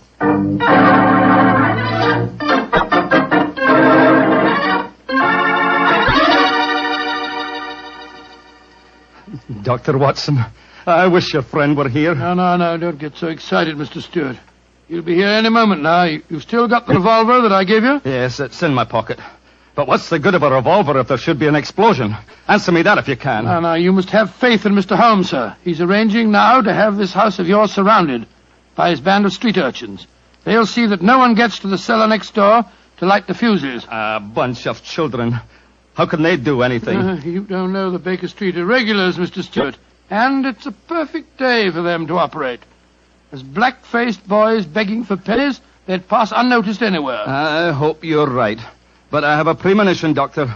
There's going to be a tragedy. I know it. Now, take it easy, sir. Remember your heart. You're in splendid hands when Sherlock Holmes is on the case. Here he is now. Holmes, I say, I'm glad to see you. You received your visitor yet? Visitor? We've seen no one. Then be on the alert. I've just been questioning the boys surrounding this house. A few moments ago, some children pulled a small cart up to the back door. A cart containing a life-size dummy. My irregulars thought that it was an effigy on its way to a bonfire. Oh, why shouldn't it be, Holmes? I have reason to believe that it's someone visiting you in disguise, Mr. Stewart. A visitor who is mounting the back stairs at this very moment. You've got to stand by me, Holmes. You've got to protect me. Don't worry, sir. Come in. Look at that apparition. Great Scott, Guy Fawkes' dummy. A dark lantern in his hand, and it's walking. And also talking, I trust. Keep away from me. I got a revolver. For sake, for Victoria's sake. If you won't give me one, I'll take two. The better for me and the worse for you. It's Guy Falconberry. Keep away from me, do you hear? The better for me and the worse for you. All right, then. I'm going to fire. Dear me, Mr. Stewart, the revolver I've provided for you seems to be unloaded. How very odd. Well, what in thunder is all this about? You've just witnessed an attempted murder, Watson. Murder? What are you talking about? This is a game. James and I had it arranged, the whole thing. You may have thought it was a game, Mr. Falconberry, but I assure you that your... Grab Mr. Stewart, Watson. He seems to be leaving us. Leave me alone. Take your hands off me. My heart. Help me put him on the sofa. That's it. I'll get him some digitalis. Look, I don't want to appear unnecessarily stupid, but will someone tell me what this is all about? With pleasure, Mr. Falconby. Your cousin had planned one of the most fantastic murder plots that I've ever encountered. He came to us with the story that you had threatened his life. But that's ridiculous. I'm very fond of him. Of course it's ridiculous. The whole plot was ridiculous. He leased the house next door, had a tunnel dug, and gunpowder and fuses planted there. Even entered the name of the tenants as Winter, Rokewood, and Keynes, to give the apparent plot a further authenticity. You mean my cousin was the real tenant? Certainly he was. However, he was clumsy enough to drop that piece of silk with the wire ring on the end that you found in the cellar, Watson. The thing you called a jess. And what's a jess? It's a strap that goes round a falcon's leg to which its leash is fastened. You will remember that Mr. Stewart informed us that falconry is his hobby, and it therefore indicated that he had been in the cellar and consequently must have known about the whole plot. And all he was trying to do was to build up in our minds the belief that his cousin was trying to kill him. Exactly, my dear fellow. Had we believed him, of course he could have shot you just now, Mr. Falconby, in apparent self-defense. Good Lord, what a fantastic plot. I still can't quite believe Mr. Falconby, why are you dressed as a Guy Fawkes dummy? Well, it was James's idea. He said that he was going to dress up too, and that we were to go round the bonfires tonight and frighten people by appearing as live dummies. But the last message he sent told me to come up here, that we'd play a practical joke on a couple of friends of his. And did he provide you with the costume that you're wearing? Yes, as a matter of fact, he did. Have you searched the pockets for any weapons? No, but I will. All right, and while you're doing that, I'll examine this dark lantern. How's your patient, Watson? Well, I've given him some digitalis. And now I'll get him some brandy. I can't find anything in the pockets. Here's the answer, my friends. Look here. Inside the lantern is a dagger. Your cousin planted it there to substantiate the claim that you were trying to kill him. Had his plans worked, you would have been dead, Mr. Falconby, before you could have told us the truth. Here, come back here, Mr. Stewart. James! He slipped out of the door. Confound it! He's faking the heart attack. Come on, Watson, after him.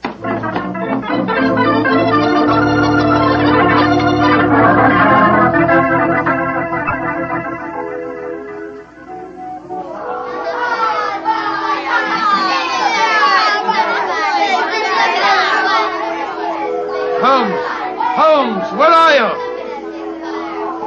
Out of the way, please. Blarney, here comes the Lord Mayor of London, chums. Excuse me, please. I'm trying to find a friend of mine. Most important. Holmes, where are you? Here I am, Watson. I hear you calling me. Out of the way, please. I'm coming, Holmes. Why don't you get in the post car? You got away from me in the crowd. I'm afraid Mr. Stewart got away from us. Well, we'll never find him in this mark. Not too old, fellow. He's a dangerous man. There's no knowing what he may do. Where are the irregulars? There's Wiggins. Wiggins? Hello, Mr. Elms. Wiggins. Dr. Watson. Did you see a man run out of that house a few minutes ago? No, Governor. Perhaps Charlie did. Hey, Charlie, come over here a minute. It's Mr. Elms. All right. I bet Charlie didn't see anything, though. He's got some savvy girl with him. Hello, Mr. Holmes and Dr. Watson. Hello, Charlie. Hello, Charlie. Did you see a man run through this crowd a few minutes ago? A tallish man with a grey moustache? Yes, I did. A man came running out of the house over there. That's the house. Where'd he go? He ran down toward where the shops are. And he stole our dirt, he did. The one we are going to burn on the bonfire. I tried to stop him, but he got away. Holmes, look up there on the roof. There's a figure. By Jove, I believe it's James Stewart. That's the man. He's the one that stole our dummy. He's standing up on the roof. He's going to jump. If he does, he's going to land on the bonfire. There he goes. He is jumping. Right into the middle of the fire. It's awful. He'll be burned to death. Don't worry, Wiggins. There wasn't a man who fell into the bonfire. What do you mean? From the gyrations that the figure performed as it fell, my dear Watson, I'm convinced that Mr. Stewart threw the stolen dummy to try and put us off the track. Then Stewart's still up there. He is, Watson. Come along, old boy. It's up on the rooftops for us. Up on the rooftops.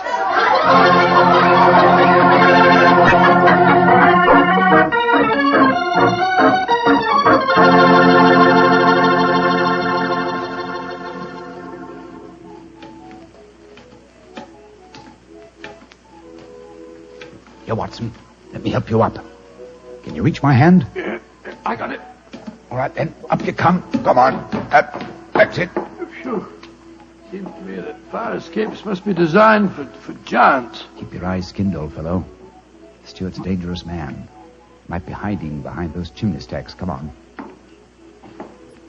Upon my soul, this is a strange place to be on Guy Fawkes night. Yes, a comprehensive case, Watson.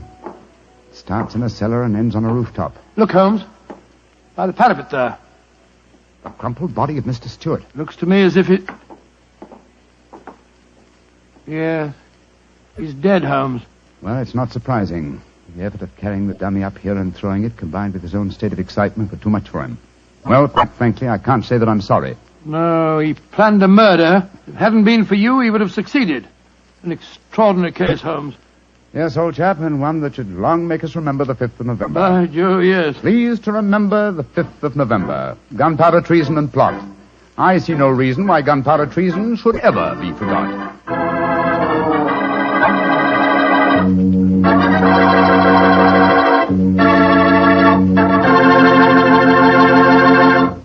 Well, Doctor, as you boys would say, that story was a bit of exciting, what? Yes, and even now I sort of lose my breath when I remember climbing that fire escape. You know, Doctor, those two fellas certainly went out of their way to celebrate Guy Fawkes Day.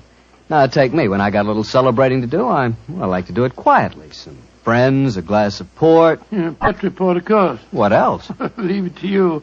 No matter what the occasion is, you can somehow make it a perfect occasion for Petri wine. Come in. Good evening, Doctor. Good evening, Mr. Bartell. Come over here and join me by the fire. I didn't think it was cold enough for a fire tonight, Doctor. Oh, I suppose it isn't really, but there was one late, so I just couldn't resist putting a match to it. Fire's a good accompaniment to storytelling anyway. Yes, my boy, a fire and a glass of port. Care to join me in one? Thanks, Doctor. So, you're going to tell us a sea story tonight? Yes, Mr. Bartell. The whole adventure took place aboard a small steamer as it plowed through the stormy seas of the Indian Ocean. Here's your glass, my boy. Thanks. And what were you and the great Sherlock Holmes doing on the Indian Ocean, may I ask? We're on our way to Calcutta to solve the case of the vanishing elephant of Parbhuti-Pur. Oh, yes, the story you told us a few weeks ago. That's quite right, my boy. It's in the summer of 1894 that we left Liverpool aboard the steamship Lucifer. It wasn't a large ship, and as both the Mediterranean and the Red Sea proved somewhat, shall we say, unfriendly, I may tell you the first part of the voyage was quite unpleasant. In fact, until we left Aden, I'd spent most of the time in my cabin. I'm not much of a sailor, you know. However, as we headed eastward towards Colombo, the weather cleared up a bit, and I came on deck and joined Holmes. I remember on the second night out of Aden, we paced the decks together. The stars above us twinkled, the promise of a bright tomorrow, and the faint tinkle of a piano being played in the passenger lounge formed a perfect setting for an evening stroll. It only seems like yesterday that Holmes said... Watson, it's good to see you on your feet again. Yes, it's good to be on 'em, Holmes. It's been a miserable trip for me so far. The captain told me tonight that we can expect good weather between here and Karavati, our next port of call. I thought Colombo was the next stop. And where is Karavati, whatever you call it? Anyway, I never heard of the place. It's a tiny island in the Indian Ocean. It's a British protectorate. Those are the only facts I was able to glean from the encyclopedia and the ship's library. Did you ask the captain why we're stopping there? No, I didn't.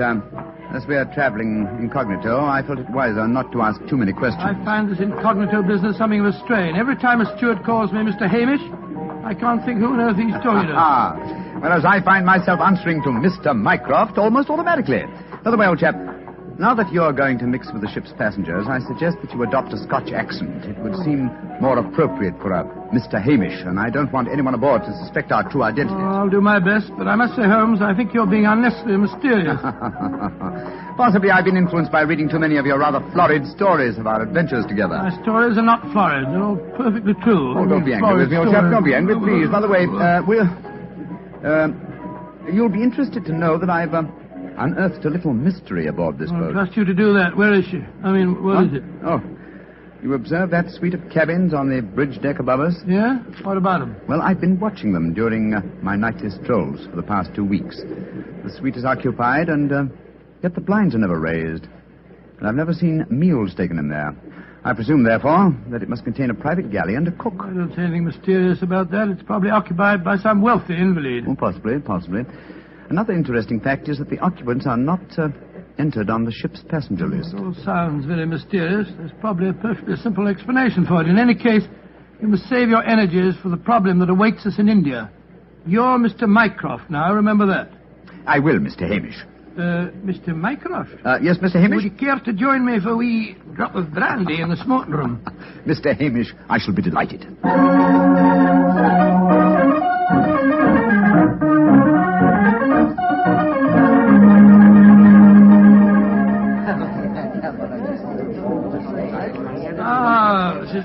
brandy. Excellent. Watson, you notice that rather garrulous gentleman over there in the corner? You mean the one at the table with the Oriental-looking fella? Yes, the talkative man is the ship's doctor, but I haven't seen the other gentleman before on this voyage. I wonder if he's an occupant of the mysterious suite on the bridge deck. Let's go over and talk to him, shall we? And remember the accent, Mr. Hamish. And so, Verda, when we landed at Colombo, I decided to take Mrs. Abbott for a moonlight rickshaw drive through the cinnamon gardens. Did you gentlemen want to see me? If you'll excuse us, Dr. Harris, my friend Mr. Hamish and I were having a little argument, and we thought that perhaps you might be able to settle it for us. An argument? Oh, I love a good argument. Sit down, gentlemen. This is Mr. Verda. How do you do, gentlemen? Good evening, sir. My name is Hamish, and this is my friend, Mr. Mycroft. I'm so happy to meet you, gentlemen. Now, how do you know, Mr. Verda? Now, gentlemen, tell me what you're arguing about. Well, I love Doctor, a good argument. You see, it wasn't exactly an argument. My friend Mr. Hamish insists that the Suez Canal was built by a Dutchman in 1870. I'm convinced that it was built by de Lesseps, a Frenchman, in 1869. We thought you'd know. You flatter me. I'm only a ship's doctor, not an historian. Ask Verdi. He probably knows. Can you settle the question for us, sir? I can, Mr. Mycroft. You are almost correct. The canal was opened in 1869. Though its construction began 10 years previously. De Lesseps, a French engineer, was in charge of the operation.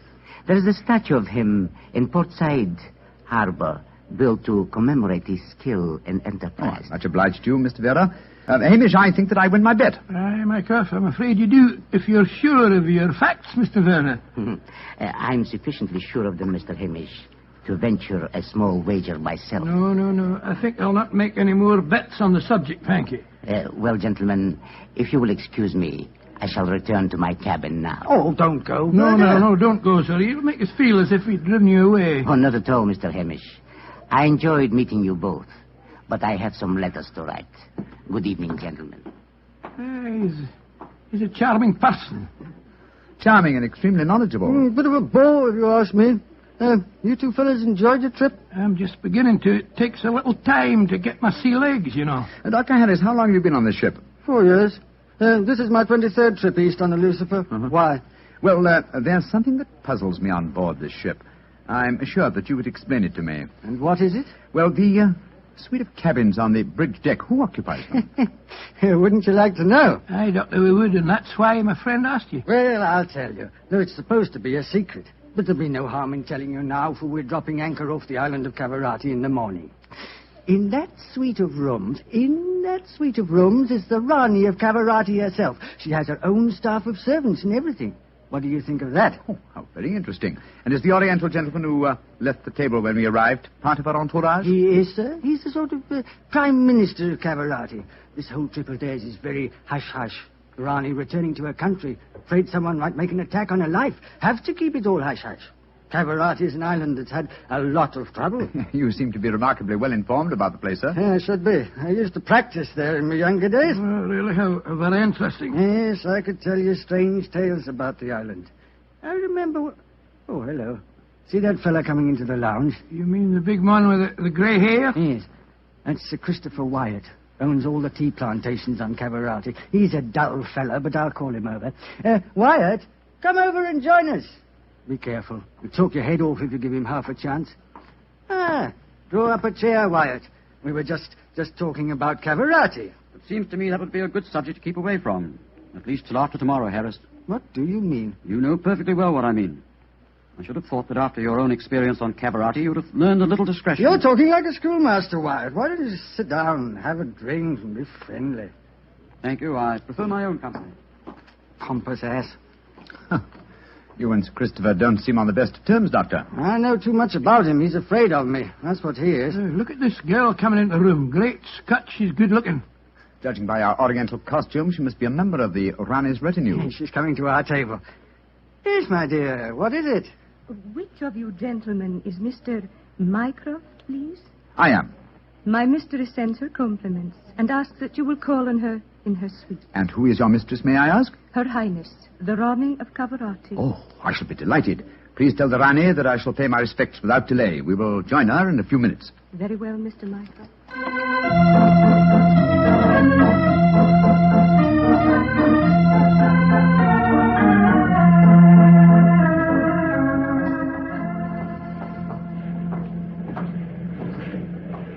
You know, Holmes, this is pretty exciting. The girl that just brought us the message was a stunning creature. Imagine what the Rani herself must be like. What an incurable romanticist you are, Watson. I suppose you picture the Rani clad in oriental splendor, reclining like an odalisque on silken cushions. No, there's no need to make fun of me, old fellow. Oh, here we are at the cabin. Ah, it is you, gentlemen. Follow me, please.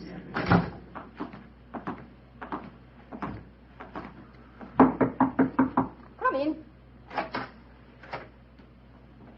Her Highness, the Rani of Cavarati. All right, Regina, you can off it. Yes, Your Highness. Well, me lads, don't look so startled. Come in and sit down. Your Highness, What's the matter? What's the matter? Don't I fit into your picture of a Rani? What did you expect? A slant-eyed beauty with a veil and big hips? Well, I've got the big hips, all right. Your Highness... never mind, Your Highness. Sit yourselves down and talk free and easy like. I may as well begin by telling you that I know who you both are. Mr. Sherlock Holmes and Dr. Watson. Dear me. Oh, I've seen you in the good old days in London, you know. May I ask if our visit is purely a social one, or are you in need of professional advice? Oh, a little of both, Mr. Holmes, a little of both. And we'll start off with being social. Roma. Mem Sahib. Champagne. Botachi, Mem Sahib. If you pardon my asking you, madam, but I've never seen you before, have I? Oh, that's a question I'm always having to answer. Yes, you probably have, Dr. Watson. You see, I was in the chorus at Daly's Theatre in London for quite a few years, until the Rajah of Cavarati decided I'd look better on his island than I did in front of the footlights. Your husband, the Rajah, is dead, isn't he? Yes, he was killed playing polo. Champagne, Mem Sahib. Polo. Champagne in the sector. Acha. He doesn't speak English, so I'll get along with telling you my troubles. Mr. Holmes, somebody's trying to kill me. Kill you? It's good. May I ask what reason you have for saying that, madam? You may, Mr. Holmes. Before I left England, I had threatening letters warning me that if I ever went back to Cavarati, I'd never get to the island alive. I got another letter in Port Said that said the same thing. You kept these letters, I trust? No, I didn't. I tore them up. I never did pay attention to letters that weren't signed. Well, that's a great pity, madam. Those letters might have been invaluable. Well, it's too late to think about that now, Dr. Watson. Here's what's on my mind. I land at Cavarati in the morning, and if anyone's up to a bit of no good, tonight's their last chance. You destroyed the threatening letters, madam, thereby indicating that you did not believe in the threats, and yet you now appear to feel that you are in danger. I wonder what made you change your mind. The Ace of Spades. Yes? I don't understand you, madam. In the last 2 days, every time I tell my fortune, I get the Ace of Spades. Now, you know what that means. Death. Oh, come now, madam. If you'll pardon my saying so, that's a very childish superstition. Well, the cards have never lied to me yet. Oh, you can laugh at it if you like, but I know. Well, do you mind if I ask you a few questions? Anything you like, Mr. Holmes. Fire away. How long is it since you were in Cavarati? About 18 months. We were in England when my husband died, and I couldn't face the idea of going back to that island alone. 3 months ago, Verda... Oh, he's the chief minister of Cavarati. Yes, madam. We met him for a moment in the lounge. Oh, well, Verda came over to England to persuade me it was my duty as the Rani to go back. I see. As far as you know, have you any enemies among the passengers on board the ship? Oh, that's an odd one to answer, Mr. Holmes. But I can tell you right here in my suite there's someone who doesn't like me. That girl Raduna, the one that brought you my message. She was in love with the Rajah herself. I know she hates me, even though she did stay with me in England after my husband died. How about Ferda, your minister? Oh, he's all right. My husband thought the world of him, and he's been wonderful to me. He came from Cavarati recently, you say, to persuade you to return there. That's right, Mr. Holmes. Well, Bruma seems to be all right after drinking that champagne, so it'll be safe for us to have some now. Champagne omlog kedo? Botache, Mem Sahib. Oh, I've been burning with curiosity to know why you gave him a glass of champagne a few minutes ago, and yet we didn't have any. Well, surely that's obvious, Watson. Fruma is the official poison taster, isn't he, madam? That's right, Mr. Holmes. He tastes everything I eat or drink before I do. And if it doesn't affect him, then I know it's safe. Berta brought him over to England when he came to fetch me. On the island of Cavarati, poisoning's quite an hobby, you know. There were 2 people in the smoking room tonight who seemed to know quite a lot about your island. The ship's doctor, a rather garrulous gentleman by the name of Harris, and Sir Christopher Wyatt, who owns tea plantations on the island. Do you know either of them, madam? I should say I do, both of them. Dr. Harris isn't any good. He was on the island for a bit, but he got into some kind of trouble, and my husband had him thrown out. And how about Sir Christopher Wyatt? Oh, Chris is all right. I saw quite a bit of him in London after my husband's death. As a matter of fact, well, if I weren't going back to Cabarati, I don't think he'd be on the boat at all. He hasn't been there for over 5 years, ever since he had a row with my husband over the wages he paid the native labor. It seemed to me that several people aboard this boat have a personal interest in the island of Cabarati. Interests that might be influenced by your death. Yes, that's what I was going to say, madam. I think we should keep an eye on you. Oh, that's just what I was hoping you'd say, Doctor. You see, I'm giving a bit of a supper party tonight. All the people we've been talking about have been invited. And I thought if you two were to be here, perhaps you'd be on the lookout for any funny business. How about it? Well, of course we'll come, won't we, Holmes? I think it might be a good idea, though I would suggest that we retain our incognitos as Mr. Hamish and Mr. Mycroft. Well, whatever you say, Mr. Holmes. And now, let's have that champagne.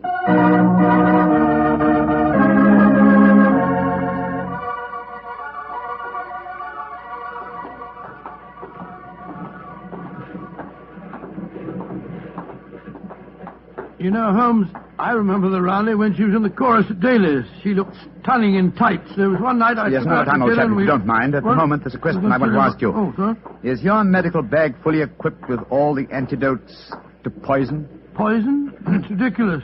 How could the Raleigh be poisoned when she has a poison taster? My dear Watson, you mustn't... What the blazes... Come on, Watson. That cry came from the companionway. There are two figures struggling by the rail there. Good heavens! One of them has pushed the other down the companionway.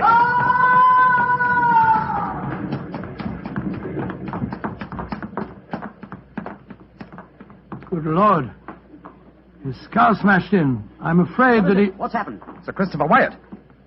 What are you doing here? I was taking a stroll. I heard a yell from this direction and came here as fast as I could. Great Scott, this fellow's bleeding badly. We must get the ship's doctor at once. That's hardly necessary, I fear, Sir Christopher. What do you mean? In the first place, this man is dead. In the second place, he is the ship's doctor.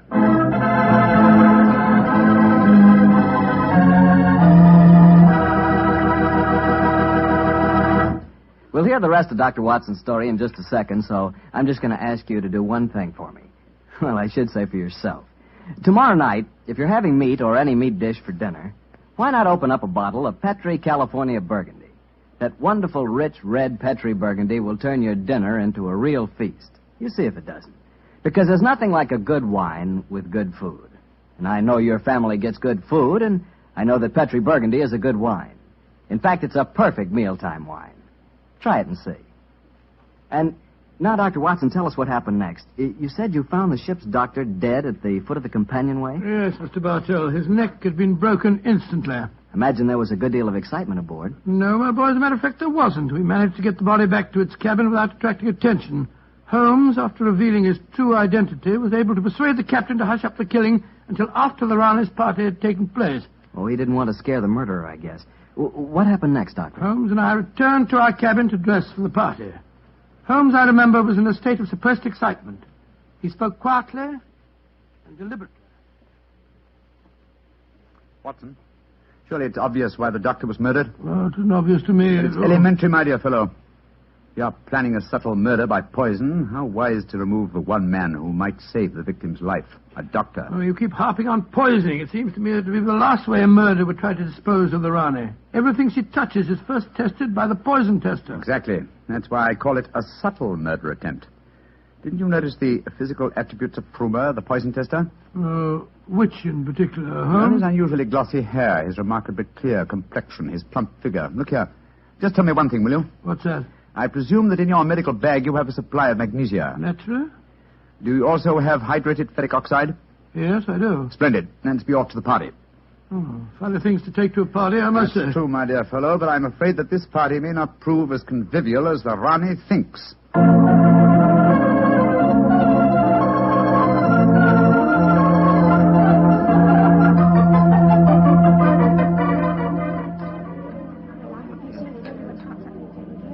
Holmes, it's nearly 1 in the morning. Everything seems to be going splendidly. It seems to be, Watson, but keep your eyes on the Rani. Yes, I have been. The poison testers tested everything that passed her lips. We dropped and Doris to you, Sir Christopher. You having a good time? Yes, indeed, thank you, Mr. Hamish. How about you, Mr. Mycroft? Oh, the Rani's a perfect hostess. Who could help having a good time? I don't think that girl Regina should be here, though. I don't want to be pompous, but after all, she's only a glorified servant. Possibly the laws of etiquette are not so strict in Cavarati as they are in London, Sir Christopher. Oh, perhaps you're right. But I don't trust the girl. There's something shifty about her. I've told the Rani more than once. Oh, well, I suppose it's none of my business. I think I'll try and persuade the Rani to sing us one of her old songs. He doesn't trust Verduna, and I don't trust him. I don't think it was an accident that we found him near the body of Dr. Harris. Shh. Here comes Vera. I trust you gentlemen are enjoying yourselves. Very much, Mr. Vera, thank you. I imagine you must be excited at the prospect of returning to Caravati. I am, Mr. Mycroft. Though I only left it 3 months ago, it has seemed more like 3 years. Do you ken what time we'll arrive there? I am told that we shall be there in 5 hours, Mr. Hamish. Oh, look. The Rani's at the piano. She must be going to give us a tune. Yes. Let's move a little closer, shall we? Chris here has asked me to sing something. Yeah, my voice isn't what it used to be, and don't I know it. But me spirit's the same, and that's enough to put a number over. So, hold tight, boys. Here we go. My sweetheart's the man in the moon. I'm going to marry him soon. 'Twould fill me with bliss just to give him one kiss, but I know that a dozen I never would miss. I'll go up in a great big... Oh. Great Scott, she... Quick, Watson, your medical bag. I'll lock the doors. Right, your Holmes. Bring some water, please. Help me. Oh, please, help me. What is the matter? Don't be frightened, madam. I'll take care of you. Thirsty. Give me water. Oh, such pain. All the symptoms of arsenic poisoning. Now I know why Holmes asked me if I had any magnesia and ferric oxide. Do something for me, Doctor. I'm dying. Don't worry, Your Highness. You're not going to die.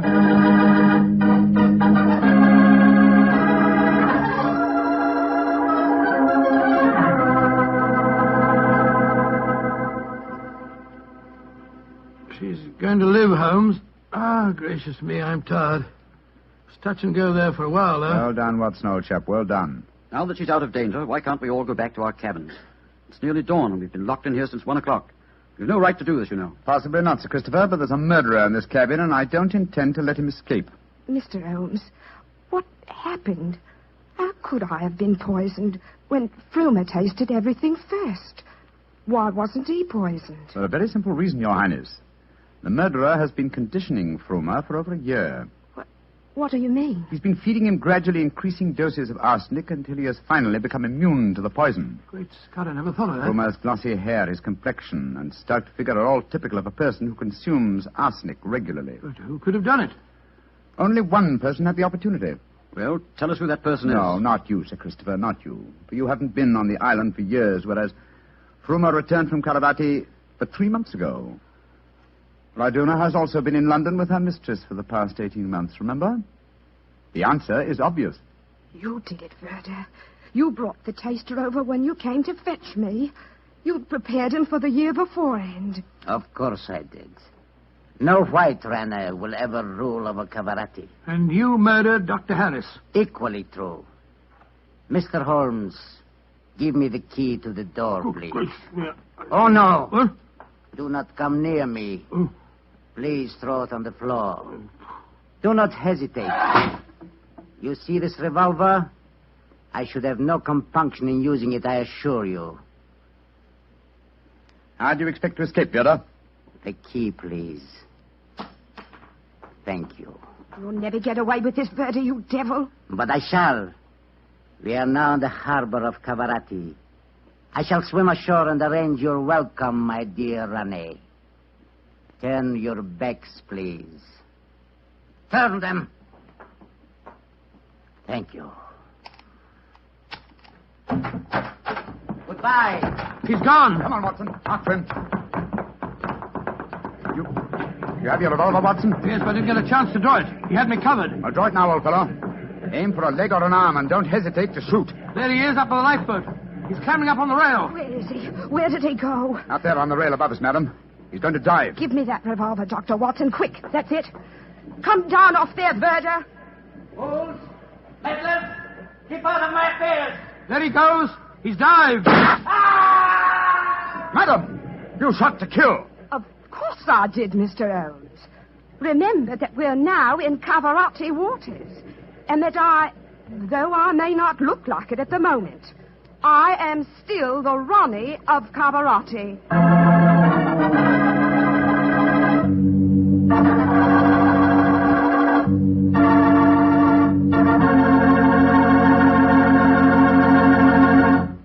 Say, that was a swell story, Doctor. It had a lot of color and quite a bit of action. Color and a bit of action. Well, I'm glad you liked it, my boy. Oh, I did.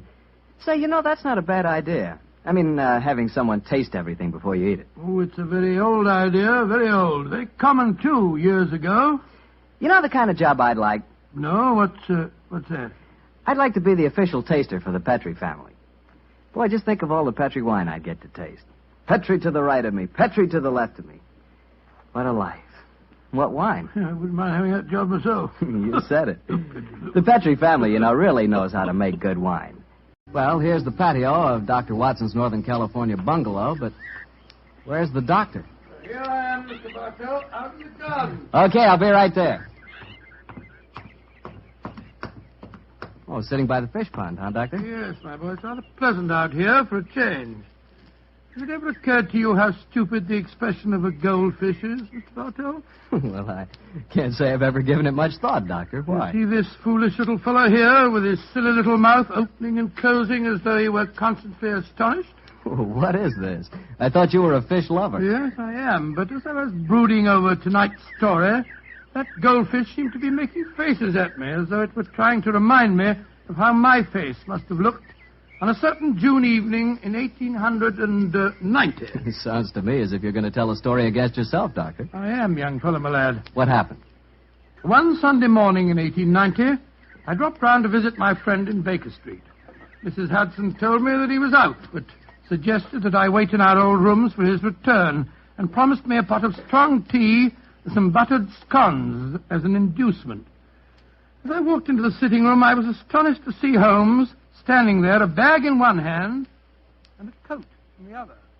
My dear chap, how are you? I'm fine, Holmes. I'm surprised to see you, though. Mrs. Hudson told me that you were out. I have been, Watson, on a case. I just returned by my private entrance for some necessary apparatus. Oh, could I come with you? My wife's away, but my practice is quite slack at the moment. Not even my trusty old friend Watson can accompany me on this case. It's a ticklish business. The fate of 2 nations hangs in the balance. I must work alone. Sorry to leave you like this, old fellow. Goodbye. Oh, wait a minute. Mrs. Hudson's making me some tea and some buttered scones. Can't you wait and share them with me? Good old Watson. You're the one fixed point in a changing age. Empires are tottering, and you talk of tea and buttered scones. Oh, I'm sorry I must be off. Goodbye, old fellow. Oh, don't look so sad, old fellow. When the time is ripe, I'll tell you all about the case, and you can write it up in your memoirs. Goodbye, old boy. Buttered scones. I haven't got any appetite for them now.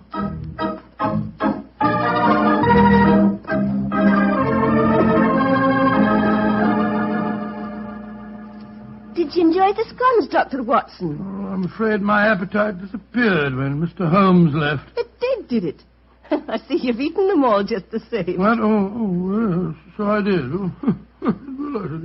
I've got a surprise for you, Doctor.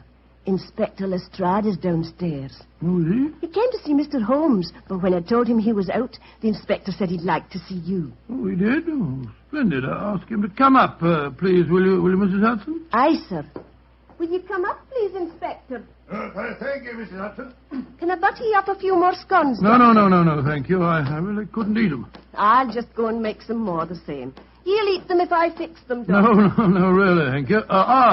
There you are, Lestrade. Hello, Dr. Watson. Here's a pretty kettle of fish and no mistake. Huh? What's the trouble? Well, I want Mr. Holmes' help on a most important case. Where's he gone? Well, he's out on a very, secret matter. You know where he is, Doctor? Well, naturally I know where he is, Lestrade. My old friend never keeps me in the dark, but I'm not at liberty to tell you. Perhaps I could help you a bit. After all, I'm not exactly unfamiliar with my friend's methods. That's true, but just the same... Oh, well, Doctor, 2 heads are always better than one, even if one is a sheep's head, as my old mother used to say. Are you suggesting that I'm a sheep's head? No, I'm not suggesting anything, Doctor. I'm just telling you what my old mother used to say. I'm really not very interested in what your old mother used to say. And now, Lestrade, your problem, please. Well, it's simple enough, Doctor. A German diplomat, Graf Otto von Ildenstein is his name. He's in England on a very secret mission. Graf Otto von Heldenstein. Huh.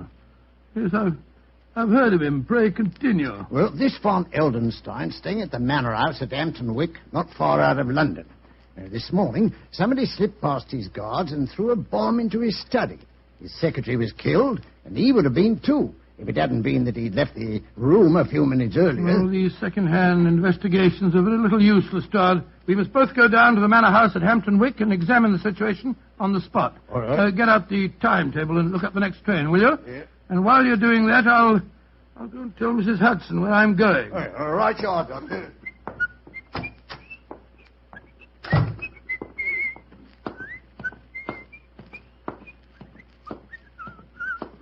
Scones, Doctor. I was just bringing them up to you. Scones? Well, who can think of scones when an empire's tottering? Are you sure you're feeling quite well, Doctor? Of course I am. Now, listen to me, Mrs. Hudson. If Mr. Holmes should return, please tell him that I've gone to Hampton Wick with Inspector Lestrade to investigate the von Heldenstein business. The von Heldenstein business. Aye, Doctor. I'll tell him that. Mr. Holmes didn't tell you where he was going, did he? No, Doctor, he didn't. Oh, I see. All right. Well, thank you, Mrs. Hudson. Thank Are you sure you don't want the scones, Doctor? I might as well take him along. I dare say Lestrade could eat him. Aye, you're the one, Doctor.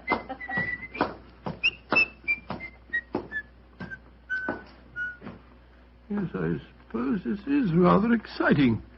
Just the same, I wish I knew what Holmes was doing at this moment.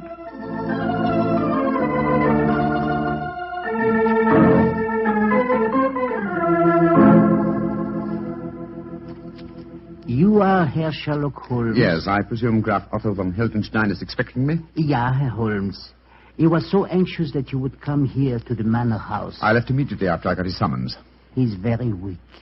He has lost much blood from the injuries he received this morning. Injuries that no one knows about, eh? Nein, Herr Holmes. Only I, his old and faithful servant, knows. Follow me, please. I will take you to him.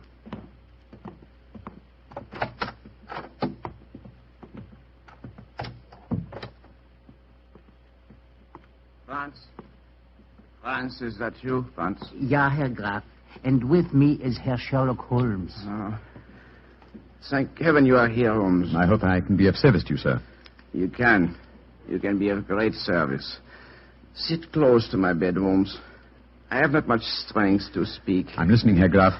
You must impersonate me. Yes, so I gathered when I received your message. I am in England on a most delicate and important mission for the German government. Within a few weeks, your government and mine will conclude a treaty outlining the German and British spheres of interest in Africa. I see.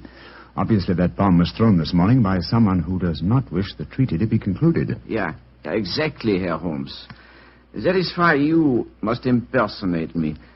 In 24 hours' time, I shall be well enough to resume my work. In the meanwhile, you can keep the secret of my injuries and also have the opportunity of finding the assassin. I'm quite prepared to undertake the impersonation, sir, but how can I possibly hope to deceive the members of your personal staff? With the exception of Franz here and poor Fräulein Ullmeyer, who was killed in the explosion that injured me, my staff is new. They have joined me here from the German consulate in London. They will believe that you are me. Very well, sir. I'll try it. I have heard of your skill in the art of disguises, and also it seems to me we are not so unlike each other. I was about to comment on that fact myself, sir. Yes, I think that a moustache and side whiskers will work wonders. If I can make the accent reasonably convincing... I will coach you, my friend. Splendid. Help me off with my coat, will you, Franz? Get me towels and a mirror. Jawohl, Herr Holmes. And while I'm applying my makeup, Herr Graf, perhaps you will be so good as to give me the complete circumstances regarding this morning's attempt on your life. If I'm to impersonate you successfully, I must have all the facts at my fingertips.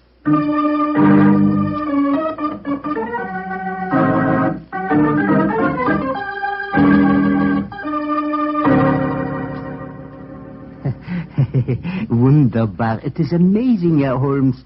Even I can hardly tell you from my master. Yes, I think it's the wig that puts the finishing touch to my disguise. How did it look to you, Herr Graf? Mm-hmm. colossal. I feel as if I were looking into a mirror. And my accent, you find it reasonably convincing? Oh, yeah. Extremely so. Try it once again, Herr Holmes. Ja, Herr Graf. It gives me the greatest pleasure to do what you ask of me. Prächtig. Splendid, Herr Holmes. Splendid. A cab is drawn up at the gate. 2 men are getting out. You can see them from the window here. Oh, it's the police, possibly, or... Great Scott! It's Watson and Lestrade. Friends of yours, Herr Holmes? One of them is my close colleague, and the other is a detective inspector from Scotland Yard. Oh, you must keep up the deception, even with your friends. As a matter of fact, my friend's investigations will prove an excellent mask for my own search for the assassin. But, well, this is a delicious situation. I hope they won't recognize me.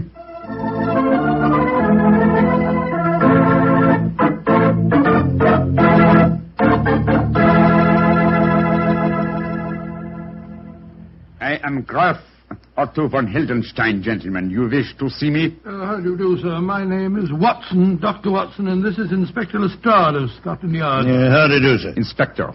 Dr. Watson, may I ask if I have the great distinction of addressing the Dr. Watson, friend of Sherlock Holmes? Oh, I'm very flattered that you know me, Herr Graf. But who does not know the great Dr. Watson? In my country, many people think that you are the real brains of the combination. Tell me, Herr Doctor, is that true? Well, I wouldn't exactly say that, sir. Of course, you have both come here to investigate what occurred this morning. Yes, we have, sir. Please sit down. If you can find any furniture that is unbroken. Oh, thank you, sir. I must say the place is in a bit of a mess. And now, Herr Graf, please tell us exactly what happened. Yeah. I will tell you everything, Herr Doctor. This morning I was working in here with my secretary, poor Fräulein Ulmer. I had occasion to go upstairs to my room to get some necessary papers. As I came down the staircase to return here, I heard a scream from Fräulein Ulmer. A moment later, there was a most frightful explosion. The concussion stunned me. When I came to, my poor secretary was dead. What people were inside the house at the time of the explosion? The servants were all at the church. The only people here was my secretary who was killed. My servant, Franz. I can vouch for him because he was upstairs when I went for my documents. There were 3 other people in the house, however. Madame Lisa Varona, my hostess, and the owner of this house. A young Englishman from the Home Office. His name is Hilary Adams, and the 3rd person in the house was a member of the German embassy, Colonel Schweiger. Oh, then it's just a matter of cross-questioning the 3 of them as to their alibis at the time of the explosion. I'll take them one at a time, Lestrade. Ring for that servant fellow. What was his name? Franz. Franz, that's the name. This is a rare privilege to watch a master detective at work. Yes, Herr Graf. I shouldn't be surprised if my methods teach you quite a bit about the art of detection.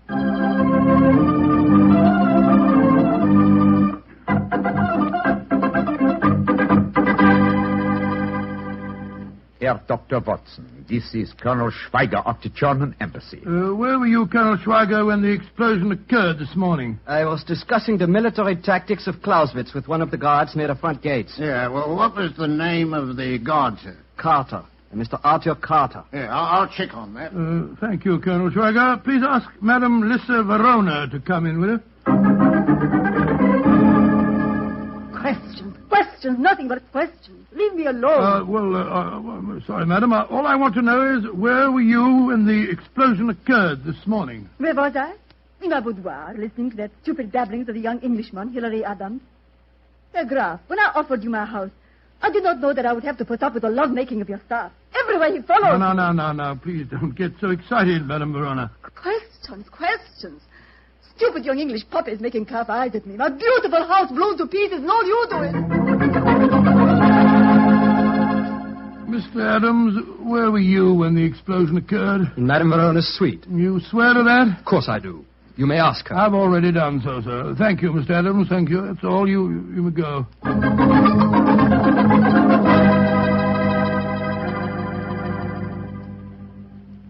Well, Lestrade, did you check on Colonel Schweiger's alibi? Yes, Doctor. He was telling the truth. He was talking to the Colonel when the explosion happened. Dear me, Herr Doctor, your examination has not been very successful, has it, sir? Everyone has an alibi. Yes, but the alibis of Madame Verona and the young Englishman, Hilary Adams, depend on each other's words. They might be lying. When you've been dealing with criminals as long as I have, Herr Graf, you learn to look far deeper than the obvious. Yes, Lestrade and I shall return to London now and make some inquiries. You will hear from me, sir, before the day is over.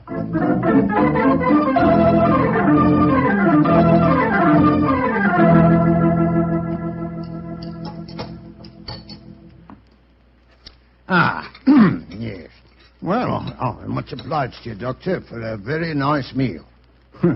Although we've been talking in circles. Not entirely. Anyway, I have come to one important decision. Oh, and what's that, Doctor? Madame Verona is addicted to the use of drugs. The pupils of her eyes were contracted to pinpoints. It's an invariable indication of drug addiction. Lestrade, you go to Scotland Yard and see what you can find out about her, and I'll go back to my house. You can meet me there later.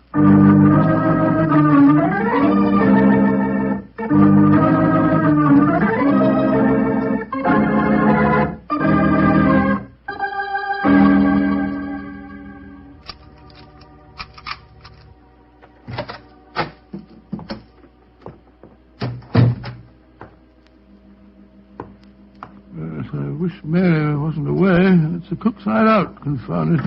I can't see a thing. I'll strike a match. That's better. Hello? Who's that in the drawing room? Who is it? Watson! I thought you'd never come. Holmes, where on earth do you spring from? Never mind that, old chap. I've come to warn you.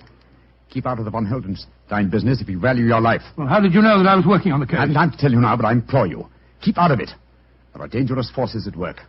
Forces that would snuff out your life without a thought. Please believe me, old chap. And do as I... Quick, Watson! Under the dining room! What's the matter?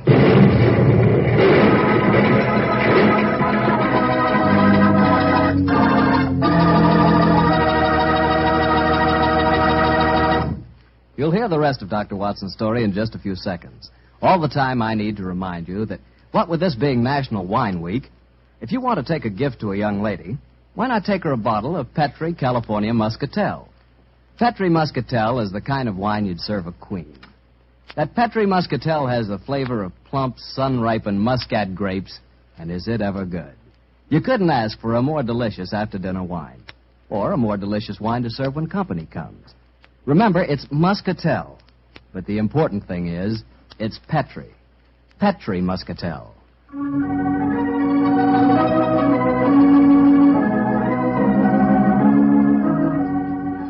And now back to Dr. Watson and tonight's adventure, the Manor House case. Well, that was a fine place to break off your story, Doctor, I must say. Basil, I thought I'd keep you in as much suspense as possible. Well, what happened next? Were you and Holmes injured when that bomb exploded? No, my boy. The concussion of the explosion knocked me out for a few minutes. When I came to, Holmes had disappeared. And I can imagine where he'd gone. Go on, Doctor. Soon after that, Lestrade arrived on the scene, and after a quick and fruitless examination of the premises, we decided to return once more to the Manor House. And so, an hour later, I was telling my story to the man I still thought to be the Graf Otto von Heldenstein. But this is dreadful, Herr Doctor. The bomb might easily have killed you. Oh, I was ready for it, sir. Quick thinking and presence of mind are my stock in trade, you know. When I heard the crash, I flung myself under the dining room table. I'm most distressed that you yourself should be exposed to such danger. Not at all, Herr Graf. As a matter of fact, I exposed myself deliberately to the attack. It's an old army trick, you know, what we call drawing the enemy's fire. Calm now, Doctor. You don't mean to tell us that you expected to have that bomb chucked through the window at you? Of course I did, Lestrade. The assassin knew that I was working on the case. He followed me to London and fell into my trap, just as I intended him to, by showing his hand. Well, I don't see what he's got you, Doctor. I myself must admit I cannot see that you are any nearer to finding the murderer. On the contrary, sir, the case is nearly solved. Well, I don't see how you figured that one out, Doctor. Elementary, my dear Lestrade, elementary. One of the three people under suspicion followed me to my house tonight. The second bomb was thrown at approximately 7 o'clock. Now, it's only a question of finding which one of the three cannot account for his movements at that time. Then we shall know the murderer. You want to cross-examine them again, Doctor? Yes, Lestrade. Bring them in, please. One at a time.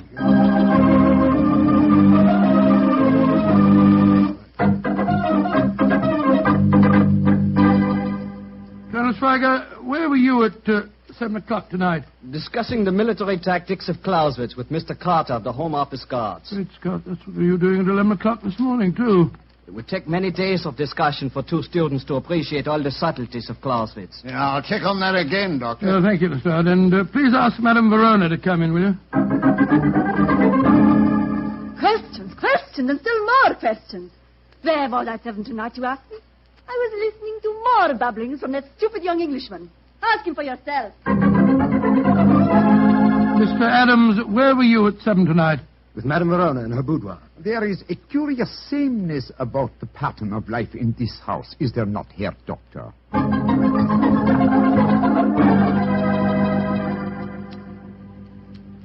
I checked on Colonel Schweiger's statement. It was true.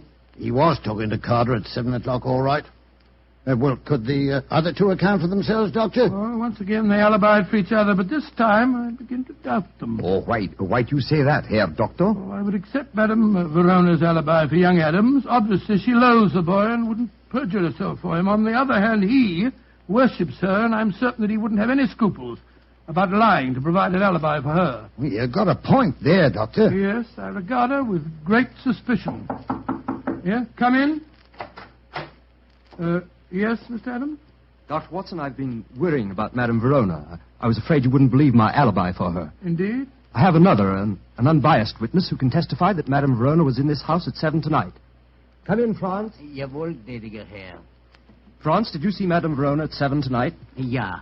I take up 2 glasses of sherry to her. It was a few minutes before 7. Thank you, Franz. Thank you, Mr. Adams. I appreciate your concern. You may go. Yeah. Seems to me we're still travelling in circles, Doctor. On the contrary, my dear Lestrade, the case is solved. Indeed. You astonish me, Herr Doctor. Who is the guilty party? You'll know in a minute, sir. Lestrade, bring the 3 suspects in here, please. Right, sir. When they are assembled, I will give you the solution to the mystery.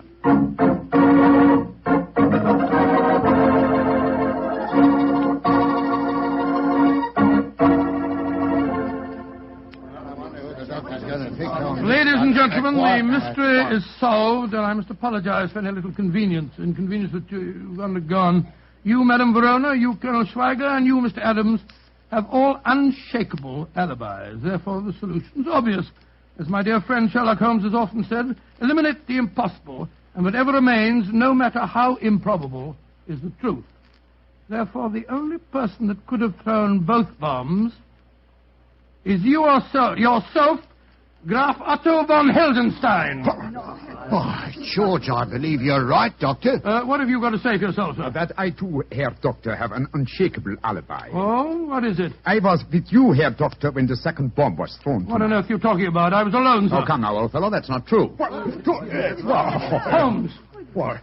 Holmes, how could you? Mr. Holmes. Well, strike me. Don't be angry with me, old chap. Oh, you made a complete No, fool of me, my dear fellow, not at all. I've never I seen suppose you. you got the real solution to the case, as usual, Mr. Yes, Mr. All, I have. Well, let's hear it, then. Might as well show me up Oh, for the my dear acid Watson, I've stop been, huh? berating yourself. You really handled the case very well. You made only one mistake. Huh? May I revise that dictum of mine which you just quoted? Eliminate the possible, and then, if nothing remains, some part of the impossible must be possible. Which part? Colonel Schweiger's alibi was valid. So was Madame Verona's, since it was corroborated by the trusty Franz. But what does your alibi rest on, Mr. Adams? Madame Verona's told you I was here at 7. Yes, but Madame Verona is addicted to the use of drugs. I'm sure that you spotted that fact, Watson. Yes, matter of fact, I did. Your mistake, old chap, was in not drawing the correct conclusion. Mr. Adams' alibi depends on the unsupported word of a drug addict. Now, the use of drugs notoriously destroys, first of all, the sense of time. Any trick such as the resetting of clocks could be worked on her without her noticing. Her word on a time alibi is completely valueless. Then Adams is the man Fools! Meddlers! Why don't you... No. He's a murderer and a traitor.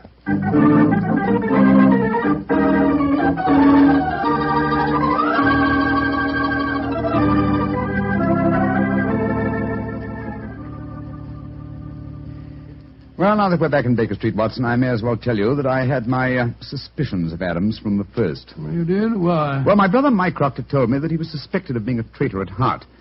He's been under observation for some years. He was purposely given this assignment as a definite test of his integrity. Well, I understand it all now, Holmes. It's the same. I did make an ass of myself.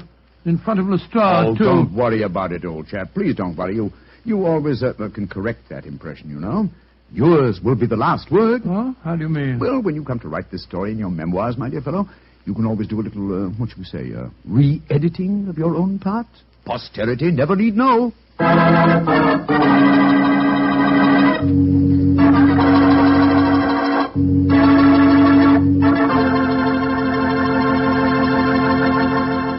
Doctor, that was really a swell story. Oh, I'm glad you liked it. Sort of made me out of a bit of a fool, though. Oh, nothing of the kind, Doctor. I agree with Holmes. You did a splendid job. Oh, you really think I did? After all, you did line up his suspects for him, didn't you? Well, come to think of it, yes, of course I did. And you did make the point that Madame Verona was a drug addict. Yes, by Jove, so I did. And you did say that Mr. Adams' alibi could be a lie. By Jove, you're right. I did solve that case for Holmes after all. Mr. Bartell, did anyone ever tell you that you're really a very smart young man? I wish you and I could work on a case together. We can. Starting tonight. No. Really? Sure. In celebration of National Wine Week, I brought you a case of Petri wine. And I suggest we start on it right now with a glass of port. What a fellow. What a wine. Good evening, Doctor. Good evening, Mr. Bartell. You're a bit late. I've been keeping some dinner hot for you. Here, pull up your chair and join me. That's very nice of you. Thanks, Doctor. Are you all set with tonight's story? Yes, my boy. I'm all set, as you call it. As a matter of fact, I was going over my notes on the case just before you arrived. Last week, you hinted that a beautiful girl figured prominently in your adventure. That's quite right, Mr. Bartell. An extremely beautiful girl. In fact, I often used to say to Sherlock Holmes that if I'd been a little younger at the time, I might... Oh, well, you haven't come here to listen to my personal reminiscences. You want to hear the story that I called The Problem of Tor Bridge. That's what you promised us, Doctor. How did it begin? On a windy morning in October... In the 1890s it was. As I was dressing, I observed how the last remaining leaves were being whirled away from the solitary plane tree which graced the yard behind our Baker Street house.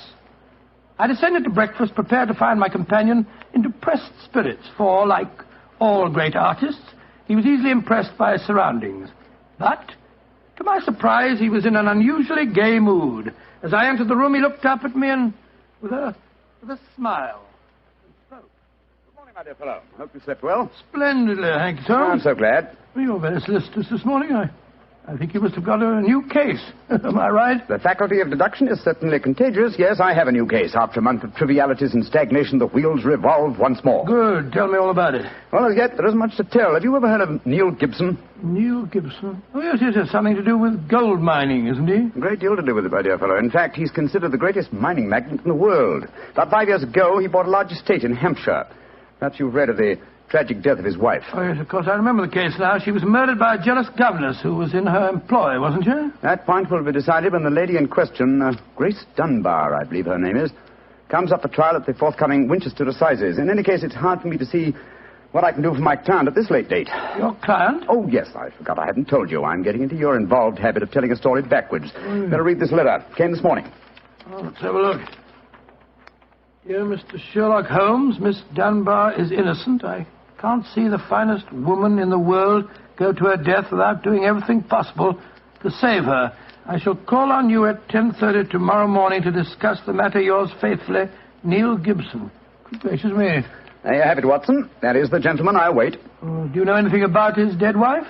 Only what I've been reading in the papers. Apparently she was past her prime, which was the more unfortunate as this Miss Dunbar, who superintended the education of the two young children, is reputed to be a very attractive young lady. Eternal triangle, eh? Well, where did the murder take place? On Gibson's estate in Hampshire. His wife was found in the grounds nearly half a mile from the Manor house, late at night, clad in her dinner dress, with a shawl over her shoulders, and a revolver bullet through her brain. Any weapon found near her? No, there were no clues found at the scene of the crime. What made them suspect the governess? Well, in the first place, there was some very incriminating evidence. A revolver with one discharged chamber, the caliber corresponding with a bullet in the dead woman's head, was found on the floor in Miss Dunbar's wardrobe. Oh, was it? Pretty damaging evidence, Holmes. So the coroner thought. And to make the case even blacker against Miss Dunbar, the dead woman had a note on her making an appointment at that very spot. And the note was signed by the governess. It seems obvious that the girl's guilty, and the motive's clear. Mr. Gibson would be a great catch for a young girl. Love, fortune, power, all dependent on one life. Possibly, Watson, but circumstantial evidence can be very misleading at times. As the gentleman in question, unless I'm very much mistaken, considerably before his time. I can see him from the window here. Formidable-looking fellow. Must be well over 6 foot tall. Judging by the way he's wrenching at that doorbell, he's a man with a violent temper. Mrs. Hudson's opening the door to him now. Meet him on the stairs, will you, old chap? It'll save Mrs. Hudson a journey. Sure. Up here, sir. Thank you, Mr. Hudson. All right. Are you Mr. Sherlock Holmes? No, indeed. I'm his colleague, Dr. Watson. Come along in, won't you? Mr. Neil Gibson, I presume? That's right. So you're the great Sherlock Holmes, huh? The adjective is your own, Mr. Gibson. Sit down, won't you? By the way, you may speak quite freely in front of Dr. Watson. Well, I may as well begin by telling you that money means nothing to me in this case. You can burn it if it's any use to you in lighting the truth. Miss Dunbar is innocent, and it's up to you to prove it. Just name your fee. Mr. Gibson, my professional charges are on a fixed scale. I don't vary them except when I omit them altogether. Very well. I imagine that you've read the newspaper reports of the coroner's inquest. Yes, very thoroughly. I don't see that I can add anything that'll help you. But if there are any questions you'd like to ask, I'll answer them. Well, thank you. First, what were the exact relations between you and Miss Dunbar? I suppose you're within your rights in asking such a question, Mr. Holmes? We will agree to suppose so, shall we? Then I can assure you that my relations with Miss Dunbar were always those of an employer towards a young lady with whom he never conversed or even saw, except in the company of his children. Oh. Rather a busy man, Mr. Gibson, and I've no time or taste for aimless conversation. I wish you good morning. What the devil do you mean by this, Mr. Holmes? My dear sir, the case is difficult enough without your giving me false information. Meaning that I lie, sir? I was trying to express it as delicately as possible, but if you insist on the word, I won't contradict you. Why, you confound... Don't be noisy, Mr. Gibson. Please don't be noisy. I find that after breakfast, even the smallest argument is unsettling. I suggest that a stroll in the morning air and a little quiet thought will be greatly to your advantage. I suppose I can't make you take the case, but you've done yourself no good this morning, Mr. Holmes. I've broken stronger men than you. No man ever crossed me and was the better for it. Good morning, Mr. Gibson. You've a great deal yet to learn. On my soul, Holmes, you were unusually severe with him. I dislike liars, Watson, and I cannot tolerate arrogance, particularly when it's coupled with great wealth. Well, how did you know about his relations with the governor? I didn't. It was pure bluff. Bluff? It certainly worked. Think he'll come back? Oh, of course he will. He needs my help too badly. He'll probably change his mind before he's halfway down the stairs. Come in. Mr. Gibson. Just saying to Dr. Watson that I was certain you'd be back. I've been thinking it over, Mr. Holmes, and I feel that perhaps I was hasty in taking your remarks amiss. Just the same, I can assure you that the relations between Miss Dunbar and me really don't affect this case. Surely that is for me to decide, Mr. Gibson. You see, Mr. Gibson, my friend is like a doctor. He wants every symptom before he can give his diagnosis. Fire away, Mr. Holmes. What is it you want to know? The truth. I can give it to you in very few words. To begin with, I met my wife when I was gold mining in Brazil. Your wife was Brazilian by birth, wasn't she, sir? Yes, doctor, and very beautiful. Well, to make a long story short, I fell in love and married her and brought her to England. After a few years, I realized that we had nothing, absolutely nothing in common. And then I suppose this young governess, Miss Dunbar, arrived on the scene. That's right, Mr. Holmes. Well, the story should be obvious to you from there. You fell in love with this girl, I suppose, sir? Who could help it? Did you suggest marriage to her? Yes. Though I knew that my wife would never divorce me. I see. Then you made an utterly insincere proposition to her. Now, look here, Mr. Holmes. I came to you on a question of evidence, not of morals. I'm not asking for your criticism. It's only the young lady's sake that forces me to touch your case at all. Now, tell me, sir, what is your own opinion as to Miss Dunbar's guilt? It's very black against her. I can't deny that. One explanation of the tragedy did come into my head, Mr. Holmes. I give it to you for what it's worth. Pray continue, Mr. Gibson. My wife was bitterly jealous. She was half crazy with hatred. She might have planned to murder Miss Dunbar, or we'll say to threaten the girl with a revolver and so frighten her into leaving us. There might have been a struggle in which the gun exploded and gone off and shot my wife, who was holding it. Well, that possibility has already occurred to me. It's the only obvious alternative to deliberate murder. The revolver, Holmes, was found on the floor of the governess's wardrobe. Mr. Gibson, I should like to examine your house and the scene of the murder as soon as possible. Certainly, Mr. Holmes. Sergeant Coventry of the local police is still down there. He'll give you any help you may need. Excellent. Watson, old fellow, out with the timetable. We're catching the next fast train to Winchester.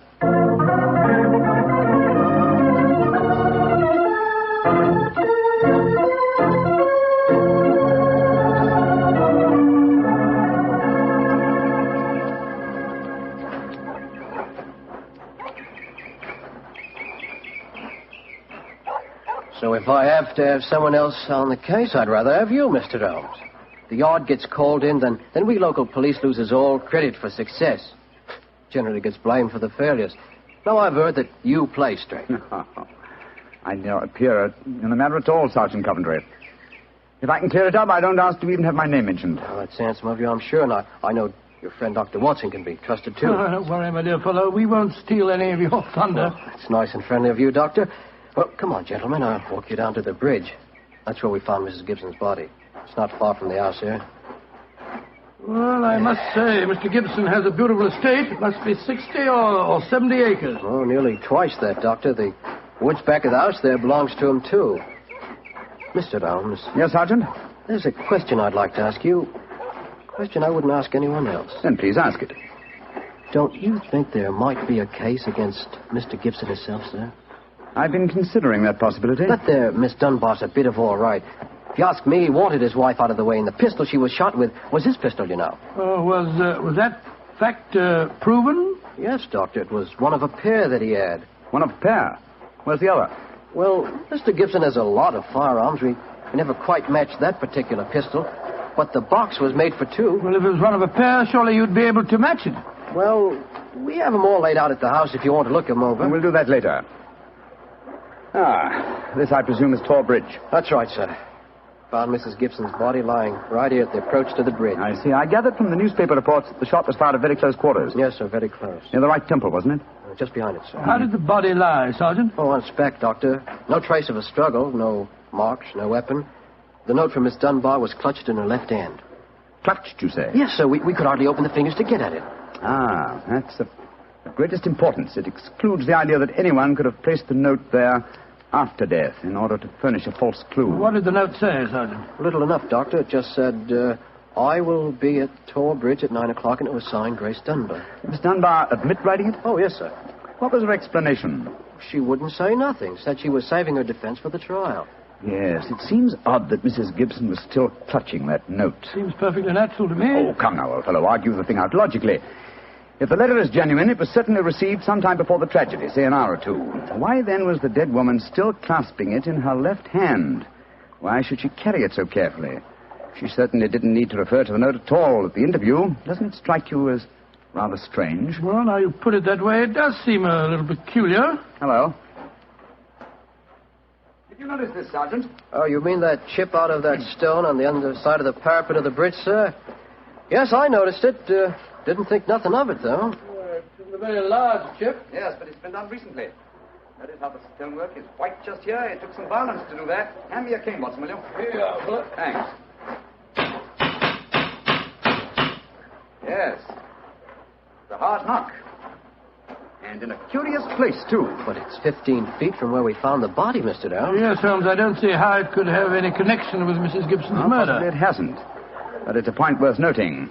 There were no footprints, you say, Sergeant? None, Mr. Holmes. The ground was as hard as iron. It's been a very dry summer, and we haven't had any rain to speak of this pity. Well, Sergeant, I'm much obliged to you, and now I think we'll get back to the house. Right. Cesar will show you where the firearms are, sir. Oh, who is Cesar? Well, a funny kind of a bloke. Brazilian he is. Brazilian, eh? Like Mrs. Gibson? Yes, Mr. Holmes. Comes from the same town that she does, as a matter of fact. Something very fishy about him, if you ask me. Now, if you'll excuse me, gentlemen, I'm going to take a little stroll around the grounds. You started me on a new train of thought in this case, Mr. Holmes. Oh, I'm delighted, Sergeant. I'll get back to the house.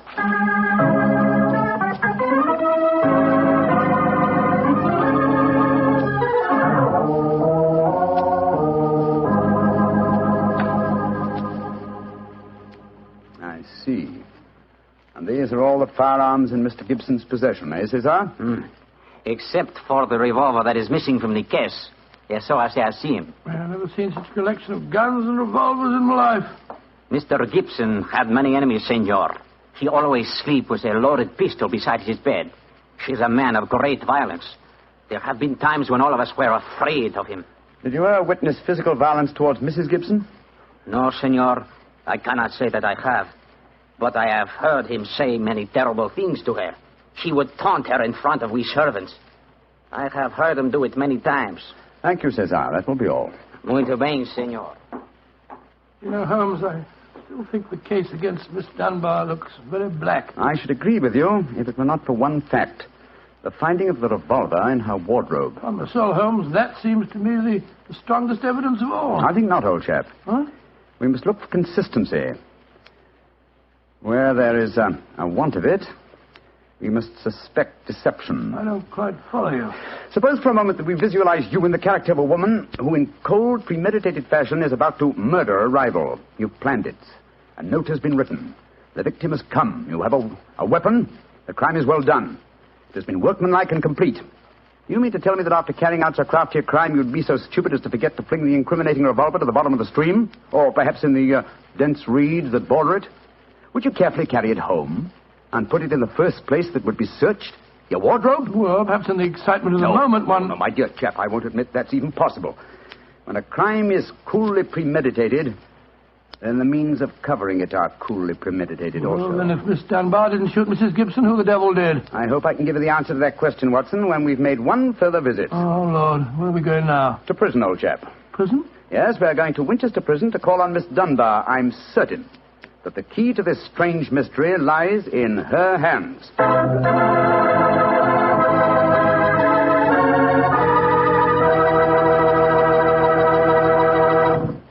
You'll hear the rest of Dr. Watson's story in just a few seconds.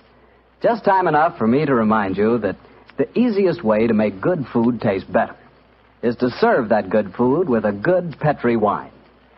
If you like a red wine, well, you want a Petri California Burgundy. If you'd rather have a white wine, then you want a Petri California Sauterne. But red or white, Petri Burgundy or Petri Sauterne, you're choosing a dinner wine that's sure to turn a simple meal into a feast. Your whole family and all your friends will love Petri, the wine that makes good food taste better.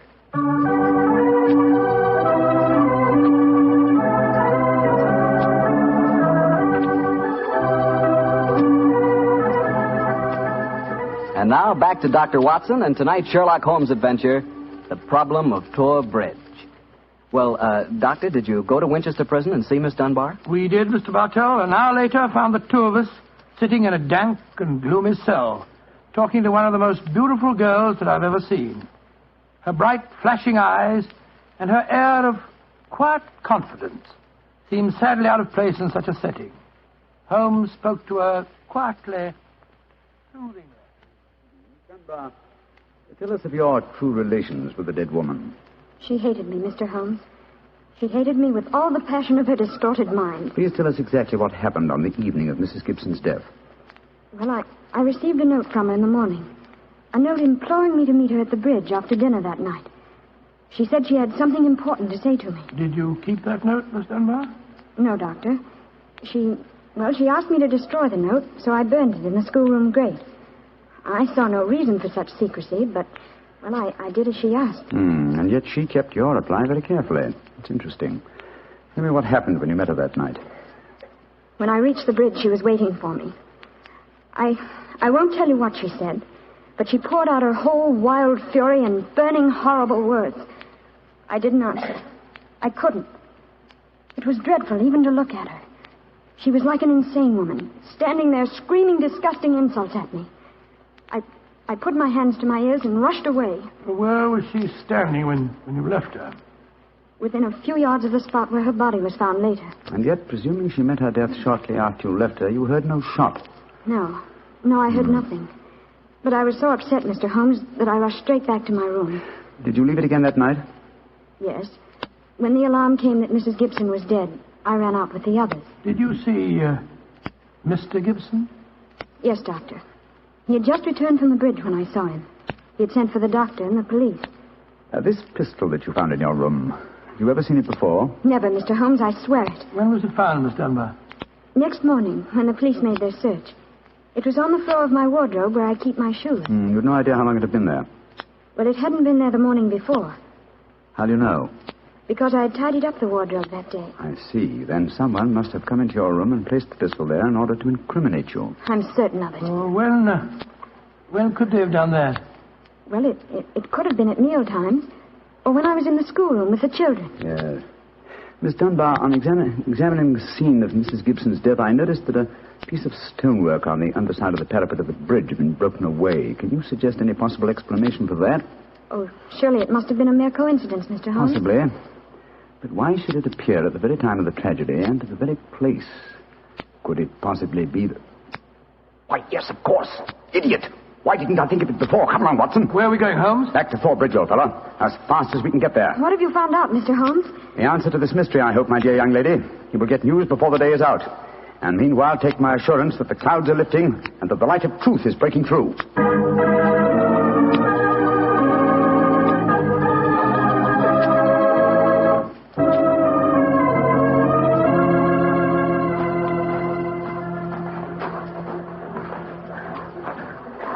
Well, Mr. Holmes, you're soon back here. What have you found out? Sit down a few moments.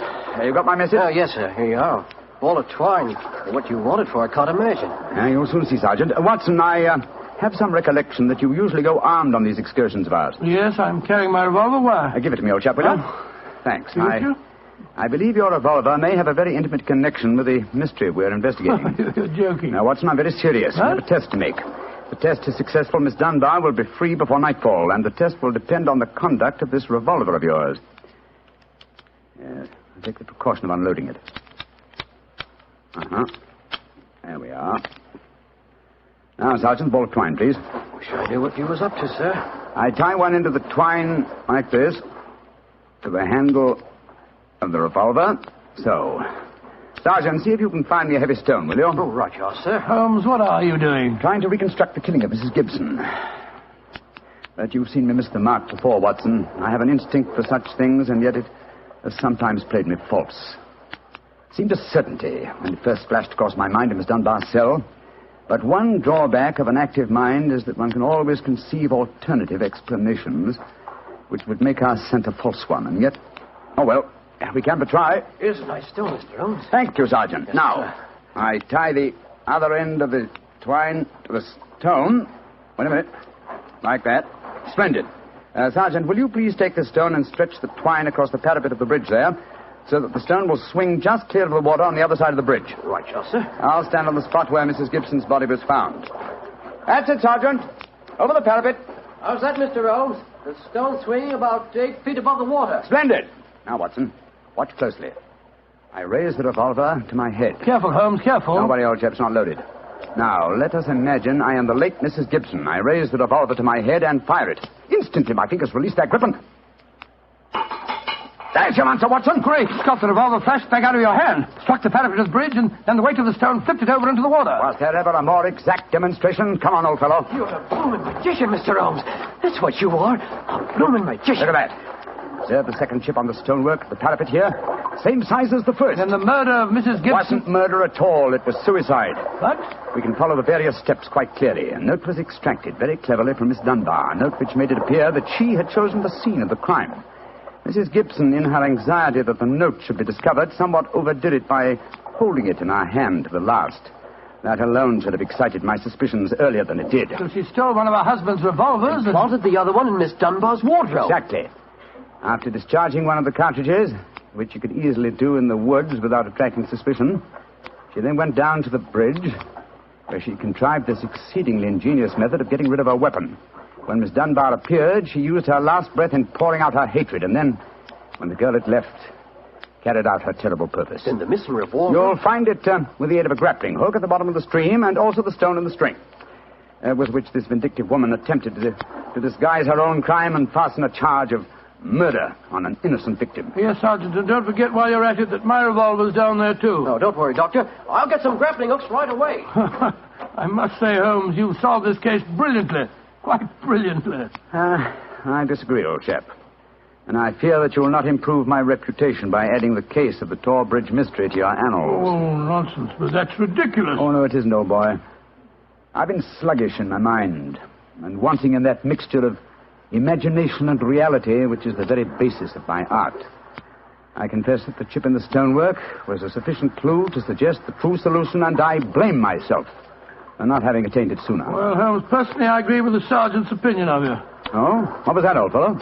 You're a blooming magician, Mr. Holmes. That's what you are, a blooming magician.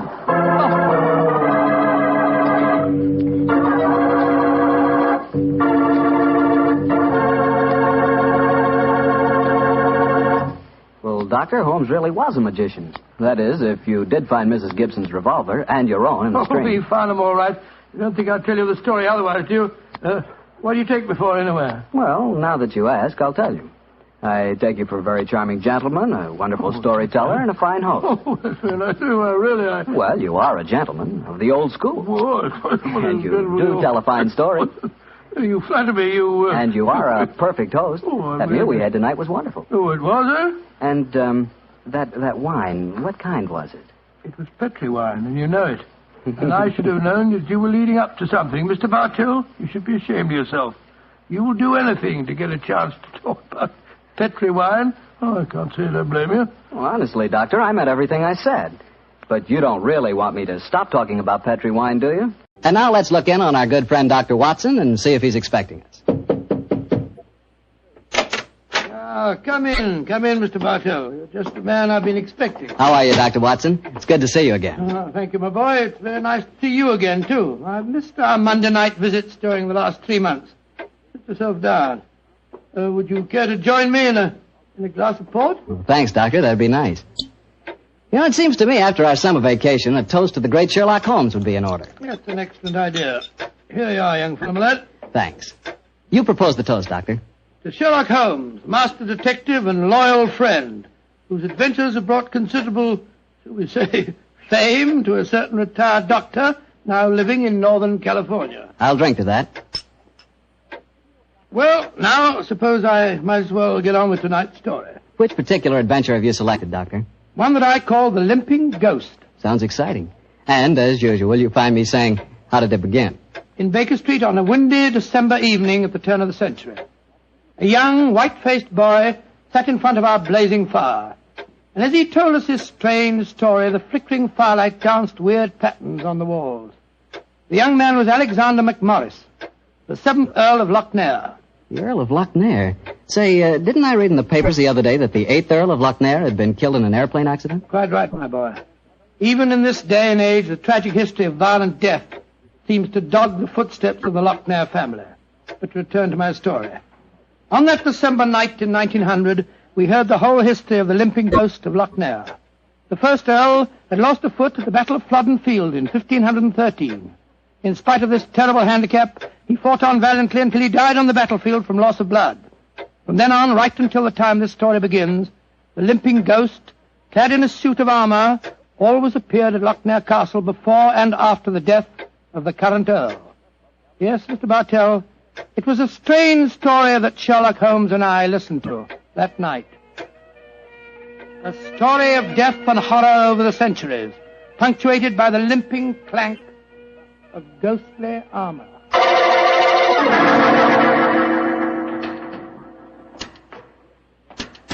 Milady, I have terrible news for you. Your husband, the Earl, was killed in the explosion that destroyed Lord Darnley.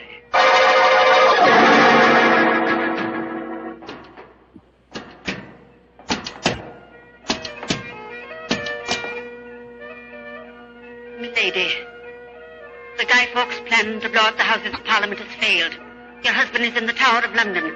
They say he's to be hanged, drawn, and quartered.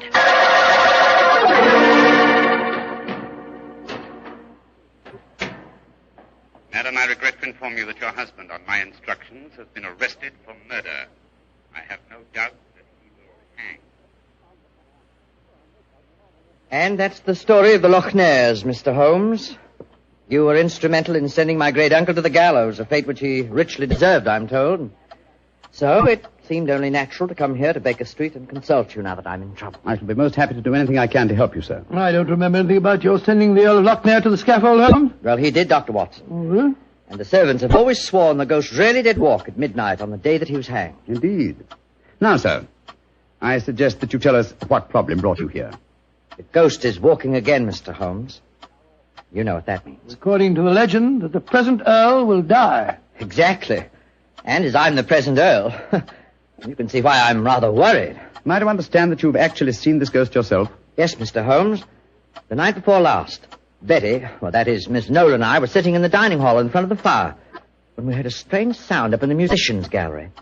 We looked up and in the moonlight saw a ghostly figure in armor limping towards the staircase. Oh, gracious me. My dear sir, you're certain that you really saw it? Moonlight can play strange tricks, you know. There wasn't any doubt about it, Doctor. We both saw and heard it. What did you do? I started to go towards the stairs, but as I did so, Betty screamed and then tumbled to the floor in a heap. Fainted, I suppose. Yes. While I was reviving her, the ghost disappeared. Who's staying with you at Lochnair Castle at the moment? Well, there's Betty Nolan. She's the sister of James Nolan. He looks after my estate. Betty and I are engaged to be married. Oh, congratulations. Thank you. Yes, indeed. Anyone else staying with you? Yes, a distant cousin of mine, Jeremy K. McMorris, an American. He turned up in England a couple of months ago with his son Walter. They're both with me at the present. A distant cousin? That's right, Mr. Holmes. Actually, they're descendants of a more than usually black sheep branch of the family. I don't know how long the old man's going to be with us, though. If you ask me, he's a dying man. How do you say that, sir? As far as I can gather, he's been wasting away for years. It's only a question of time before his strength fails him entirely. I was hoping perhaps you could take a look at him, Dr. Watson. That is, if I could persuade you and Mr. Holmes to come and stay at the castle for a few days. Well, what about it, Holmes? It's an intriguing problem, Watson. The current Earl of Lochnair would seem to be in danger. A cousin of his is dying of an obscure disease, and the ghost of Lochnair Castle is walking again. Yes, it's an irresistible invitation. I see no reason why we can't leave on the Scotch Express tonight. It's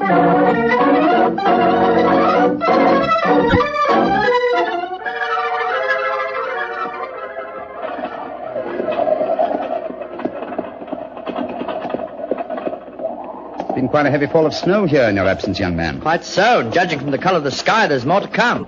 Very angry looking. Oh, now, as we round this bend, you'll be able to see the castle.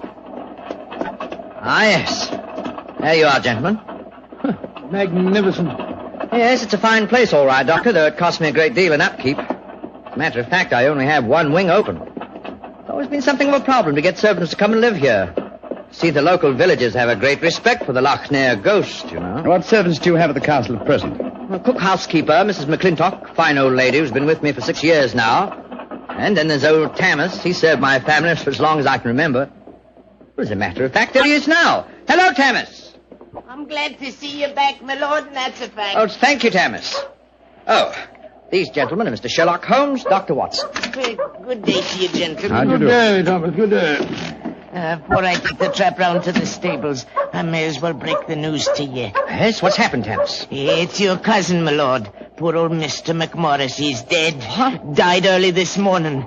God rest his soul. Dead? I'm very sorry that I arrived too late to be of any help.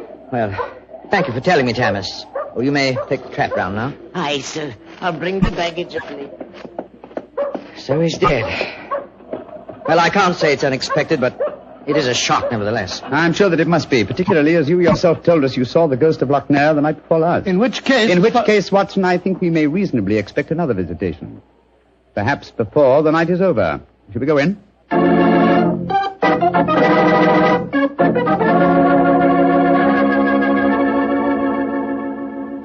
This is Miss Nolan, my fiancée, Mr. Sherlock Holmes, and Dr. Watson. I'm very glad to meet you. How are you, Miss Nolan? And this is her brother, James Nolan, the manager of my estate. How do you do, sir? How are you, Mr. Nolan? Much better for seeing you both up here. I'm sure it won't take you long to lay this ghost business by the heels. Oh, well, I trust you don't overestimate our abilities, Mr. Nolan. Alec, you've heard about your cousin, of course. Oh, yes, my dear. Tammas told us as we drove up. Where's Walter? He went into the village with the doctor and the body of his father. Oh. He should be back soon. How's he taking it? Very quietly. Too quietly, if you ask me. Those Americans are pretty demonstrative people, you know, and Walter's been no exception. But he behaved very strangely this morning. When the doctor told him his father was dead, he just said, now things will start to happen, and then shut up like an oyster. I can't make head or tail of the fellow. Yes, quite so, quite so. Mr. Holmes, I expect you and Dr. Watson would like to go to your room? Yes, I must confess. I think first I'd like to take a look at the musicians' gallery, if you don't mind. Oh, yes, of course. Would you excuse us, darling? All right, Alec. It's in the dining hall here. They must have been very hospitable people in those days. 50 or 60 people could eat at that table. Yes, Doctor. Needless to remark, we hardly ever use the room nowadays. There's the musicians' gallery, Mr. Holmes. Oh, yes, I see. How do we get up there? I'll show you. See, there's a stone staircase behind this tapestry here. Follow me. Watch your step. It's quite narrow, rather dark. Watch your head, Watson, old chap. Oh, don't worry about me, Holmes. I'm perfect. Oh, I say. Must have built these stairs for pygmies. Oh, yes. Here we are, gentlemen. This is the musicians' gallery. By Jove. It must have made a pretty picture in the days gone by. A little string orchestra fiddling away up here and down below, the Scottish nobility bobbing and floating round in the intricacies of a Highland schottische or a stately gavotte or something. Where does that door lead to? To the bedroom wing. And that's where the ghost appeared from the other night, I suppose. Yes, Mr. Holmes. Uh-huh. The door's ajar. You generally keep this door unlocked, sir? Why, no. But the key mysteriously disappeared about a week ago. James is having a new one made. So I must remind him about that. Alec, where are you? Oh, we're up here, Walter. We're coming down. That's Walter McMorris. My dead cousin's son. Poor fellow, this must be a dreadful day for him. Yes, I'm afraid this is going to be a rather painful interview. Oh, hello, Walter. This is Mr. Sherlock Holmes and Dr. Watson. How do you do, sir? How do you do? Sherlock Holmes, huh? I've heard about you and your friend, Dr. Watson. Walter, old man, I'm dreadfully sorry about your father. Are you now? Isn't that nice of you? Well, you'll be sorry enough when you hear that I'm going to take you to court and prove that I'm the real Earl of Lochnair. Why, Walter, you're out of your mind. Am I? No. Father was out of his because he kept quiet all these years. But I'm going to have my rights. I've looked up the records. I've had genealogists working for months. And I've got all the facts that prove you're an imposter. Oh, man, what are you talking about? You know well enough. When Sherlock Holmes here sent your great-uncle to the gallows 20 years ago, the title and estate should have come to my father. When I leave here tomorrow, I'm going straight to the finest lawyer in London. Man, if you believe this, why have you said nothing about it till now? Because I'm smart. I found out a thing or two since I've been staying here. And one of the things I found out is that your precious fiancée and her brother wouldn't look twice at you if it weren't for your money and the title. Shut up. You'll find out. She's a smart little filly, and she knows what kind of a track she's running on. You dirty... My compliments, sir. A very professional uppercut. Yes, and a very well-deserved one. Offensive scoundrel. Sorry about this. Please don't say anything in front of Betty. It'll only upset her. I quite understand. Come along, Watson. Let's go and find our rooms.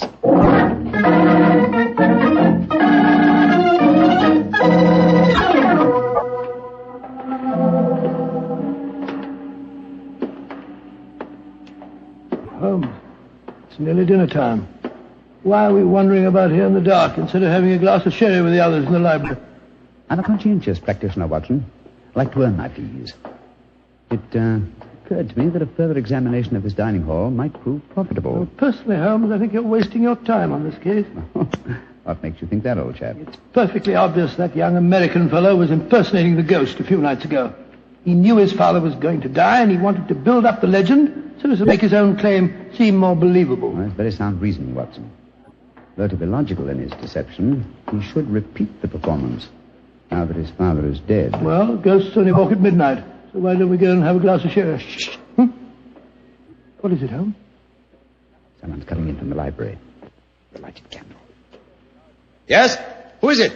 It's me, Mrs. McClintock, the housekeeper. Oh, gracious me, you gave me quite a start. I heard voices and I knew the candles were not alight in here, so I came in to see who it was. You're watching for the ghost, I suppose. Well, you'll no be disappointed, gentlemen, though you may see more than you bargained for. Those that meddle with ghostly things they dinna comprehend are playing with something much more dangerous than fire. Fire burns. But the shades on dead people... Holmes! Look up there in the gallery. The door's opening. It's the ghost! Aye, here he comes, the poor body. See the armor on him, and the way he's dragging one leg behind him. Yes, it's really quite an effective impersonation. And the twilight provides most appropriate lighting for his play acting, too. You mean it's the young American? Of course, obviously. Look behind him. There's another figure. Yes. Dressed in the same kind of armor and carrying a sword. Game's afoot, Watson. The ghost has seen him.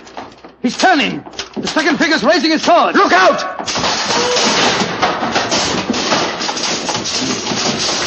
Great heavens. He's knocked him through the railings. That must be a 20-foot fall. Come on, old fellow.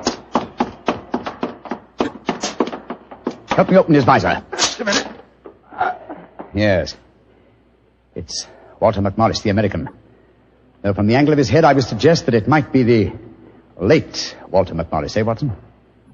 He's dead, all right, Holmes. Neck broken. Meanwhile, the second figure has been able to slip back through that wall and escape us. Come on, he was dressed in armor. He can't go very fast. Perhaps we can overtake him.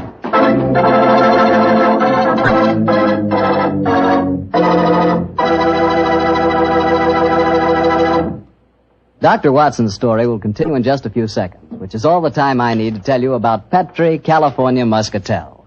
Ever try Petri Muscatel? It's a wine that looks like sheer gold, and it's made from big, plump, juicy Muscat grapes. Boy, pop one of those Muscat grapes into your mouth, and you know you've got something delicious. You know that. And you get the same flavor in Petri Muscatel. It's a perfect wine to serve a lady. Women love it. And that best time to serve it is after dinner or on a Sunday afternoon, you know, times like that. But just make sure it's Petri Muscatel, because that's the way to make sure it's going to be good. Remember, Petri.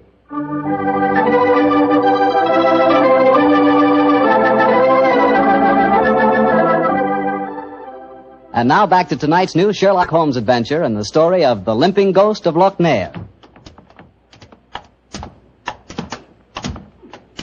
Confound it, Holmes. There's no trace of the ghost in the musician's gallery. We gave him too much of a start, I'm afraid. Of course you didn't find him. You'll never find him because he's not mortal. Mrs. McClintock, is the original suit of armor, the one worn by the first Earl of Lochnair, still in the castle? Aye, sir. It's in the library through that door there. I'll take you to it. Don't bother, thank you. We'll find it. Come on, Watson. Bring that candle with you. Right, Joe, Holmes. If you know what's good for you, you'll stop dabbling in matters you dinner really can. Holmes, what do you make of the second ghost? Another imposter, obviously. But who could it have been? That's what we have to find out, old chap. Undoubtedly someone knew that the American Walter McMorris was impersonating the ghost and used this macabre method to kill him. But why kill him? Possibly his claims to the title and estate were valid. Or perhaps some fanatic was so devoted to the Lochnair legend that he assumed the role of ghost and killed him for his sacrilege. Hold the candle a little higher, will you, old chap? Yeah. Hello. Here's a suit of armor, Holmes. Lying in a heap on the floor. Oh, on the floor, eh? Whereas it obviously belongs on that stand over there. It's perfectly clear what's happened. The second figure used this armor and slipped it back in here while we were examining the dead man. Possibly, Watson, possibly. At least this armor gives us a definite clue.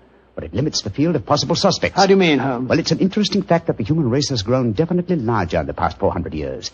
Very few modern men can wear authentic ancient armor like this. For example, take the first item on the top of the heap lying on the floor here. These gauntlets of chain mail. Try them on. Well, much too small for exactly. me. Neither you nor I could have worn this suit. No, nor could young Nolan, the estate agent. Whereas his sister could have done. Yes, so could Thomas the butler. He's a small fellow. And if it comes to that, Watson, our distinguished client, the young Earl of Lochnair, is himself a small man. By Jove, so he is. And he might easily have had a motive. Young McMorris had disputed his right to the title earlier in the day. But we mustn't jump to conclusions. Nevertheless, you see what valuable evidence this armor has become. Hello. It sounds as if the rest of the party are on the scene. Yes, I suggest that we join them without making any reference to this suit of armor. Remember, old chap, one of them in there is a murderer. And we may have to set a trap to catch him.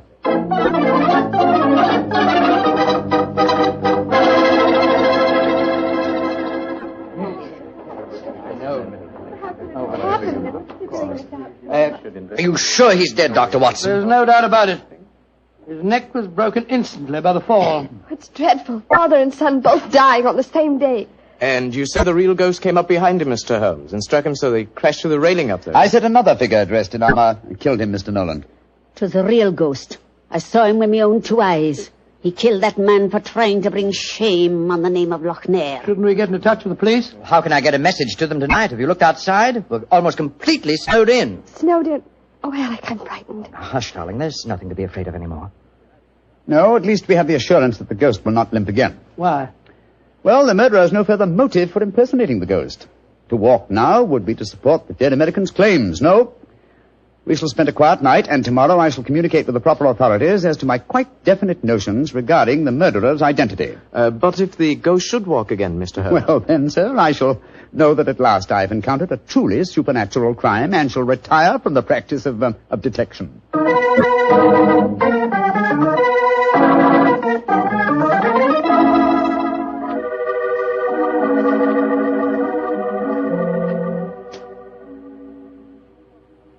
It's nearly 2 o'clock. You still over there by the window, puffing away that pipe of yours? You know, I can't help being that young McMorris knows a great deal more than he told us. A great deal more. There's a shifty look about him I don't like. Never did trust a fellow who couldn't look you squarely in the eye. Don't you feel the same way, Holmes? Holmes? Holmes, where are you? Holmes! Shh. What, Watson? Where have you been? I thought you were over there by the window. Been talking to myself. Never mind that, old chap. Get your slippers on and a dressing gown. We're on the last lap of this strange, eventful tragedy. Oh, thank the Lord for that. Perhaps I can get some sleep. Holmes, where have you been? I went to the musicians' gallery and baited the trap. Now it's ready to spring. Don't dawdle, Watson. Come on. I'm not dawdling. What do you mean you baited a trap? You'll see for yourself in a few moments. As a matter of fact, I really baited it when I said downstairs that if the real ghost should walk again, I would retire from the practice of detection. I didn't understand your saying that myself. Well, I was tempting the murderer to show his hand once more. Come on, please. Where are we going? To wait behind the curtain at the foot of the stairs leading to the musicians' gallery. And I hope we don't have to wait very long.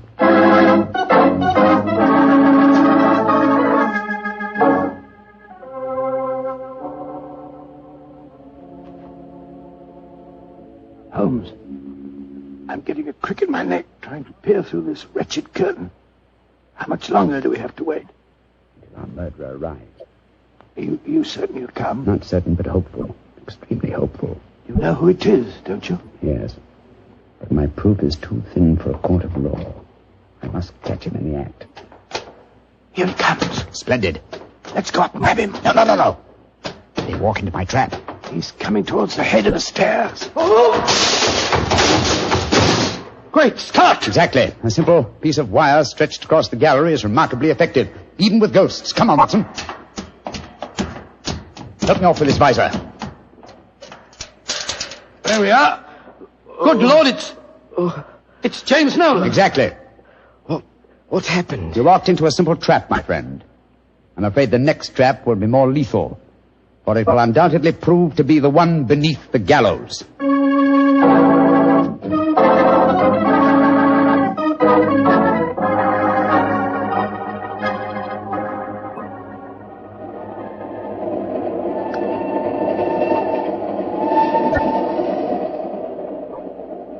Now that we're headed back for London, Holmes, perhaps you'll settle one or two points in the case that are bothering me quite a bit. With pleasure, my dear chap. What are they? I still don't see what Nolan's motive was in murdering the American. Oh, that should be obvious. He wanted to ensure that his sister's fiancé would enjoy undisputed title to the name of the States. Well, how did you know it was Nolan? When I examined the authentic suit of armor, you see, it was obvious it had never been worn. But I still don't quite understand. Oh, come now, old chap. The suit of armor was in a heap on the floor. Yeah? And if it had been hastily discarded, and yet, the gauntlets were on top of the pile, you remember? Well, that's right, they were. If the suit had really been worn, the gauntlets would have been the first things to have been taken off, and so would have been underneath the pile. Obviously, therefore, the armor had been disarranged in order to make people believe the real ghost had walked. Yeah.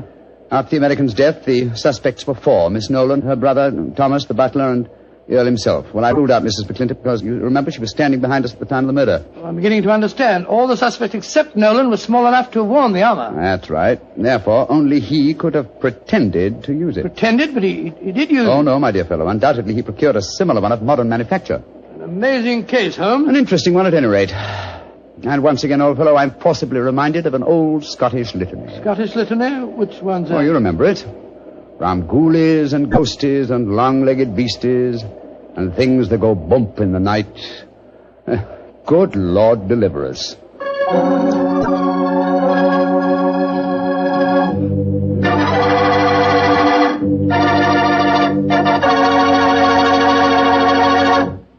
Well, Doctor, that was really a swell story. You know, for a while there, I was beginning to believe in ghosts. Well, I'm ashamed to admit it, but at the time, so was I.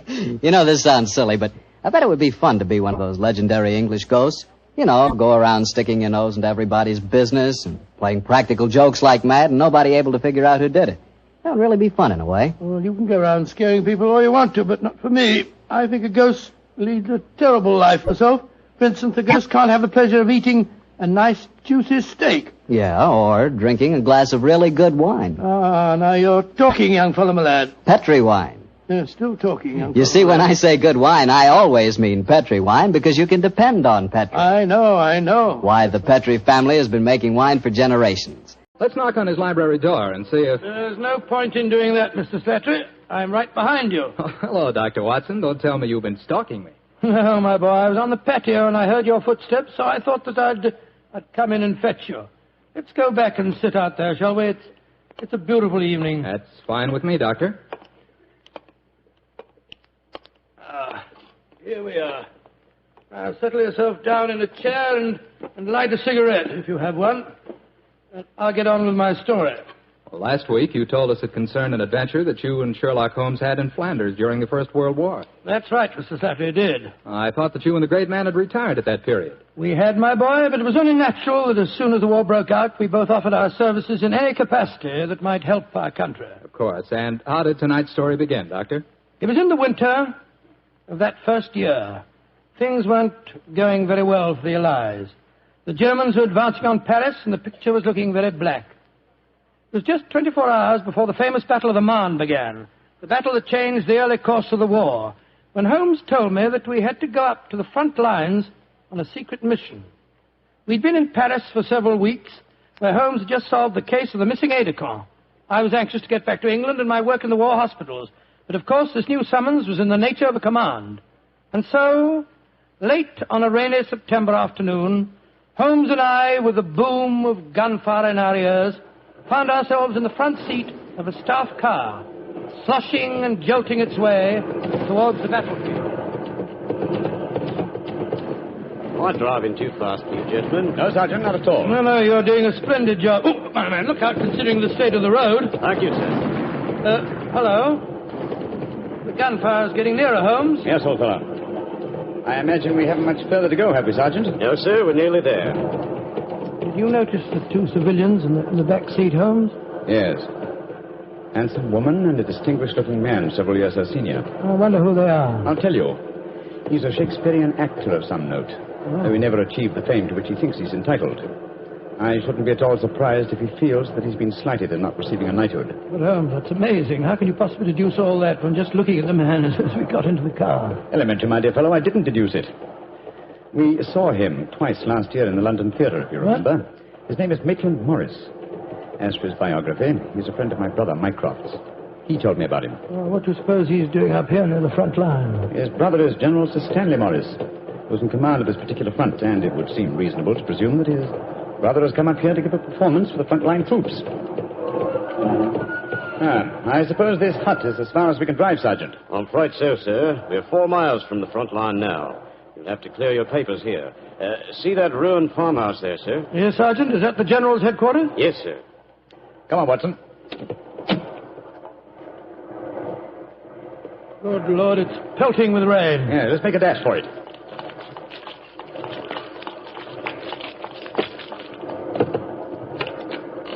Oh, who goes there? Friend? Give the password. St. Crispin. Pass, friends, and show your papers. How did you know the password, Holmes? I was given it before we left Paris, old chap. Oh, it's Sherlock Holmes and Dr. Watson, isn't it? Yes, Captain. I'm Captain Maxwell, General Morris's aide-de-camp. He asked me to escort you up to his headquarters. By the way, weren't Maitland Morris and his wife in the car with you? Yes, they're just behind us. Oh, splendid.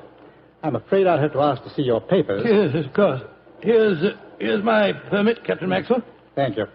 I know you both, of course, but we can't afford to take any chances when we're this close to the enemy lines. Let's see. Oh, yes, that's fine, Doctor. Everything's in order. All right, yours, please, Mr. Holmes. Here you are. Thanks. Oh, who goes there? Friend. There's the rescue party now. Oh, good. This is quite in order, Mr. Holmes. Show your papers. Oh, there you are, Captain Maxwell. Oh, hello, sir. Hello, Mrs. Morris. How are you, Captain Maxwell?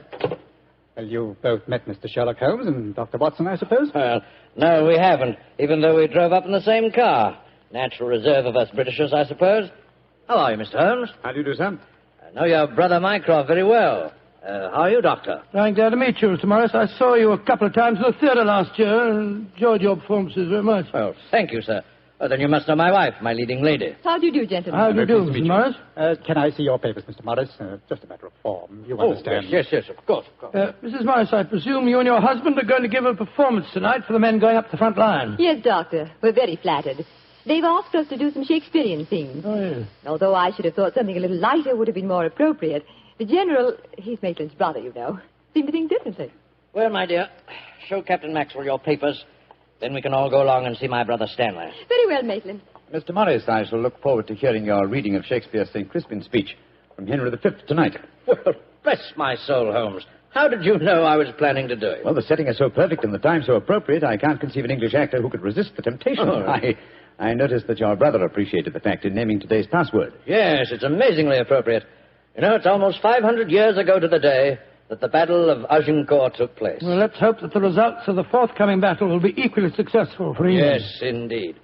Oh, by the way, Holmes, this will probably seem rather silly to you, but I'm an inveterate autograph collector, and I have my book here with me. I wonder if you'd mind signing. I should be very glad to, Mr. Morris. Give me a pen, will you, Watson? Holmes. You'll find yourself among quite distinguished company in that book, sir. So I see. Adelina Patty, Crown Prince of Norway. Oh, no. Field Marshal von Tauchnitz. Oh, yes. He was one of my admirers when I played in Munich before the war. I suppose now that our countries are fighting, I should tear that page out. You know, I cannot help but feel that art and the appreciation of art are independent of national hatred. Quite so, sir. I myself still have a medal presented to me by the University of Leipzig for some trifling services. There you are, Mr. Morris. Oh, thank you very much, Mr. Holmes. A notable addition to my collection. I shall be very glad to sign your book for you, Mr. Morris, if you'd like me to. That's very kind of you, Doctor. Oh, Captain Maxwell, if our permits are all in order, don't you think we should be moving along? Just what I was going to suggest myself. I'll take you all straight over to General Morris's headquarters.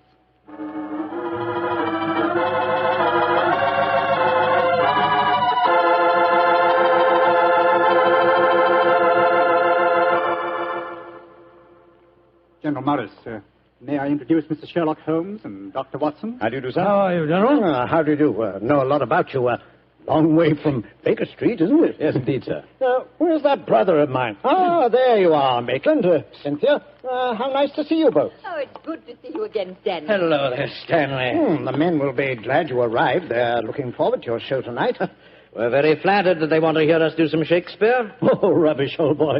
With you and Cynthia up there on the platform, you could read the telephone book and they'd love you. Oh, very kind. By the way, you'll find the stage very primitive. Just a few trestles and a large tent and a curtain made of army blankets. And your dressing room will be even worse. Oh, don't worry about our comfort, Stanley. As long as we cheer the boys up, that's the important thing. Yes, of course. By the way, what program do you have mapped out for us? Well, I thought we'd have two shows. The tent's not large enough to hold everybody at once. Anyway, we have to keep up an alert all the time. Mm-hmm. Think you can manage two separate shows? Oh, of course I can, Stanley. I may look old, but I don't feel it. You don't even look it, you scoundrel. Thank you. Perhaps we could take a look at the stage and equipment, eh? Oh, certainly. Captain Maxwell, take them over to the tent and show them what the facilities are, will you? Right, sir. Will you follow me? Oh, yes, of course. See you later, Stanley. Come along, my dear. All right. I'm glad you're here, Holmes. I'm sure I can speak quite freely in front of Dr. Watson. Oh, yes, with perfect freedom, sir. He's my colleague, and he's an old army man himself. Really? What regiment, Doctor? 5th Northumberland Fusiliers, sir. Later attached to the Berkshires in Afghanistan and wounded in the Battle of Mainwan. Really? Oh, then I'm sure I can speak freely in front of you. Holmes, you know why you're up here so near the front line, don't you? I have a very shrewd suspicion, sir. Yeah, I thought you had. That's why I asked for you to be sent here. You asked for me to be sent here, General. Yes, I think I understand. Well, I wish I did. You will, Doctor, in due time. In the meanwhile, gentlemen, I'll have an orderly show you to your quarters. Thank you, sir. And, Holmes, take a look around, will you, and keep your ears open. We're comparatively a little distance from the German front lines, and yet there's a very puzzling silence just now. Yes, I noticed that, sir. And half an hour ago, on our way up, there was quite a lot of shelling. Exactly. It's unnatural and rather frightening at a time like this. You see, we're attacking at dawn. The enemy might be trying to infiltrate spies, and the whole success of this battle depends on a surprise attack. I quite understand, sir. Come on, Watson.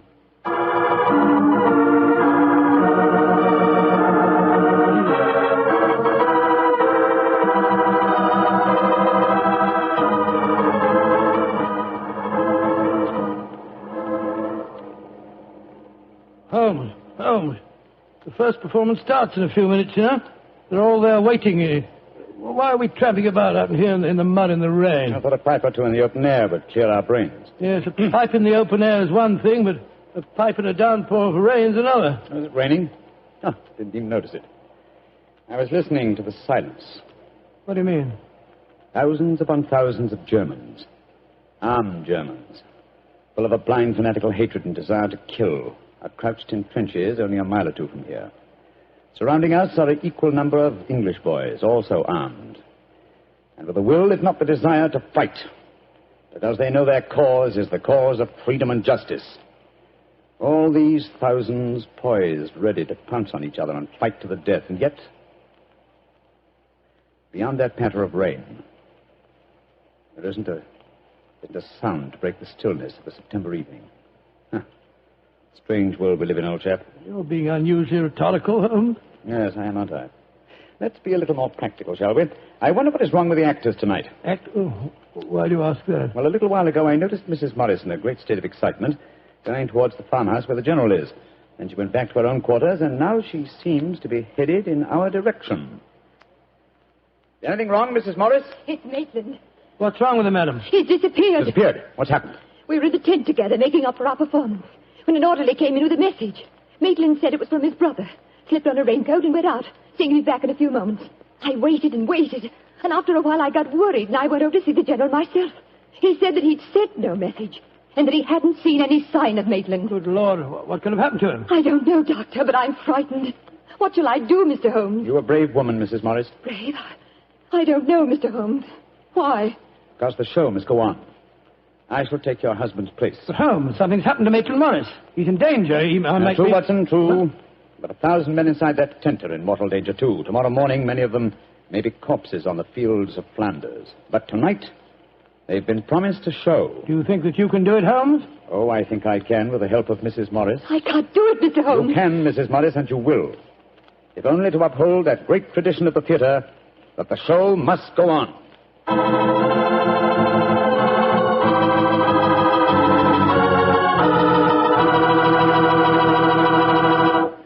We'll hear the rest of Dr. Watson's story in just a few seconds.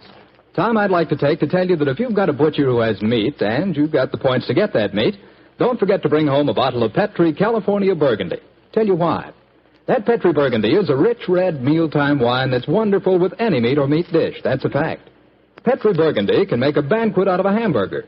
And boy, Petri Burgundy and old-fashioned Irish stew are bosom companions. Just get yourself some Petri Burgundy and share it with your family. Petri Burgundy is the best friend a good meal ever had.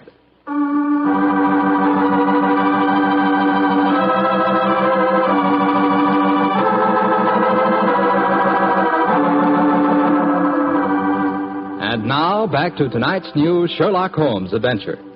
It is just before the Battle of the Marne in the First World War, and Sherlock Holmes and Dr. Watson are at headquarters a few miles behind the front-line trenches. A famous Shakespearean actor who was to give a performance for the troops has mysteriously disappeared, and the great detective has taken his place at the last minute. As we rejoin our story, Sherlock Holmes, alone on the improvised stage, is delivering a Shakespearean speech before a spellbound audience. Happy breed of men, this little world, this precious stone set in a silver sea, which serves it in the office of a wall or as a moat defensive to a house against the envy of less happier lands. This blessed plot, this earth, this realm, this England.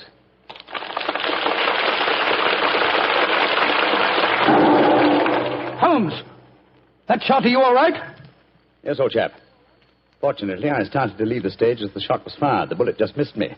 I heard it splinter some wood nearby. But who on earth would want to shoot you? That's what we've got to find out, though I think it more likely that the shot was intended for me. It was not intended for me, but for Maitland Morris, the man for whom I'm substituting. Well, even so, who'd want to shoot him? Oh, don't ask me so many questions, old fellow. Let's see what clues we can find. Now, the shot was fired from outside the tent from behind me. Yes, look there. See the hole in the tent there? By Jove, yes. The footlights would outline your shadow on the back of the tent. Whoever it must have fired at your silhouette. The question is, where did the bullet embed itself? Aha. Look here, Watson. You got a penknife? Yeah, wait a minute. Here, Holmes. This shouldn't be hard to extract. Look at this splintered tent pole. Wait a minute. There we are. Excellent. Huh. Very interesting. Well, what's so interesting about it? Just a revolver bullet, isn't no, it? it isn't, Watson. What? It's far from just a revolver bullet. This bullet was fired from a German Luger pistol. A German pistol? There must have been a spy here behind our lines. That's a reasonable enough assumption. Yes, we may be sure that no English soldier would carry such a weapon and face inspection. Come on, I want to talk to Mrs. Morris.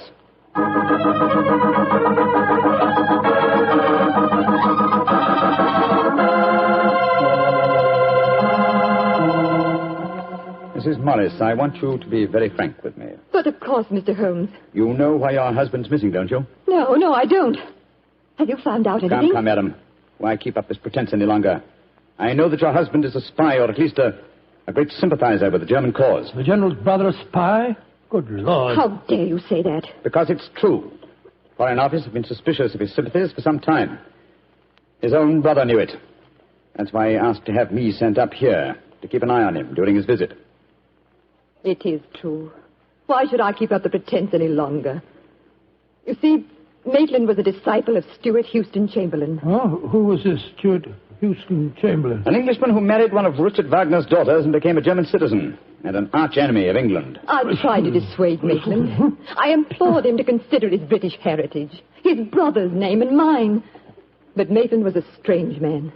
His life was one of frustration and envy. Envy of his brother, I suppose? Yes. When Stanley was knighted, it hurt Maitland terribly. He said it was typical if the English would knight a soldier and yet leave a great artist like himself unrecognized. That in Berlin, they really understood and rewarded the artist. Well, if the authorities knew that, it's amazing they allowed him to come so close to the front lines at a time like this. Oh, it was at the General's request. He wanted to plead with my husband to warn him that his secret was known. And now Maitland's gone over to the German lines. Oh, it's terrible. It's worse than that. It's disastrous. He can give them information as to the strength of our troops here. He knows the password. He might even know the hour the attack is timed to start. How did your husband expect to enter the German lines in safety, Mrs. Morris? He speaks fluent German, Mr. Holmes. I fancy the autograph book he was carrying, containing the signature of Field Marshal von Tauchnitz, was in reality his pass through the German line. You told the General that his brother was gone, of course. I haven't been able to. He moved up to the front line position immediately after the first performance, though I had warned him what I thought Maitland was planning to do. I think he intended to give his performance first, then cross the lines immediately afterwards. But something must have made him change his mind. Perhaps he suspected I'd warned the General. Anyhow, as you know, when I got back to our quarters, he'd gone. Did he leave any note, madam? Yes, he did. Here it is. Thank you. I have gone, my dear. Try and understand and forgive if you can.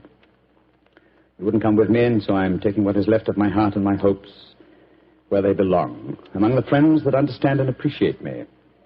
It is something stronger than love and blood and country that makes me do this. It is something dearer to me than life itself. Dearer to me than life itself. Oh, how could he? How could he? The shame of this will kill poor Stanley. Mr. Holmes, will you break the news to him?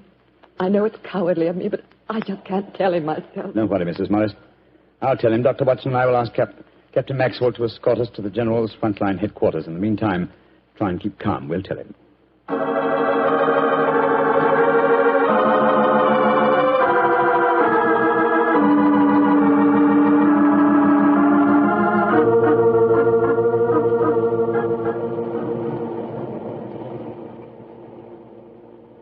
If you will wait in the dugout, Mr. Holmes, I'll tell the General that you're here. Thank you, and be sure to let him know the urgency of the matter. Yes, sir.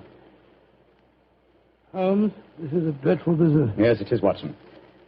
Though if my plans work out correctly, I think the success of tomorrow's battle may not be imperiled. What plan? Listen. You know, Holmes, a strange silence from the German line since we came here might be accounted for by the fact that they knew Maitland was making his getaway. They wouldn't want to risk wounding such a valuable spy. Quite possibly. What I still don't understand is who shot at you with a German pistol and why. You're being very dense, old fellow. Surely it's obvious that... Here comes General Morris now. Poor devil. This is going to be a dreadful shock to him. Hello, Holmes. Dr. Watson? General Morris, I'm afraid that I've bad news for you. Your brother has gone over to the German lines. Maitland did go there. I should have put him under an armed guard as soon as he came here, but I thought I could reason with him, appeal to his sense of honor. Instead of which you tried to shoot him, sir, but fortunately for me, you missed. You see, I took his place at the first performance. But that shot was fired from a German pistol. True. That was when I first knew the General had fired the shot. But I still don't see how you could now. Only a high-ranking officer, not subject to inspection, could carry a non-regulation firearm. You're an old army man, you should know that. In any case, you'll observe that the General carries a Luger at his waist. Great heavens, Holmes, I thought I was firing at Maitland. I had no idea that it was you. You intended to kill your own brother, sir? Yes, and I'm sorry I failed. I'd rather see my brother dead than alive and a traitor to his country. But now he's safely in the German lines. Heaven knows what secrets he may be imparting. One thing we can be certain. Our chance of a surprise attack in the morning is gone. Possibly not, sir. What do you mean? You see, I took the liberty of altering your brother's credentials quite extensively. How, Holmes? I knew of his German sympathies. Mycroft had given me a great deal of information about him, and so I took it on myself to decide that it was unsafe to allow him so near the enemy lines with his own identification on him. Well, what did you do, Holmes? I took the liberty, sir, of stealing his autograph book, the one containing the magical signature of Field Marshal von Tauchnitz. I have it in my pocket now. I think we shall find within its pages a code concealed in the various autographs, giving valuable information to the enemy. Good Lord. I also switched military permits on him. I felt that in the event that he did go over to the German lines, his welcome might be less cordial if they were under the impression that they'd captured Sherlock Holmes. To make that identification doubly sure, I also slipped in his pocket a slight souvenir of my own. Right, Joe Holmes, you mean that medal that was presented to you by the University of Leipzig? Exactly, old fellow. I no longer wish to own a decoration given me by a country of barbarians, and it seemed a rather neat and effective way of returning it to them. So the Germans will think they've captured Sherlock Holmes? Yes, sir, and unless I'm much mistaken, he'll receive very short shrift at their hands. Yes, they hate you. There's your answer, sir. I'm sorry. Don't be sorry, Holmes. It's better that way. Now his secret can die with him. Excuse me, sir. Yes, Maxwell, what is it? Would it be in order for me to return to headquarters now, sir? It's very nearly time for the second performance, and I've still been unable to trace the whereabouts of your brother. Well, my brother will not be acting tonight, I'm afraid. Holmes, I wonder if I might ask you to take his place once again. If you want me to, General. I do. Maitland had planned to do the St. Crispin speech from Henry V. He knew how much I loved it. I realize that, sir. When I was told the password up here. Well, can you remember the speech, Holmes? Oh, I think so. At any rate, I can try. Then do it for me, my dear fellow, will you? For me. I'll be very proud to do it, General. Goodbye and good luck. Thank you, Holmes. Captain Maxwell, take them back to headquarters, will you? The men will be waiting for the performance.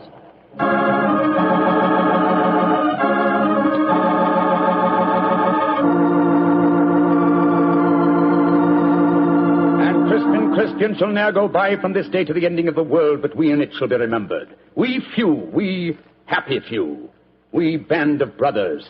For he today that sheds his blood with me shall be my brother. Be he ne'er so vile, this day shall gentle his condition. And gentlemen in England now abed shall think themselves accursed they were not here, and hold their manhoods cheap, while any speaks that fought with us upon St. Crispian's Day.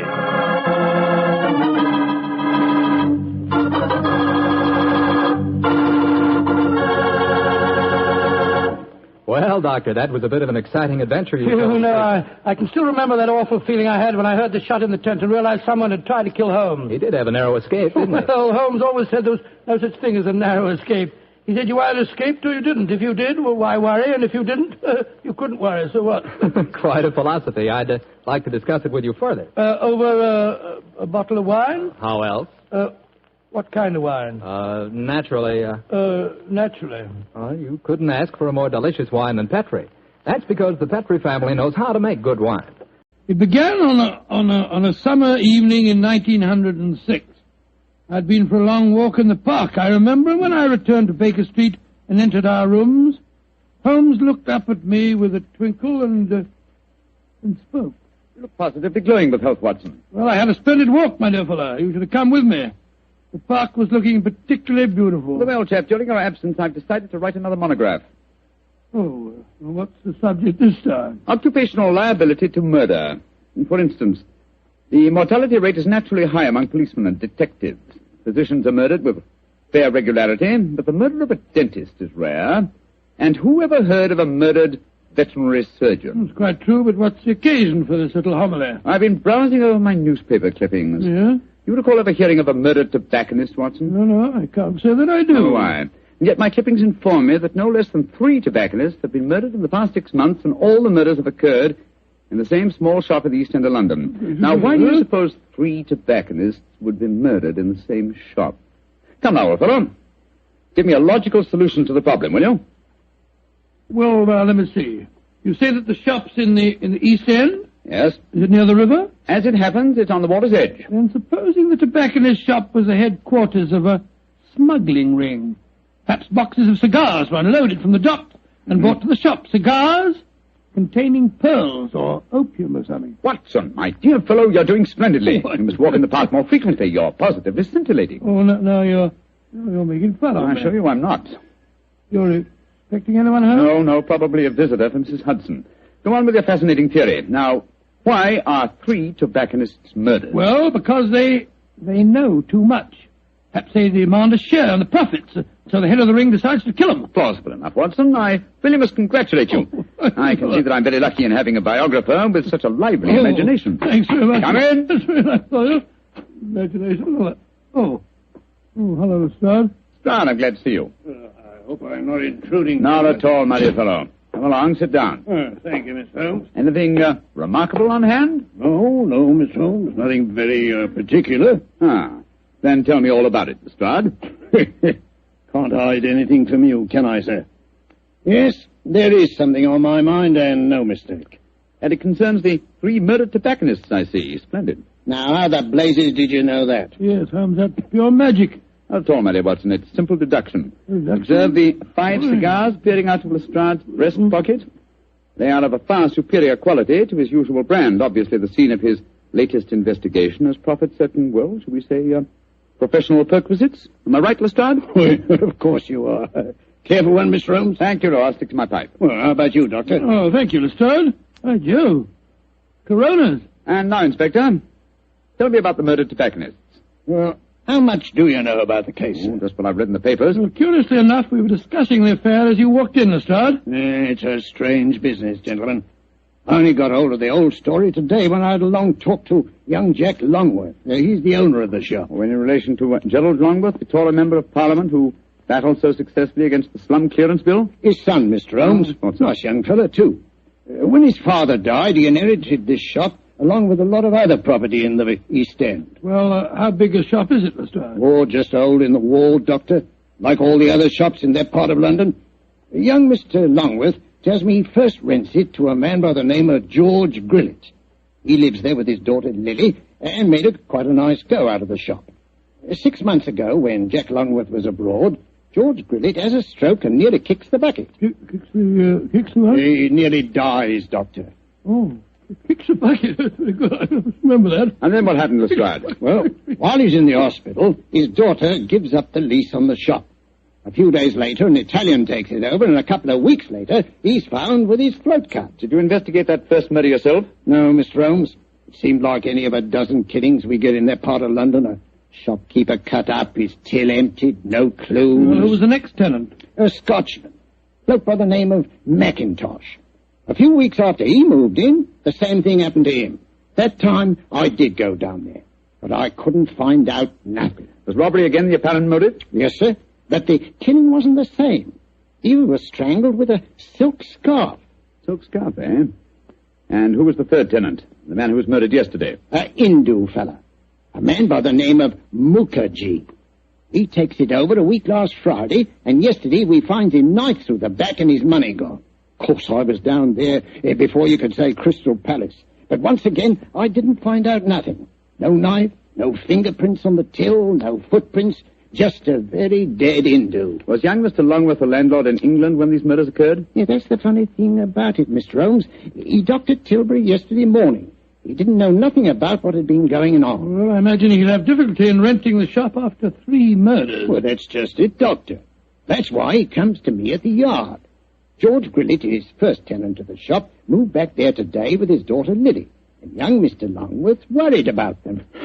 Well, if you ask me, he's more worried about the daughter than he is about old man Grillett. So the original tenants of the shop are back in residence again, eh? And, what do you want me to do? Well, I thought perhaps you'd be interested enough to come along with me and look at the shop, Mr. Holmes. I should be very glad to, my dear fellow. Get your coat and hat, Watson. All right, sir. Oh, dear, that wretched instrument. I'll answer it. Hello? Mycroft, how are you? What? Yes. Yes, he's here now. Why, of course. I'll do everything I can, certainly. Let's have dinner together soon, shall we? Splendid idea. All right, goodbye. Well, was that your brother, Holmes? Yes. Lestrade, I do think you might have told me the whole truth. Well, how do you mean, sir? I thought your visit was prompted by a need for friendly assistance. I didn't realize that you came here virtually on a government order. Well, it wasn't just quite like that, Mr. What's Holmes. the government got to do with the case, and how does your brother Mycroft fit into the picture? Not sure yet. But of one thing we may be certain. There's obviously a great deal more in this case than Lestrade would have us believe. Why do you say that, Holmes? You must bear in mind, old fellow, that occasionally Mycroft is the British government.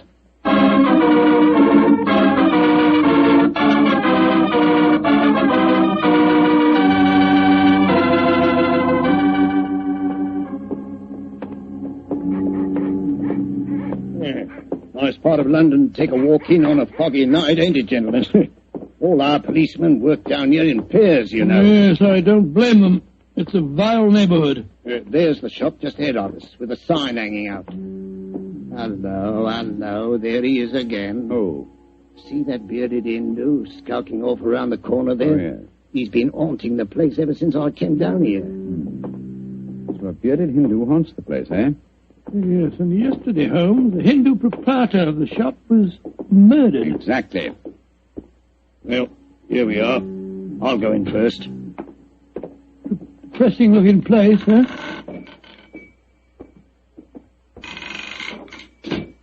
I'll be out, Gypsy. That's Lily, George Grillet's daughter. Helps him with the shop. Sorry to keep you wet. Oh, it's you, Inspector Lestrade. Yes, Miss Lily. I brought some gentlemen to see your father. This is Mr. Sherlock Holmes and Dr. Watson. Pleased to meet you, I'm How do you sure. do, Miss Grillet? How do you do, young lady? Is your dad home? No, Inspector, he won't be in till after dinner. Went down to the docks, he did, to see about some cigar shipments. Mr. Longworth's here. If you want to see him, we were just having some tea in the back room. Yes, I'd like these gentlemen to meet him. Jack, come out in the shop, Jack. What is it, Lily? Oh, Inspector Lestrade. And this must be Mr. Sherlock Holmes and Dr. Watson, I'm sure. How do you do, sir? How are you, Mr. Longworth? I'm very glad the inspector was able to persuade you to come down here, Mr. Holmes. I'm dreadfully worried about this business, particularly since Lily's father insisted on coming back here. I'm afraid they're in great danger, but I can't make Mr. Grillet see it. Young lady, I wonder if I might ask you a few questions. Well, of course, Mr. Holmes. Before your father had his stroke, did he receive any threats concerning his occupancy of the shop? Well, if he did, he never told me about him. But it wouldn't surprise me. I often told him his biggest enemy is himself. If you know what I mean. Yes, I think I do, Miss Grillet. When your father had his illness, who decided to give up the lease on the shop? I did. No money was coming in, and, well, it looked like Dad might be an invalid for life. Of course, I couldn't run the shop by myself. Anyhow, I never did like this part of London. It wasn't the right business for Father. What was his reaction when you told him to give up the lease? Oh, he was awful angry with me. Said I'd no right to do it without asking him. By the way, we saw that bearded Hindu again as we walked up just now. He's been hanging around ever since we came back here, Inspector. Well, has he actually come into the shop, Miss Grillet? No, but he keeps walking by and looking in the window. I'm sure if we both went into the back room or left the shop for a little while, well, he'd come right in. Then I suggest we give him the opportunity he's seeking. Miss Grillet, I wonder if you and Mr. Longworth would mind leaving the shop for a while. Of course not, Mr. Holmes. Make your departure rather ostentatious, shall we say, so that he can't help noticing it. Give us half an hour or so and then come back. Perhaps you wouldn't mind going with them, Lestrade. But, Mr. Holmes, this is my case. I know, but in a situation like this, Watson and I work much better alone. We may have to go a little outside the law, and your presence might embarrass us.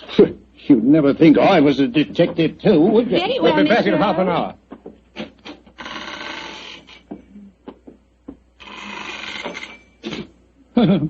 Poor old Lestrade. He gets very touchy as the years roll by. See, I blame him. I'm leaving him completely in the dark. Come on, Watson. Behind the counter. No, my dear fellow. Not under it, old chap. We lift the flap. So. Now I suggest we crouch down behind here. Come on. That's it.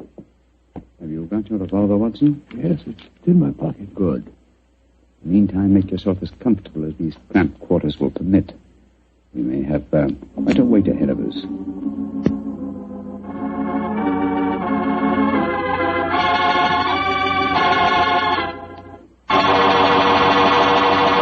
Look, Holmes. There's the Hindu now, peering through the window. Revolver handy. Yes, sir. Here he comes.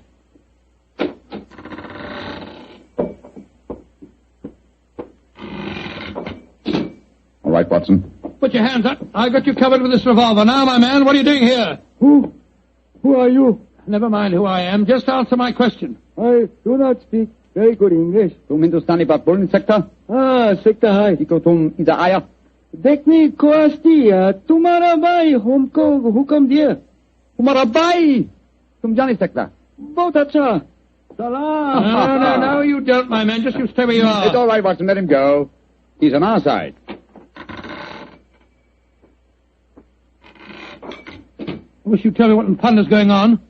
Who that man was and why you let him go. He's an investigator from the Foreign Office, old chap.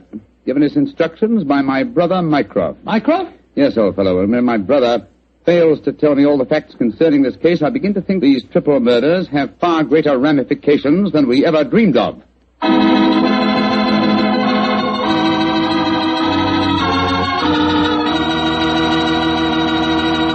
Dr. Watson's story will continue in just a second.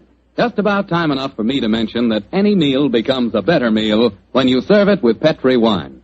And say, you'll find that Petri California Burgundy and Petri California Sauterne are just made to go with food.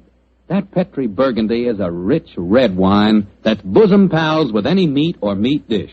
Boy, what a flavor. And that Petri Sauterne is the delicate white wine that's just perfect with chicken or with fish. Yes, sir, with food, you just can't beat a good Petri wine.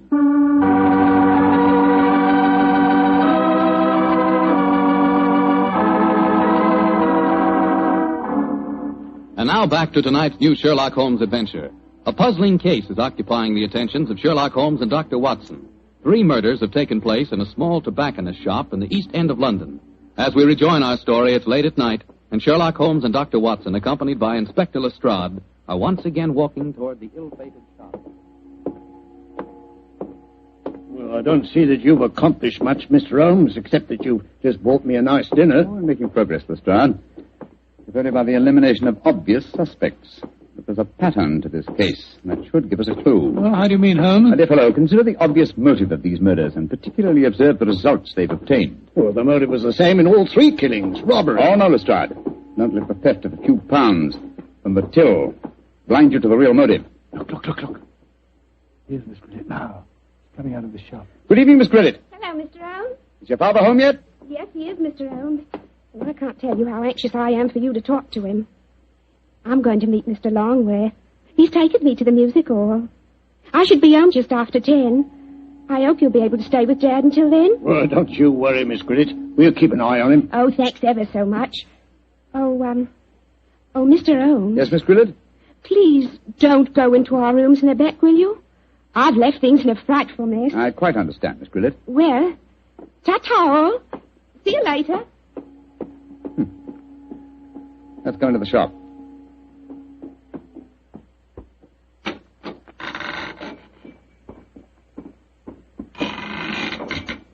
Who is it? Oh, it's you, Inspector. Yeah, these gentlemen, Mr. Sherlock Holmes and Dr. Watson. Oh, how do you do, sir? Good evening, sir. Good evening. Did you meet young Lily just now? Yes, she told us she was going out to the music hall with Mr. Longworth. Yes. I'm afraid we had quite a set to about that. A very strong-willed girl, Lily, very strong-willed. Am I to assume that you disapprove of your daughter's association with Mr. Longworth? Yes, of course I do. He's a top. He's got lots of money. Lily's so blunt she can't see that he's up to no good. I'm pretty sure he's afraid I might find out what's really at the back of these here murders. And what is your theory, sir? Well, I'll tell you this in confidence. Got nothing to back it up now, you understand. There's been talk of widening the docks around here. That'd make property values go up, you see, of course. Well, young Longworth's been trying to buy up all the other shops along the waterfront here, but they wouldn't sell. If you ask me, he's had these murders done just to frighten people away so that he could buy cheap. Now, I'm not saying that he did the murders himself, you understand, but he planned them. Why, in these parts, it's easy enough any night to get a throat cut for a couple of quid. Yeah. That's why I'm glad you're here, gents. You see, I just got another warning. Warning? What do you mean, sir, warning? Found this note slipped under that door there not 3/4 of an hour ago. Receive, please. What does it say, Holmes? I shall call on you at 8:30 tonight. You know what's good for you. You'll be waiting for me alone. If you try any funny tricks, you'll go where I sent the rest of them. Well, that's obviously from the killer. Possibly.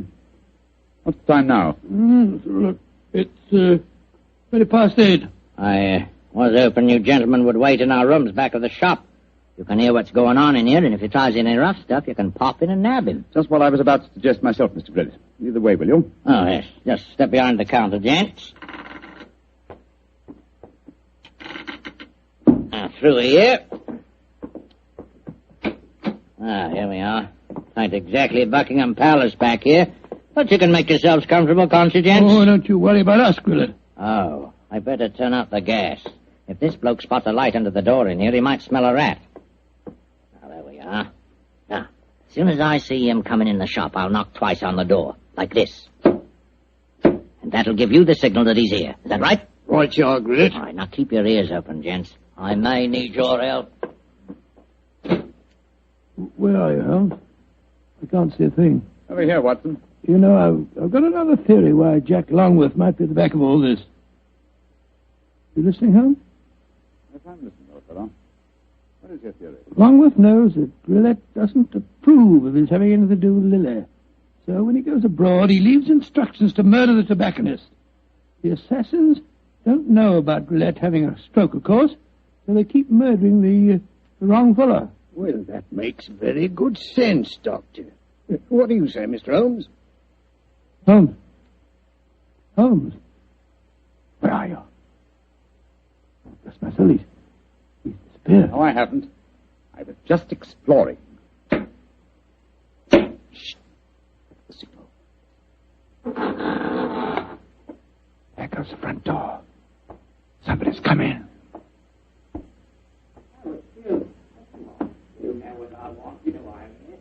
We'd better go in. Right, Watson, listen.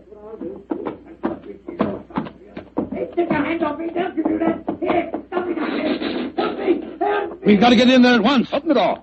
Well, it's locked. Never mind that. Get your shoulders into it. Come on, help me. On here. Come on, one more.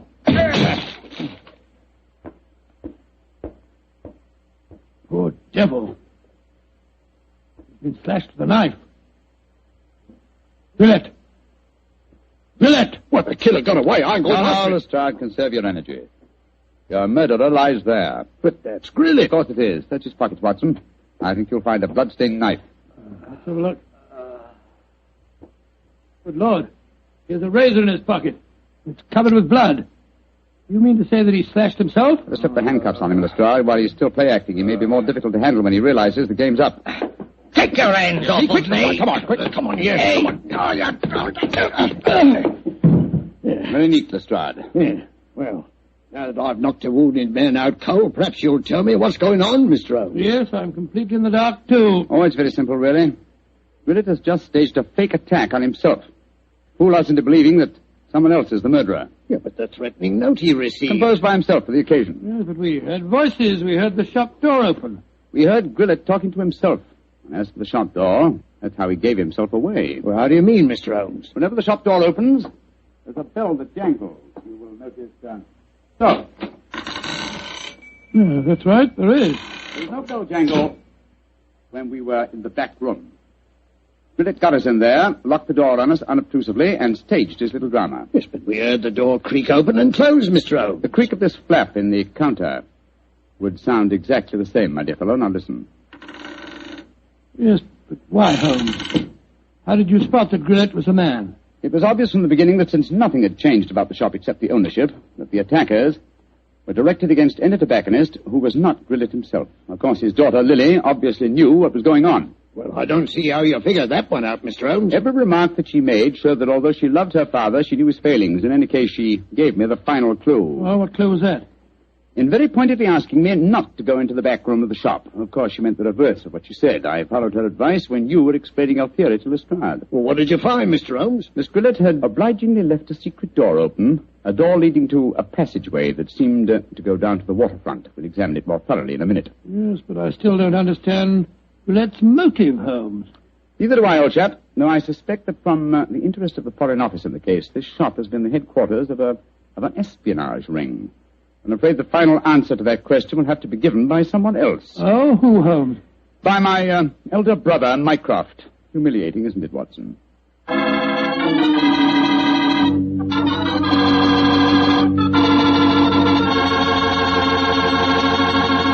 what was the final answer to the question, Dr. Watson? Well, Holmes was right as usual, Mr. Foreman. The shop had been the headquarters of a spy ring operated by Guileless.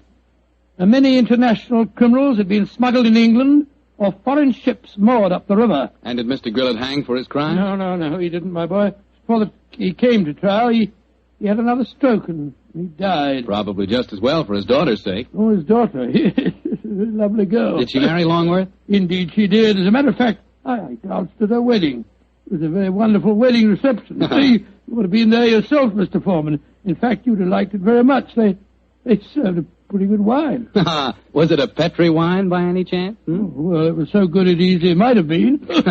You mean because Petri wine is the kind of a wine you can't forget? That's exactly what I do. Well, that's because the Petri family really knows all there is to know about the fine art of turning luscious, sun-ripened grapes into fragrant, delicious wine. And now let's drop in on our good friend, Dr. Watson. Good evening, Doctor. Good evening, Mr. Foreman. Where are the puppies tonight? Well, I found them playing with a dead seagull, so they've been sent up to bed in disgrace. You certainly look comfortable yourself, Doctor. What's that small blue book you're reading, the latest bestseller? No, indeed not. This book was never a bestseller, my boy. It's entitled Practical Handbook of Bee Culture, with some observations on the segregation of the queen. Quite a catchy title. Who's the author? A fellow by the name of Sherlock Holmes. He was engaged in writing it when the adventure I'm going to tell you about took place. Well, you told us last week, Doctor, that a pair of canaries played an important part in the story. That's quite right, Mr. Foreman. It was in the summer of 1908, I remember, and I'd persuaded Holmes to leave his Sussex bee farm for a few weeks and to join me on a holiday at the little fishing village of Kingsgate in Kent. We were staying at a charming little inn called the Fisherman's Arms, and for the first few days, our holiday was a delightful one. And then, I suppose, Doctor, strange things began to happen. They did indeed, Mr. Foreman, they did indeed. Very strange things. One afternoon, we just finished a late tea, I remember, and were sitting outside on the lawn sunning ourselves and enjoying our pipes. Holmes lay back with his long, thin fingers clasped behind his head, gazing thoughtfully at the multicolored fishing boats bobbing at anchor in the harbor. After a moment or two, he spoke to me. Watson, you're really a splendid companion. I can't think of anyone else who would let me smoke my pipe in silence for half an hour without asking me what I'm thinking about. That's not very surprising, Holmes, after all the years that we've been together. Well, nevertheless, the gift is a rare one, old chap, and I appreciate it. Oh, thank you, old fellow. By the way, since the half hour's up, what have you been thinking about? The lack of enterprise of a modern criminal. Audacity and romance seem to have passed forever from the criminal world. Read this note I received this morning, old fellow. See for yourself how low I have sunk. Oh, let's have a look. Mr. Holmes, I am staying in the same inn as yourself, and as I have had a very frightening experience, I thought perhaps you would help me. Please do. It's signed Mary Victor. An exciting document, isn't it? Written on lavender notepaper, reeking of perfume, and the handwriting is obviously that of an adolescent girl. You haven't bothered to answer it, of course. Oh, yes, I have. I sent a message back by our good landlord that I would be glad to see her. Why, Holmes? You came down here to complete your handbook on bee farming. Oh. Confound it. Those two wretched canaries are getting their sunbath on the windowsill above us. Oh, I think it's rather jolly to hear little fellows chirping away up there. Well, I find the sound most distracting. Let's go inside. You know, Holmes, those birds are owned by a charming couple, a Mr. and Mrs. Wainwright. I was chatting with them on the stairs this morning. I'm afraid their charm will escape me as long as their pets continue to tweet in that irritating manner.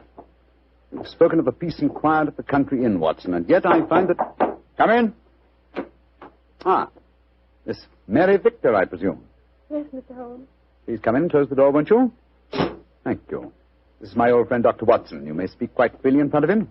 How do you do, Miss Victor? How do you do, Doctor? Now, sit down, young lady, and tell me what's troubling you. Mr. Holmes, I came down here from London to get away from someone, but I've been followed. I've been afraid to leave the inn. Until last night I felt I couldn't stand being cooped up any longer. So I went for a walk on the seashore. Someone followed me, Mr. Holmes. I ran back here as fast as I could, but now he knows where I live, and I'm frightened. Please help me. My dear Miss Victor, I'm afraid you must be much more specific before I can help you. Who has followed you down here, and why are you afraid of him?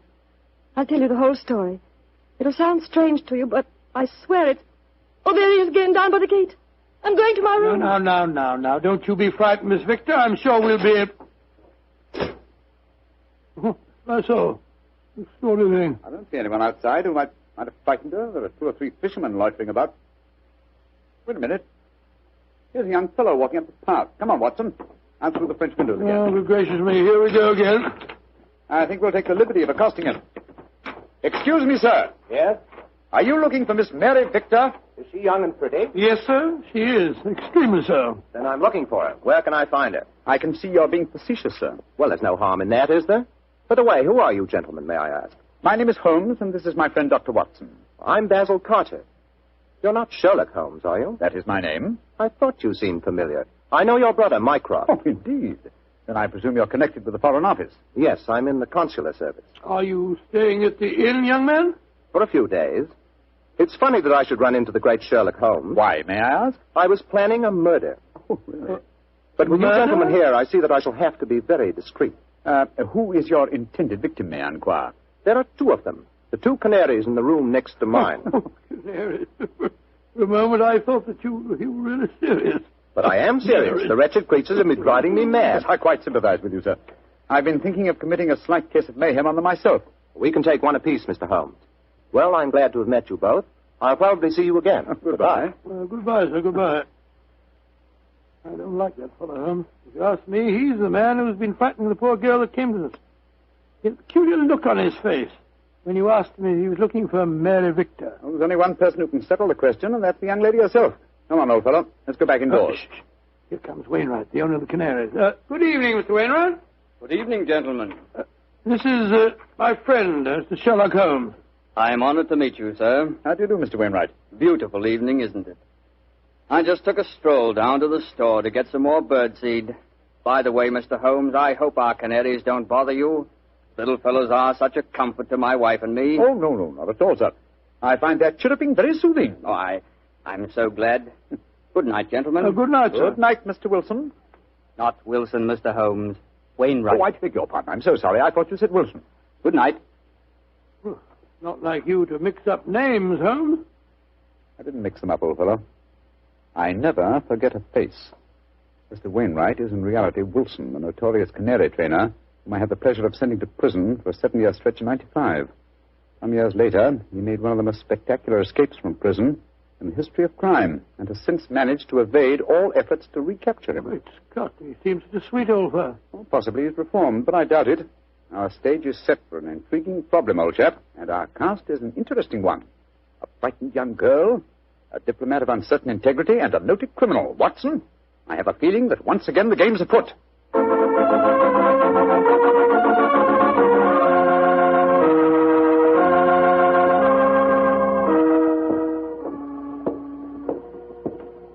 Holmes, why are we strolling along the pier instead of staying at the inn? I thought you said that you were expecting trouble. I am, old chap, and I'm sure it'll find us out. You know, Holmes, I'm still completely mystified by the behavior of that girl, Mary Victor. I knocked at her door last evening, again this morning. I couldn't get any answer. And the landlord told me that she was not seen at dinner last night, nor at breakfast this morning, and yet her room has not been vacated. Curious. Hello, there's the village constable, sunning himself at the end of the pier. Yeah. Good morning, Sergeant Blake. Mr. Holmes, Dr. Watson. How are you, gentlemen? Well, splendid, thank you, Sergeant, and very appreciative of the weather that you've provided for us. Oh, think nothing of it, sir. We always arrange that for our really distinguished visitors. Oh.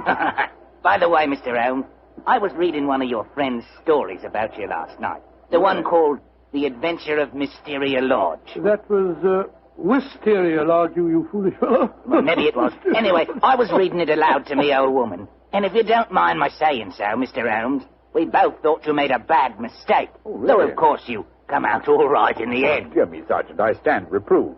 Excuse me, Sergeant. Holmes, look. Look at that figure standing by itself right at the end of the pier. Mm-hmm.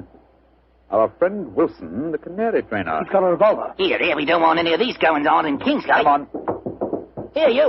What are you doing waving that revolver about? Keep back, the three of you. I'm the law here. Don't you tell me what to do. Keep back, I say. I'm not afraid to fire. Better do as he says, Sergeant. You don't want to trifle with. Just exactly what are you up to, Wilson? You caught up with me once again, Sherlock Holmes. But this time you're not going to send me back to a prison again. And maybe the gallows. If I can't escape you, then I'll take my own way out with this revolver. Wilson, what in thunder are you talking about? The murder at the inn last night. I did it. Murder? I'm confessing in front of the three of you. Oh, you leave my wife alone. She didn't know anything about it. Now, I hope you're satisfied, Mr. Sherlock Holmes. He's pointing the revolver as he heads. Wilson, you fool, stop it! Strike me pink. He done it. Over the pier and into the sea. Get help, Sergeant. It's possible he isn't dead. Right, sir. Come on, Watson. We're going back to the inn, I suppose. Of course we are. We've just heard a murder confession, but we don't know who has been murdered.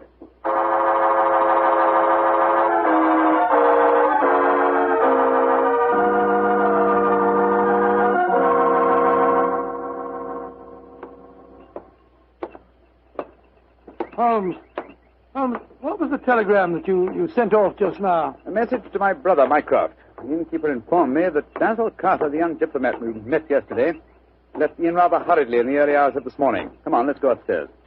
Well, we'll have to break the news to Mrs. Wainwright, I suppose. Before we do that, I think we'll see if Miss Victor's in her room. Which one is it? Here, top of the stairs. We'll take the liberty of looking in. Miss Victor hasn't been seen since last night. Uh-huh.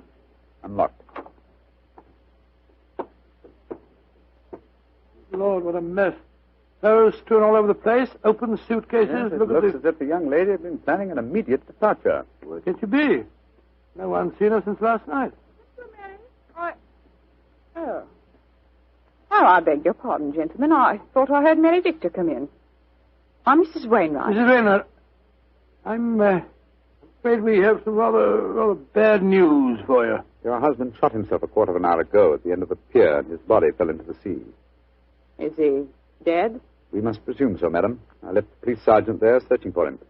Sergeant Blake should be back here any moment now. So he did it. After all. You don't seem very surprised, madam. He threatened to do it. Mrs. Wainwright, before your husband shot himself, he confessed to committing a murder in this inn last night. A murder? Whose murder? At the moment, we're not quite sure. Oh, he must have been out of his mind. Mrs. Wainwright, I'm afraid I must ask you some rather painful questions. Are you aware that your husband was a criminal, that he served a prison sentence under the name of Wilson? Yes, I knew that. He told me when we were married 2 years ago. But he said that he'd gone straight ever since he'd come out of prison. That's why he changed his name. He was trying to make a fresh start. You know no reason for his planning to kill anyone at this inn? None. And unless you find someone murdered, I wouldn't give too much thought to it. Yes, if you'll forgive my saying so, madam, you seem remarkably unmoved by your husband's tragedy. Why should I pretend? We were very unhappy together. This might be the best way out of it for both of us. My husband carried quite a large amount of life insurance. In the event of suicide, would that be payable? And on the policy, madam, but I must say that from your attitude, I begin to doubt whether your husband is dead. What do you mean? I mean that if Mr. Wilson, or if you prefer it, Mr. Wainwright, wished to disappear in spectacular style, what could be simpler than to pretend to shoot himself, drop into the sea... Mr. Elm! I'm up here, Sergeant. Did you find him? Yes, Mr. Elm. We fished him out right away. Dead as a doornail. Shot himself through the head, he did. Well, that disposes of your last theory, Holmes. Did you find the revolver, Sergeant? Yes, ma'am. Got it right here with me. One bullet missing. Have you found out if anyone here's been murdered, Mr. Elm? I found out very little as yet. Wait a moment. Listen. I don't hear anything. Exactly, you hear nothing. Yet we're within a few feet of the Wainwright's room. What do you mean, Mr. Elm? I mean that there is one sound we should be hearing very clearly at the moment. Why didn't I think of it before? The sound of your canaries chirruping. You've heard little else for days. Come on, Watson. Where are you going? Your room, madam. I'm afraid I must dispense with asking your permission. You're already in my room. It seems a little late even to mention the subject. Here's the bird cage, the windowsill. Oh, the birds are gone. No, old chap. If you look more closely, you'll see them on the bottom of the cage. Let me open this door and get one of them out. By Jove, Holmes. They're dead. And yet when we entered the inn a few minutes ago, they were still chirruping. But who on earth would want to kill a couple of birds? That, my dear fellow, is one of the things we have to find out. So far, I must admit I'm puzzled. We have a self-confessed murderer, and the nearest thing we can find to a corpse is a pair of dead canaries.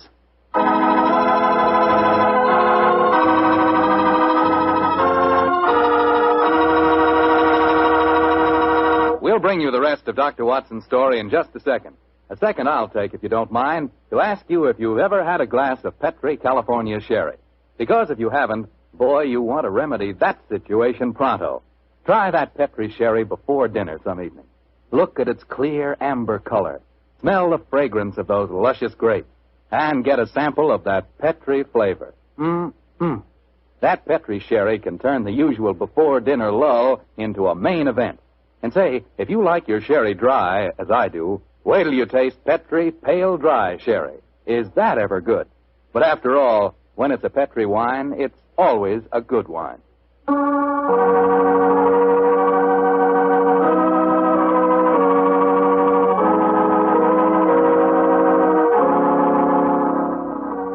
And now, back to tonight's new Sherlock Holmes adventure.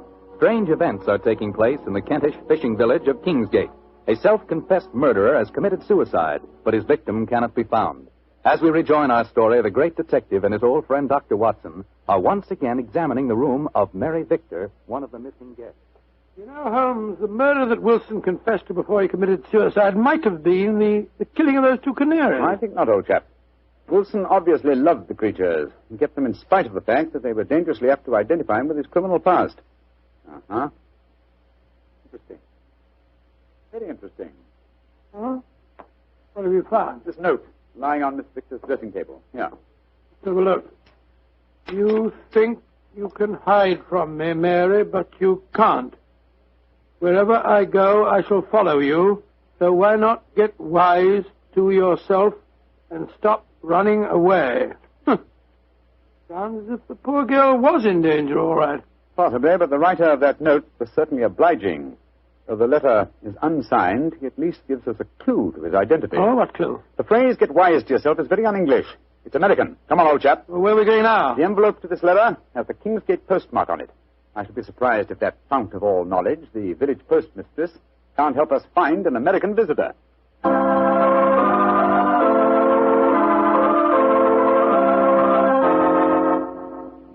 Yes, I know the young man you must be looking for, gentlemen. His name's Walter C. Bunker. He's been in here to send telegrams, and his accent's so strong you could cut it with a knife.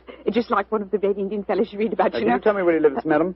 Well, that I can, sir. He's been rooming at Mrs. Bell's house, 15 Laburnum Grove, down behind the gas works. 15 Laburnum Grove, Mrs. Bell. Thank you. Thank you very much. I'm very much obliged to you.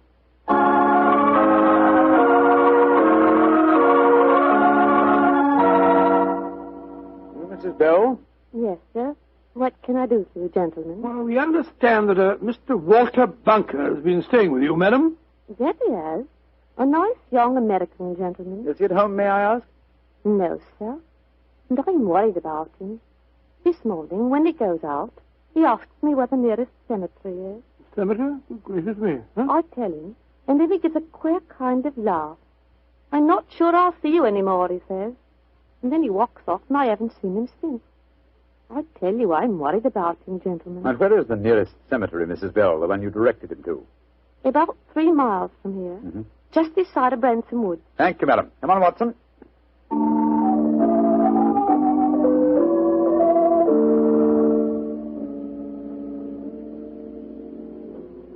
The cemetery seems deserted. There's music coming from the church. Oh, Lord, it's a funeral. Or a wedding. Come on.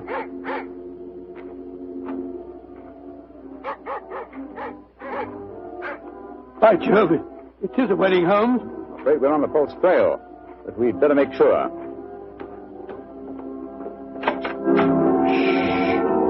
Quiet, gentlemen, please. The ceremony is just ending. Just one question. Can you tell me the names of the couple who've just been married? Miss Mary Victor from the inn, and a young American by the name of Bunker. Thank you. Yes, we have been following a false trail, confound it. The frightened young lady was merely frightened by her persistent American fiancé. The threatening letter that he sent her. Ambiguously worded, when you come to think of it. Anyway, we can cease to worry about Miss Victor. As she is now Mrs. Bunker, I think we can assume that she's out of all danger. Well, we've got to start all over again. Oh, no, my dear fellow. The field is narrowing. We'll head back for the inn now, and I have a feeling that we're on the last lap of our strange adventure.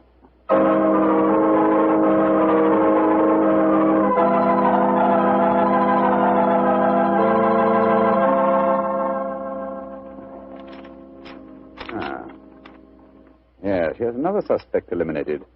This telegram is from my brother Mycroft. I telegraphed him earlier on today to check on the movements of Basil Carter, the young man who left the inn so mysteriously in the early hours of this morning. His answer informs me that the gentleman in question was recalled to the Foreign Office suddenly and arrived quite safely a few hours ago. Well, now I'm completely puzzled. And I, old fellow, at last see daylight. Wish I did, Mr. Holmes. Sergeant, go upstairs and get the dead man's widow and bring her to my room, please. And then I think I can give you the solution to this problem.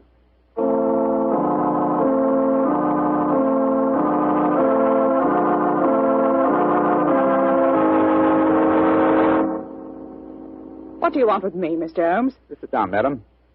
You and Sergeant Blake make yourselves comfortable.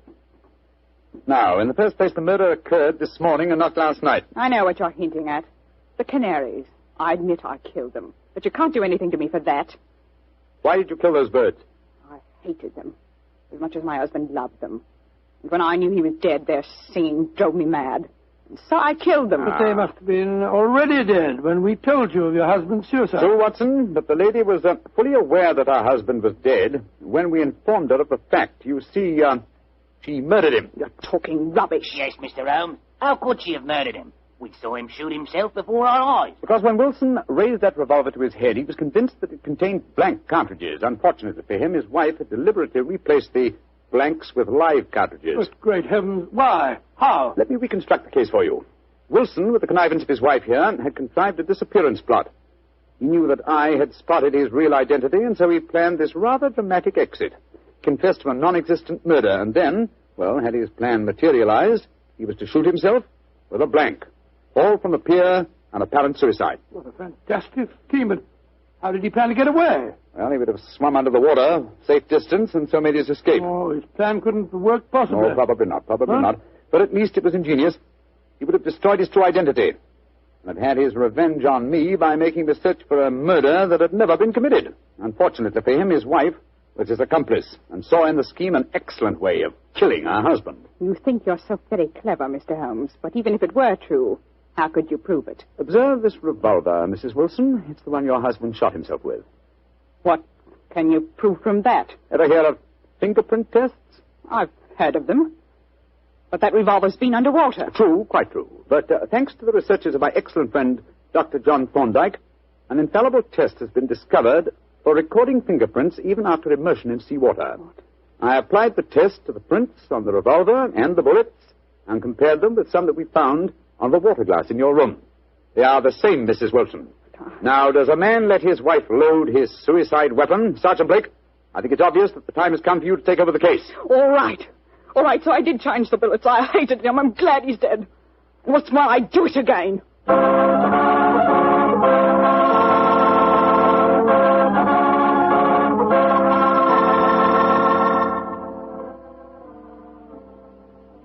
Mr. Holmes. Yes, Sergeant Blake? Well, now that I've taken Mrs. Wilson to the station and booked her on a murder charge, I wonder if you'd mind answering a question. With pleasure. This fingerprint test. I'd like to know about that. I never heard of being able to take prints after a revolver has been handled 2 or 3 times and soaked in salt water. Yes, Holmes, and I'd like to know when you performed the test and took the prints off the glass in her room. I thought that I was with you all the time. You were, my dear fellow. Well, then, I can give you the answer in one word. Bluff. What? There is no such test, my dear Watson. It would be almost impossible to expect clear prints after so much handling, and totally impossible after submersion. Fortunately for us, though, Mrs. Wilson was gullible enough to believe me and give me a confession. And there's no such person as Dr. John Thorndyke? Oh, yes, indeed there is. A great success last year in the case of the red thumb mark. You didn't tell me about that case, Holmes? No, I didn't. It was deliberate, old chap. With your taste for writing sensational stories, I was afraid you might publish the affair. Oh? Would it have mattered if I heard? Oh, yes, it would. Hmm? You would have given away, what shall I say, professional secrets. You would have provided the public, and in particular the criminal public, with a complete education on fingerprints. And when that happens, my dear Watson, we shall have no tricks left. That will be a sad day for detectives.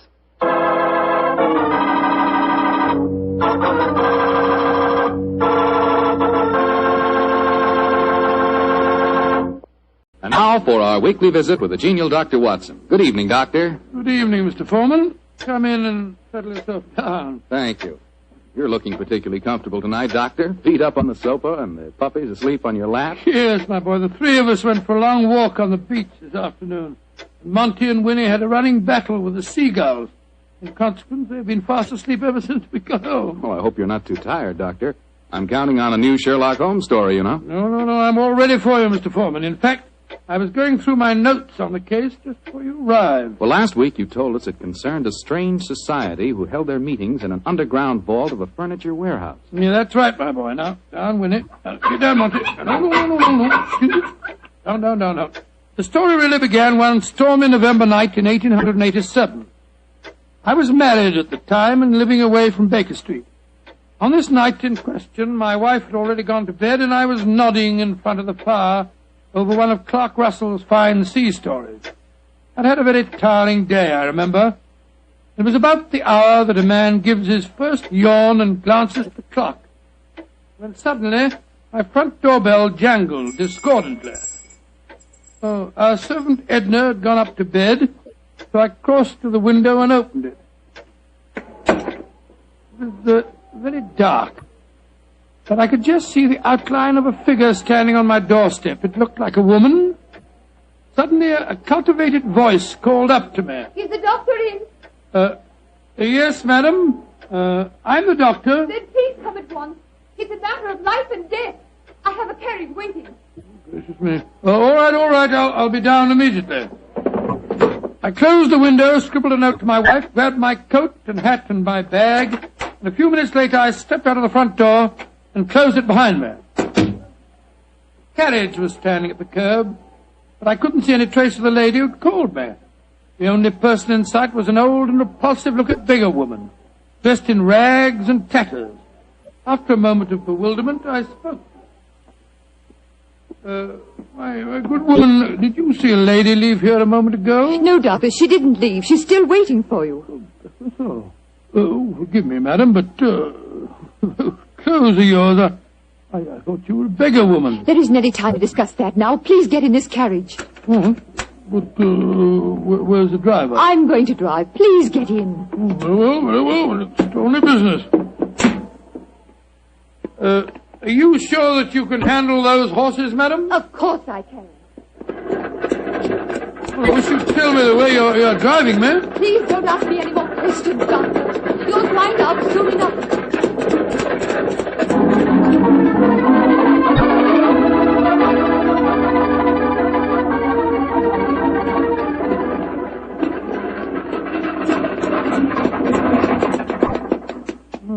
Thank heavens we've finally reached our destination. Must have driven halfway across London. Oh, hello. Must be somewhere down near the river. No dwelling places here. Nothing but enormous warehouses. Why have we stopped here, madam? Well, this is where we're going. Please follow me down these steps. I wish you'd tell me where you're taking me. We have a club here in the basement. You'll see for yourself in a moment. It's a very solid-looking door. How do you propose to get past it? I'll show you.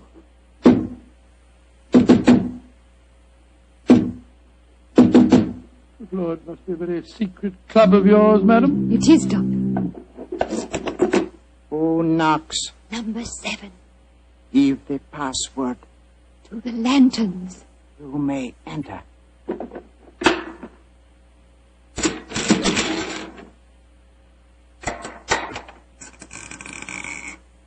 Follow me, Doctor.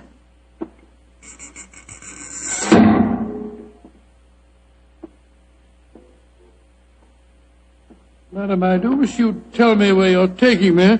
This looks like the entrance to an opium den or a thieves' kitchen. Don't worry, Doctor. You're in no danger. There.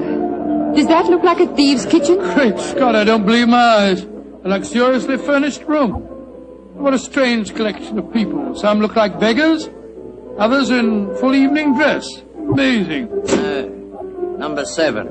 Who is this man? He's a doctor. I went to fetch him. I thought I said there were to be no strangers inside Now look here, my here. good man. I've been extremely patient, but my temper's beginning to wear a little thin. Either let me see your patient at once or show me out. My time's valuable and I don't propose to waste it. I'm sorry, Doctor.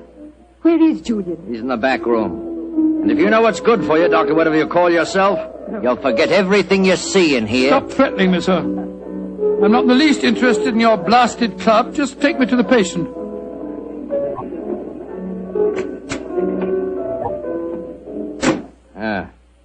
This is the man we want you to examine, Doctor. Huh? What happened? He fell down the stairs leading into the clubroom. Well, why'd you move him? We wanted him to be comfortable. It's the worst thing in the world you could have done. Never move a person with an injured skull. Is he going to be all right, Doctor? No, madam, I'm afraid he isn't. His neck's broken. He's dead. Huh? Julian, dead. You sure of that, Doctor? Of course I'm sure of it, my good man. I'm afraid you need an undertaker, not a doctor. We must tell the others. All right, quiet, everybody. Quiet. Quiet. Julian is dead. Julian dead? Oh, this is terrible. Who is this man? He's a doctor. Oh, better get him out of here at once. We don't want any strangers nosing about. That's right, though. Shouldn't have brought him here anyway. Now, just a minute. I assure you, ladies and gentlemen, I haven't the slightest desire to stay here one moment longer. If you'll direct me to the door again, madam, I'll try to find a cab myself in this godforsaken district and go home. Show him out and give him his money. Follow me, please. I'm delighted to. Do you mind if I don't drive you home, Doctor? Oh, well, no, I should prefer it. My nerves aren't in the best of shape. You mustn't be angry with me, Doctor, please. Leaving again, number 7. No, but this gentleman is. Will you see if you can find a cab for him? Right. To whom shall I send in my bill, madam? Oh, here's a £5 note. That should cover your time and trouble, shouldn't it? No, it's far too much, madam. No, Doctor, it's late at night and it hasn't been a very pleasant case for you. Please take it. Oh, it's very kind of you, very generous indeed. But by the way, how did you happen to come to me in the first place? I was driving about looking for a doctor and a policeman directed me to your house. Oh, I see. I have found a cab for you. Thank you, my man, thank you. Oh, Doctor, may I come round in the morning for a death certificate? Of course. You remember my address? Yes, but I don't know your name. Watson. Dr. Watson. Dr. Watson? Not the Dr. Watson who's associated with Sherlock Holmes. Right, madam, I'm flattered that you know of me. Good night, Doctor. And please forget about everything you've seen here tonight.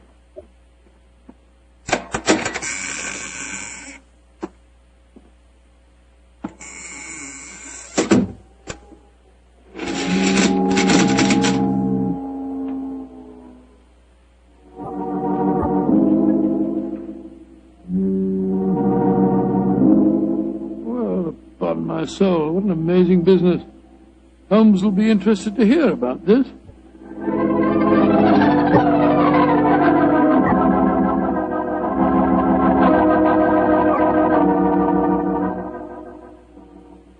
And that's the way it was, Holmes. One of the most curious adventures I ever had without you. Very interesting, Watson. You say this underground cellar was luxuriously furnished. Yes, and the people there were an amazing mixture. Some were in rags and some in evening dress. Huh, like the nursery rhyme, eh? Some in rags and some in tags and some in velvet gowns. Exactly. Even the feeling that I was taking part in a story out of the Arabian Nights. I must say, though, I was pretty angry at the time. However, after a good night's rest, I feel quite differently this morning. I thought I'd just drop round and tell you all about it. I'm glad you did, my dear fellow. It would be interesting to see if any repercussions of your strange adventure reach us. Oh, I doubt it. The woman seemed frightened to death when I mentioned your name. We shall see. Meanwhile, I'm expecting a client. You're not too busy. Perhaps you can stay. No, I'd like to very much. Who is it, you know? This telegram will tell you much more than I can. Arrived an hour ago. Let's have a look. Be at your lodgings this morning to discuss our problem. Signed AMS. Pretty high-handed message. Be at your lodgings. Oh, please. What do you suppose AMS stands for? I was just toying with that problem when you arrived. Would it be the American Medical School? No, there's no such body. It's the American Medical Association. Oh, yes. The imperious tone of the message inclines me to believe that the A stands for amateur. Very possibly. Amateur Masker Society. Or the Amateur Murderers? That would be a nice thought, wouldn't it? That is their representative now, no doubt, to save us further guesswork. Holmes, it looks like the same carriage that I drove in last night. The girl standing on your doorstep, dressed in the height of fashion. Mrs. Hudson's letting her in. Splendid. It seems that we have not heard the end of your adventure. Go and meet the lady at the top of the stairs, will you, old chap, and save Mrs. Hudson's legs. Right you are, Holmes. Thank you, Mrs. Hudson, thank you. All right, come in, madam. Want to come in? Thank you, Dr. Watson. Mr. Sherlock Holmes. At your service, madam. Won't you sit down? I'm Lady Dorothy Brownlee. It's your voice. You're the lady who fetched me last night, dressed up as a beggar woman. Yes, I am, Dr. Watson. Forgive me for being so mysterious at the time. Doubtless you have come to consult me regarding last night's unfortunate accident at the Amateur Mendicant Society. How did you know what the initials stood for, Mr. Holmes? Well, after hearing Dr. Watson's story of last night's happenings, the connotation seemed obvious. Am I right? Perfectly. Last night, when Dr. Watson told us Julian was dead, we thought it was an accident. And now you think it is murder, eh? Lady Bromley, if you expect my help, there must be no more mystery. Just what is this Amateur Mendicant Society? I'm afraid it'll be a little hard for you to understand our motives. We're a group of people, rather wealthy people, I suppose, who find pleasure in deliberately leading a seamy life disguised as beggars. We use the basement that you were in last night, Doctor, as our headquarters. We keep our beggars clothed there and change out of them before we go home. What a fantastic idea. What a futile, worthless way of spending your leisure time, Lady Bromley. I suppose it must seem so, Mr. Holmes. But we're curious to learn how the other half lives. And of course, there's a certain thrill in rubbing shoulders with the police. At least we do some good. Indeed. I should be interested to learn how. All the money we make as beggars we give to charity. Oh, do you really? And you feel that this gesture on your part absolves you from any responsibility to the real beggars whose livelihood you're impairing? I hadn't thought of it just like that. No. Then I suppose you won't want to help us. Oh, that's quite another matter, madam. As a professional detective, I cannot afford to be a moralist. Yes, I will investigate this case for you, though I warn you my fee will be an extremely high one. Money isn't important, Mr. Holmes, as long as we can solve Julian's death without bringing the police into the case. Lady Brownlee, who is the dead man? The man you refer to as Julian? Julian Trevor, the poet. He was the one who started our society. Yes, I think I've read some of his work. Decadent. Distinctly decadent. Well, what makes you think that he was murdered, Lady Browner? Well, after you left last night, Dr. Watson, there was a terrible scene. You remember Sidney Holt? Oh, was he the big fellow who was so unpleasant to him? Yes, that's the one. Oh, do I remember him? He said that he saw Lord Cecil deliberately trip Julian as he came to the head of the staircase. Oh, Lord Cecil being... Lord Cecil Dyrenforth, son of the Earl of Meersham. Oh, yes. There was a bitter argument. Cecil accused Sidney of doing the same thing. Then they had a dreadful fight. It ended up with Cecil threatening to go to the police. But that's when we decided to send a telegram to you, Mr. Holmes. Oh, yes, I see. So the proof of murder depends on such flimsy evidence as to whether the dead man fell or, well, should we say, was pushed? What it seems like. Mr. Holmes, even though you don't approve, please help us, won't you? Yes, Lady Brownlee, I will. Will you come back with me now to our headquarters? I shall join you within the hour. In the meantime, my old friend Dr. Watson can go with you. But Holmes, what can I do without you? You know my methods, old chap. Act accordingly. Oh, very well, Mr. Holmes. But you promise you'll be there. I promise you that I will be there, madam. Thank you so much, Mr. Holmes. We'll be expecting you. Come on, Doctor. Well, I'll just get my hat and coat. Holmes, what are you up to? Go with her and ask no more questions. I shall join you within the hour. Holmes, there's a glint in your eye. I don't think you believe the story. Of course I don't, Watson. Well, then what? Then go with her, old fellow, and keep your wits about you. The game's afoot.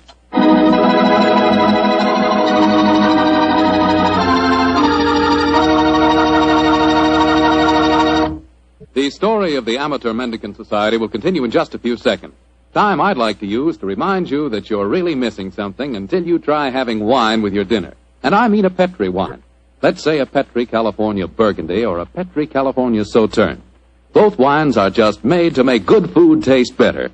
If you like a red wine, try Petri Burgundy. Try it with hamburger, with stew, with any meat or meat dish.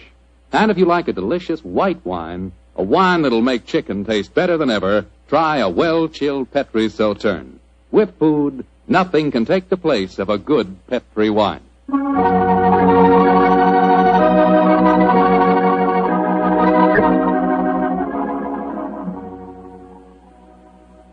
now back to tonight's new Sherlock Holmes adventure. The Amateur Mendicant Society, a group of wealthy eccentrics who pose as beggars, have come to Sherlock Holmes and Dr. Watson with a problem. One of their members has apparently been murdered, and the famous pair have been asked to investigate the killing. As we rejoin our story, Dr. Watson, still awaiting the arrival of the great detective, is cross-questioning 3 of the members at the headquarters of this unusual society. I'm afraid that I don't find your stories very convincing. Oh, don't you now? Well, then suppose you stop asking questions until Sherlock Holmes gets here. He's the man we've engaged to settle this business, not you. We're paying for his services, not those of his assistant. Mr. Holmes asked me to conduct this preliminary investigation, my good man. I'm perfectly familiar with his methods, so keep a civil tongue in your head if you want us to continue with this case. Well, I'm not answering any more questions till he gets here. Insufferable fellow. Lord Cecil, you say that you saw Holt deliberately trip the dead man as he came down the stairs last night. Yes, I did. Well, where were you standing, sir? At the head of the staircase. Holt was beside me, and as Julian came by, he deliberately... Excuse me, number 11, excuse me. What is it? There is a strange man just come in. He is dressed as you when you work, but I do not remember to have seen him here before. He speaks very rough. Did he give the correct signal? Yes, and the password. He must be a new member. I suppose we better see him. Bring him in. Bad time for him to come here, confound it. This way, please. Tommy, what a nice place you got here. Yeah, quite a nice place. Certainly do yourselves proud, don't you? Who are you, and how did you get in here? I'll give you a signal and the password, just like Julian told me to. Are you a friend of Julian? Of course I am. You're coming to meet him here today. Who are you, really? Are we all friends here? Yes, you can talk freely. And permit me to introduce myself. I am Don Luis Jose Fernando de las Torres at your service. Why? Why do you want to join us? When Julian told me about it, it tickled my, my funny bone.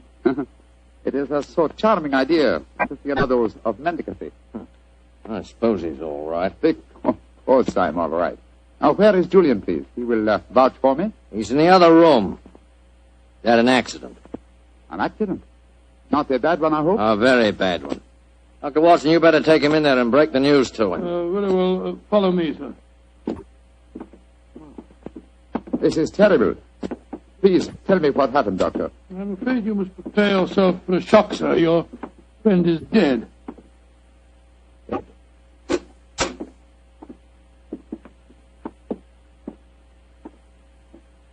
His neck was broken last night in some brawl. Yes, except that I do believe it was an accident, Watson. Holmes! Quiet, Roger, quiet. But not quietly enough, Mr. Sherlock Holmes. Come on, come back to the others and let all take a look at you. Come on, get moving, both of you. This isn't a pop gun in my hands. Sorry, Holmes, I gave the whole thing away. That's all right, old chap. Oh, Cecil, Dorothy, come here. I want you to take a look at the great Sherlock Holmes. Walked into our trap just like any stupid policeman. I know why you had to dress up to do it, though, Mr. Holmes. We were waiting for you here anyway, you know. Oh, I was well aware of that, Mr. Holt. You see, I knew I was walking into a trap. How did you know that, Mr. Holmes? Lady Brownlee, the story you brought to us today was so obviously a false one. Just as there is no amateur mendicant society. Who are they, Holmes? Go ahead, Mr. Holmes. Tell him. Let's see how much you really do know. Yes, go ahead. Why should I tell you what you already know? Go on, talk if you know what's good for you. Oh, you're so persuasive, aren't you, Mr. Holt? Very well. Undoubtedly, Julian Trevor's death last night was an accident. You fetched a doctor, Lady Brownlee, a very natural move, and later discovered that the doctor in question was the old friend of Sherlock Holmes. You were all afraid that I would become interested in your unusual society, and so you invented that very thin story about the accident being a murder. You wanted to lure me here so that I could be disposed of, and you could all continue your nefarious works without hindrance. Well, now aren't we clever? What is our nefarious work, may I ask? Your password gave me a clue to the lanterns. Prior to the French revolutionists.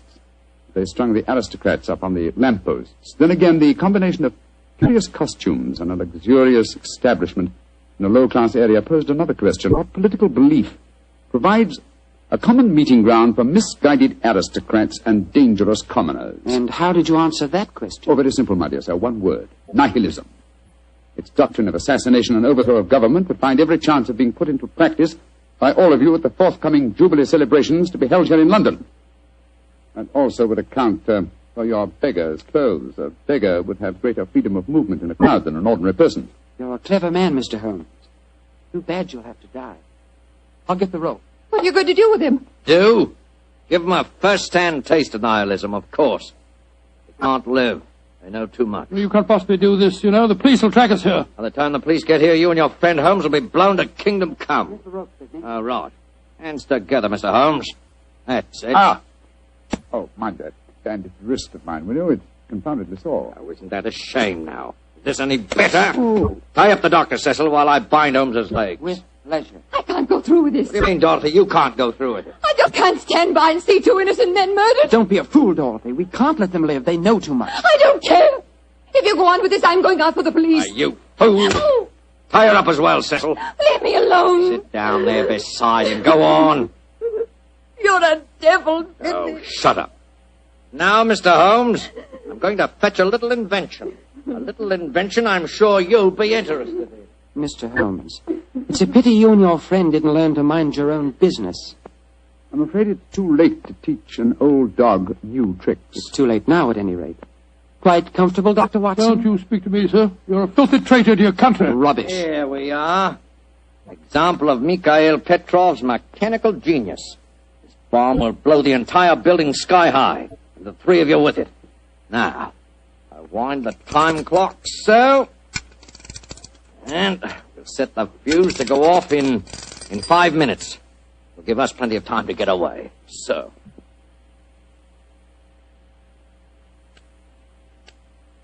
Come on, Sidney, let's get out of here. Right.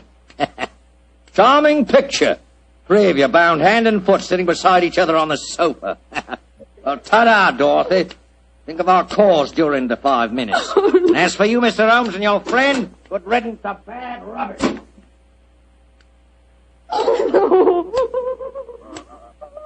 Well, Holmes, this looks like the end. Afraid so, old chap. I blame myself. If I hadn't been so infernally noisy when I recognized you, we wouldn't be in this mess. Wasn't your fault, old fellow. I think they suspected me anyway. Well, I must say it seemed to me that you told them a great deal more than was necessary about your suspicions.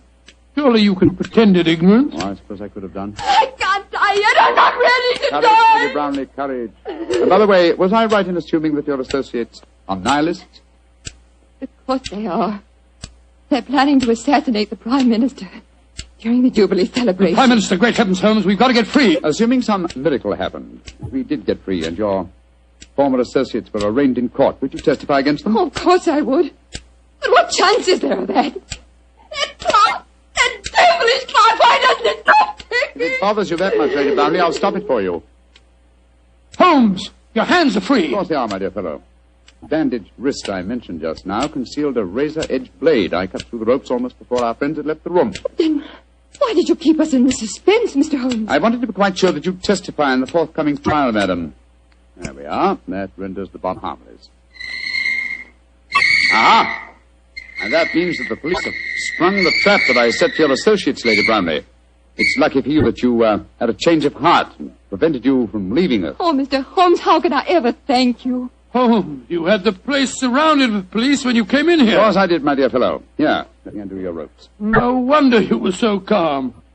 No wonder you told them so much. You wanted them to show their hands. Precisely, old fellow.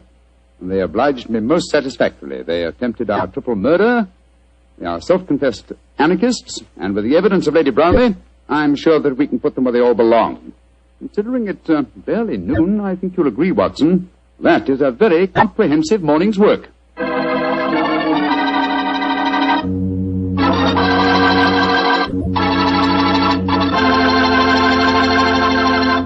Doctor, tell the truth. Were you scared waiting for that time bomb to go off? Scared, my boy? I was so scared that to this day I can't stand being in the same room with a loud ticking clock. Each tick of the clock seems to speak to me. Seems to say, tick-tock, this is the end. Tick-tock, this is the end. The clock ever speak to you like that? Well, yes, Doctor. How did you know? Well, what's the clock say to you? Tick-tock. Petri took time to bring you good wine. Petri took time to bring you good wine. Gracious me, Mr. Foreman. Well, you listen to your clock and I'll listen to mine. Gosh, Doctor, can I help it if I like to hear about Petri wine? After all, that Petri family really knows how to make good wine. And now I'm sure our good friend and host, Dr. Watson, is waiting, so let's go in and join him. go in. Good evening, Doctor. Good evening, Mr. Bartell. Here. Quiet. Down, Monty. Down there. Dogs seem very chipper tonight. Yes, tonight, yes, but they've been in disgrace most of the day, Mr. Bartell. Oh? What have they been up to? After the seals again, Doctor? No, my boy, this time it was chickens. They got into my neighbor's coop and had a delightful time. Fortunately, there were no casualties, but I'm afraid that my good neighbor policy has suffered a slight diplomatic strain. But you come here to listen to Sherlock Holmes' adventures, not those of my dog, so draw up your usual chair and make yourself comfortable, and I'll get on with tonight's story. Last week, Doctor, you told us it was a case in which Sherlock Holmes found the solution without ever meeting any of the suspects. That's quite correct, Mr. Bartell. As remarkable